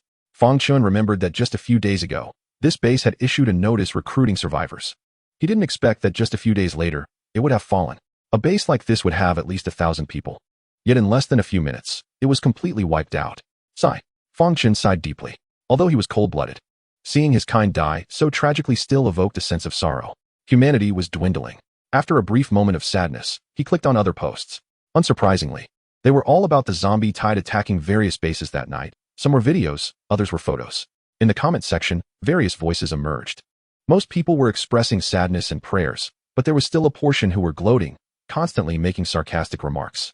Faced with the criticism from others, they not only showed no remorse but seemed quite pleased with themselves. It seemed they enjoyed the feeling of being scorned by everyone. These beasts deserve to die? Fang Chen cursed, throwing his phone onto the desk. The casualties at various bases were heavy, and only a few could truly survive. Results would naturally emerge after some time. His only confusion now was why the Underworld organization would launch a zombie tide to attack various bases. What benefit would it bring them if humanity was exterminated? At this moment, Fang Chen's mind was filled with doubts, so he picked up his phone and opened that mysterious text message once again. He had carefully observed the content of the posts, discovering that these bases had no prior knowledge of the impending attack and were caught off guard. This meant that he was the only one who had received the warning from the mysterious text. He began to edit a message, first expressing his gratitude, then politely inquiring why the other party had helped him. He also indicated that he wanted to repay their assistance, offering supplies, medicines, or weapons. Truly mysterious. Fang Chen rubbed his temples, feeling helpless. He turned and walked to the window, seeing that everyone had finished cleaning the battlefield, with a few remaining on watch while the others left to rest. Fang Chen waved his hand to bring Tiger into the beast space, then handed her a glass of red wine. You've worked hard. Fortunately, I didn't do much, Yang Mi said somewhat shyly, as her abilities were not very effective against ordinary zombies. Fang Chen smiled and patted her head, seriously saying, I was just saying that casually, don't take it to heart. Yang Mi rolled her eyes. All right, go take a shower, let's rest early today. Okay. After a glass of red wine, Yang Mi's little face was slightly flushed. After greeting him, she walked into the bathroom. Meanwhile, Fang Chen picked up the intercom and called for Zhou Ruotong. He had been living with Yang Mi these past few days, neglecting her a bit. Soon, Zhou Ruotong, freshly bathed, knocked on the door and walked in, looking at him in confusion. You called me so late, is there something wrong? Of course. Fang Chen took her hand and smiled. I want to see if your abilities have improved and to what extent. Huh. Zhou Ruodong was taken aback for a moment. Checking her abilities in the middle of the night? How do you plan to check? Well, on the bed. Zhou Ruodong. Fang Chen grinned mischievously, scooped her up, and tossed her onto the big bed in the bedroom, quickly shedding his clothes. You don't. Let me see how much you've improved. Fang Chen pounced. Zhou Ruodong's little face turned red, and after a symbolic struggle, she stopped resisting. A few minutes later, Yangmi pushed open the bathroom door and walked out. Upon suddenly seeing the two on the bed, she froze in place. Ah, Zhou Ruodong exclaimed, not expecting there to be someone inside. Fang Chen chuckled, and as the two women stared at each other, he pulled Yangmi onto the bed and then ripped off her bathrobe. It's better to come early than to come just in time. The more, the merrier. Oh no, you're so bad. No. Yangmi and Zhou Ruodong tried to struggle and run away, but were firmly held down by Fang Chen. Soon, their moans began to sound one after another. Fang Chen fought against two, showing no signs of losing. On the second floor of the office building, Li Yuanling was gearing up to confront Fang Chen. But as soon as she reached the staircase, she heard the two women's cries from above. She froze for a moment, her face turning red, and her heart raced. TSK. Shameless. Blushing, she turned and ran downstairs. The next morning, Fang Chen woke up in bed, looking at the still sleeping Yangmi and Zhou Ruodong on either side of him. A slight smile on his face. The apocalypse is truly wonderful. He sat up with a wicked grin and picked up his phone from the bedside to check the forum. Just as he expected, most of the bases had fallen to the zombie tide attack last night, with only a few escaping disaster. Among the survivors in the bases, many had died, some had turned into zombies, and only a small portion had survived. At this moment, Titan Biotech suddenly posted a short essay. The gist of the content was to inform everyone that the actions Titan Biotech had taken before were in response to such situations, hoping to gain the understanding and support of the survivors. Then there were various sob stories, sympathy-seeking, and slogans, as if they were the saviors of the apocalypse. The hope of humanity. To curry favor with Titan Biotech, the brainless survivors immediately turned their anger towards Fang Chen, and in no time, a flood of private messages cursing him came pouring in. Fang Chen's face turned ashen. He got up and went to his desk, waving his hand to take out a large amount of food and cooking utensils. Top-quality Kobe beef, $1 million Romani cani, fruit salad, Australian lobsters as big as an arm, and king crabs the size of a basin. Once all the ingredients were prepared, he propped up his phone. You forced me to do this, so don't blame me. He opened the live broadcast function on the forum and began to organize the cooking utensils. By the time everything was ready, tens of thousands of survivors had already flooded into the live stream, and the barrage of comments cursing him flew by quickly. This guy still dares to go live? Humph, he must be preparing to publicly apologize to Titan Biotech. We will never forgive him, this scum. Guys, why can he go live? The Emperor of the Apocalypse is quite handsome, huh? He cleared his throat and took the initiative to greet everyone. Hello everyone, I am Sure Hao. That's right. I killed the superhumans of Titan Biotech and young Master Meng. I know many of you are cursing me, but I have a big heart and one T hold it against you. Instead, I plan to repay kindness with kindness. Instantly, countless question marks appeared in the live stream's comments. Has this guy gone crazy? What is going on? ISNT he supposed to apologize to Titan Biotech? Just trying to attract attention. Why ISNT he getting bitten by zombies? Just looking at his face is disgusting. Look at the table. Finally, someone with sharp eyes noticed the various ingredients on his table. In an instant, the live stream's comments exploded again. Seeing that the mood had been sufficiently stirred, Fang Chen adjusted the angle of his phone to focus on the preheated nonstick pan on the induction cooker. I know everyone is having a tough time in the apocalypse. Not only are you lacking clothing and food, but you also have to be wary of zombies. So to add a bit of fun to everyone's lives, I decided to do a cooking broadcast for you all. Family, let us see how my steak cooking skills are. As he spoke, Fang Chen picked up a piece of Kobe beef and tossed it into the pan. Sizzle. The fat on the steak made a sizzling sound upon contact with the bottom of the pan. The survivors in the live stream seemed to smell the meat aroma from the melting fat through the screen and couldn't help but swallow hard. My God, how can his life be so extravagant? He actually has an electric skillet for cooking steak? Does anyone know which base he is in? It's good enough to have internet, but he even has fresh steak to eat? I want to go too. The comments were filled with various questions and confusion. In the apocalypse, finding a power source to keep the phone online was already a huge challenge, yet Fang Chen could still use an induction cooker? Having fresh steak meant that there was plenty of electricity. Oh no, I burned it. What a pity. Fang Chen deliberately shouted, then picked up the steak and threw it into the trash can in front of countless survivors in the live stream. This action instantly ignited everyone's emotions. What the hell? He threw the steak away? This wasteful brat, that was top quality Kobe beef, and he just tossed it. I'm so angry. Chapter 62, The The frustrated survivors in the live stream. In the live stream comments, everyone was cursing Fang Chen. You have to understand that this is the apocalypse. And many people have starved to death rather than being bitten by zombies in this past month. Forget about burnt steak. They would devour raw beef. All right. It's just Kobe beef. I still have plenty. From a place out of the camera's view. Fang Chen waved his hand again to take out a box and placed it on the table to attract everyone's attention, ignoring the jealousy and curses in the comments. He opened another box to continue cooking. While waiting for it to heat up, he started cutting fruits. I really dislike eating the tips of bananas. In front of everyone. Fang Chen threw a small piece of banana tip into the trash can. Then he took a big apple, peeled it with a few strokes, and also discarded the leftover white apple core. Next, he only kept the best parts of the other fruits, discarding the rest. The theme was luxury. At this time, the number of people in the live stream had reached nearly 100,000. This actually surprised Fang Chen. It had been so long into the apocalypse. Yet there were still so many survivors. It seemed he had underestimated everyone's survival ability. Don't throw it away. Please don't throw it away. Damn. Quickly tell me which gathering place you are in. I'd rush over even if it meant being bitten by zombies. The bread in my hand instantly doesn't taste good anymore. Emperor of the Apocalypse. I know I was wrong. Please tell me where you are. Can I have the apple peels? The comments were filled with all sorts of voices. But whether it was cursing or flattering or other sarcastic remarks, they all carried the same sour taste. Oh no, the steak is done. Fang Chen placed the steak on a plate, added some garnishes. Then tied a white napkin around his neck, picked up the knife and fork, and cut a piece. The taste is really good. Very tender. He set down the knife and fork, took a glass of the decanted Roman e-Condi, elegantly swirled it in front of the camera, then took a small sip. Not bad, not bad. After finishing a piece of steak, he elegantly wiped his mouth, then picked up a live Australian lobster to show it in front of the camera. How should I eat this? Let us bake it. Oh no, this king crab is really big. Let us steam it.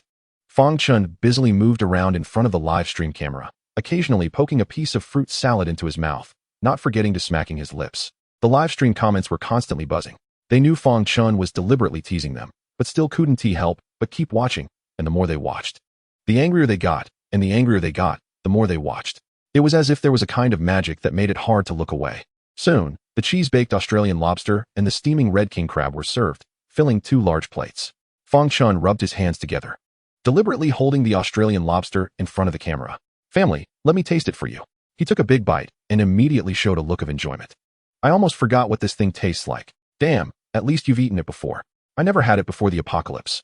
I saved up some money. And now it's all worthless paper. Let us have a moment of silence for the brother upstairs. This is harder to bear than being killed. Fang Chen raised the corners of his mouth. He had already sensed the despair and breakdown of those guys through the barrage, feeling secretly pleased. You little brats. Let us see you curse me on the forum. What flavor is this? So fragrant. Are you cooking? Just then, lazy voices of Yang Mi and Zhou Ruodong came from the bedroom. After last night's joint battle, the relationship between the 2 women had improved significantly, and they were no longer as unfamiliar as before. The bedroom door was pushed open, and the 2 women in pajamas walked out. Fang Chen's eyes suddenly lit up upon seeing them, waving his hands at them. Come, I made breakfast for you. Wow, such a sumptuous meal so early. They looked at the food, which seemed quite nice. The 2 women didn't know he was live streaming, and after hearing this, they walked to the table.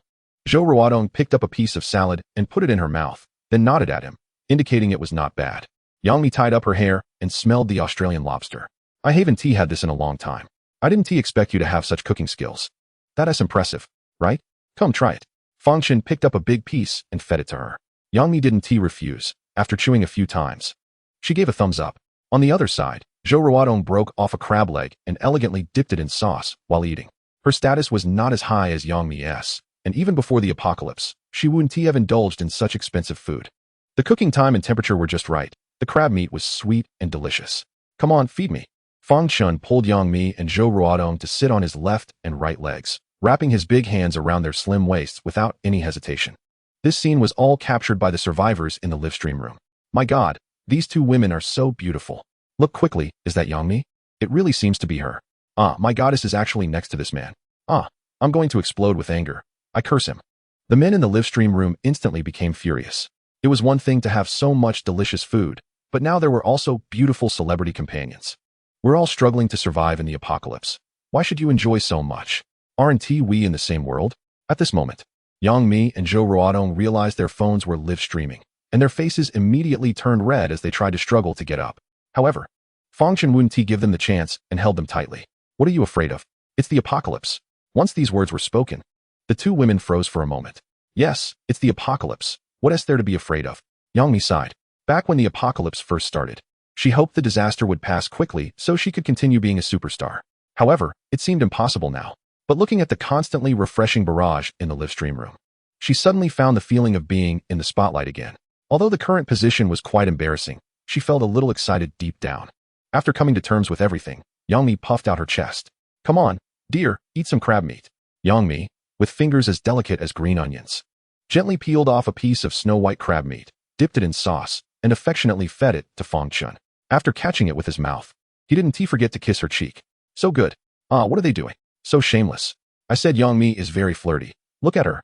Serving that man so happily. I admit, I'm jealous. The other woman is not bad either. She is quite big. The barrage was still rapidly scrolling. But unfortunately, Fang Chen had no time to watch. With Yang Mi as an example, Zhou Ruodong couldn't struggle anymore. She could only eat breakfast while feeding Fang Chen, letting him take advantage of her a bit. Fang Chen stood up and looked at the camera. Sorry, everyone. I have urgent matters to discuss with these two beauties. So let us end today's eating broadcast here. See you next time. Bye. With that, he pulled Yang Mi and Zhou Ruodong toward the bedroom, slamming the door shut. The live stream on the phone didn't turn off, still aimed at the unfinished delicious food. After the broadcast ended, they ran to the forum, where Fang Chen was subjected to unprecedented cursing and condemnation. In just an hour, the comments cursing him reached over 1 million. Naturally, Yang Mi was also scorned. Unfortunately, neither Fang Chen nor Yang Mi cared about this, as they had more important things to do at the moment. 2 hours later, Fang Chen walked out of the bedroom again. To his surprise, there were still over 1,000 people in the live stream room. He smiled faintly and closed the live stream. You can't torment people all day. It should be a slow burn. The dream of being an internet celebrity before the apocalypse. He planned to realize it in the apocalypse. Sitting on the sofa, Fang Chen brought up his attribute panel. Name, Fang Chen. Level, Beast Space, 5,000 square meters. Contract scrolls, 3. Crystal core count, basic crystal core, 21, 417, red crystal core, 14. Number of beast pets, 7. Copy time, 10 minutes. Good gracious, he actually gained over 20,000 crystal cores last night. Terrifying. Let us evolve Xiongda, Huzi, Dapeng, and Xiaolan. Fang Chen waved his hand grandly. Ding, evolution begins. In his beast space, several fierce beasts underwent changes one after another. Roar, chirp, Xiongda, Huzi, and Dapeng all grew in size, their internal vitality becoming more vigorous, and a wild aura filled the air. Although they were still not as strong as Xiaojin, they were definitely powerful beasts. Before evolution, its venom could easily kill a level X superpower user. Now at level X, killing a level X superpower user was no problem. As the evolution completed, Fang Chen saw their attribute panels. Biological species, Earth Song Bear, level. Specialty, strength, defense. Skill, 10-fold defense. Stamina, 10. Evolution required, 10 red crystal cores. Biological species, saber-toothed tiger, level. Specialty, agility, ripping. Skill, tiger roar. Stamina, 10. Evolution required, 10 red crystal cores. Biological species, extreme golden eagle, level. Specialty, speed, vision. Skill, precise locking. Stamina, 10. Evolution required, 10 red crystal cores, level. Specialty, venom. Skill, lethal poison mist. Stamina, 10. Evolution required, 10 red crystal cores. With the increase in level, their overall strength improved significantly, especially Xiongda, whose defense reached 10-fold. Ding, evolution successful. Reward, 240 strands of vitality power for the host. Chapter 63, Universal Currency in the Apocalypse, Crystal Cores. As a large amount of vitality power surged into his body, Fang Chen experienced a comprehensive enhancement, but unfortunately, it still wasn't enough to break through the third life shackles. His level was probably in the mid to late stage of level. Fang Chen once again felt the immense power within him. Even a random punch created a wind-breaking sound, immensely powerful. After the evolution, he left the office. It was close to noon, and a few chefs in the cafeteria were busy to celebrate successfully fending off the zombie tide last night. Fang Chen instructed the cafeteria to set up several banquet tables today so everyone could enjoy themselves. The warehouse and his beast space have enough food to last for years, so there's no need to worry about waste. Before long, plates of delicious dishes were served on the dining table. Fang Chen didn't hesitate to bring out several boxes of white liquor and chilled beer. Everyone, you've worked hard. Today, eat and drink to your heart's content. Long live Team Fang. Yay. The crowd cheered excitedly, and the lively atmosphere was far from what one would expect in a post-apocalyptic world. Fang Chen felt a bit regretful. Had he known everyone would react so strongly, he should have started a live stream earlier, making those survivors envious. However, he quickly thought of a way to remedy the situation. Everyone, the dishes aren't all served yet, so let's have some entertainment first. Each person gets a pack of cigarettes as chips, but I must say beforehand, smoking is prohibited here. If you want to smoke, go outside. As he spoke, he tossed out several decks of playing cards, for mahjong tables, and a few boxes of cigarettes, then quickly took out his phone and started recording. Oh my god. I haven't played mahjong in ages. Cigarettes, I couldn't afford them before the apocalypse, but now I can. Come on, let's play a few rounds. Several old smokers shouted excitedly, rushing over to open the boxes, each happily grabbing a pack. The others gathered around the mahjong tables, using cigarettes as currency. Those who didn't know how to play mahjong picked up cards and began playing do di ju. For a moment, the entire cafeteria was incredibly lively. Beside them were tables filled with delicious food, and the whole process was recorded by Fang and then posted on the forum. As expected, the forum, which had just calmed down, erupted again. Those survivors hadn't even recovered from the previous live stream, and now they saw so many people eating, drinking, smoking, and playing cards. Their fragile hearts were once again tightly gripped. Damn, this is even livelier than a feast back home. Do they eat this lavishly every day? Brother how? Uncle how? Father how? Ancestor how? Please tell me where you are. I'll come right now. Even zombies can't stop me. I swear. Everyone else is starving. Why are you eating so well? Exactly, send some to us. The comment section was filled with all kinds of remarks. Some even shared pictures of their usual meals, with moldy bread that they had to ration. After successfully stirring up a wave of hatred, Fang Chen finally exited the forum satisfied. He then found the chubby guy who was watching others play cards. What's up, brother? Well, we used up too much ammunition last night. If another wave of zombies like that happens, we probably won't have enough. So I was thinking, you want me to make bullets? Smart. The chubby guy chuckled, patting his chest. Brother, making bullets is easy, but I need a lot of materials and equipment. Fang Chen nodded. That's not a problem. I'll bring nearby chemical plants, fertilizer factories, and precision machinery workshops to you. The chubby guy silently gave a thumbs up upon hearing this. Brother, you're awesome. After sending the chubby guy off, Fang Chen found Zhou Ruodong and told her that he planned to build a few large grain storage facilities and warehouses. Additionally, if there was spare time, it would be best to build a swimming pool, a game room, and an esports room as entertainment venues. Zhou Ruodong looked at him with a strange expression. Are we really in a post-apocalyptic world? This is called a balance of work and rest, Fang Chen explained with a smile. The more it's the apocalypse, the more everyone is on edge, so we need relaxation and entertainment, understand? Got it. Zhou Ruodong took note of this. The building materials Fang Chen scavenged last time only used 1/10 for the walls, enough for their needs. Another hour passed, and the chefs finally served the last dish. Most others were drinking chilled beer. For a moment, cups were raised and laughter echoed, as people quickly became familiar with each other at the dining table. Paul approached Fang Chen with a glass in hand. Messenger, thank you for leading us to Eden and saving us from peril. I toast to you. What a $1 store. This is just a zoo, Fang Chen explained with a laugh. However, Paul disagreed, still holding to his view. Messenger, there is endless food, clean water, loving comrades, adorable animals, beautiful plants, and laughter here. It's just like the description in the Bible. So this is Eden. If you say that. Fang Chen's smile froze, and his expression turned strange. Looking at it this way, it does resemble the $1 store he mentioned. Is this a coincidence, or? For a moment, Fang Chen suddenly felt a shiver down his spine. The Eden mentioned in the Bible couldn't really be here, could it? Messenger? Oh, it's nothing, just eat. Fang Chen shook off his wandering thoughts and rejoined the conversation. Yang Mi sat next to him, and as a normally high-profile star, she rarely got to experience the warmth of human life, which felt quite different.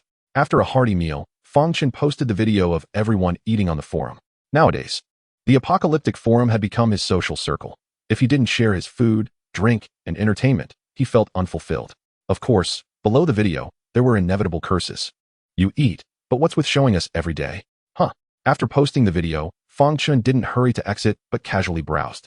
He saw that Titan Biotech had issued another announcement. The notice stated that they were collecting crystals from zombie brains, and if any survivor collected them, they could bring them to the Titan base in exchange for resources. Subsequently, several other surviving bases released similar announcements. All survivors could exchange zombie crystal cores for food, clean water, medicine, energy, and even weapons. In other words, crystal cores had become a universal currency in the apocalypse. Survivors weren't foolish. Major bases were willing to exchange supplies for crystal cores, clearly indicating that these things had value. Many were asking Titan Biotech what the crystal cores were used for. Eventually, the Jiangxing base issued another announcement, informing everyone that the zombie crystal cores contain trace amounts of evolution factors. Extracting and refining these factors could produce evolution potions.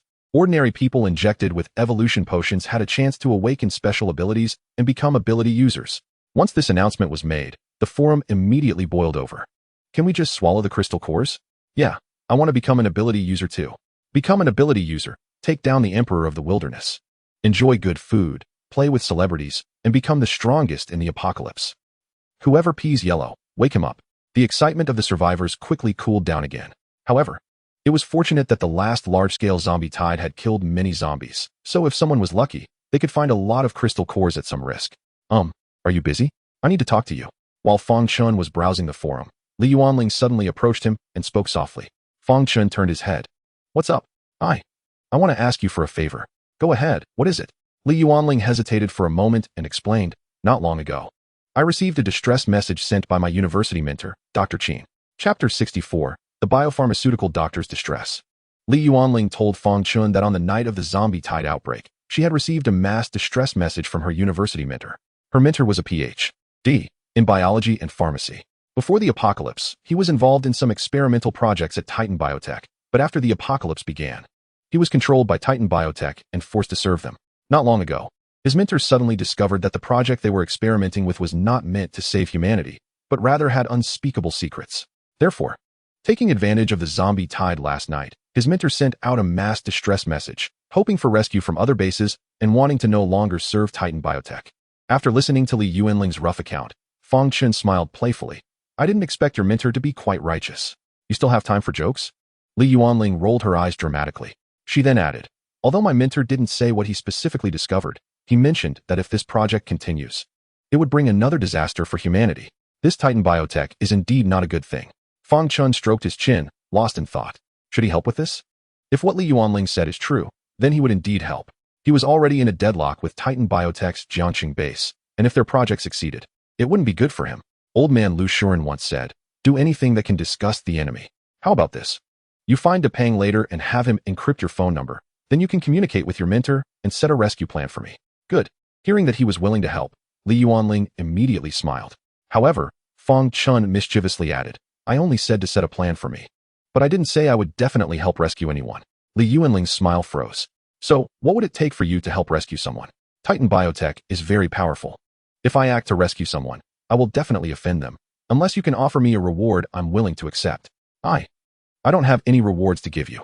Li Yuanling's little face fell. Besides having a bit of medical skills, she didn't have anything of value. Fang Chen looked at her with a playful gaze. After all, she was a college student.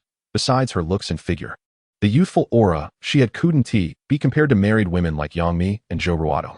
He slightly leaned in and said in a voice only he and Li Yuanling could hear, if you want me to take action, it would have to be unless you. When Li Yuanling heard his latter words, her face instantly turned red.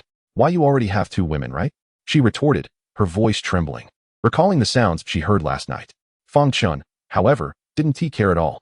So what if I have 2 women? You girls clearly have clothes to wear. Why do you keep buying more? How can that be the same? You scumbag.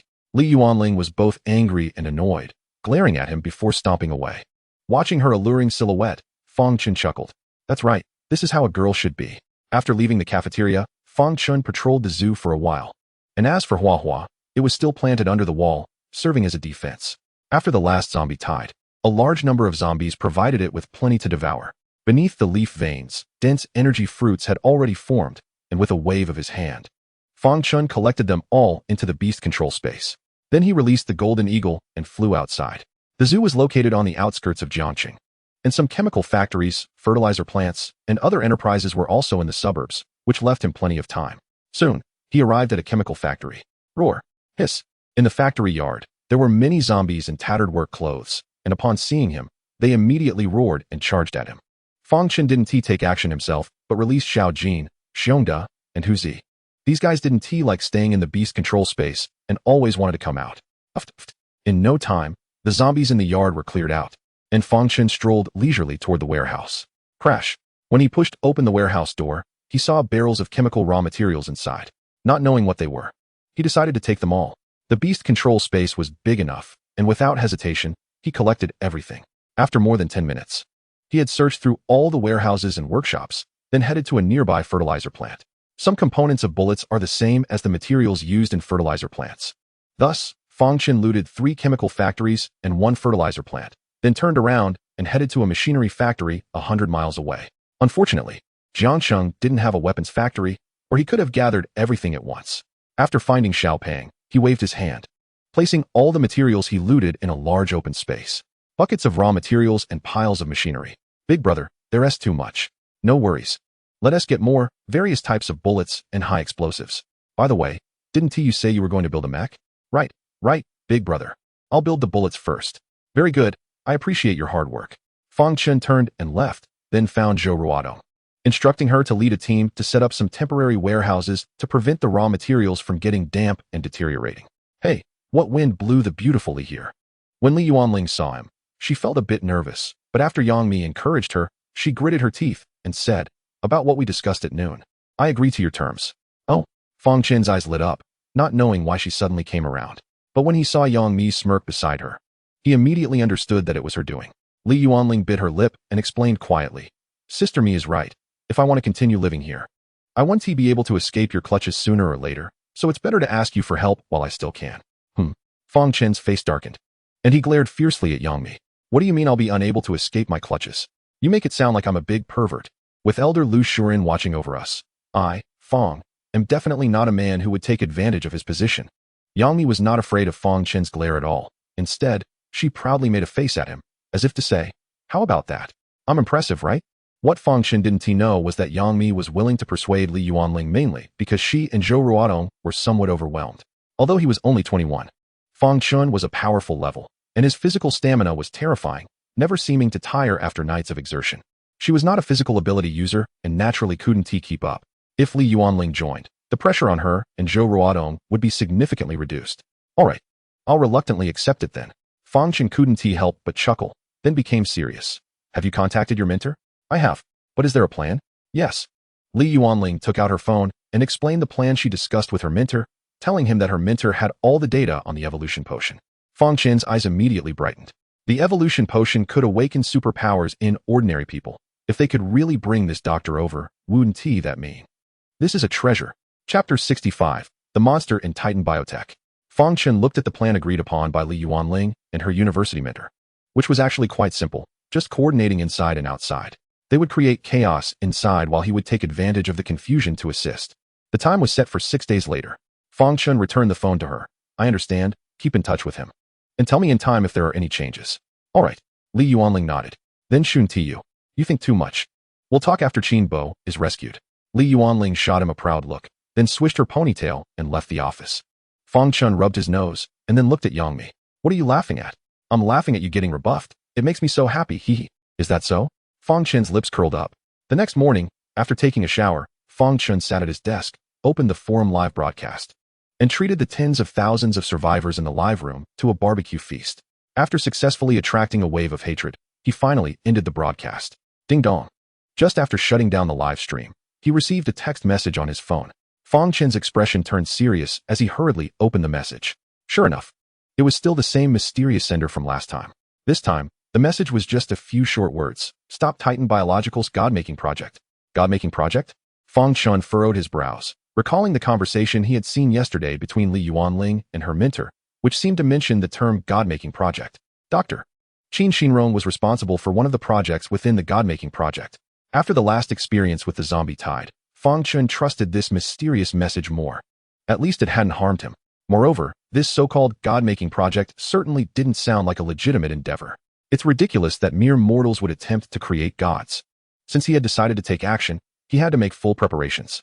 For him, the most effective way to enhance his power was to sign a pet contract. With that thought, he turned and headed to the observation area. Titan Biological's Jiangqing Base, experimental building. A metal door made of alloy was ajar, revealing tidy corridors with 20 square meter rooms on either side. The doors of the rooms were made of bulletproof glass, very sturdy. At that moment, an elderly man with graying hair and wearing a lab coat was recording something in front of a glass door. Inside the room across from him was a double-headed monster. The monster was over 2 meters tall, with bulging tumors on its body and skin that was a dark brown color, with veins protruding, faintly visible, with blood flowing within. Though it had a humanoid shape, It had two heads. Its facial features were twisted and grotesque, and sharp bone spurs grew from its hands, feet, knees, and elbows, with fangs protruding from its mouth. Not only was this one an abomination, but other rooms also contained various monsters. Most of them were humanoid, while a few were of different forms, but without exception, they all looked extremely ugly and fierce. Moreover, they were exceptionally irritable, often slamming their bodies against the glass doors. At that moment, a young man in a lab coat walked up to the elderly man. "Okay, I understand." The young man looked around and then turned sideways, facing away from the camera in the corridor. "Qinbo, I've contacted someone from the Jiangqing base." Qin Shinrong did not look up, continuing to record data while speaking in a low voice. "Are they willing to help?" "Yes, I think they've revealed some of Titan Biological's research content. This project poses a threat to them as well, so they are willing to help us escape." "Did you only contact the Jiangqing base?" "Yes, after all, they are military affiliated. I don't trust people from other bases." "You did well." Qin Shinrong nodded slightly and continued, "I also contacted a former student named Li Yuanling. She said the leader of her base is also willing to help us." Yuanling Jr. Upon hearing the name Li Yuanling, the young man's eyes lit up. Li Yuanling was the campus belle of their medical university, so he was naturally familiar with her.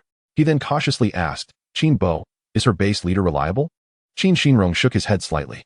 "I don't know, but I believe Xiaoling won't lie to me." "All right. Well, we have to try regardless. Tell them to be extra careful these days, and everything must go according to plan." "Okay." After a brief conversation, the two parted ways and continued recording data.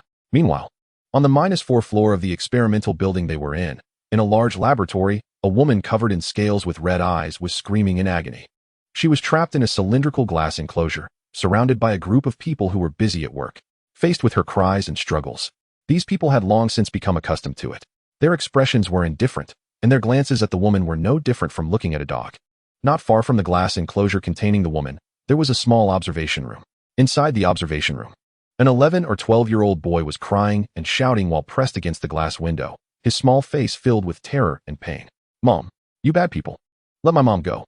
Watching his mother being tortured beyond recognition, the little boy was heartbroken, but unfortunately, he was too weak to do anything. No matter how heart-wrenching his cries were, he received no sympathy from anyone. Outside the laboratory, Meng Xiong, accompanied by a group of people, watched with interest as the mother and son endured torment, a cold smile on his face. "How is the progress?"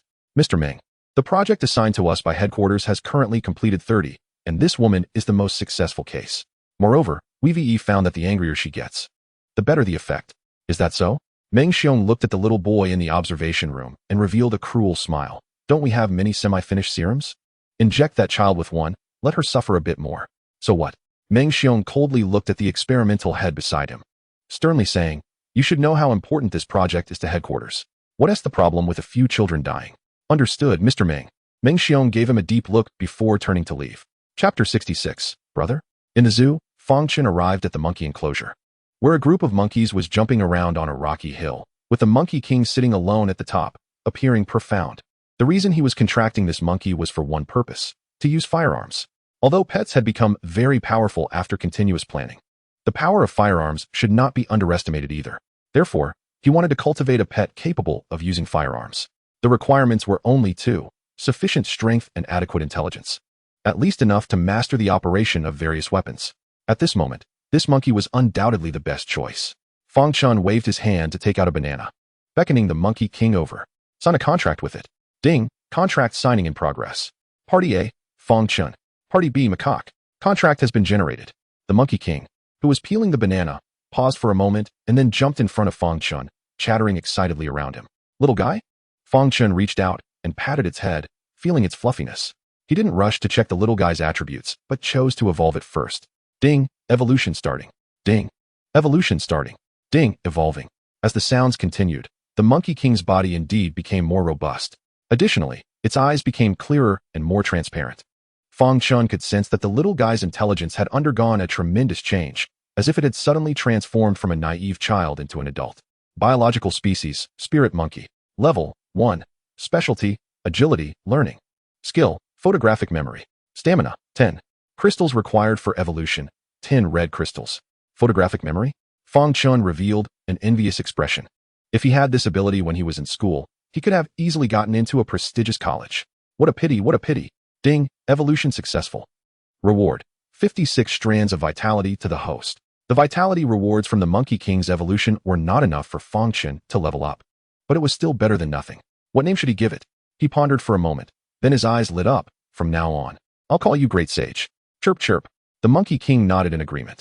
At this moment, it had gained intelligence and could easily understand that this was a very imposing name, so it was naturally willing to accept it, to help it quickly grasp various knowledge. Fang Chen took out a tablet and patiently taught it how to use it, then downloaded various disassembly and usage methods for firearms. Now you can learn from this. If you have any questions, you can also search on it. Chirp chirp.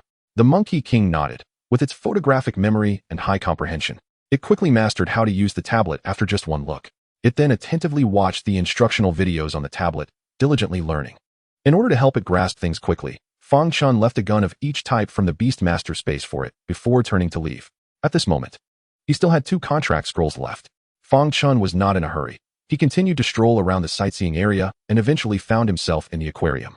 Contracting marine creatures? Let's take a look. He did not disturb the few caretakers and continued to wander. Currently, the great white shark, dolphins, jellyfish, and various fish were not suitable for contracting, as they all lived underwater. Oh, what is this? Fang Chen suddenly stopped in his tracks. In the huge aquarium in front of him, a lizard-like creature was munching on the aquatic plants below. Fang Chen grimaced. This thing looked simply indescribable. Ugly, too ugly. It looked fierce and menacing, yet it was nibbling on underwater grass, and even some small fish dared to tease and bully it. This little creature was so ugly. It must have some extraordinary traits, right? Contract it. Ding, contract signing in progress. Party A, Fang Chen. Party B, Sea Iguana. Contract generated. Similar to the Monkey King earlier, after the contract was successfully signed, Fang Chen directly chose to evolve. After all, he still had more than 20,000 crystal cores left. So he didn't need to feel sorry. Ding, evolution starting. Ding, evolution starting. Ding, evolution starting. As the system's voice continued to sound, the size of the sea iguana rapidly increased, and fortunately, the aquarium in front of him was large enough, so it did not burst. However, Fang Chen's expression became strange. Why does this thing look so much like Godzilla? If you ignore the head, it looks exactly the same. Goodness, I already have King Kong. And now I have a Godzilla? Too bad there's no super evolution. Fang Chen was extremely delighted and then eagerly brought up the attribute panel. Biological species, deep sea giant lizard. Level. Specialty, strength, energy absorption. Skill, unyielding will. Stamina, 10. Evolution requires crystal cores, 10 red crystal cores. After browsing the attribute panel, Fang Chen immediately felt disappointed. He had expected a surprise, but there was none. It was just an ordinary giant beast, not much different from Xiongda and Huzi. It fought fiercely but had no special talents. Sigh, wasted a contract scroll. Fang Chen smiled wryly but quickly reined in his emotions. Regardless, it was still his beast pet. He shouldn't have any thoughts of favoritism. From now on, you shall be called Godzilla. Roar. The deep-sea giant lizard let out a muffled roar, conveying a submissive emotion while also indicating that it was not yet full and wanted to munch on more sea grass. Fang Chen waved his hand, bringing the entire aquarium into the Beastmaster space. Ding, evolution successful. Rewarding host with 56 strands of vitality. Another 56 strands of vitality, and his power improved again. But it was still not enough to break the 4th life shackles. At this moment, he had only 1 contract scroll left. Forget it, let's keep it for now. Fang Chen did not blindly contract again. It would not be too late to use it when needed next time. As he passed by the monkey enclosure, he saw the Monkey King Desheng skillfully assembling a semi-automatic rifle, his movements fluid and seamless. Then he raised the gun, aiming at a female monkey. Of course, it was just an aim. There were no bullets in the gun. Goodness, the learning speed is impressive. Fang Chen happily walked over, and as the thought flashed by, he realized that Desheng had already mastered several models of firearms in such a short time. Whether it was disassembling, assembling, using, or maintaining the principles, he was already proficient. Truly impressive. Fang Chen was very pleased. His goal had been achieved. Who knows, it might surprise him in the future. Chapter 67, Chaos at the Titan Base. For days passed in the blink of an eye. The plan was still progressing in an orderly manner. However, Li Yuanling informed him that Dr. Qin had contacted the Jiangxing base again, and they would cooperate when the time came. Fang Chen had to pang hack into the Jiangxing base's network to see what their secrets were. Big brother, I found out. What did you discover? They are a military established base. I saw in their internal network that they seem to be researching gene warriors. However, it doesn't seem as cruel as Titan biology. It's more of a normal research without human experiments. Military? Fang Chen nodded slightly. No wonder they could survive that tide of corpses. As a former military force, their strike capability was quite terrifying, especially in terms of heavy weapons. I didn't expect the Jiangxing base to also take action against Titan biology. I estimate they must have learned about the god-making plan and are seizing the opportunity to strike. That's good. It can help me share a lot of pressure. After muttering to himself, Fang Chen went to Xiao Pang's mechanical workshop. At this moment, the little fatty was bent over, standing in front of the equipment, seemingly very focused on whatever he was doing. It wasn't until a few minutes later that he noticed Fang Chen's presence. Big brother, what brings you here? I need you to help me craft a set of equipment. What equipment? For the monkeys. Fang Chen waved his hand, releasing the Monkey King to Shang, and then presented his request to Xiao Pang. Time passed. Early on the 6th day, a helicopter took off from the zoo, and besides Fang Chen, there were Yang Mi, Li Mimi, and Zhou Ruodong on board. They all had abilities and could cooperate with him. Titan biology, Jiangxing base. A young man walked over to Qin Xinrong, speaking in a voice only they could hear. Qin Bo, the concentrated agent has been injected into those experimental subjects. It's expected to take effect in about 10 minutes. Qin Xinrong's expression was solemn as he glanced at the other busy experimental personnel and whispered, "Have all our people been notified?" "They've all been notified." "Good. Proceed as planned." "Understood." The young man turned to leave, while Qin Xinrong continued with his tasks. However, the usually composed him had a slight tremor in his palm at this moment, and a look of nervousness flashed in his eyes behind his glasses. Detaching from Titan biology was an extremely risky endeavor. If it failed, he and his students would become the experimental subjects in those observation rooms. 10 minutes later, roar, roar. The previously quiet testing area suddenly erupted with alternating roars. Those experimental subjects seemed to go mad, their veins bulging as they frantically pounded against the glass doors in front of them.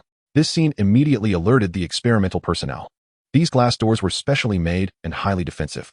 Oh no, these experimental subjects have gone berserk. Quickly, activate the emergency plan and release the tranquilizers. Tranquilizers being released. A group of experimental personnel hurriedly ran to their respective posts, and as several buttons were pressed, white gas began to spray from the corners of each observation room. Like water vapor, the gas quickly filled the entire observation room. Soon, one by one, the experimental subjects quieted down. All the experimental personnel breathed a sigh of relief. They understood the terror of these experimental subjects. If any real accidents occurred, they would not have a good ending. Amid the crowd, Qin Xinrong and several young experimental personnel took the opportunity to move toward the exit. Roar. Hiss. Suddenly, the experimental subjects that had just quieted down roared once again. And this time they were even more frenzied, recklessly crashing into the glass doors. Crack. Even the specially made glass doors began to show cracks under the reckless and frenzied impacts. The experimental personnel, who had just calmed down, were taken aback and fell into disarray. Didn't we already release the tranquilizers? Why is this happening? No, something is wrong with those tranquilizers. Damn it, the tranquilizers were replaced. These are stimulants. As a lab technician screamed, everyone turned pale. Stimulants? Bang. At that moment, the glass door of an observation room was violently smashed open, and a 3-meter-tall test subject covered in tentacles charged out. Roar. The test subject's eyes were blood red, looking extremely aggressive. Upon seeing the panicked fleeing staff, it immediately roared and lunged forward, its barbed tentacles wrapping around a technician. No. Help me, please. Before the staff could react, the technician's body was constricted into several pieces, blood splattering everywhere. The tentacle monster roared again and charged at others. Roar. Bang, bang, bang. Following it, the glass doors of other observation rooms shattered one after another, and more grotesque test subjects burst out of their cages. They were part of the God creation project. They had lost human thought and turned into real killing machines. Ding, ding, ding, ding. The entire building was filled with alarm bells, the sound sharp and piercing. Meng Xiong, who was having an in-depth discussion with his secretary, suddenly sat up from the sofa, pulling up his pants as he ran toward the desk. What? Meng Xiong shouted into the phone. At that moment, a large group of security personnel in combat uniforms rushed out, commanded by the ability users, to capture the test subjects. Damn it! Knife Edge was the highest commander of the Titan biological security system. He wore a combat suit, his eyes cold as ice. In the chaos, a test subject with 2 heads was tearing at a technician, and upon seeing this, Knife Edge dashed over. His speed was incredible, crashing into the test subject like a bullet. Bang! The test subject was taken by surprise, flying far away and crashing into the wall. Roar! It roared, revealing its blood-stained fangs. Knife Edge glanced at the technician whose carotid artery had been bitten off, his gaze chillingly cold, and jumped again toward the test subject. Meng Xiong's order was to capture, not kill, so he didn't use full force, landing a punch on the test subject that knocked it back several meters. Then he grabbed the fire hose on the wall, intending to bind it. Roar. The test subject, stimulated by drugs and stimulants, was exceptionally fierce, its spiked palm reaching for him. However, Knife Edge reacted faster, grabbing its wrist. Since you won't behave, I'll beat you into submission. As he spoke, he exerted force, performing a shoulder throw that slammed the test subject hard onto the ground, followed by a flurry of punches and kicks. 1 minute later, the test subject no longer roared and lay on the ground, covered in blood. Knife Edge bound it with the hose, and then rushed toward other test subjects. Bo, over here. Hurry, go outside and meet up with the rescue team. You're young. You go first. Don't worry about me. Leave this hellhole. No, Professor Qin. We must take you with us. A few young people helped Shinron quickly run outside. At this moment, the entire Titan base was in chaos. The test subjects were wildly attacking the staff. The entire defense system was compromised. More and more laboratories were being destroyed, and even more test subjects were escaping. Chapter 68. Breaching the Titan base. Hurry. Quickly close the experimental capsule doors, you idiots. Not good. The experimental building's network has been hacked. The operating system is down. The doors can't be closed. The doors can't be closed. Ah, help me. At this moment, the Titan biological base was in utter turmoil. The once proud intelligent control system was now completely paralyzed, and one experimental door after another was being opened. Test subjects with grotesque faces rushed out, attacking humans everywhere. In places researching mutated animals and zombies, they faced the same dire situation. Knife Edge was strong, but he was ultimately just one person. After subduing several test subjects, his physical stamina began to wane, forcing him to take the energy potion developed by Titan Biological to replenish his strength. Boom. Just then, a violent explosion occurred in one corner of the experimental building. As flames surged, a hole was blasted open in the sturdy structure, and amid the billowing smoke, a group of armed personnel in blue combat suits charged in. Jiangcheng Base Rescue Team. Boom, boom, boom. The next moment, more explosions rang out. As various parts of the building were blasted open, several fully armed rescue teams rushed in, each person wielding firearms. Rat-a-tat-tat. Instantly, gunfire erupted from every corner. Damn it. There's an external invasion. There's an external invasion. Prepare for battle. Titan Biological originally had several emergency plans to deal with unexpected events. However, this time, it came too suddenly and too violently. First, the test subjects inexplicably went out of control, then the tranquilizers were tampered with and replaced with stimulants, followed by the control system being hacked and rendered inoperative. Now, a large number of armed personnel appeared. No one expected such a thing to happen. Is this the strength of Jiangcheng Base? Outside the Titan Biological Base, Fang Chen, along with several ability users from the zoo, sat in the cabin watching the commotion. The massive experimental building of Titan Biological was now filled with black smoke. Not far above, several helicopters hovered, and Fang Chen, using the Golden Eagle's ability, saw that these planes were armed with missiles. No wonder they are military aircraft. They are indeed powerful. He showed a look of envy. His own aircraft, while also military, was clearly not in the same league as the others. Zhou Ruodong sat beside him, holding a long sword in her arms. Are we going to take action? You all stay here and be safe. I'll go down and take a look. Be careful. Fang Chen opened the cabin door and jumped down directly. In the chaos, no one noticed the extra person. Everyone was fleeing. At this moment, Fang Chen's headset transmitted the voice of Big Fatty. Bro, I think I found the treasure vault of the Titan base. Do you want to check it out? Can you pinpoint my location? Yes. Then guide me. Okay, bro. The treasure vault is on the 4th underground level. Walk forward 70 meters, and there's a staircase on the right side that goes down. Got it. Fang Chen hurriedly walked according to Big Fatty's instructions. Along the way, he encountered a fleeing technician who excitedly shouted at him, "Don't go in there. The monsters are out, run. You're in pretty good shape." Fang Chen, seeing that the person was decent, did not take action. The technician, seeing he was unresponsive, stopped persuading him and ran away. Roar. Just then, a test subject burst through the door ahead, charging straight at Fang Chen. Fang Chen looked at the ugly creature in front of him, his expression darkening. This bunch of trash from Titan Biological. They turned decent people into this. Roar. As the test subject charged, Fang Chen hesitated for a moment, choosing not to strike, but to evade instead, then ran down the stairs. The test subject roared and chased after him. Fatty, where are the most people? At the end of the lower level. There's a group of security personnel dealing with 2 test subjects. Got it. Fang Chen sneered, maintaining his pace so as not to be caught by the test subject while leading it to the end of the next floor's corridor. Just as Big Fatty said, there were indeed a dozen armed security personnel there, led by an ability user, preparing to subdue the 2 test subjects. They were on the verge of success. You're out of luck. Fang Chen ran straight toward them, with the test subject closely following behind. Damn it. Don't come over. Run somewhere else. We'll go down to save you later. Are you deaf? The personnel, seeing him and the test subject behind him, immediately shouted loudly. They were about to succeed here. And if disrupted, all their efforts would be in vain. Fang Chen's lips curled up slightly at the words, and he quickened his pace. You're looking for death. The ability user, seeing that he wouldn't listen to advice, immediately became furious and charged forward, preparing to strike first. However, Fang Chen let out a cold grunt. When the ability user reached him and swung a punch, a sharp long knife suddenly appeared in Fang Chen's hand. The blade flashed like lightning, its cold light intimidating. Poochie. Ah! The mutant was momentarily stunned, then his eyes widened as he screamed in agony, clutching his severed arm. In just one encounter, Fang Chen had severed the mutant's hand. This sudden turn of events immediately shocked everyone.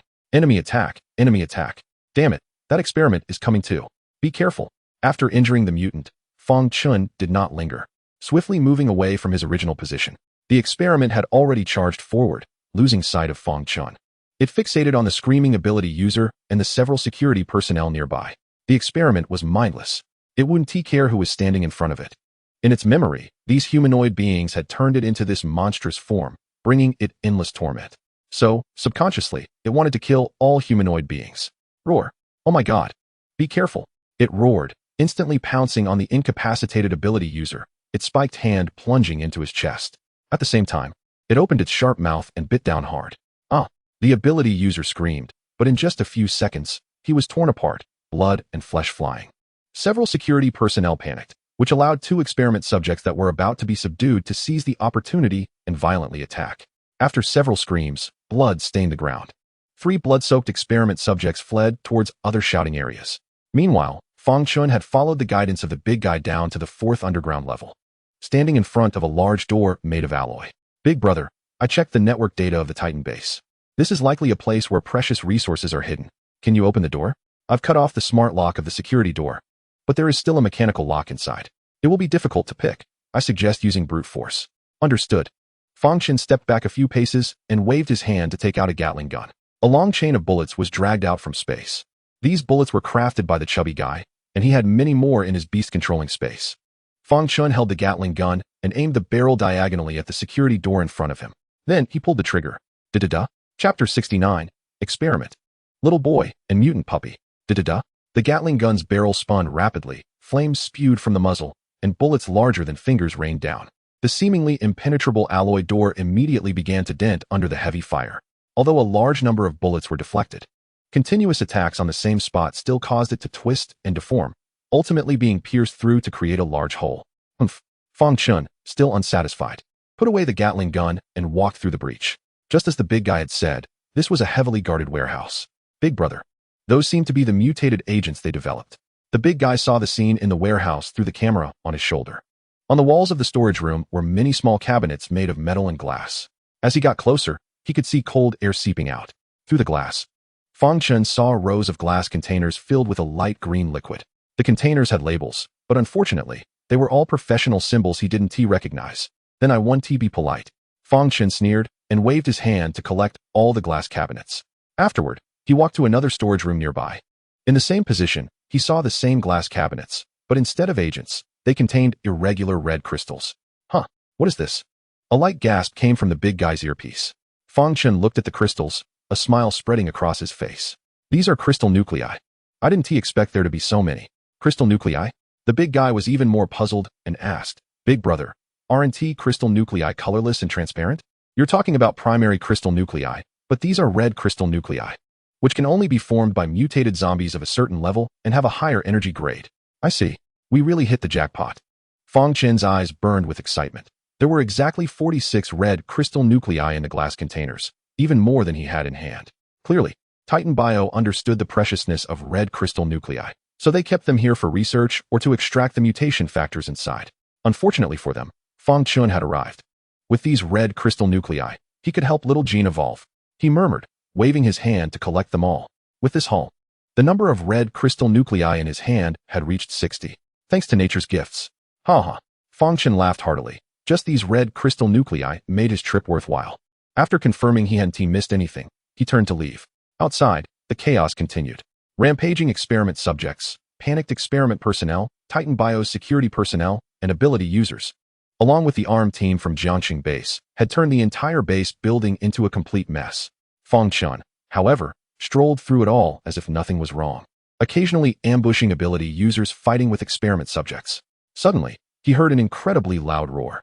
This was a terrifying roar he had never heard since entering, indicating that this experiment was stronger than the others. Curiosity piqued, he walked deeper. Boom boom. Before he could get close, he heard several explosions. That was the sound of gunpowder exploding. What is going on? Fang Chen quickened his pace and soon reached the end, where he saw several ability users leading a group of security personnel against an experiment. What intrigued him was that behind the experiment stood a small boy of about 11 or 12 years old, cradling a dog in his arms. Fang Chen's eyes narrowed. The dog was also an experiment subject, with sharp teeth, claws, and blood-red eyes, but strangely, it did not attack the boy. It was like a small rural dog being held by its owner. Faced with such an unusual scene, Fang Chen furrowed his brows tightly. Da-da-da? Ordinary bullets are ineffective against her. As long as we capture her son, we can control her to attack other experiment subjects. Everyone be careful, she's very strong. You all step back. Several ability users moved to the front, standing in a line. One of the ability users was incredibly tall, even more so than Long Fei Hai, whom Fang Chen had killed before, with muscles as hard as stone. He roared angrily and suddenly charged at the opponent. Roar! The scaled experiment pushed the boy aside, and two tentacles fiercely wrapped around him, trying to block him. Both had tremendous strength, resulting in a stalemate. At that moment, another female ability user suddenly stepped forward, holding a windproof lighter, and blew sharply towards the front. Whoosh! A fire dragon flew out from her mouth, engulfing the experiment. The terrifying heat instantly created a wave of heat in the entire corridor, causing those security personnel without abilities to retreat continuously. The little boy was just an ordinary person. Under such terrifying heat, he immediately screamed in pain. But fortunately, the mutant puppy in his arms suddenly opened its massive mouth, shielding him from the heat wave. But the experiment in front of him wasn't so lucky. The terrifying flames enveloped it, and its scales gradually turned bright red. Hiss! The experiment let out a painful hiss, but it did not flee, still blocking in front of the little boy. In the distance, Fang Chen's brows had already knitted into a shape. He suddenly realized that the test subject clearly had the opportunity to escape, but she didn't, obviously trying to protect the little boy behind her. Seeking death. At this moment, the third ability user made his move. He pulled out a metal knife from behind and instantly disappeared, reappearing in front of the test subject. He swung the metal knife down fiercely at the test subject's tentacle. Splatter! Facing the brute strength and the burning flames, the test subject was already exhausted, and at this moment, facing his knife, she had no strength to resist. The blade cut through, and a section of the tentacle fell to the ground. Under the scorching flames, it lost moisture and finally turned into charred remains. Roar! She let out a heartbreaking scream and opened her mouth to bite at the third ability user. Unfortunately, the latter was too fast and disappeared again. With one less tentacle to restrain her, the brute immediately gained the upper hand, his veins bulging as he tore off another tentacle with one hand. Roar! The test subject let out a heart-wrenching scream. Mommy! The little boy, hearing her roar, immediately cried out in pain. No matter how ugly she became in the eyes of others, in the little boy's heart, she would always be his mommy. Even after becoming a monster, she still didn't forget to protect him. These beasts. Far away, Fang Chen finally understood everything. He quickly moved forward, his eyes flashing with killing intent. They not only turned the little boy's mother into a monster, but also planned to use her maternal love to hurt her in front of the little boy. Who is the real demon? Fang Chen considered himself not someone who meddles in others' affairs, but today's incident, he had to intervene. Bang bang bang. As he got closer, he took out a handgun. A few bullets fired, and the security personnel hiding behind were instantly shot in the head. Who are you? I am the one sending you to hell. Fang Chen sneered and took out Zhang Xue, transforming into an afterimage as he charged towards them. Chapter 70. The Little Boy in the God-Making Plan. Watch out. It's an ability user from Jiangqing Base. Kill him. A few people mistook Fang Chen for someone from Jiangqing Base, and the brute roared, arms crossed over his chest, charging towards him like a cannonball. His ability was strength and physique. Overestimating himself, Fang Chen's feet moved continuously, and when the brute was less than 3 meters away, he swung Zhang Xue down. Bang! The brute was wearing a specially made metal battle suit. Unfortunately, under the blade of Zhang Xue, that metal suit was no different from paper, instantly cut open like a bamboo. No, the brute was terrified. He already sensed something was wrong. Unfortunately, he had charged too fiercely and could no longer stop, only able to watch the blade pass in front of him, slicing downwards. This scene was not seen by the people behind. They only saw the train engine successfully crashing towards Fang Chen, their eyes immediately lighting up with joy. If an ability user of the same level was hit by him, it would definitely result in broken bones. If it were an ordinary person, they would likely be crushed to pieces. However, the smiles of a few suddenly froze. From his perspective, he did not see Fang Chen being knocked away. Instead, he saw the train engine's body suddenly split in two. Blood gushed out, and organs spilled out. The separated bodies of the train engine fell to the left and right after going far away. Meanwhile, Fang Chen had jumped high, avoiding the blood. Hiss! The train engine? Team up to kill him. The few reacted quickly. Before Fang Chen landed, the female ability user had already spewed flames at him, the long flame tongue extremely hot. Another ability user had already appeared beside him like a ghost. Humph! Fang Chen snorted coldly. Before the flame tongue arrived, a large snake head suddenly appeared on his chest, followed by a blast of frost and wind spraying out. Crackle! The frost released by the level 10 loach was terrifying, completely freezing the female ability user's flame tongue and the surrounding air. Then it turned to powder and scattered away. Oh! The female ability user's jaw was hit by the frost, and then with a bang, it shattered, the intense pain and fear making her scream repeatedly. At this moment, the other ability user's knife had already swung towards Fang Chen's head. Unfortunately, his proud speed appeared slow as a turtle in Fang Chen's eyes, and Fang Chen casually grabbed the knife handle with his right hand. You are too slow. Fang Chen's palm exerted force, and with a bang, he broke the metal knife. Then he pinched the flying half of the blade and flicked it with his finger, instantly piercing into the man's thigh, severing the leg bone. Ah no! The male ability user fell to the ground, clutching his broken thigh and screaming. His ability was speed, but now he had become disabled. Fang Chen showed no mercy, stepping forward to cut off all his limbs, then turned and walked to the female ability user. Hiss! The female ability user had been incapacitated by Fang Chen and was now lying on the ground like a dead dog, her face missing a jaw, looking particularly hideous and terrifying. The little boy's eyes were red, filled with hatred. It was you who burned my mommy to death. You bad person. Oh. He gripped the knife handle with both hands and swung down at the struggling female ability user. Due to a lack of strength, this blow did not take her life, but left a deep wound on her chest. The little boy did not feel satisfied and continued to hack away indiscriminately. Splatter! Splatter! After several strikes, the female ability user was already a bloody mess, lying on the ground and no longer moving, while the mutated dog bit off her neck. The little boy wiped the blood from his face, his expression cold as he walked towards the other male ability user, similarly raising his knife. You scum! Do you think killing me will get you revenge? The male ability user's limbs were already severed, and having lost too much blood, he no longer had the strength to struggle. He leaned against the wall, looking at the little boy with venomous eyes. You lowly waste. Being able to contribute to the organization is your honor. Your mother is a monster, and you are also a monster. The little boy did not become angry. Maintaining a cold expression, he swung Zhanxue towards the man's ear. Splatter! With one cut, the male ability user's ear was severed. The pain made him scream in agony. I thought you wouldn't scream. The little boy remained expressionless, straining to lift the knife. Splatter! His other ear was cut off. The little boy raised the knife again and again, slicing pieces of flesh from his body until the male ability user no longer screamed and completely lost his breath. The corridor they were in was already filled with a bloody stench. All right. Fang Chen appeared behind the little boy at some point and snatched the knife from his hand. Now, you've avenged your great hatred. Not yet. The little boy shook his head, looking stubbornly towards the direction of the passage, and said, there are still many bad people here. My mom was turned into a monster by them. I want to kill them all. Good idea, but unfortunately, you don't have that ability. Big brother, can you help me? Help you kill them all. No, help me become stronger. Fang Chen frowned slightly, looking at the little guy with some surprise. But soon, he realized the problem. Have you been injected with drugs by them too? Yes, every day. Then why haven't you mutated? I don't know. Fang Chen stared at him for a long time and found that he was not lying. At this moment, a voice came from the headset. Big brother, I just found out that this little boy and his mother seem to be part of the god-making project handled by Titan Biotech. Oh. Fang Chen felt a slight suspicion in his heart and said softly, why him? Because he is the only one who survived from that batch of children. And even though his mother has mutated, she still retains some consciousness. The mutated dog beside him is the same. Are you saying that he has the ability to keep those around him conscious? Pretty much. There is very little information in the Titan base's database regarding the god-making plan. They are just following the instructions from headquarters. Can you hack into Titan Biotech's headquarters?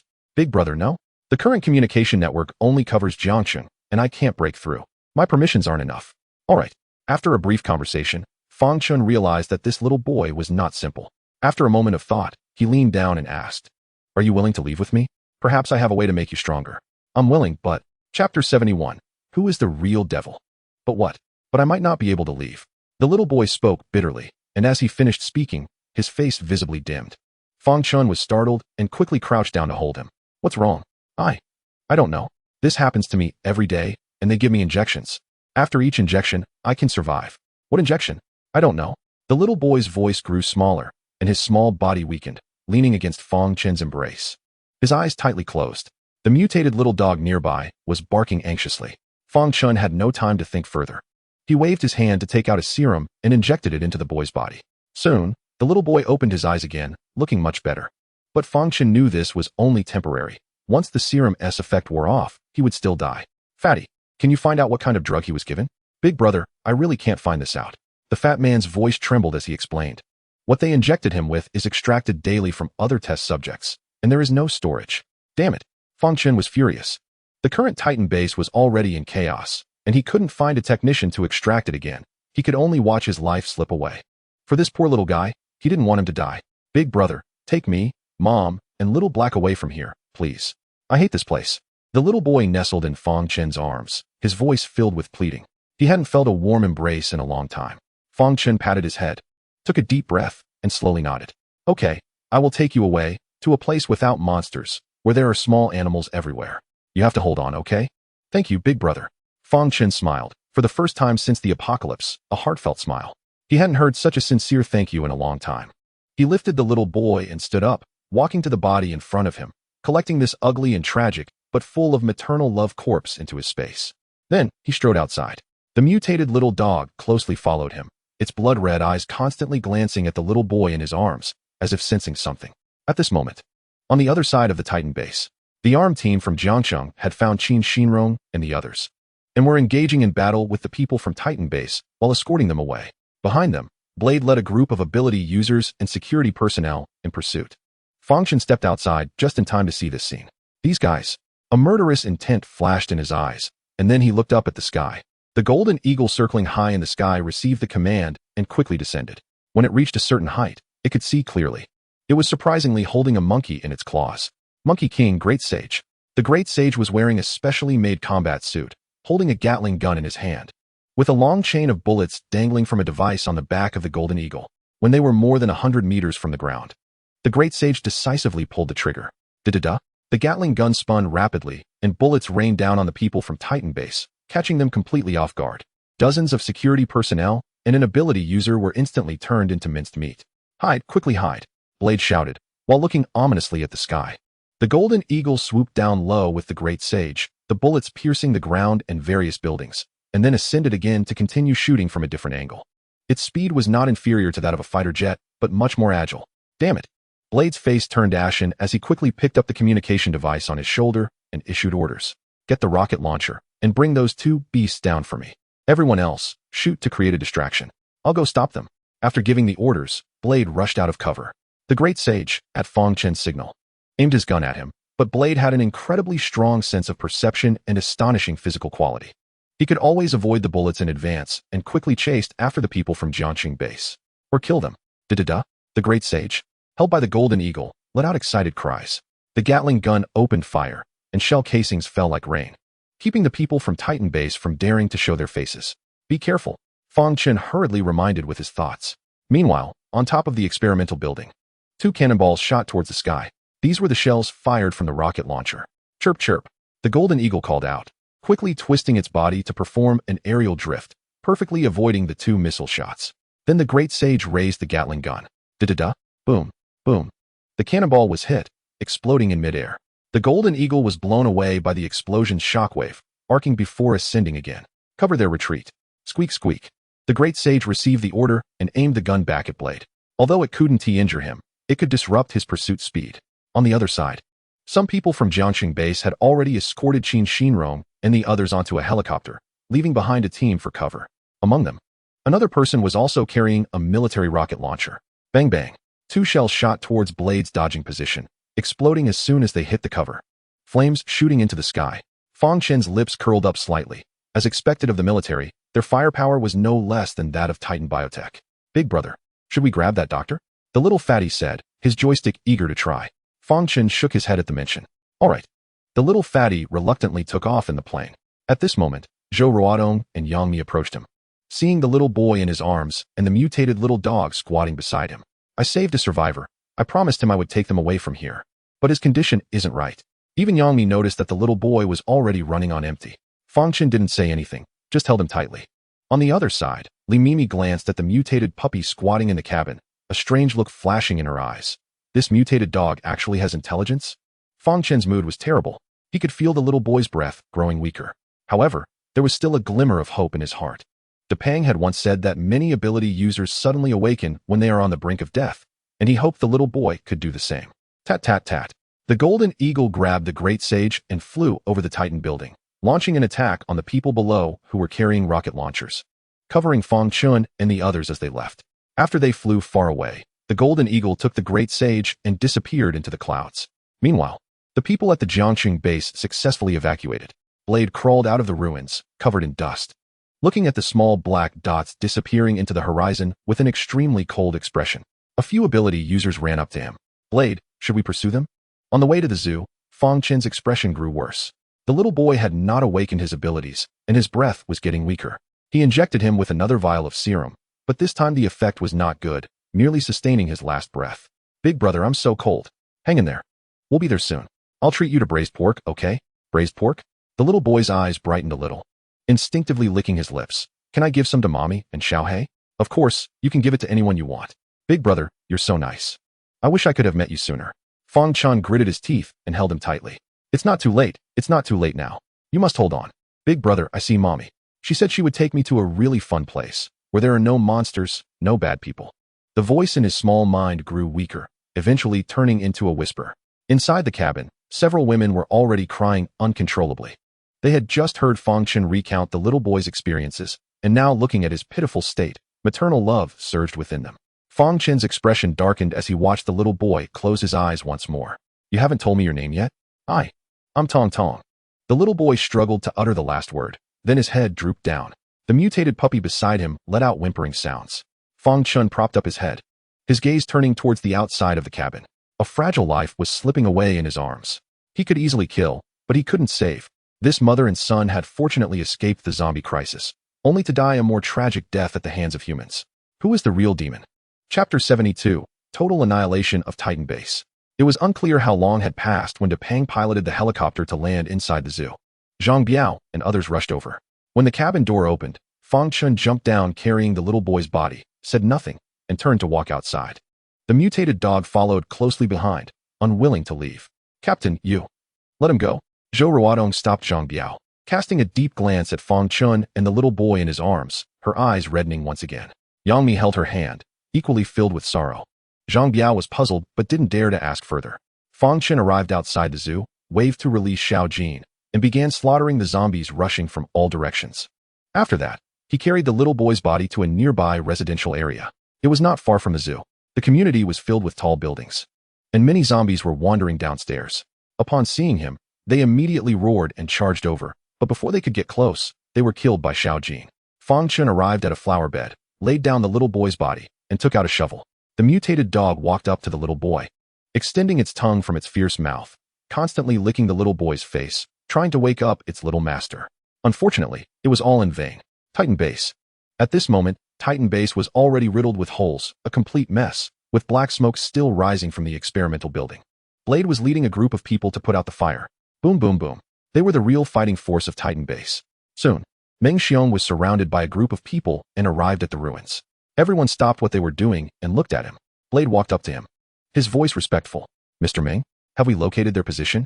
Yes, we have located it. The Jiangxing base is in the air raid shelter area in the south of the city. Another group is at the zoo in the west of the city. Through the surveillance of the experimental building, I found that their leader is the one we are looking for. Sure how? Is it him?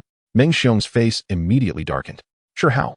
The culprit who killed his son and released their experimental video, turning Titan Base into a target. His eyes were filled with killing intent, but he quickly suppressed it. Who took away the experimental subjects of the god-making plan? It was also sure how. He is seeking death. This time, Meng Xiong was utterly furious. Mr. Meng, are we not going to take action against the Jiangxing base? Qin Xinrong and the others took away many of our core materials.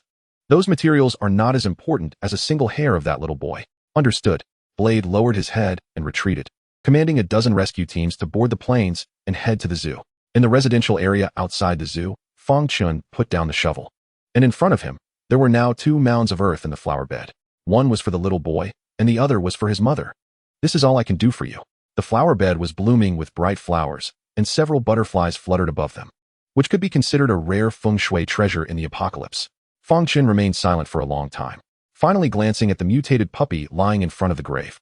If you want to guard them, then guard them. If you encounter danger, you can come to the zoo to find me. Just as he walked through the gate, he saw Tong anxiously waiting for him. Big brother, it's bad. What happened?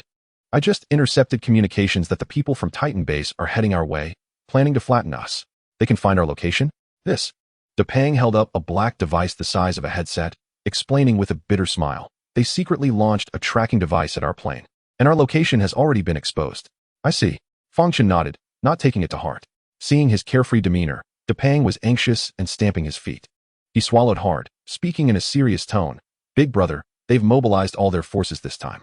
There are more than a dozen of those terrifying modified humans, plus a large group of ability users and ordinary combat personnel, along with heavy firepower. We can't withstand it. Understood. Don't worry, I have a plan. Really? You keep monitoring their movements, and tell me at any time. Okay. Seeing Fang Chen so calm, Tong's tense heart relaxed a bit. Evolution, Xiaojin. Ding, evolution begins. Roar. In the Beastmaster space, Xiaojin raised its head and roared. After consuming 30 red crystals, its body suddenly grew rapidly, reaching over 30 meters tall in the blink of an eye. The human body has 9 life shackles, corresponding to 9 levels. Each of these 9 levels is divided into 3, 6, and 9 tiers. Every time 3 levels are broken, a qualitative leap occurs. And what Xiaojin was experiencing at this moment was a significant upgrade. Fang Chen could feel the terrifying aura emanating from it through the Beastmaster space. At this moment, it truly resembled a ferocious giant beast. He then pulled up Xiaojin's attribute panel. Biological type, Young King Kong. Level. Specialty, Strength, Self-Healing.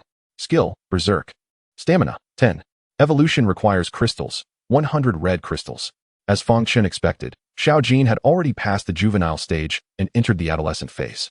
Although its skills hadn't changed, its overall strength had greatly improved. This was indeed a qualitative enhancement. Ding, evolution successful. Reward for the host. 562 strands of vitality. In the next moment, the familiar vitality surged into his body. Fang Chen's whole body trembled, and the blood within him instantly boiled, with every cell rejoicing in a significant transformation. He knew this was a sign of a breakthrough. Crack. After an unknown amount of time, when the transformation within him reached its limit, a sound of cracking that only he could hear suddenly echoed. The 4th life shackles had been successfully broken.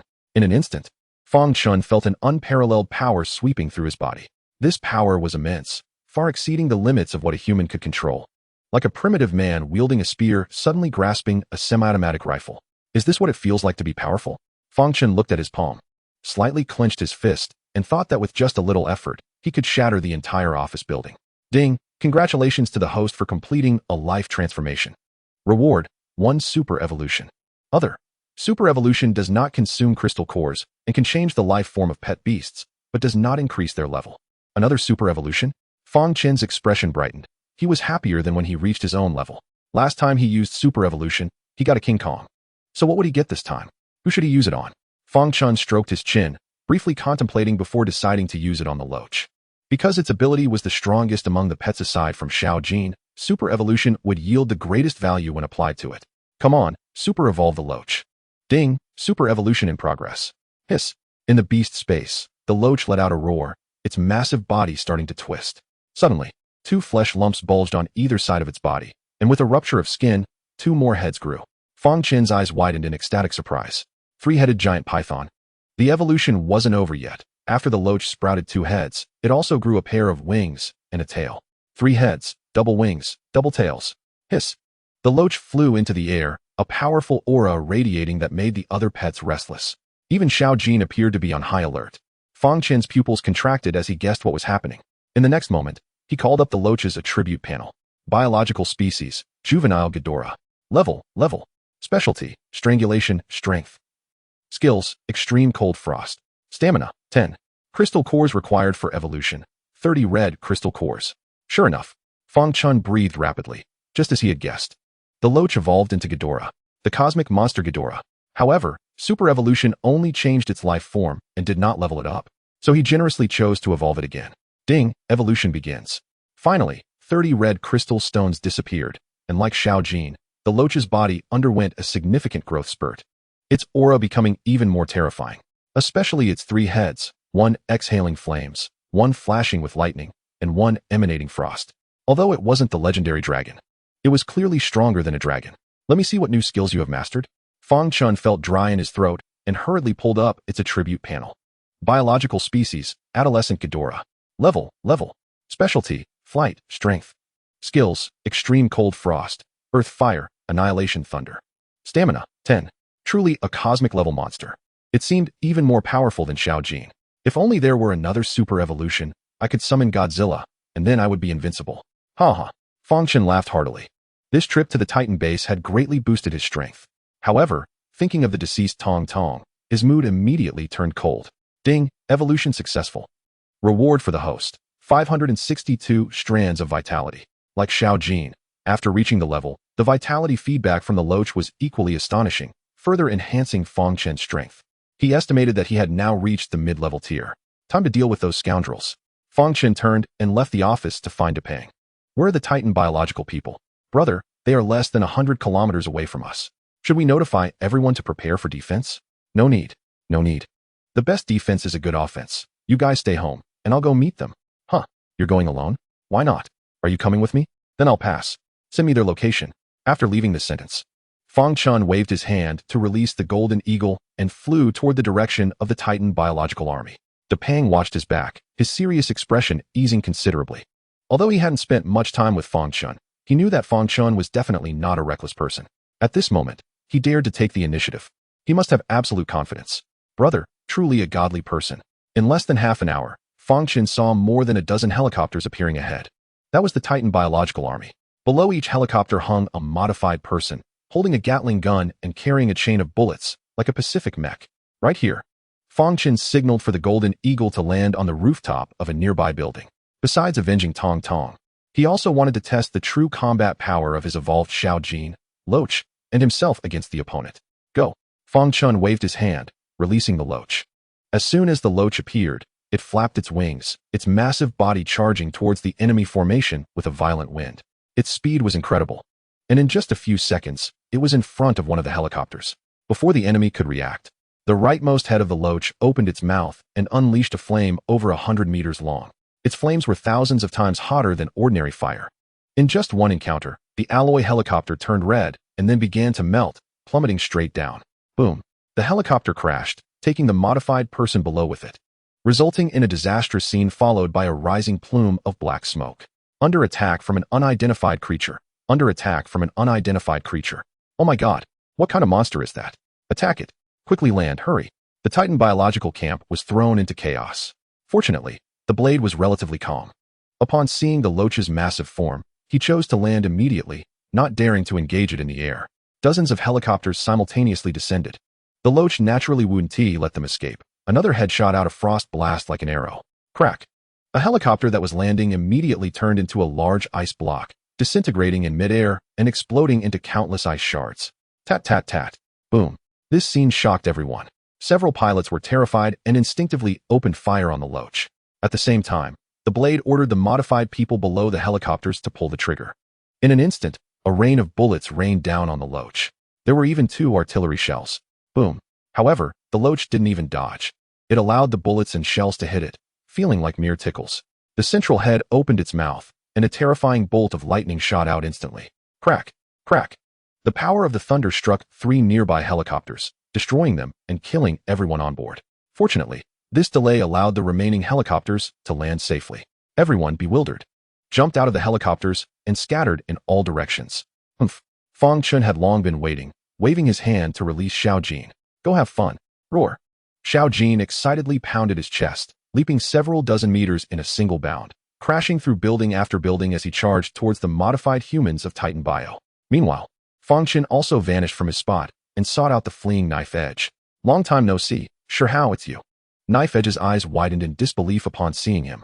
He had originally planned to make Fang Chen roll on the ground in pain, but unexpectedly, he was blocked halfway. Moreover, those 2 ferocious beasts had scared him out of his wits. How could he fight now? You've been looking for me, haven't you? Today. I'll grant you that. I'm giving you a chance to strike. I hope you can cherish it. Who? Knife Edge swallowed hard at those words. Forcing himself to calm down, he ignored the screams of his teammates around him, fixating his gaze on Fang Chen as he slowly drew his long knife from his back. As his chest heaved, his state reached its peak. Die! He shouted violently, his body hurtling towards Fang Chen like a meteor. When he was less than 3 meters away, he exerted all his strength and swung the long knife down fiercely towards Fang Chen's head. The knife sliced through the air, producing a piercing sonic boom. This strike was the strongest he had ever delivered in his life. Bang! However, the bloody scene he imagined did not occur. The blade halted just a foot above Fang Chen's head, effortlessly caught by him with one hand, before he gently exerted force and snapped it in half. You are too weak. Fang Chen chuckled lightly, flicking the broken knife aside. Uffed. Knife Edge stared in disbelief at the gaping hole in his chest and slowly collapsed. The disbelief remained in his eyes. Is this guy even human? As Fang Chen dealt with Knife Edge, Xiao Jin and the Loach also eliminated the others effortlessly. Let us go. The recent battle had made him aware of his and the two beasts' true strength. Big brother, how did it go? Depang, Xiaopang, and Yang Mi were anxiously waiting at the door, and when they saw him return safely, they breathed a sigh of relief. Fang Chen smiled slightly and casually said, "From now on, there will be no Titan base in Jiang City." Hiss. Everyone was initially stunned, then collectively gasped. No more Titan base in Jiang City? Did he single-handedly wipe out the entire Titan Bio? In the evening, rain began to fall from the sky. In the zoo, everyone gathered in the cafeteria to celebrate.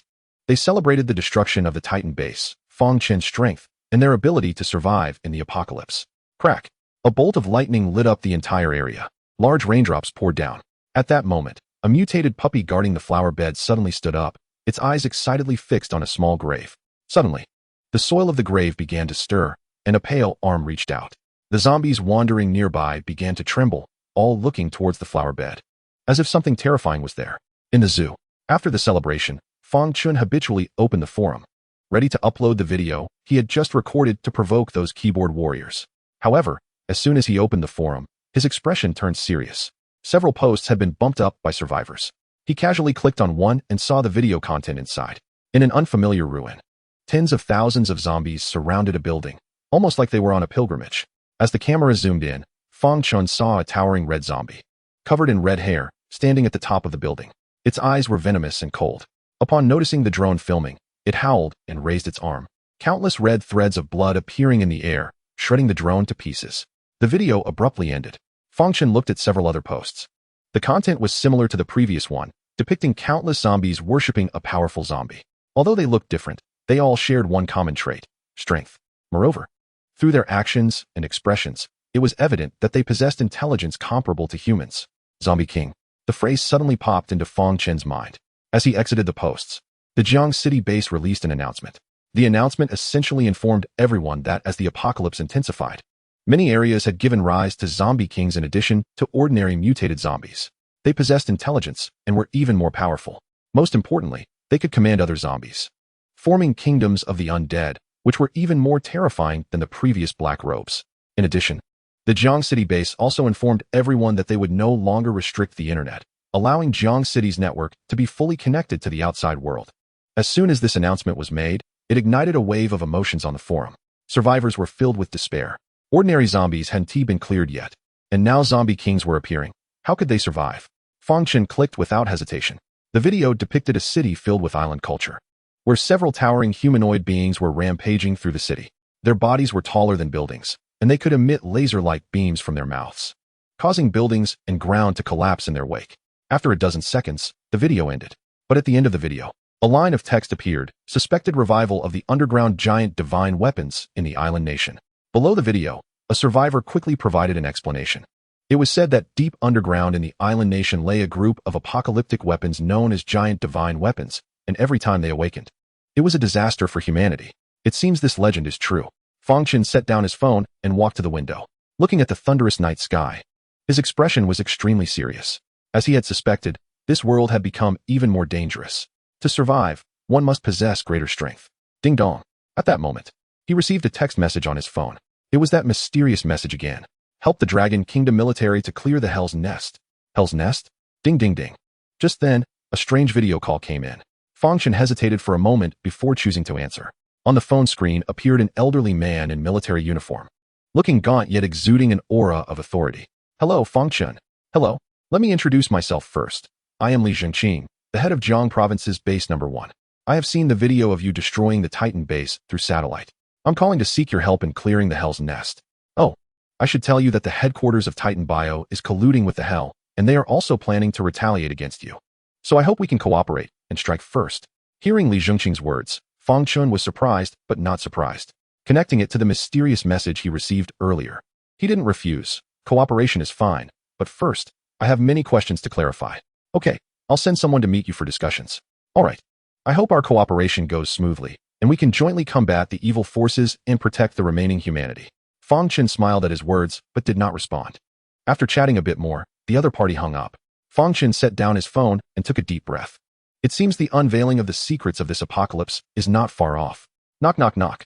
At that moment, there was a knock on the door. Come in. The door opened, and Li Yuanling walked in with her head down.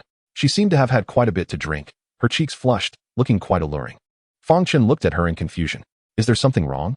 Thank you for saving my mentor. According to our previous agreement, I'm here to fulfill my promise. As she said this, Li Yuanling's pretty face turned as red as the evening glow. Her delicate white hands kept rubbing together, clearly nervous. Fang Chen looked her up and down.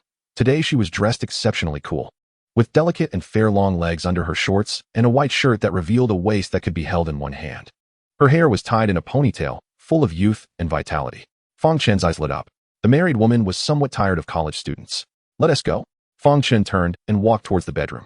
Li Yuanling bit her lip, took a deep breath, and followed him in, not forgetting to close the bedroom door behind her. Chapter 73, The Zombie King Crisis. In the bedroom, Li Yuanling let out a muffled groan that hinted at pain. The first time is inevitably painful. Fortunately, Fang Chen was a gentle person, slowing down his movements until Li Yuanling gradually adapted, then he gradually increased his strength. This section omits 10,000 words. After an unknown amount of time, the bedroom door was pushed open, and Li Yuanling was sound asleep on the bed. The sheets beneath her stained with a few spots of red.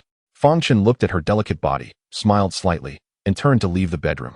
In the office, Yangmi was leisurely sipping red wine. Come on, are you an exhibitionist? Seeing Fang Chen in such a state, she rolled her eyes playfully.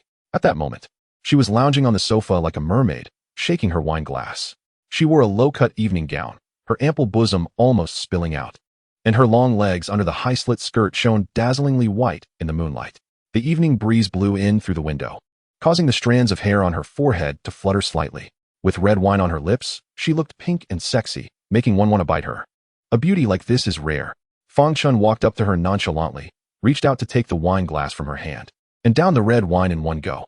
Is this your little trick you taught her? That little girl is shy. If it weren't for me helping her, could you have had her? So should I thank you? Yangmi said, wrapping her arms around his neck and blinking her playful big eyes. How should our handsome Fang thank me? Fang Chen smirked, reaching out to pull off her evening gown. He then picked her up and placed her on him.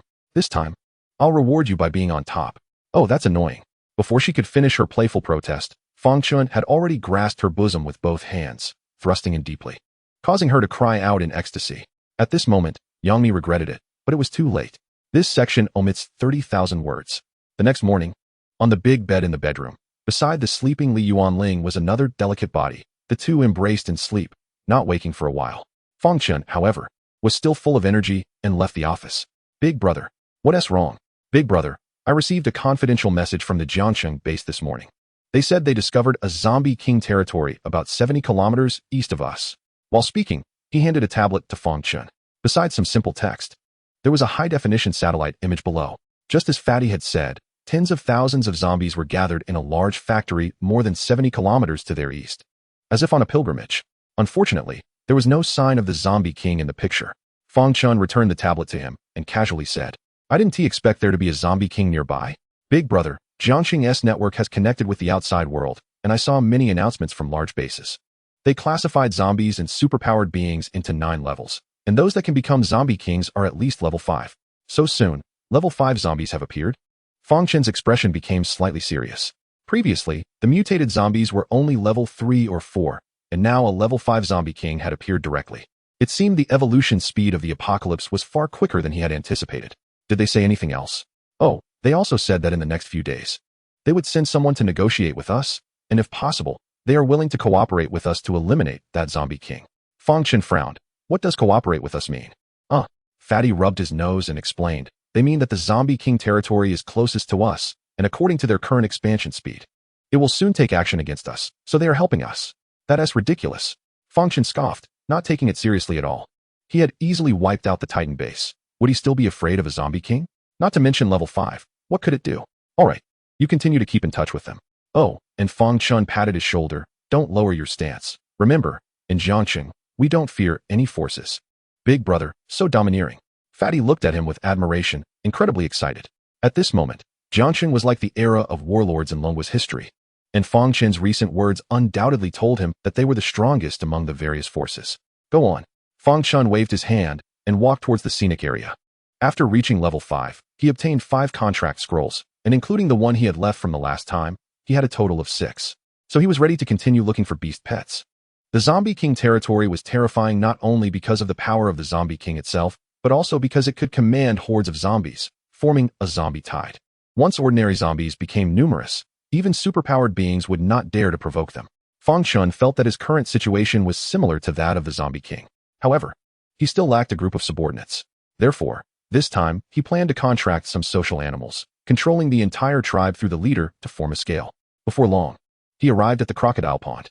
In the vast muddy swamp, crocodiles were basking in the sun along the shore. Fang Chen inspected around and quickly discovered the largest one. It was alone, indicating its special status. It's you, contract. Ding, contract is being signed. Party A, Fang Chen.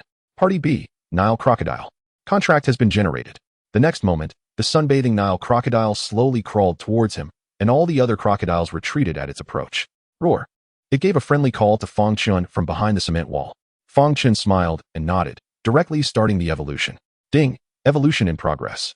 The Nile crocodile's body began to grow again, its limbs like bridge piers, its skin turning dark red like armor, and its massive jaws filled with sharp fangs. This process lasted a long time until its body reached over 10 meters long. Fang Chen saw its attribute panel. Biological type, rampaging giant crocodile.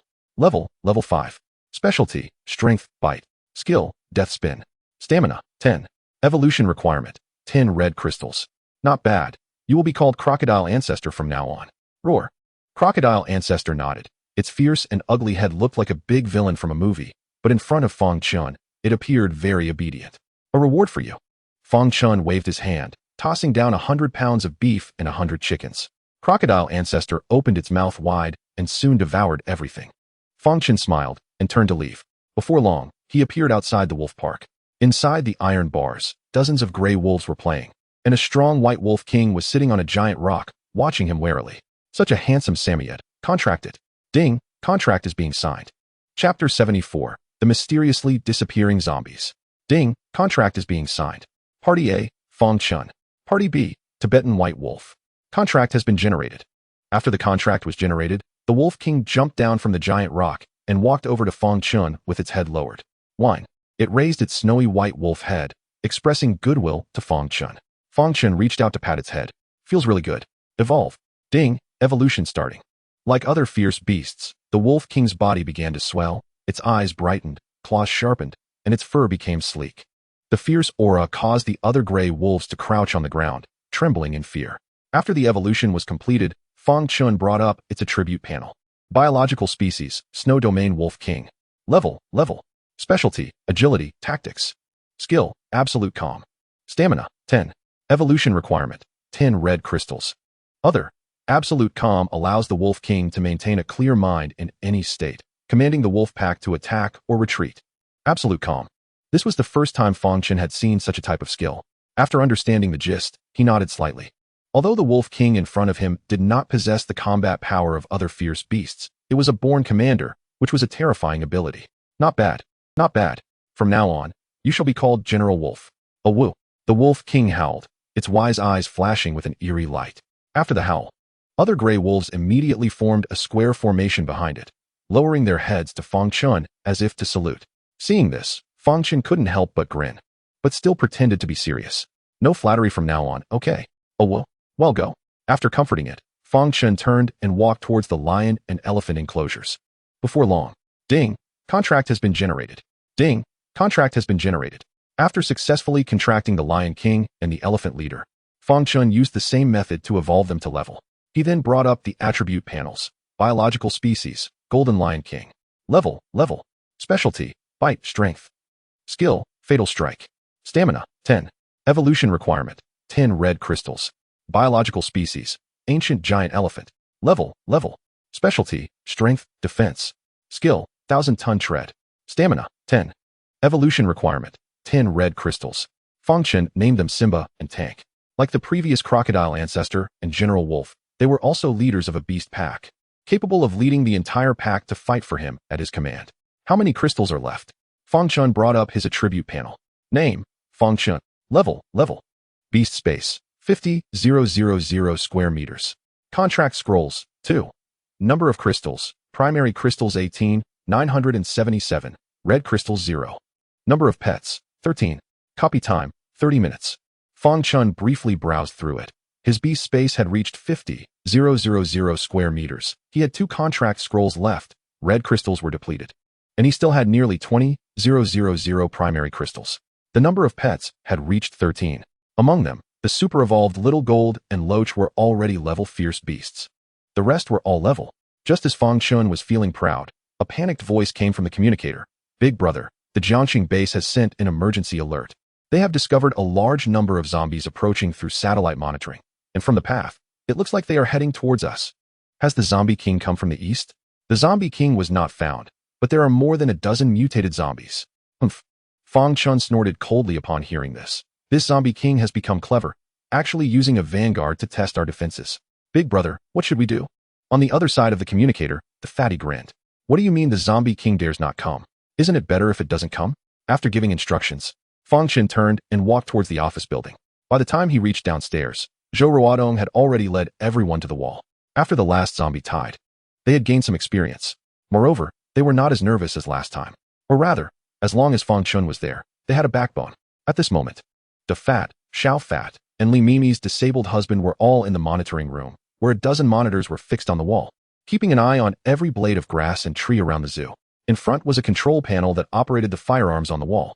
At this moment, Da Fat was holding a tablet showing a terrain map of the zoo within a radius of 500 kilometers, where a group of small red dots was approaching. This was real-time positioning synchronized by the Jiangxing base via satellite. How far until they arrive? Less than 20 kilometers, probably about 10 minutes. Good. Fang Chen sat next to them, silently waiting. On the wall, Zhou Ruodong, Yang Mi, and Li Mimi led everyone, armed with weapons and constantly vigilant about the changes around them. The carnivorous plants were entwined on the front door and east wall, their vines slowly writhing. Time passed second by second, until 5 minutes later. Da Fat suddenly made a sound, attracting the attention of several people. What's wrong? Xiao Fat asked. Da Fat looked uncertain. Those mutated zombies and the horde have stopped? Fang Chen frowned. What do you mean? They've disappeared. Da Fat widened his eyes, looking at him in disbelief. Those mutated zombies and the horde have vanished. Upon hearing this, everyone was puzzled. How could they just disappear? Da Fat was adjusting the tablet while explaining. The Jiangxing base's satellite monitors the biological magnetic field formed by those zombies. Only when they gather together does the magnetic field become strong enough to be detected. So what's the situation now? Now that they have suddenly disappeared, there are 2 possibilities. One is that they all died, and the other is that they scattered, weakening the magnetic field so that it cannot be detected. Xiao Fat scratched his head in confusion and said softly, could it be that these zombies know to disperse? They are not the zombie king. They don't have that high of intelligence. Fang Chen looked at the tablet in Da Fat's hand and frowned. Maybe they encountered something on the way. Could it be other bases people? Unclear. Let us continue monitoring. No one knew what had happened to those zombies on the way, and to be safe, Fang Chen did not remove the guards on the wall. They waited until evening, but the horde of zombies still did not appear. To conserve energy, Fang Chen removed most of the people, leaving only a small group to patrol on the lookout. He also released the golden eagle to circle in the air. However, in the following days, the outside remained calm, and nothing happened. Until 3 days later, a rescue team from the Jiangxing base arrived. They were sent by Li Zhengqing to negotiate with Fang Chen and to clarify some doubts. The leader of this rescue team was a woman. She was tall, dressed in combat gear, walked with a graceful demeanor, had exquisite features, and exuded a heroic aura. Being sent by Li Zhengqing to negotiate with Fang Chen indicated that this woman was certainly not ordinary. Upon seeing Fang Chen, the woman, hello, my name is Yin Hong. Sure how. Mr. Fang, you don't need to hide your name from me. In fact, I really enjoy watching your live broadcasts and would like to offer you a suggestion. What suggestion? Remember to let the lobsters pee before cooking them next time. Fang Chen, do lobsters need to pee? Who's pee? I won't eat them anymore. That's disgusting. Chapter 75, The Cause of the Apocalypse. Fang Chen and Zhou Ruodong led Yin Hong and her team into the meeting room. After Li Yuanling and the others prepared some tea, they left. Fang Chen looked at Yin Hong sitting across from him and got straight to the point. Captain Yin, before you came, Commander Li Zhongqing should have briefed you, right? That's right. Commander Li sent me to answer your questions and discuss the implication of the underworld with you. Feel free to ask anything. Then I want to be polite. Fang Chen placed his hands on the table, thought for a moment, and asked, how did the apocalypse come about? As soon as he said this, everyone on his side sat up straight, all ears. Yin Hong seemed to have anticipated that he would ask this, and after hearing it, she was not surprised. She picked up her teacup and organized her thoughts. According to our investigation, that major earthquake was caused by creatures living deep underground. As for the zombie virus, it comes from an ancient virus buried underground, and all of this is inextricably linked to the underworld organization. Upon hearing this, Zhou Ruodong and the others widened their eyes. In their view, this was simply nonsense. What kind of creature could cause global earthquakes? Although there had been speculation before, Fang Chen found it hard to believe as well. What kind of terrifying power could cause earthquakes all over a planet simultaneously? Yin Hong let out a bitter smile. As for what kind of creature it is, we still don't know. But if I told you that this disaster has been plotted by it, or them deep underground for thousands of years, would you find it easier to accept? Plotted for thousands of years? Fang Chen's pupils trembled slightly, far exceeding his imagination. Zhou Ruodong, Yangmi, and the others beside him began to breathe rapidly, while only De Pang and Xiao Pang appeared unusually excited. The otaku loves this kind of stuff the most. De Pang glanced at Fang Chen awkwardly, and seeing that he had no intention of continuing, he couldn't help but interject. Excuse me, are they from an ancient civilization? Or aliens? Or perhaps a race living underground? Could they be cultivators? The others looked on. Yin Hong shot a glance at De Pang, maintaining a serious expression, exuding a somewhat military demeanor as if facing a great danger. Sorry, we don't know that either. All right. De Pang's expression fell in an instant, but the hint of excitement in his eyes grew stronger. Exciting unknown creatures, just thinking about it is thrilling. Fang Chen lifted his teacup and took a sip, trying to calm his chaotic thoughts. What is their purpose in doing this? From the current situation, we tend to believe they want to destroy the world, or to eliminate most of humanity and human civilization on the blue planet. And then, Fang Chen pressed on. Yin Hong shrugged, spreading her hands. Who knows what they think? We have tried many ways to communicate with them, but unfortunately, they completely ignore us. Didn't you just say they are related to the underworld organization? Didn't you find clues from those black-robed people? Those black-robed individuals would commit suicide in various ways before being captured. We once used a psychic ability user to ambush one of them, but unfortunately, he knew very little. He only knew that they worshipped the underground god. The underground god. Yes, it should be the creature we just mentioned. They call it the Earth Lord. Why do they worship the Earth Lord? For power. Yin Hong's gaze became strange, pausing for a moment before continuing. They are like a group of worshippers, believing in the Earth Lord grants them abilities, and they firmly believe that after death, they will enter the embrace of the Earth Lord. So that's how it is. Fang Chen focused on the tea leaves in his teacup, digesting the information he had just received. Zhou Ruodong and Yang Mi turned pale. Through the conversation between Fang Chen and Yin Hong, they had gained a glimpse of the tip of the iceberg of the apocalypse, but just this was enough to send shivers down their spines. After an unknown amount of time, Fang Chen raised his head again. What is the relationship between the Titan creatures, the underworld, or the Earth Lord? Can we pry open their mouths and learn the inside story? They might be using each other. Yin Hong frowned slightly, seemingly disgusted by the Titan creatures, her tone turning cold. The Titan creatures launched a god-making project to gain extraordinary power. This project requires constant experimentation on survivors, which will produce many monsters. For the underworld, this is precisely what they want to see. The enemy of my enemy is my friend? That can be understood that way. Then why don't you directly eliminate the Titan creatures? Fang Chen looked at her seriously. With your military strength, it shouldn't be difficult to destroy their headquarters, right? I'm not sure about that. The higher-ups might be wary of something. What else could they be wary of? It must be the Earth Lord.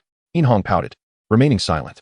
Fang Chen shook the teacup in his hand. At this moment, he had grasped the basic situation of the apocalypse. However, this was a rare opportunity, and he did not intend to end it here. He turned to look at the others. Do you have anything else you want to know? The few exchanged glances. And just as De Pang was about to speak, Fang Chen suddenly interrupted him. If it's just some messy conjecture, then forget it. Ask something useful. De Pang reluctantly closed his mouth. At this moment, Yang Mi suddenly spoke up. Excuse me, does your military have any plans in response to this disaster? First, we need to save the survivors. Yin Hong said with a bitter smile. As the apocalypse worsens, the number of survivors will decrease, and even if we survive the apocalypse, humanity will still face extinction.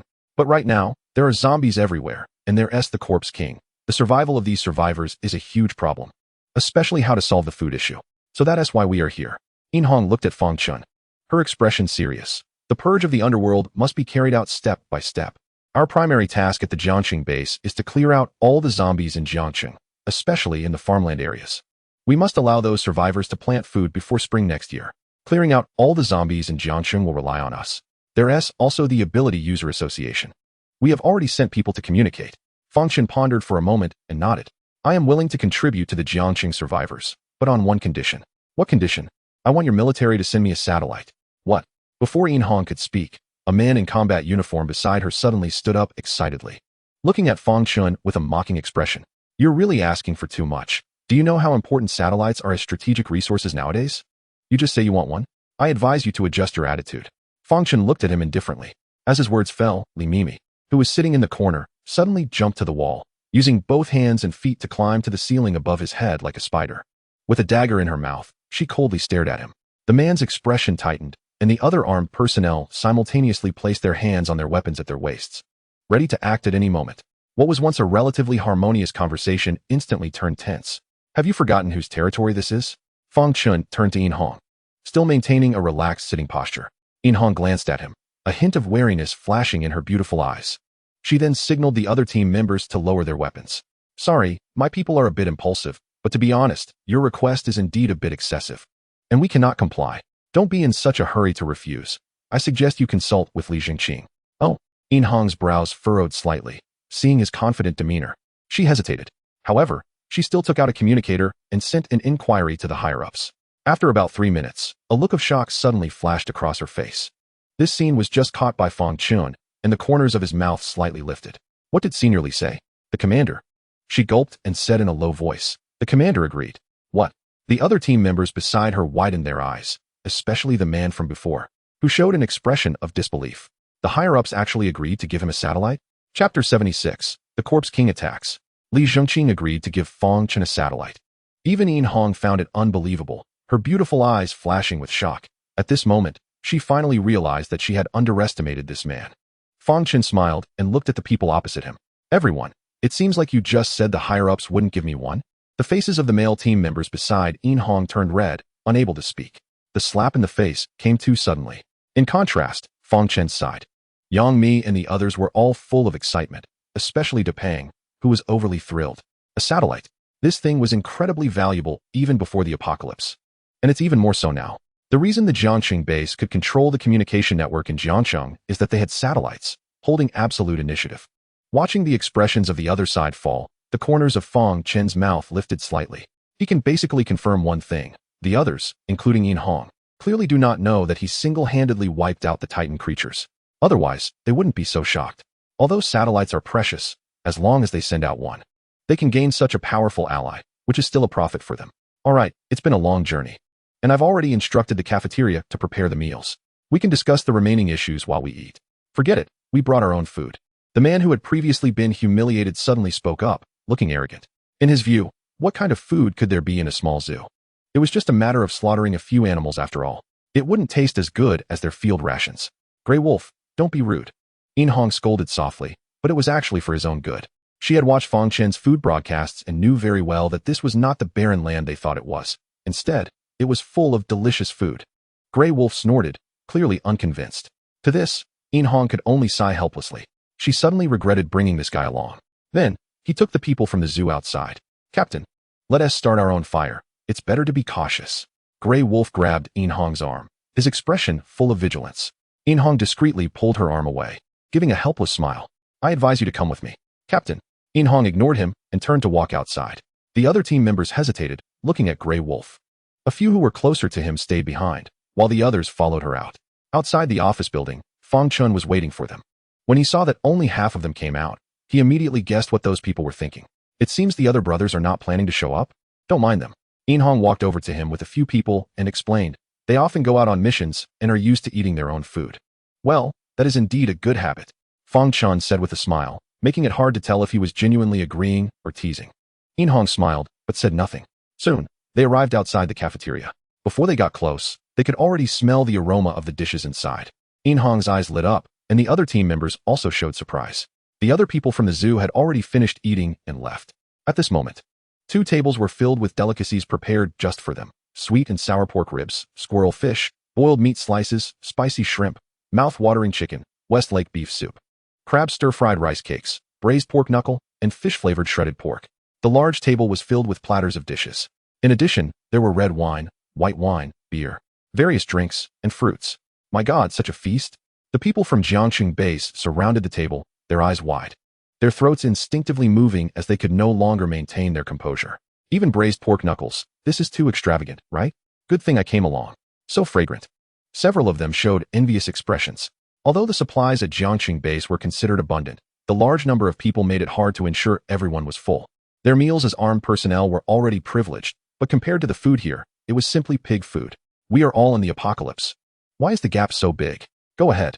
Inhong nodded, wanting everyone to enjoy a good meal. After one of the team members ran out, she looked at Fang Chen somewhat awkwardly and said, "Sorry for making you laugh." Fang Chen shrugged. "It's nothing, I can understand. Thank you. Please take a seat." At Fang Chen's invitation, everyone sat down. De Pang and Xiao Pang took the initiative to pour beer and white wine for everyone, but were stopped by Inhong. "Well then, everyone drink some soft drinks." Fang Chen did not insist. At that moment, the team member who had just left returned, but it was just him. And Grey Wolf and the others were nowhere to be seen. Inhong frowned slightly. "Where are they? Those guys?" Inhong gritted her teeth in anger. What is there to be embarrassed about in this situation? Such childish behavior made her feel very ashamed.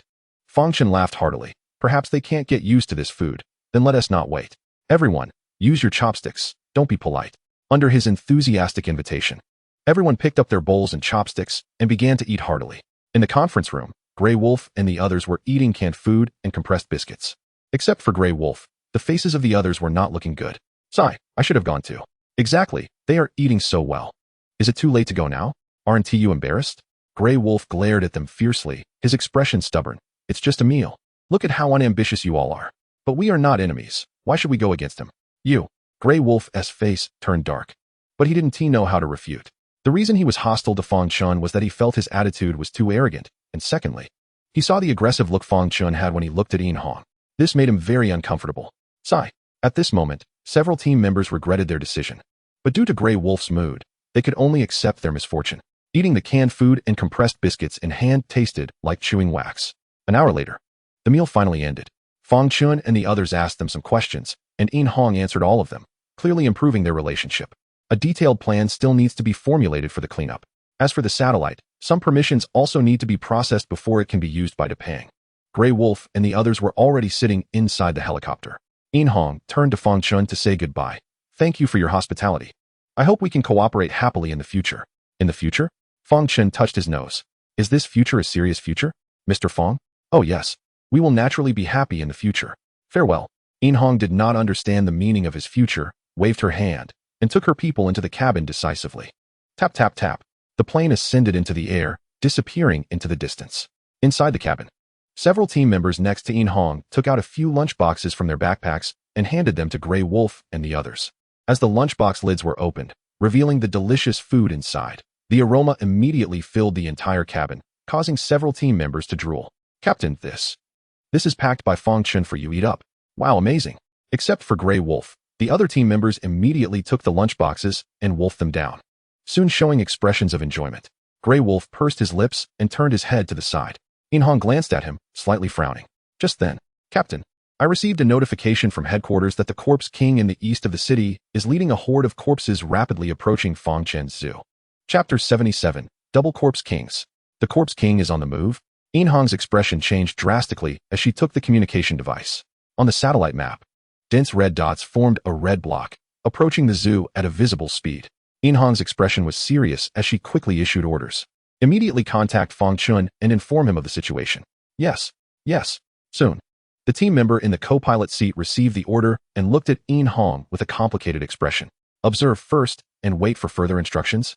Inhong frowned deeply, feeling confused about this order. Clearly, Jiang Province had already requested to ally with Fang Chen, yet Jiangxing Base here still wanted her to observe first before making plans. This obviously contradicted the superior's instructions. But as a soldier, obeying orders is paramount, so she couldn't say much. She just instinctively felt something was off. Jiang Province Base even agreed to give up the satellite. "I want to see what they can do that is worth a satellite," Grey Wolf said coldly. Behind him, several team members held their lunch boxes, remaining silent. As the saying goes, one is short-handed when taking from others. If they were to mock at this moment, it would seem too inhumane. In Hong shot a glance at Grey Wolf, then turned to look at the cockpit. Turn around. Yes.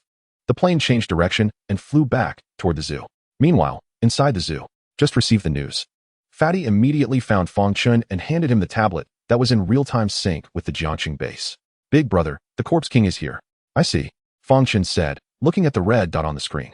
Last time, several mutated zombies mysteriously disappeared nearby, so it must have been a misunderstanding by the Corpse King, thinking they were responsible. That's why it's come for revenge. After all, the Corpse King possesses intelligence comparable to that of humans and should not be underestimated. Notify everyone. Prepare for battle. Got it. Fatty left, and soon the alarm sounded in the zoo. The resting group immediately changed their expressions, grabbing their weapons and orderly climbing onto the walls, their faces serious. Over the intercom, Fatty explained, the Corpse King is attacking? Everyone immediately became tense, but at that moment, Fang Chen appeared on the wall, which eased their anxiety. As long as Fang Chen was there, they felt more at ease. Roar. Hiss. Soon, roars echoed from afar. With their previous experience of the zombie tide, everyone quickly judged that the zombie army was not far away and tightened their grips on their weapons.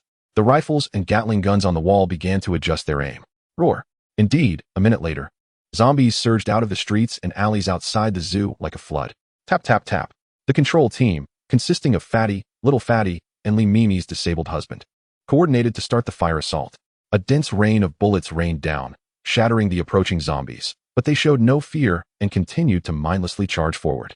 Fang Chen stood on the wall, scanning the area, and aside from a few mutated zombies, he did not find any trace of the Corpse King. Meanwhile, In Hong had quietly appeared on the roof of a distant building with her team.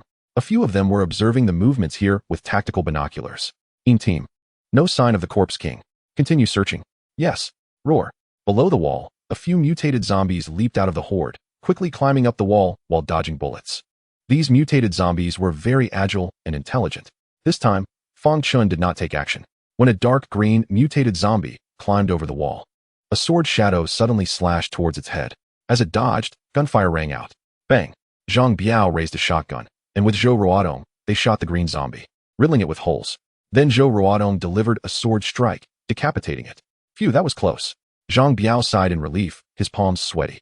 They had just received Fang Chen's order to kill this mutated zombie, and although they were a bit nervous, their cooperation was quite good. On the other side, a mutated zombie also appeared in front of Yangmi. This zombie was bulky, covered in muscular tumors, and with a single charge, it smashed through the cement guard post. It then roared and charged at her. I'm not someone to mess with. Yangmi pouted her lips, and when the mutated zombie was less than 5 meters away from her, her beautiful pupils suddenly turned silver. As a strange light flashed, the massive creature trembled suddenly. Roar. Its movement slowed, and it began frantically tearing at the air in front of it, as if facing a terrifying enemy. Just then, a shadow flashed by. Puff, puff. Tiger leaped high, and his sharp bone spikes instantly tore through the zombie's fat neck, sending its watermelon-sized head flying. The huge body crashed down from the wall. Meanwhile, Li Mimi and Big Tooth also dealt with a mutated zombie. The flowers planted under the wall directly shredded 3 mutated zombies that accidentally wandered in and then devoured their bodies. With the deaths of several mutated zombies, an angry roar finally echoed from afar. The sound was like muffled thunder, drowning out all other noises, leaving everyone dazed. The ability users fared better. While the ordinary people felt a tightness in their chests, their blood circulation hindered, and they became extremely depressed, with blood vessels gradually appearing in their eyes. Finally can't hold it in anymore? Fang Chen looked towards the direction of the sound, a slight smile on his lips. Meanwhile, on the opposite rooftop, In team. We have spotted the Corpse King in a supermarket. Continue tracking. In Hong, holding the binoculars, was still observing, and calmly said, also, prepare for battle. The Grey Wolf beside her immediately persuaded. Didn't Commander Chen say to observe and wait for further instructions? In Hong glanced at him expressionlessly. If Commander Chen doesn't give orders, should we just watch our allies be wiped out by the Corpse King? If they are not strong enough, they do not deserve to be our allies. Even if they are ordinary survivors, we have an obligation to save them. You are disobeying orders. Be careful. Captain, the situation is not right. Just then, a communications soldier ran to In Hong and handed her the communicator. Among the dense red dots, there was a conspicuous blue dot. This blue dot was the Corpse King. However, In Hong clearly saw that there were now 2 blue dots on the screen, indicating that another Corpse King had appeared. 2 Corpse Kings? Chapter 78. Corpse King Tong and his mutated dog. How could this happen? I don't know, We had only detected the one from the east of the city before. This new corpse king must have been born at some point. Quickly, notify Fang Chen. Everyone prepare for battle. Yes, I am the highest commander of this squad. Any problems will be my responsibility. Now, execute my orders immediately. Yes. Despite his reluctance, the Grey Wolf did not dare to say anything. In Hong left the sniper behind and quickly led the others downstairs. On the wall, Fatty reported to Fang Chen about In Hong's synchronized message. 2 corpse kings? Fang Chen frowned slightly. He was worried this was a trick by the corpse king, so he did not rashly leave but waved to release the little one to scout. Soon, relevant images appeared in his mind. In front of a medium-sized supermarket, a tall male zombie, emanating black mist, was roaring at the front. Opposite him stood a 12 or 13-year-old child. The child looked no different from an ordinary human, except for his pale skin, and was followed by a mutated dog named Xiaohei. Tong Tong. Fang Chen's expression changed dramatically, revealing shock. He had buried Tong Tong in the garden of the neighboring community after confirming he had not awakened any abilities. The Corpse King? He has become the Corpse King? Although Tong Tong looked no different from a human, the equipment did not lie. The powerful biological magnetic field surrounding him could only be generated by a Corpse King. Roar. Just as Fang Chen was shocked, the Black Corpse King took the initiative. His figure instantly disappeared from the spot, then raised his arm, black mist swirling around it, transforming into a several-meter-long black blade, slashing towards Tong Tong. This scene resembled venom from movies. Fang Chen felt a pang of anxiety for Tong Tong. This Corpse King's strength was formidable, at least at the late stage. However, the next moment, the black blade formed by his arm suddenly stopped half a meter from Tong Tong's head, and the black mist on him boiled violently. Roar! Tong Tong growled, his eyes turning blood red. He slowly extended his palm, pressing it against the black blade in midair. Bang! As the space around his palm distorted violently, the black blade could not withstand the pressure and suddenly exploded, spilling out dark blood. The Black Corpse King screamed, glancing at him in terror before turning to flee. However, Tong Tong raised his hands. The space around him began to twist as well, turning the cement and stones on the ground into powder with a powerful tearing force. Hiss! The Black Corpse King let out a mournful scream. The black gas surrounding him had completely collapsed, and blood was seeping from his whole body, looking quite tragic. After a few seconds, his body began to twist and crack. Finally, he transformed into a mass of blood mist. Tong Tong expressionlessly lowered his hands. As if killing a Corpse King was no different from squashing an ant to him, his heart calm and untroubled. Roar! This is the crystal core inside the Black Corpse King.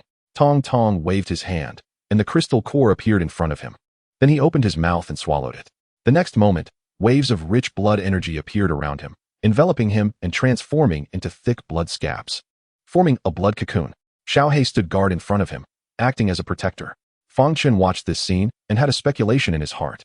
The Corpse King was already an extremely powerful existence, and if they wanted to continue to grow stronger, they could only kill each other and then devour each other's crystal cores, just like Tong Tong at this moment. Roar! At that moment, Xiaohei, guarding in front of the blood cocoon, suddenly became alert, showing sharp teeth towards the distance, his fur standing on end. In the ruins, a team of armed personnel slowly appeared. This is bad. Fang Chen's expression changed, and he jumped down from the wall.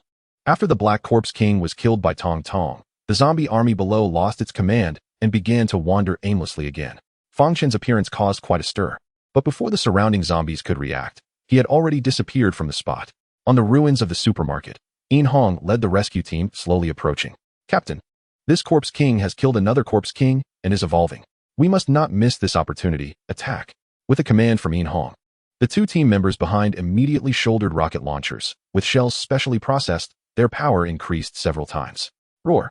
Xiaohei sensed the crisis and turned into an afterimage rushing towards them. This beast is mine.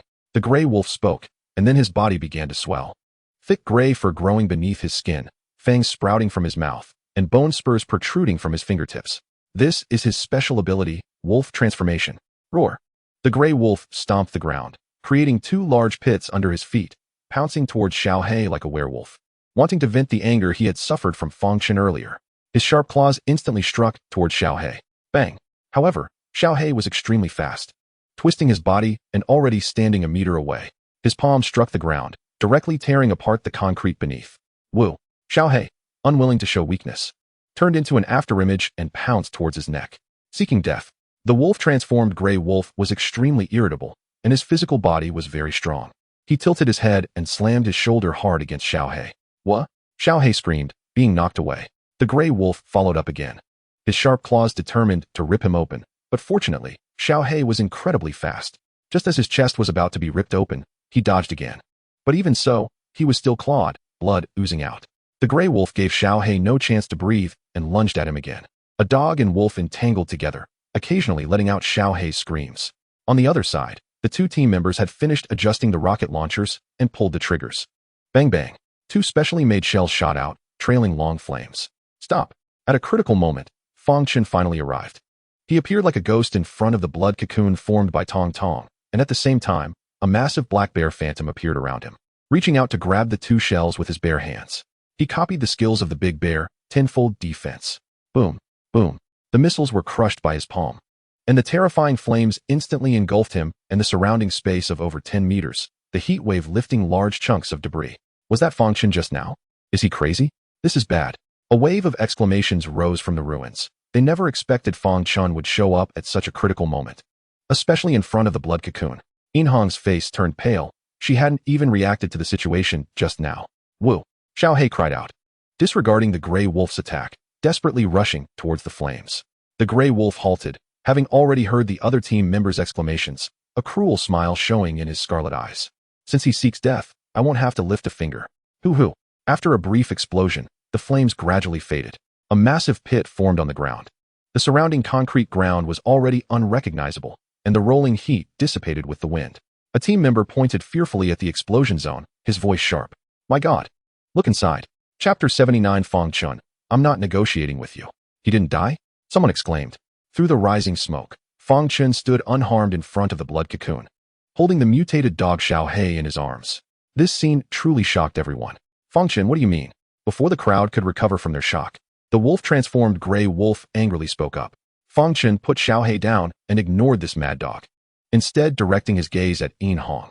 This corpse king has a relationship with me. You cannot kill him. A corpse king has a relationship with you?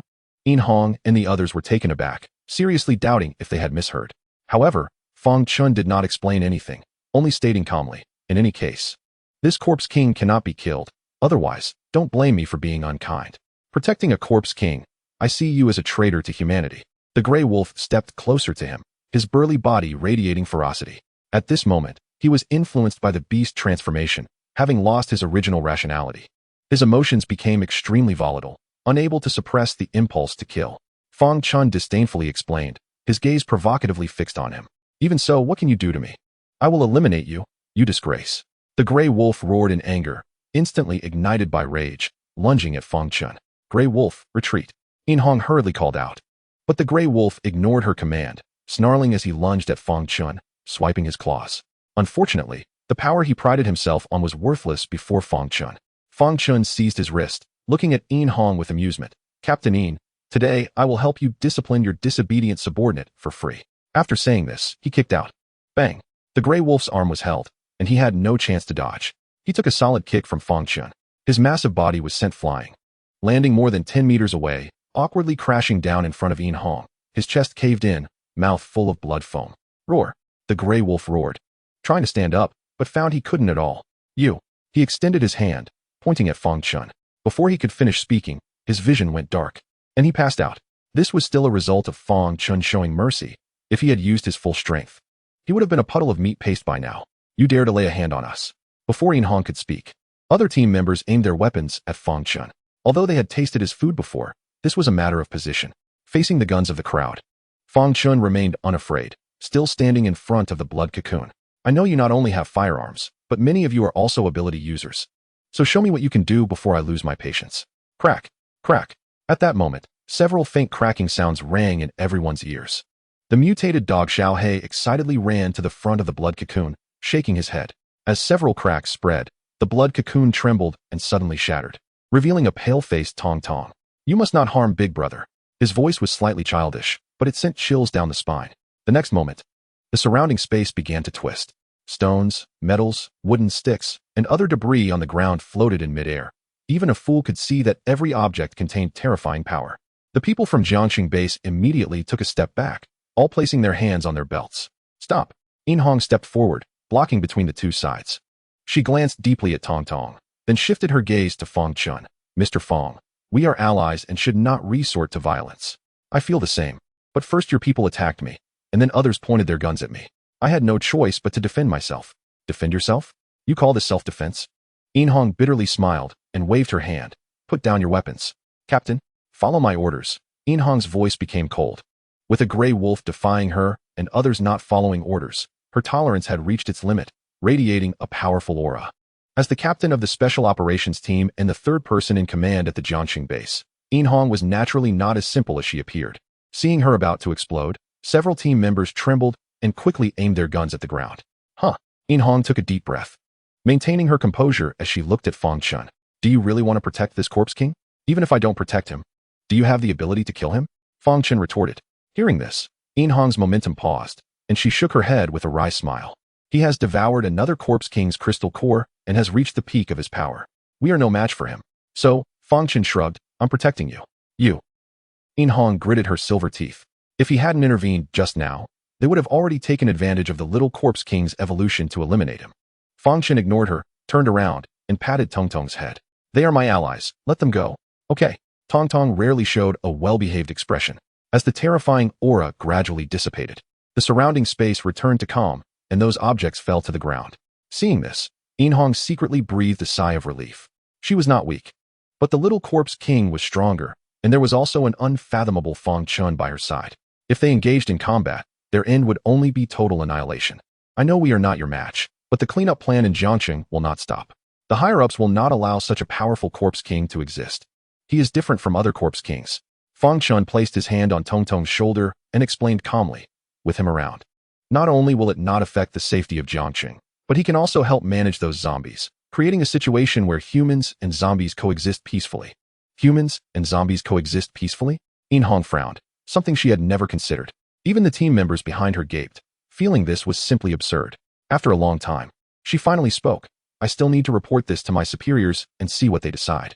Fang Chen snorted lightly. I think you may have misunderstood. I'm not asking for your opinion, but informing you. His words were domineering, but they made the other side uncomfortable. In their view, the Jiangxing base was the true authority of Jiangxing, and now feeling provoked, they were naturally displeased. Hong stepped forward, questioning with an unsatisfied expression. What if the higher-ups insist on taking action? Then I will flatten you. I won't accompany you any longer.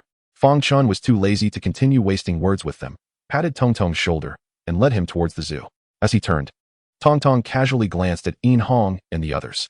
The mutated dog Xiaohui happily followed behind. Watching them disappear, Hong took a few deep breaths to dispel her inner unease. A team member who was close to the gray wolf stepped forward, angrily saying, Captain, this Fang Chen is too arrogant. Hong turned to look at him, her gaze cold. Then go kill him now?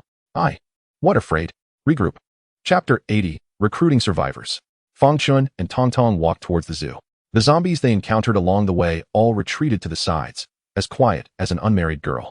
At this moment, Tong stopped and looked at Fang Chen with a childish face. Big brother, I will protect you. Good. Fang Chen rubbed his head, revealing a fatherly smile. If this scene were seen by others, they would surely be shocked.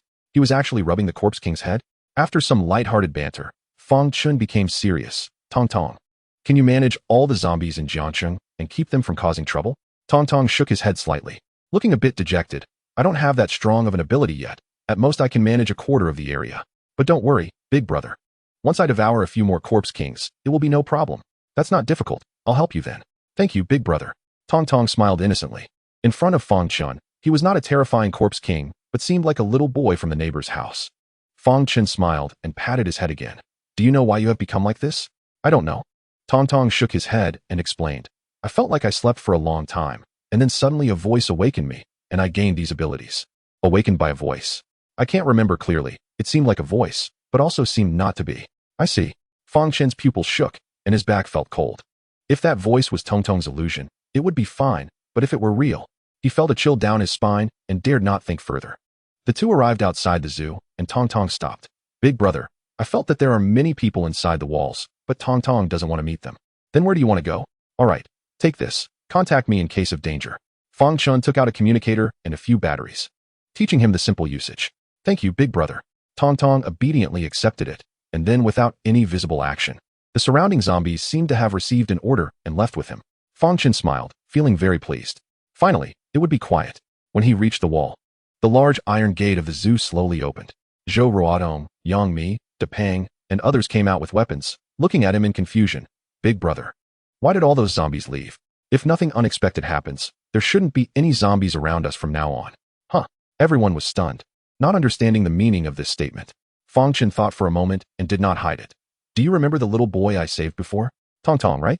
Of course, I remember. Well, he is now a corpse king. Hiss. Oh my. Everyone gasped in shock, truly astonished. Yang Mi patted her ample chest.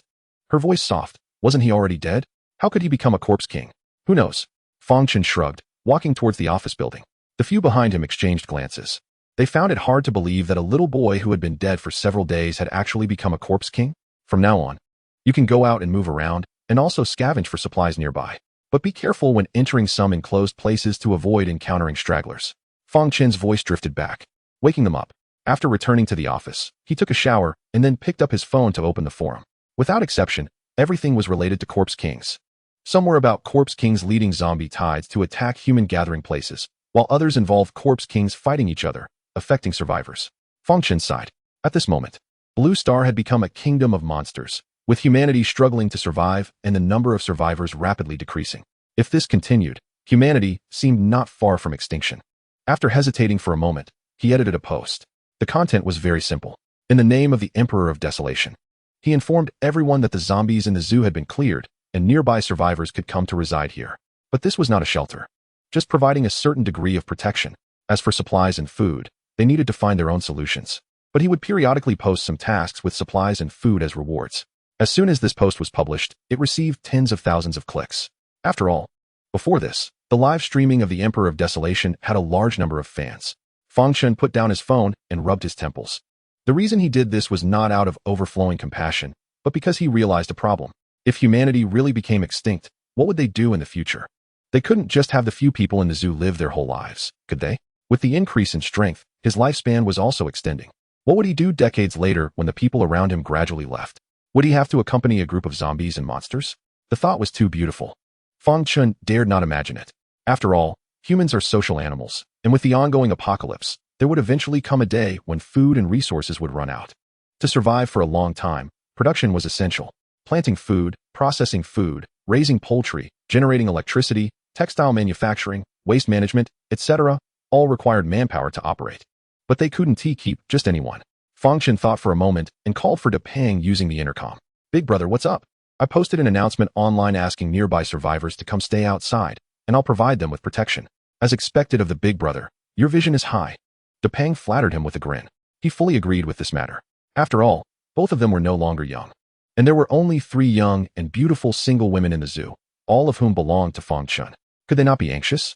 Relying on hands alone was ultimately not a solution. Besides them, there were also a bunch of old bachelors in the zoo.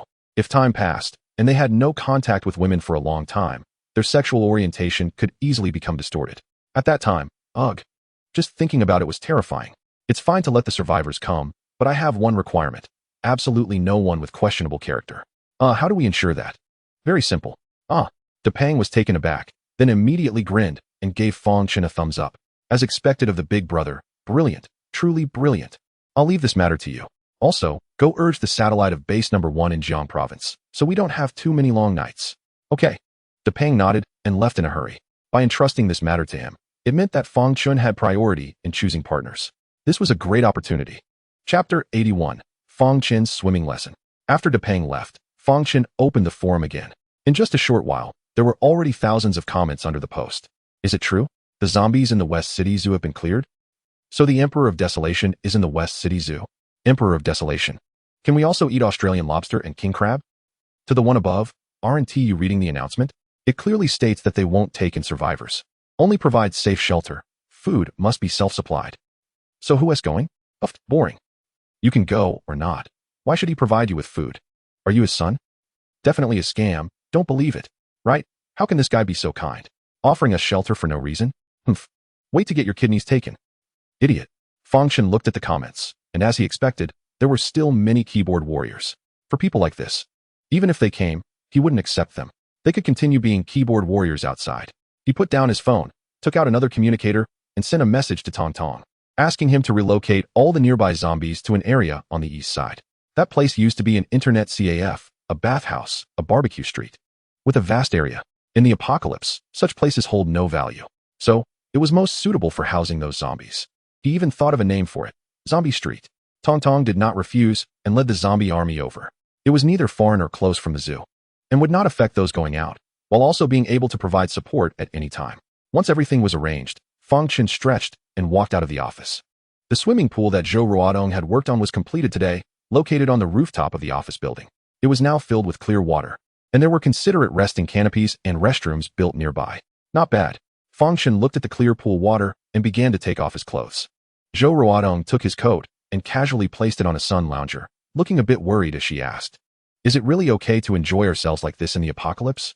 Fang Chen glanced at her and scoffed. "Now we have tall walls, powerful firearms, superpowered individuals stationed here, zombie kings managing the nearby zombies, and endless food. Shouldn't we enjoy a little? But I saw on the forum that many areas outside have stronger presences. This world is still very dangerous. Isn't that all the more reason to enjoy ourselves while we can?" Zhou Ruodong was speechless. Fang Chen took off his coat, revealing his strong physique. "I've worked hard for so long. Can I enjoy a little?" Splash. He jumped into the water and, when he resurfaced, was already on the other side of the swimming pool. Zhou Ruodong stood by the pool, her eyes revealing a hint of tenderness. He really should relax a bit. Ever since she arrived at the zoo, facing crisis after crisis, it was mostly Fang Chen who managed to get through it all by himself. The zoo could be what it is today, all thanks to him. "Come on, join me." Fang Chen waved at her in the water. Zhou Ruodong's pretty face flushed, and she stammered, "I didn't bring a swimsuit." "No problem, I have." Fang Chen waved his hand, and a light blue swimsuit appeared at her feet. Zhou Ruodong picked up the swimsuit, nervously looking around. This was the rooftop of the office building, the highest point of the zoo, surrounded by a cement wall over a meter high, so no one below could see anything. But coming from a rural background, she was still a bit conservative. "Hurry up.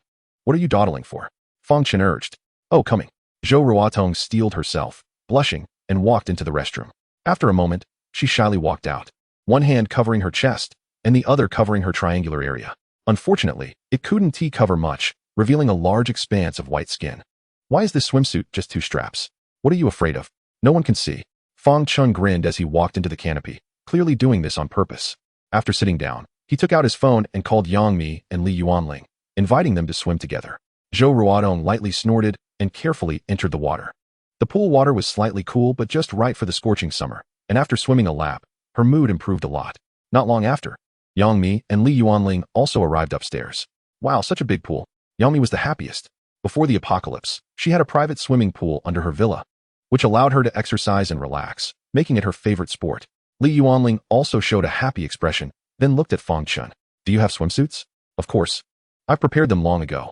Fang Chen pointed to a nearby sun lounger, where there were 2 swimsuits and 2 pairs of stockings, one black and one pink, all carefully selected by him. Yang Mi walked over, pinching a piece of transparent fabric between her fingers. "You call this a swimsuit? There's no choice. This is all I have in my space." "Sure, I believe you." Yang Mi rolled her eyes at him and then looked at the stockings under the swimsuit. Speechless again. Who swims while wearing stockings? Huh. Fang Chen looked at her in confusion, arguing. "I used to watch videos, and the girls in them all wore stockings while swimming. Some even wore nurse outfits and school uniforms." "Dude, are those videos serious?" "Of course. They are professional swimming teaching videos." Li Yuanling picked up another swimsuit, looking at him with displeasure. "Oomph, I see you're not really inviting us to swim. What else could it be for?" Fang Chen pretended to be puzzled. The 2 girls exchanged glances and angrily walked into the restroom. Fang Chen chuckled, waved his hand to take out a bottle of red wine, poured it into a decanter, and placed it into a glass container filled with ice. He then grabbed some fruits and a box of rubber gloves. Old Master Lu Shuren once said that if you invite a girl to a private swimming pool just to swim, then there's definitely something wrong with your head. Not only that, Old Master Lu also emphasized that when swimming, one must wear stockings. Otherwise, you won't swim fast. Before long, the 2 girls came out. Just like Zhou Ruodong earlier, they both had flushed faces and were fidgeting. The swimsuits Fang Chen gave them were like not wearing anything at all. They were ridiculously small and transparent, failing to cover what needed to be covered, instead adding to the allure and temptation. Especially when paired with stockings, the feeling was undeniable. Even Old Master Lu Shuren would struggle to resist. "Not bad, not bad." Fang Chen sincerely gave a thumbs up to his little brother. The figures and looks of the 3 women were already top-notch, and with just a little bit of clothing like that, their charm was simply indescribable. "Come on, don't let the perverts peep." Yang Mi pulled Li Yuanling to the edge of the pool, then jumped in. Fang Chen licked his lips, tilted his head back to down a glass of chilled red wine, and grabbed a rubber glove from the table before jumping in as well. He was going to personally guide them in swimming. Moreover, it was synchronized swimming with multiple participants, which quickly splashed a lot of water. Among the 3 women, Yang Mi was the most clumsy, so Fang Chen focused on her, teaching her from the water to the shore, and then from the shore to the pavilion. He didn't stop until she had no strength left, slumped on a sun lounger. No more learning, no more learning. Yang Mi waved her hands in surrender, saying that if she continued, she'd be swollen. Only then did Fang Chen let her go and turn to continue guiding the other 2. Chapter 82, Electric Mother? The battle by the swimming pool continued until the afternoon. To replenish the 3 women's energy, Fang Chen directly held a barbecue at the poolside at noon. Grilling while cooking, eating while making more, finishing one round before starting another. Teacher Mi was so exhausted that she lay on the ground rolling her eyes. Zhou Ruotong felt pain in her chest from the prolonged shaking. Li Yuanling, fresh to the scene, was completely conquered by Fang Chen, her knees flushed red. Who? Fang Chen lay back on the sun lounger, taking a long breath. He finally felt completely released today. Moreover, he discovered that doing such things outside was much more exciting than in the bedroom. It was like discovering a new world. After taking a shower, he lay down in the middle and fell into a deep sleep. This swimming pool had become his private territory. However, Fang Chen was not a selfish person. He had the construction team build a few entertainment rooms downstairs in the dormitory building so that everyone could play video games, play cards, or even dance. 7 days passed in the blink of an eye. According to the previous plan, these people were arranged in a residential area 10 miles north of the zoo. Before this, Zhang Biao and others had already cleaned up the remaining zombies. Depang, following Fang Chen's instructions, checked everyone's phones. You wouldn't believe it. He really did find several brainless trolls who had cursed Fang Chen on the forum. There was nothing to say to such people. They were directly beaten up by Big Tooth, their phones confiscated, and then driven away. The main approach was to let them fend for themselves. As for the Jiangxing base, there was no response regarding the previous Tong incident, only informing them that the base was formulating a cleanup plan. They would contact him once the plan was ready. As for the satellite matter, professionals were already in remote contact with Depang. Fang Chen was enjoying his leisure until 3 days later, when Chun Xiaoyang came to find him. Boss, the number of survivors coming in is increasing. I was wondering if we should turn on the electricity for them. That way they can stabilize. Fang Chen frowned slightly. Isn't the electricity we send not enough? Chun Xiaoyang nodded. Indeed not enough. So I wanted to ask the boss if we should take a trip to the power plant and get some power generation equipment. It was indeed time to go. The issue of electricity had always been a thorn in his side.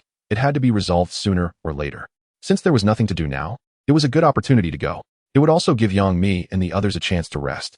Old Master Lu Shuren once said that no matter how high-end a car is, if it is driven every day, it will eventually have loose parts. To maintain tightness, proper maintenance is necessary.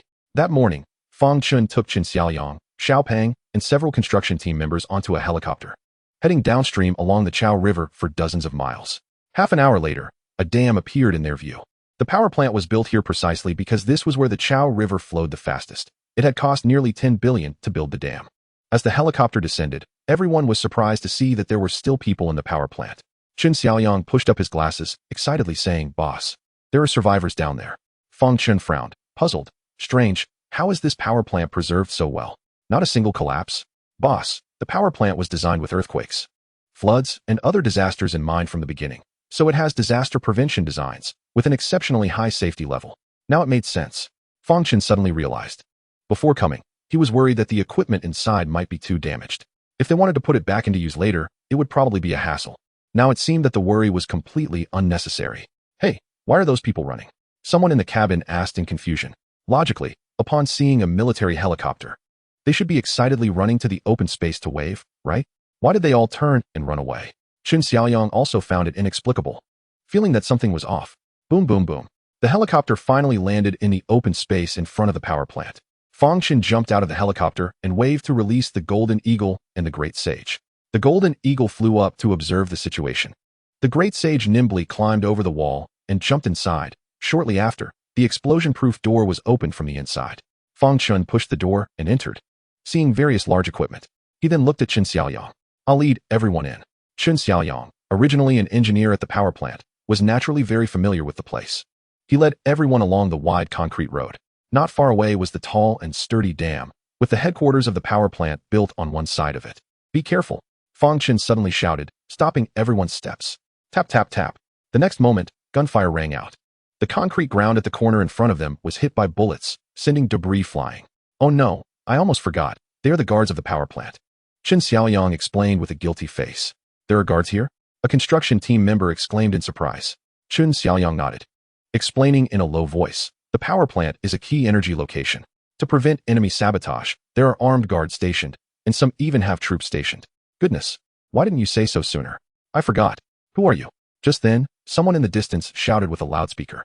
Before Fang Chen could speak, Qin Xiaoyang had already shouted loudly. Don't get me wrong. I'm Engineer Qin Xiaoyang from here, and I'm here to rescue you.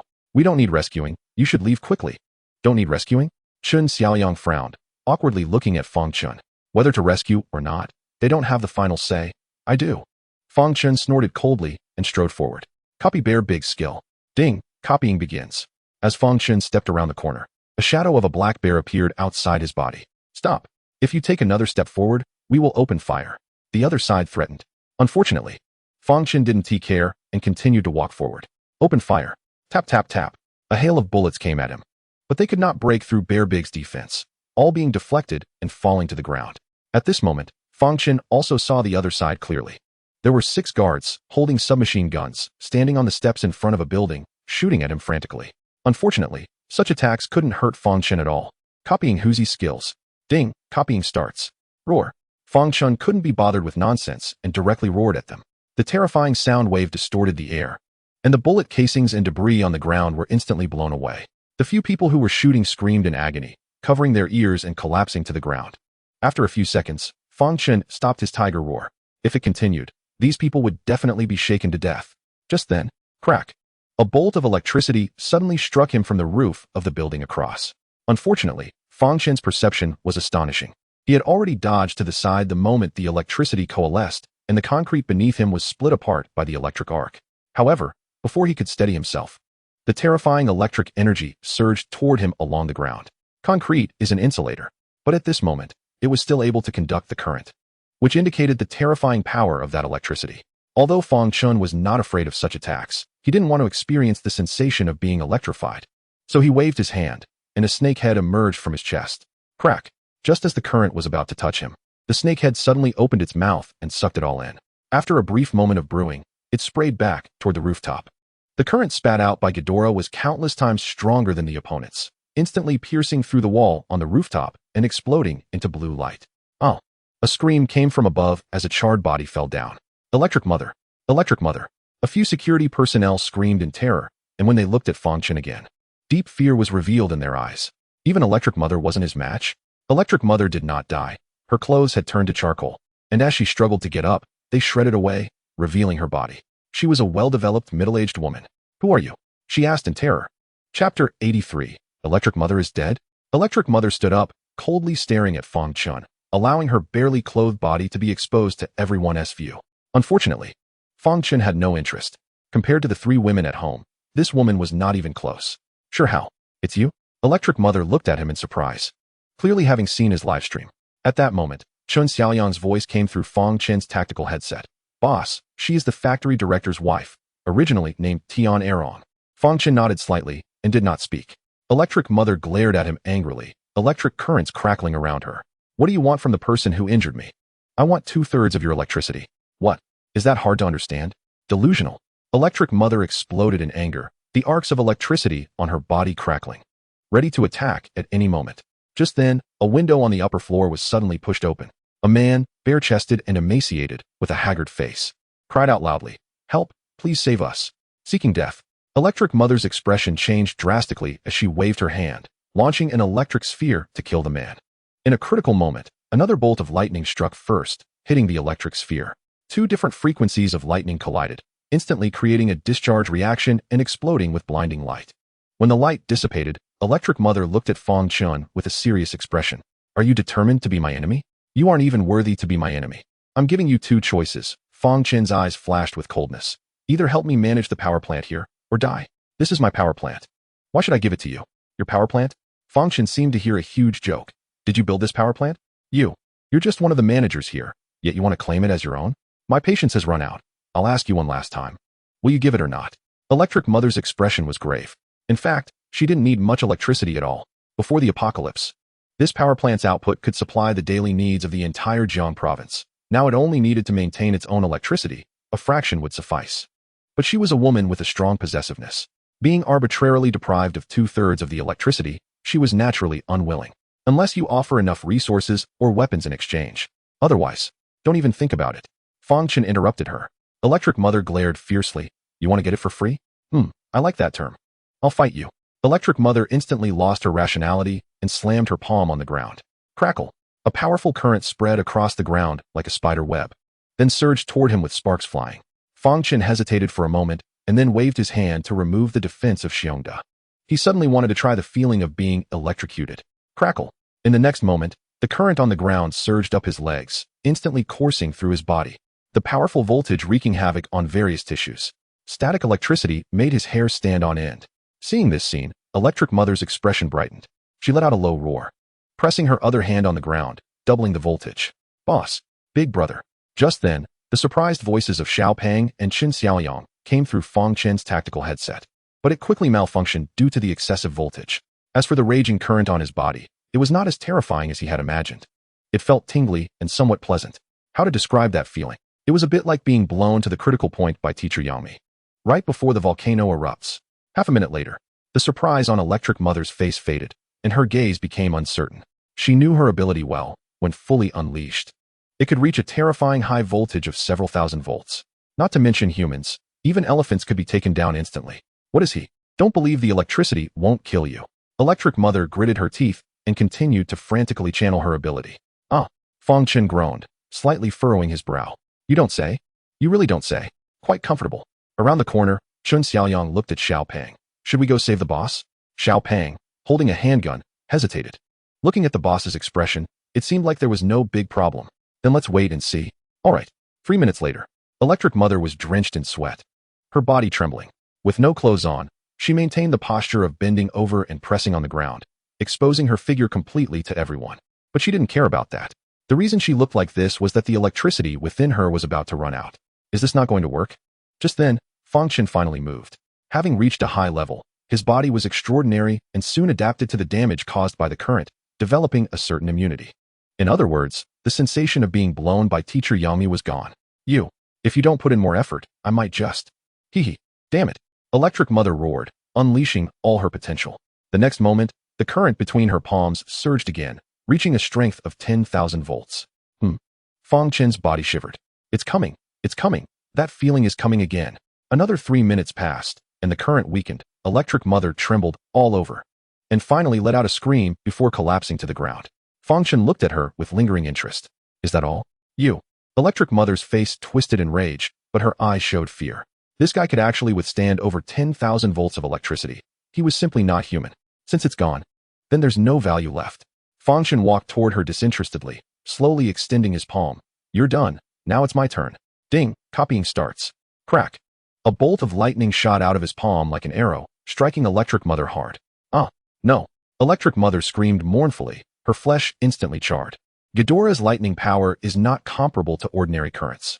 In an instant, it reached over 100,000 volts, and even though her ability was also electricity, she still couldn't withstand it. In the blink of an eye, a charred corpse appeared on the ground. Fang Chen coldly glanced at it and turned to wave his hand at the corner. Come out. Boss is mighty. Qin Xiaoyang and others finally dared to show themselves and quickly ran to his side. As for the few security personnel across from them, they were already paralyzed with fear on the ground. Their once mighty Electric Mother had actually been electrocuted to death by the opponent. The thought of the Electric Mother being electrocuted to death was quite absurd, but it was indeed a fact. Xiaoyang? At this moment, the person who had called for help upstairs suddenly exclaimed. Qin Xiaoyang looked up, hesitated for a moment, and did not immediately recognize the haggard, emaciated man. Xiaoyang, it's me. Baiyang. Master? Qin Xiaoyang rubbed his eyes in disbelief, his expression gradually turning to surprise. Master, is it really you? How did you end up like this? Oh, don't mention it.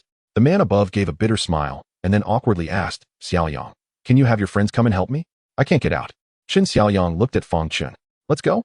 Fang Chen walked over to the several security personnel, gestured for Xiao Pang to take their weapons, and then coldly said, Take me upstairs, no tricks. Yes. The security personnel nodded, glancing at the charred corpse in the distance, their eyes revealing a sense of relief. Soon, they led Fang Chen and the others to the 5th floor. As soon as they pushed open the door, everyone was instantly stunned. Before them was a huge training room. But there were no tables or other equipment. Instead, there were iron cages, each containing a naked person. Most were men, but there were also women. These men all shared a common characteristic. They were gaunt and emaciated, as if suffering from long-term malnutrition, with dark circles under their eyes, pale faces, vacant expressions, and an appearance as if they had been hollowed out. In addition, various bizarre instruments were hanging on the walls, resembling the torture devices used in ancient prisons. Before even getting close, a wave of decadent air rushed toward them. Wow, this is extravagant. Fang Chen felt ashamed upon seeing this scene. Xiaoyang, hurry and save me. In one of the cages near the window, Bai Yang anxiously waved at them.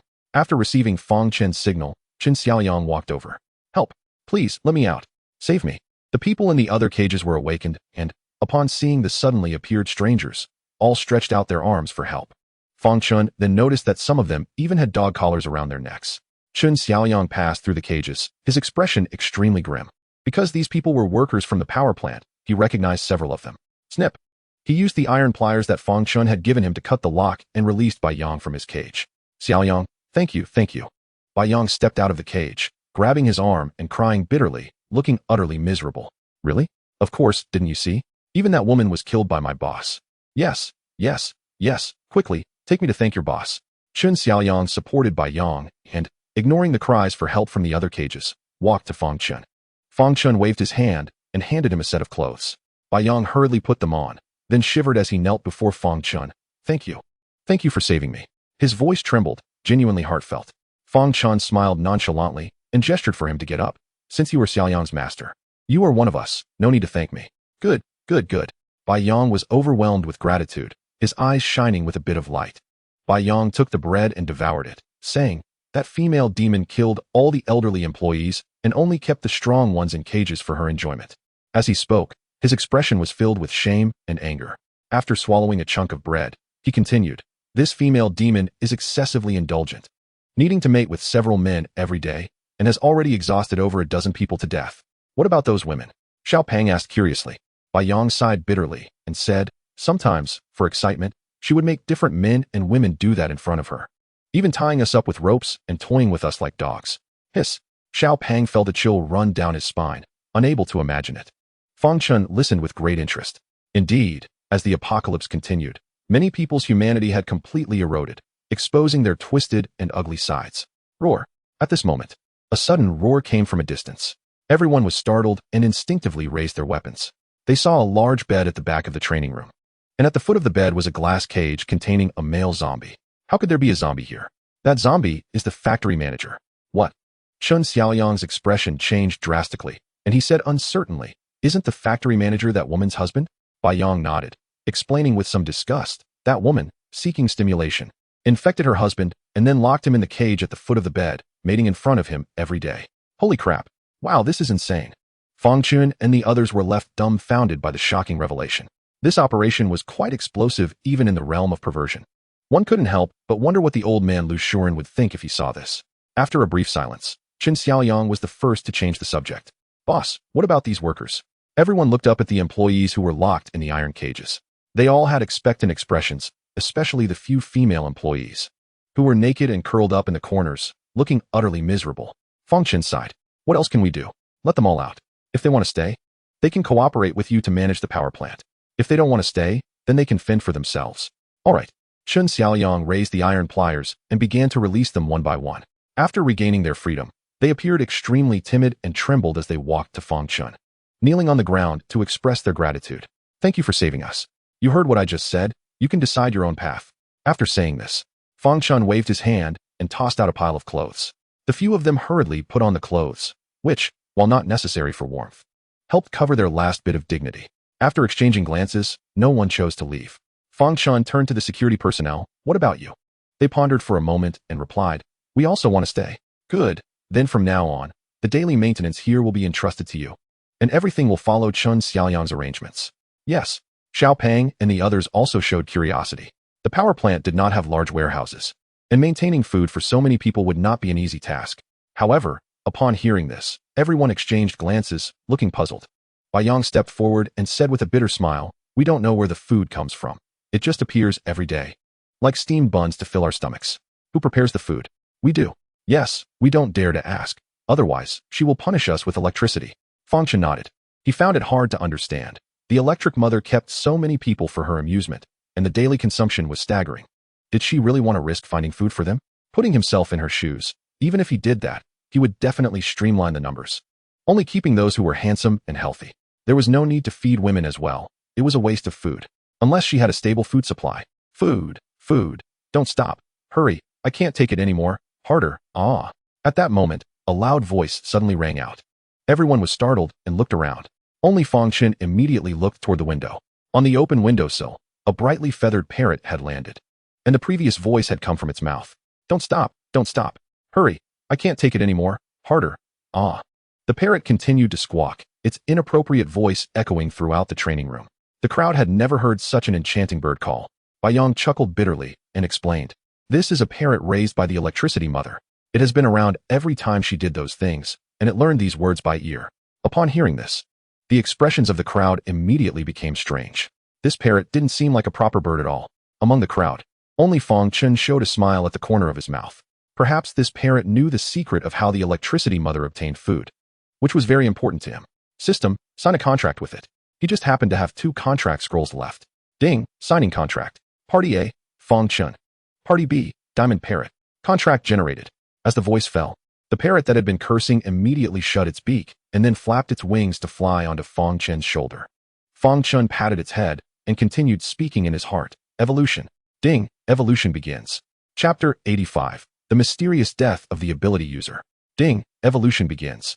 With the disappearance of the crystal core, the parrot on Fang Chen's shoulder did not show any significant change in size, but its feathers became more vibrant. The most noticeable change was in its eyes.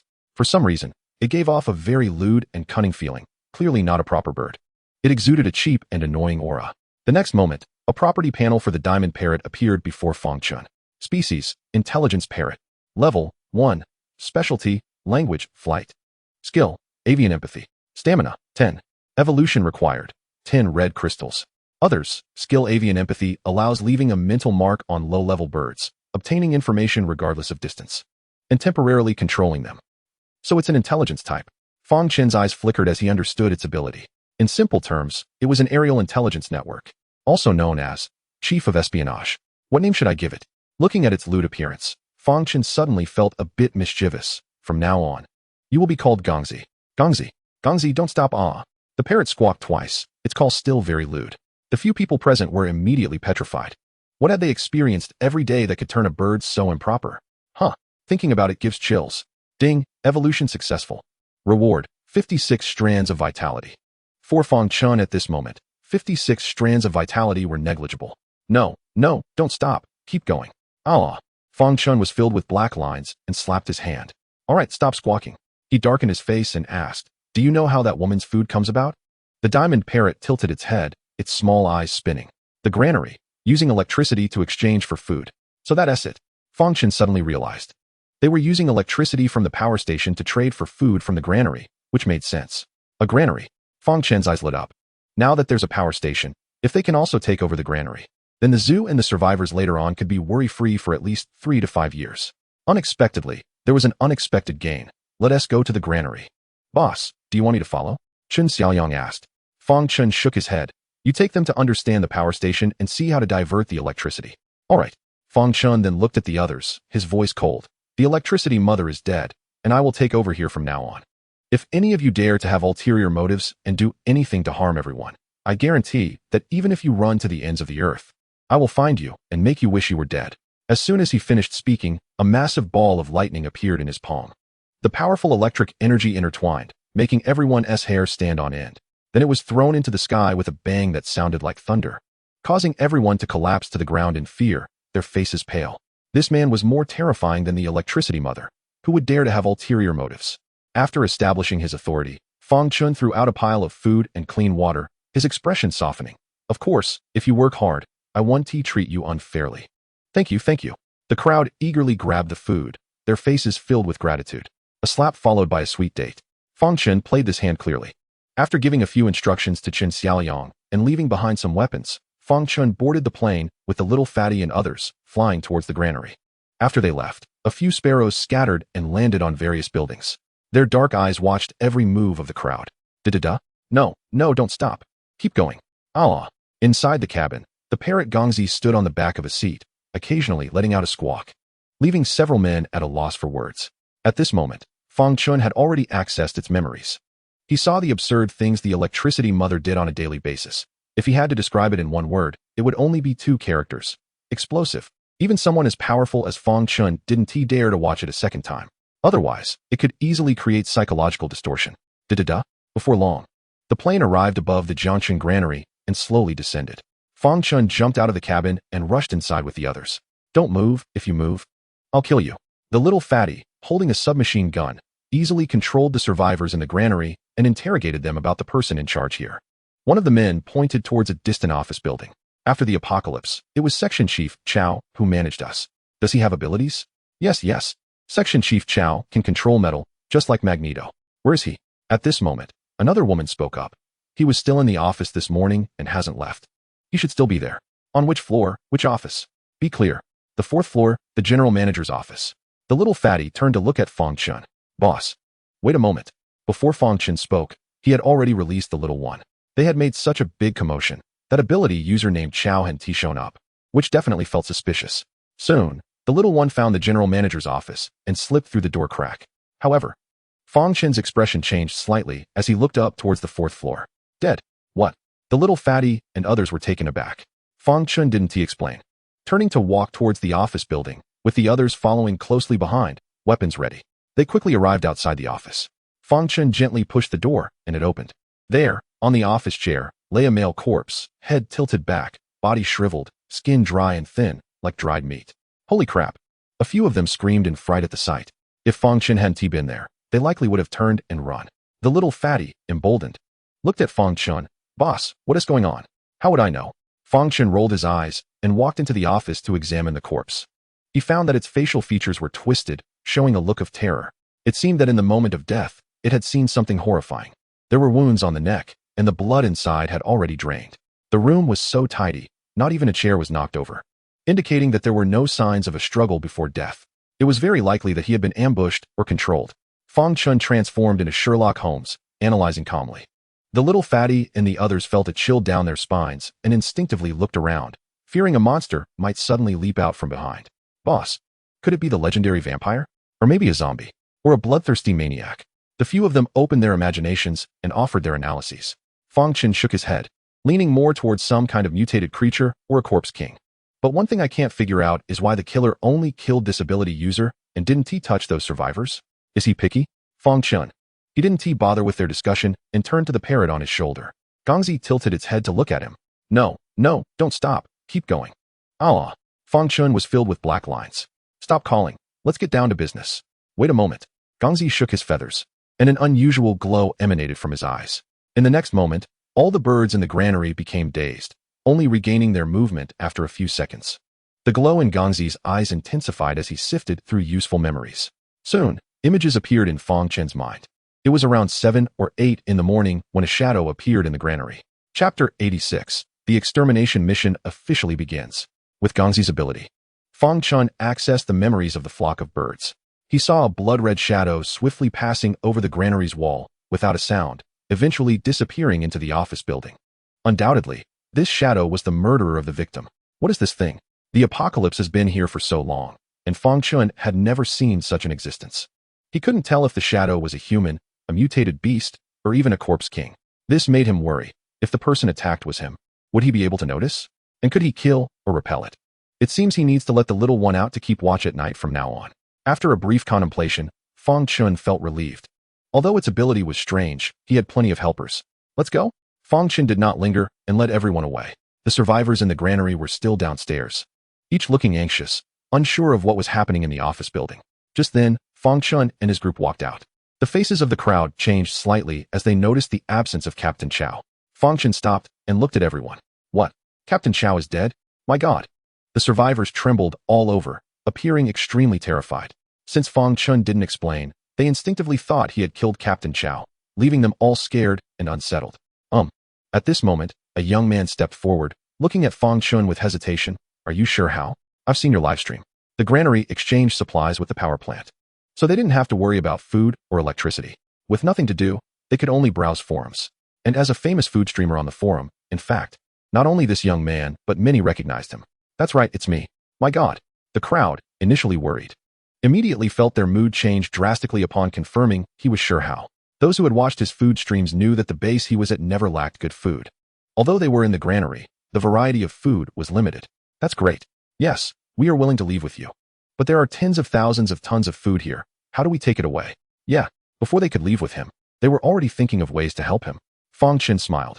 It seemed the ability user usually didn't treat them well. Although he wasn't as abnormal as Electric Mother, he wasn't much better either, as he saw many female survivors had scars on them. You don't need to worry about transporting the food. Now go gather your things. Okay. The crowd didn't hesitate and turned towards the dormitory building. Fang Chen left behind Xiao Pang and others and walked alone into the storage area. On the vast cement ground stood one large granary after another. Fang Chen approached one, waved his hand, and the entire granary was absorbed into his beast-controlling space. After breaking the fourth life shackles, his beast-controlling space had reached 50,000 square meters and had no upper limit. It was more than enough to hold these grains. Indeed, as the largest granary in Jiangcheng, the variety was rich. Fang Chen wandered among the various warehouses, where rice, wheat, soybeans, and corn were the most abundant, along with sweet potatoes, and sorghum, among others. As he walked through, he experienced the joy of freeloading. By the time he left, the entire storage area was empty, with only a few mice left trembling on the ground, staring at the suddenly vanished food. However, because there were too many people, Fang Chen had to find a few large trucks to transport the food, using iron chains to hang them underneath the aircraft and lift them away. As for the survivors, after receiving supplies, they were taken by Zhang Biao to the residential area that housed survivors for unified registration and accommodation arrangements. A few days later, the zoo issued its first task. A batch of electricians and laborers was needed to help Chun Xiaoyang repair and lay the damaged lines between the power plant and the zoo. The task rewards were 5 pounds of food, half a pound of meat, and 1 pound of fruits and vegetables per person per day. Additionally, points were recorded, and if anyone fell ill in the future, they could exchange points for medicine and free treatment. Once this task was announced, the registration area immediately became bustling. There were few electricians, with most being laborers. Soon, this task was shared by some on the forum, causing another sensation. Those survivors who were still hesitant immediately became active, thinking of ways to rush to the zoo. Not only were there no zombies here, but there was also electricity. Completing a task could provide several days of food, which was like heaven for those who were on the verge of starving. In the following days, more and more survivors flocked to the zoo. Except for a very few who were turned away, most stayed. Meanwhile, the zoo continuously issued tasks, such as recruiting barbers, maintenance workers, pastry chefs, dentists, novelists, animal keepers, traditional Chinese medicine practitioners, and brewers, among others. This brings to mind the words of Mr. Lu Shuren. Those with a skill can still make a living even in the apocalypse. As for those without any skills, they need not worry. The zoo also released tasks for garbage disposal and road clearing, which required no technical skills. As long as they were willing to work hard, they wouldn't starve. The apocalypse had been here for quite some time. Most of those who survived were young and strong, while the elderly, weak, ill, or those with no survival abilities had already been eliminated. Different people adapt to different environments. This is the law of survival of the fittest in nature, applicable at all times. Fang Chen didn't worry about these matters. He left them to those below him and continued to enjoy his leisurely life of arranging flowers and playing with jade. Until a few days later, Inhong contacted him again. The extermination plan had been finalized, and for confidentiality, only the first part was sent to him, with an agreement to meet with the Ability Association in 3 days. Fang Chen looked at the first item of the plan, extermination of Area 01. The task level represented. And Area 01 was a section marked by them, located in a refinery in the north of the city. There, a gang led by ability users had been discovered. They controlled a group of survivors, continuously enslaving and persecuting them. The Jiangxing base had received dozens of distress messages, but they hadn't had time until now to take action. Logically, such a simple task didn't require a 3-party alliance. However, the Jiangxing base's intention was to take this opportunity for the 3 parties to get to know each other better and increase coordination for future high-difficulty tasks. Fang Chen gladly accepted. 3 days later, he left behind Huzi, Huahua, Azu, General Bai, and Simba to guard the home and headed to the pre-arranged meeting place with Yangmi. Before leaving, he also greeted Tong to help look after things. Nowadays, the zombie-infested streets had become a forbidden zone for humans, filled with countless zombies and an absolutely terrifying force. An hour later, Fang Chen and Yangmi landed with the Golden Eagle. They arrived at a large shopping mall in the north of the city, and as they landed, Jiangxing base's people also arrived, still Inhong's team. The Grey Wolf's injuries had healed, and upon seeing him, his expression was extremely grim. Fang Chen smiled slightly and ignored him. Not long after, a voice came from the distance. The ability associations people finally arrived.